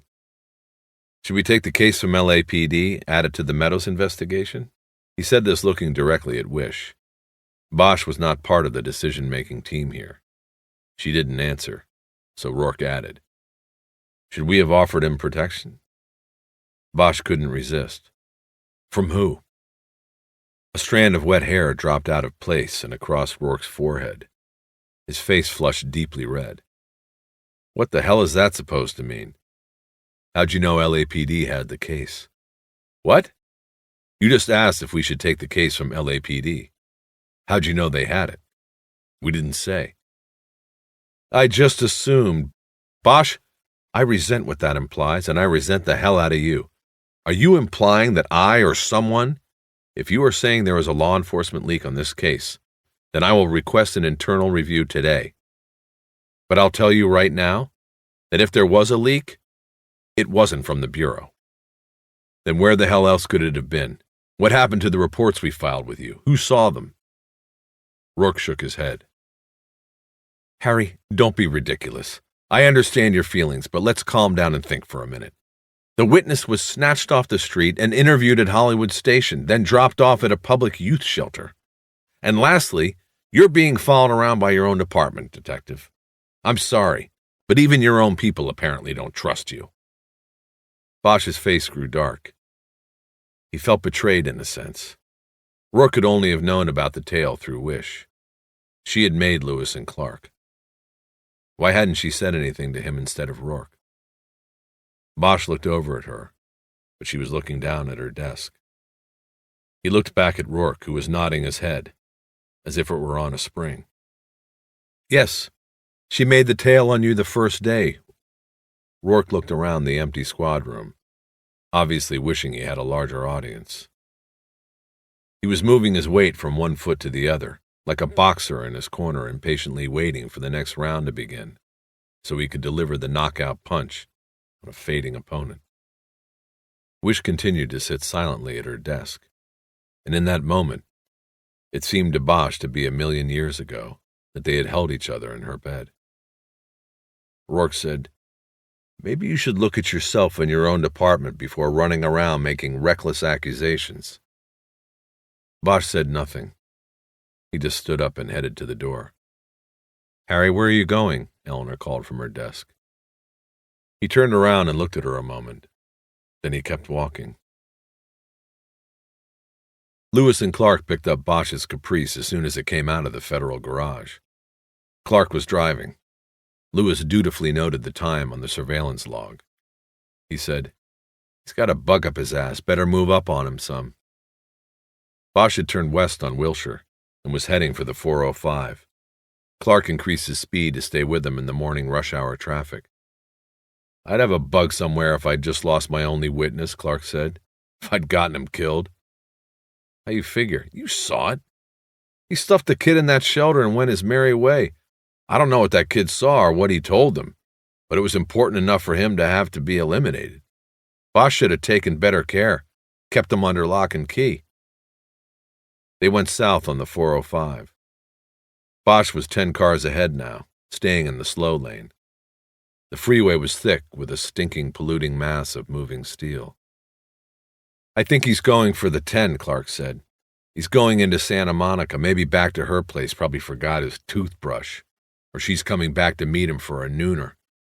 You know what I say? I say we let him go and we go back to talk to Irving. I think we can build something on this witness thing. Maybe dereliction of duty? There is enough to get an administrative hearing. He'd at least get bounced out of homicide. And if Harry Bosch ain't allowed to be on the homicide table, then he'll pick up and leave. One more notch on our barrel. Lewis thought about his partner's idea. It wasn't bad. It could work. But he didn't want to pull off the surveillance without Irving's say-so. Keep with him, he said. When he stops somewhere, I'll drop a quarter and see what Irving wants to do. When he buzzed me this morning about the kid, he seemed pretty stoked, like things were getting good, so I don't want to pull off without his say-so. Whatever. Anyway, how'd Irving know about the kid getting snuffed so fast? I don't know. Watch it here, he's taking the 10. They followed the gray Caprice onto the Santa Monica freeway. They were now going away from the working city, against the grain, and were in lighter traffic.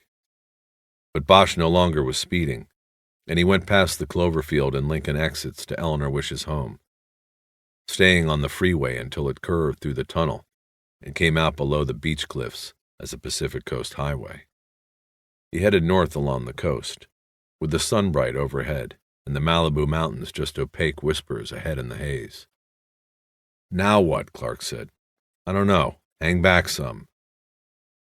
There wasn't much traffic on the PCH, and they were having trouble keeping at least one car between them and Bosch's car at all times, though Lewis still believed that most cops never bothered to check if they were being followed.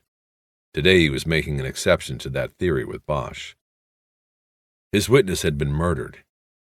He might instinctively think someone had been following him, or still was. "Yeah, just hang back. We got all day and so does he." Bosch's pace held steady for the next 4 miles, until he turned into a parking lot next to Alice's and the Malibu Pier. Lewis and Clark cruised by. After a half-mile, Clark made an illegal U-turn and headed back. When they pulled into the parking lot, Bosch's car was still there, but they didn't see him. "The restaurant again?" Clark said. "You must love that place. It's not even open this early." They both began looking around in all directions.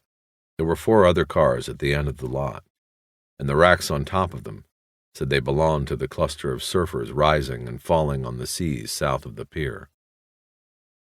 Finally, Lewis saw Bosch and pointed. He was halfway to the end of the pier, walking with his head down, and his hair blowing 100 different ways. Lewis looked around for the camera and realized it was still in the trunk.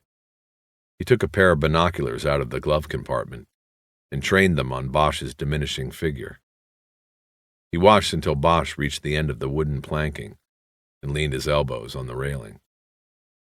"What's he doing?" Clark asked. "Let me see." "You're driving. I'm watching. He's not doing anything anyway, just leaning there." "Got to be doing something." "He's thinking, okay? There.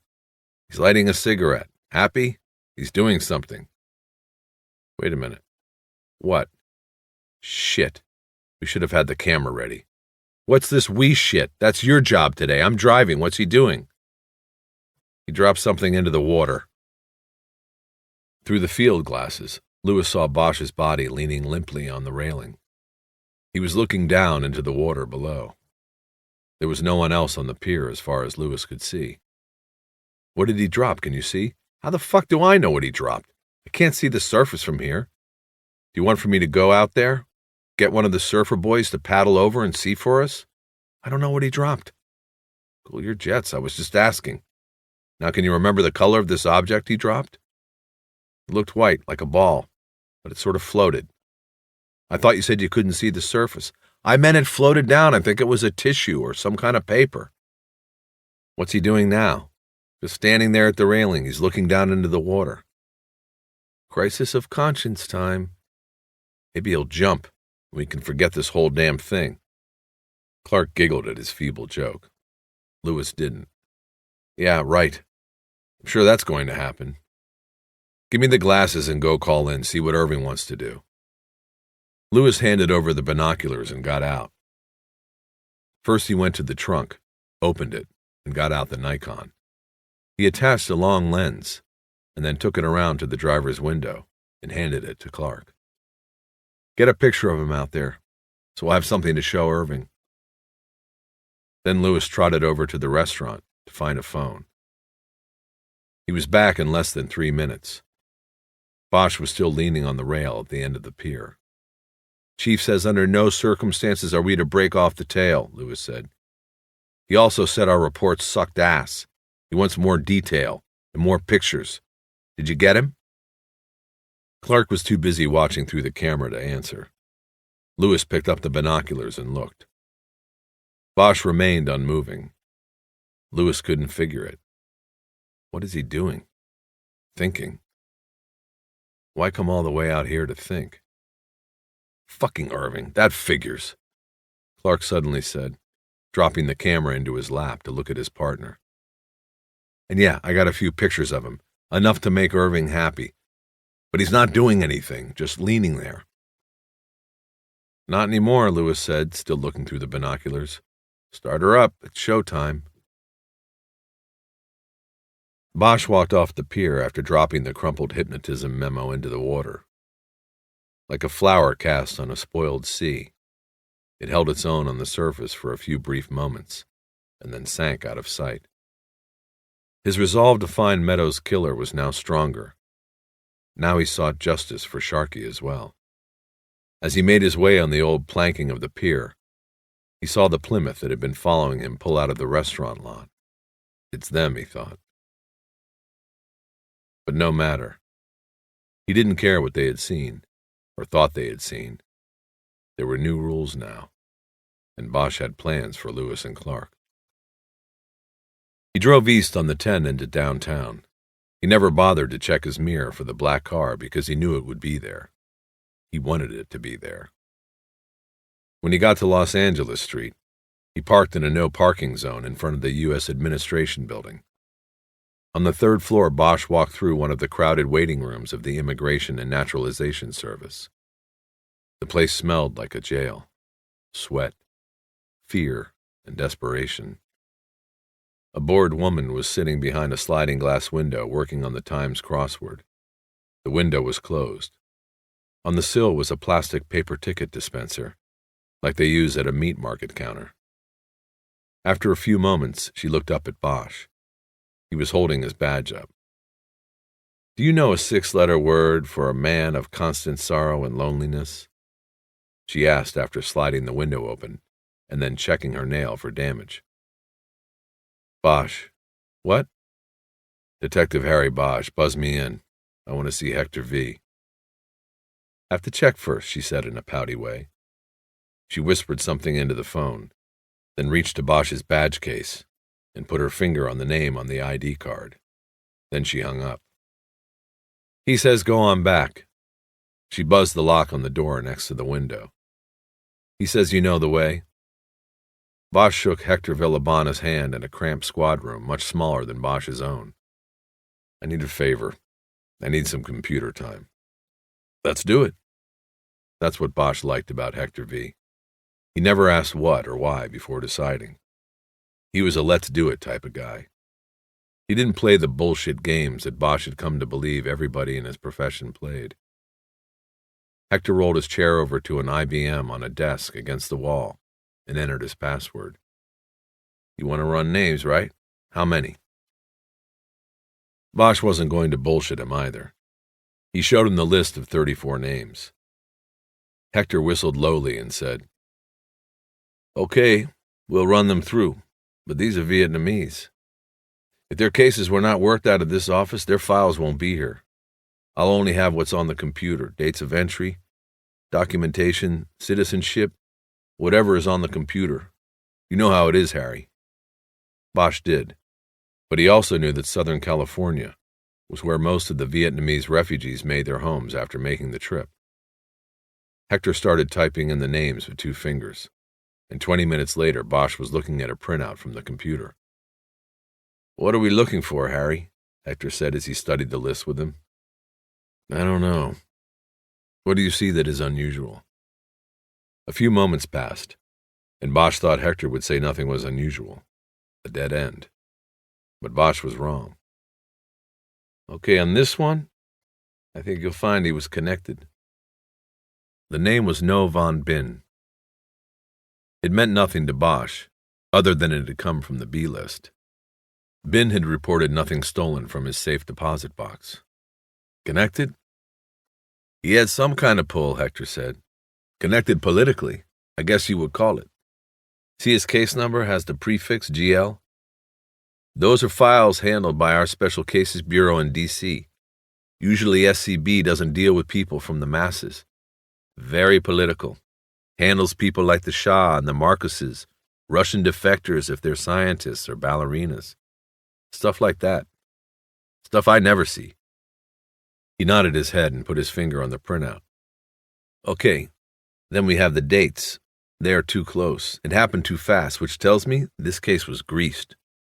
I don't know this guy from Adam, but I know this guy knew people. Look at the date of entry, May 4th, 1975.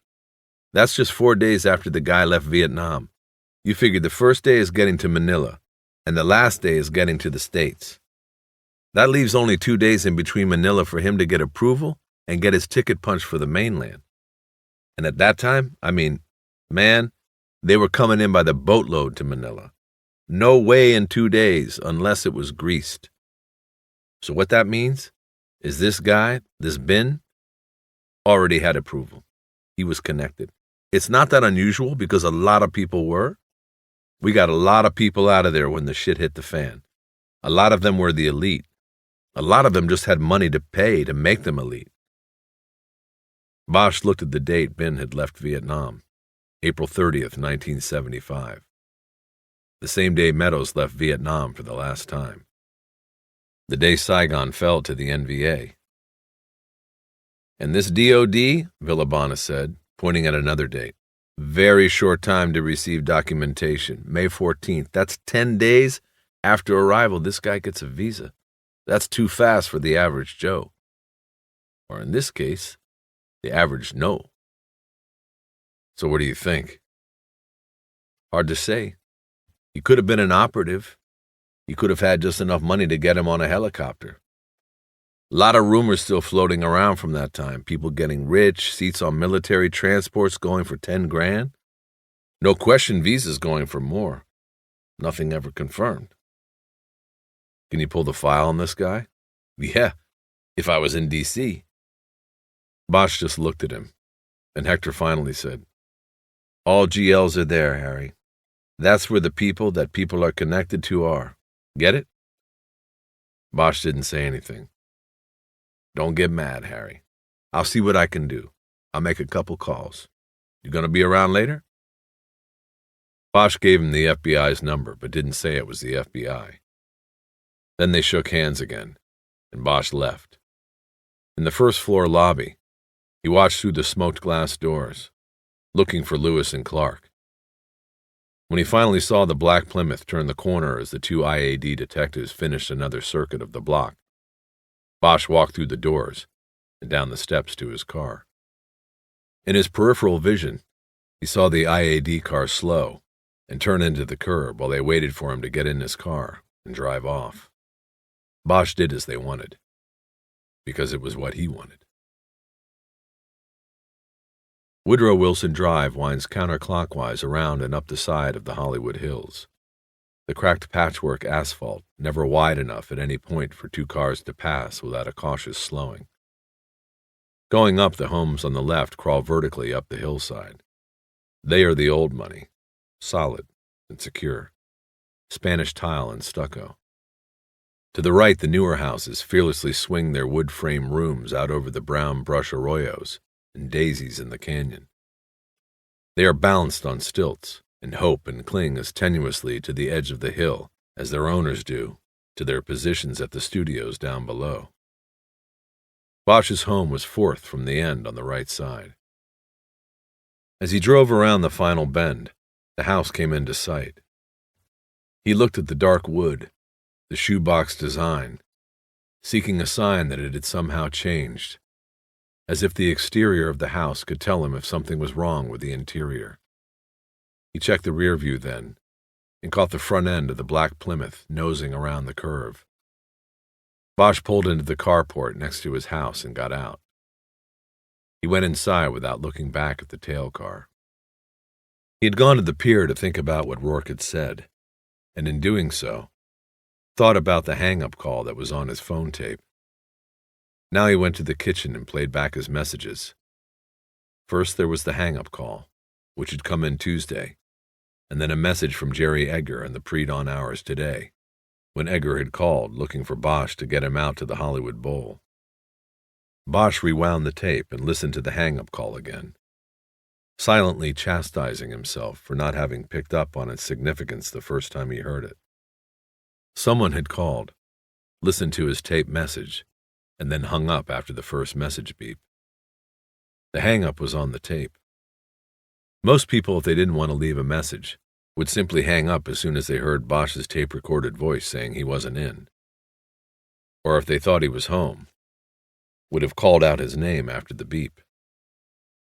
But this caller had listened to the tape, and then didn't hang up until after the beep. Why? Bosch had missed it at first. but now thought the call had been a transmitter test.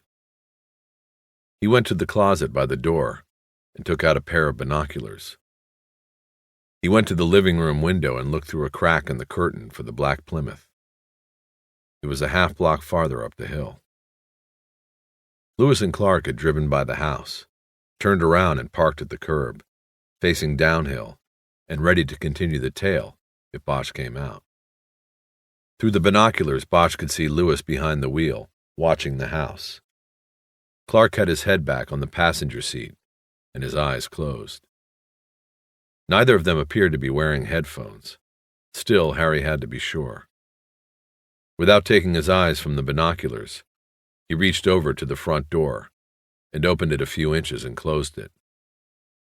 The men in the IAD car showed no reaction, no alert. Clark's eyes remained closed. Lewis continued picking his teeth with a business card.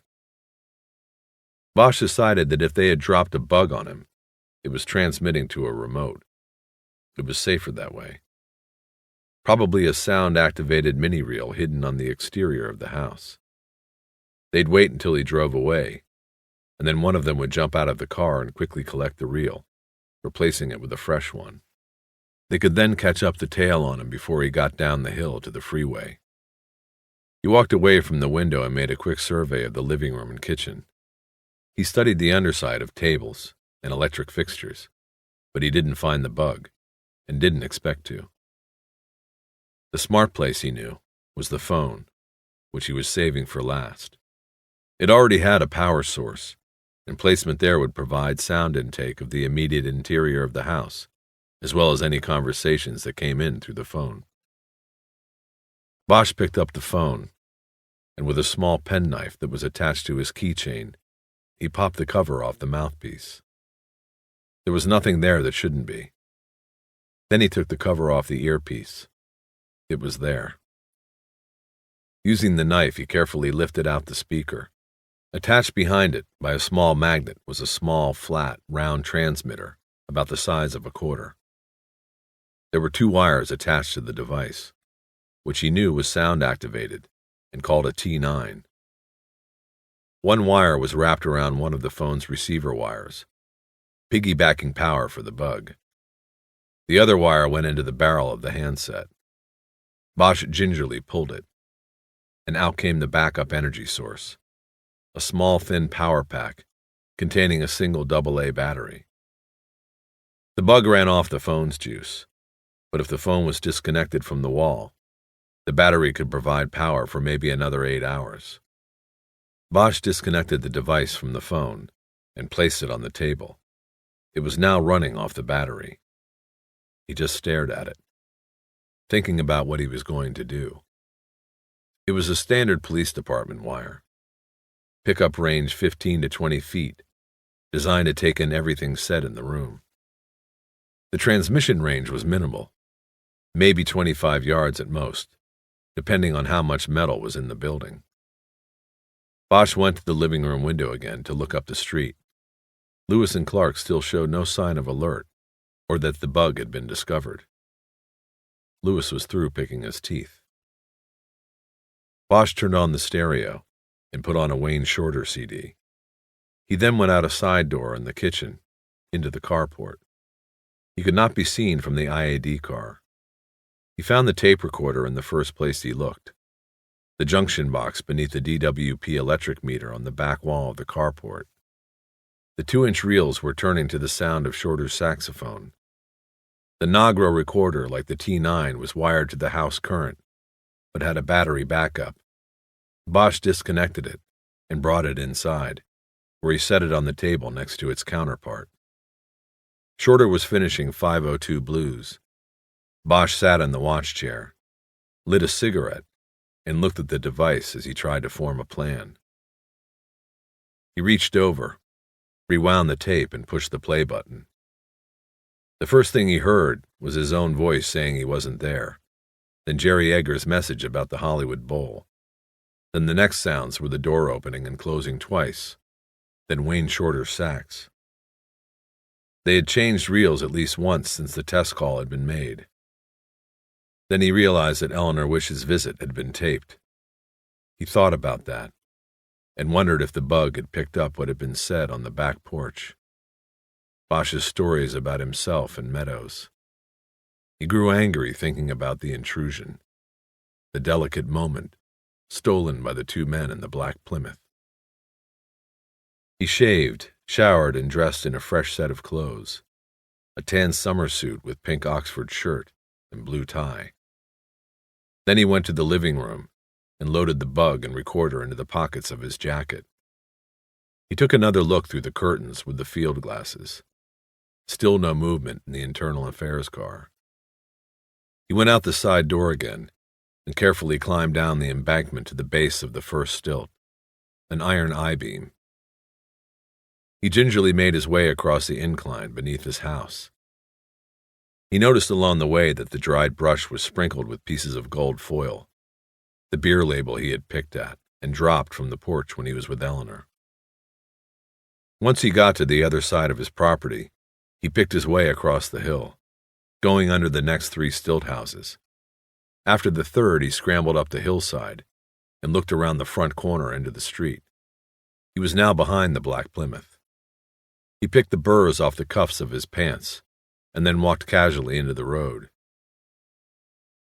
Bosch came up unnoticed on the passenger side door. The window was down, and just before he flung the door open, he thought he could hear snoring coming from the car. Clark's mouth was open, and his eyes still shut when Bosch leaned in through the open door and grabbed both men by their silk ties. Bosch put his right foot on the doorsill for leverage and pulled both men toward him. Though there were 2 of them, the advantage belonged to Bosch. Clark was disoriented, and Lewis had little more idea what was happening. Pulling them by their ties meant that any struggle or resistance tightened their ties around their necks, cutting off their air. They came out almost willingly, tumbling like dogs on leashes, and landing next to a palm tree planted 3 feet from the sidewalk. Their faces were red and sputtering. Their hands went to their necks, clawing at the knots of their ties as they fought to get air back into their pipes. Bosch's hands went to their belts and yanked away the handcuffs. As the 2 IAD detectives were gulping air through their reopened throats, Bosch managed to cuff Lewis's left hand to Clark's right. Then on the other side of the tree, he got Lewis's right into the other set of cuffs. But Clark realized what Bosch was doing and tried to stand up and pull away. Bosch grabbed his tie again and gave it a sharp yank down. Clark's head came forward, and his face rammed the palm tree. He was momentarily stunned, and Bosch slapped the last cuff on his wrist. Both IAD cops were wallowing on the ground then, locked to each other with the palm tree in the middle of the circle of their arms.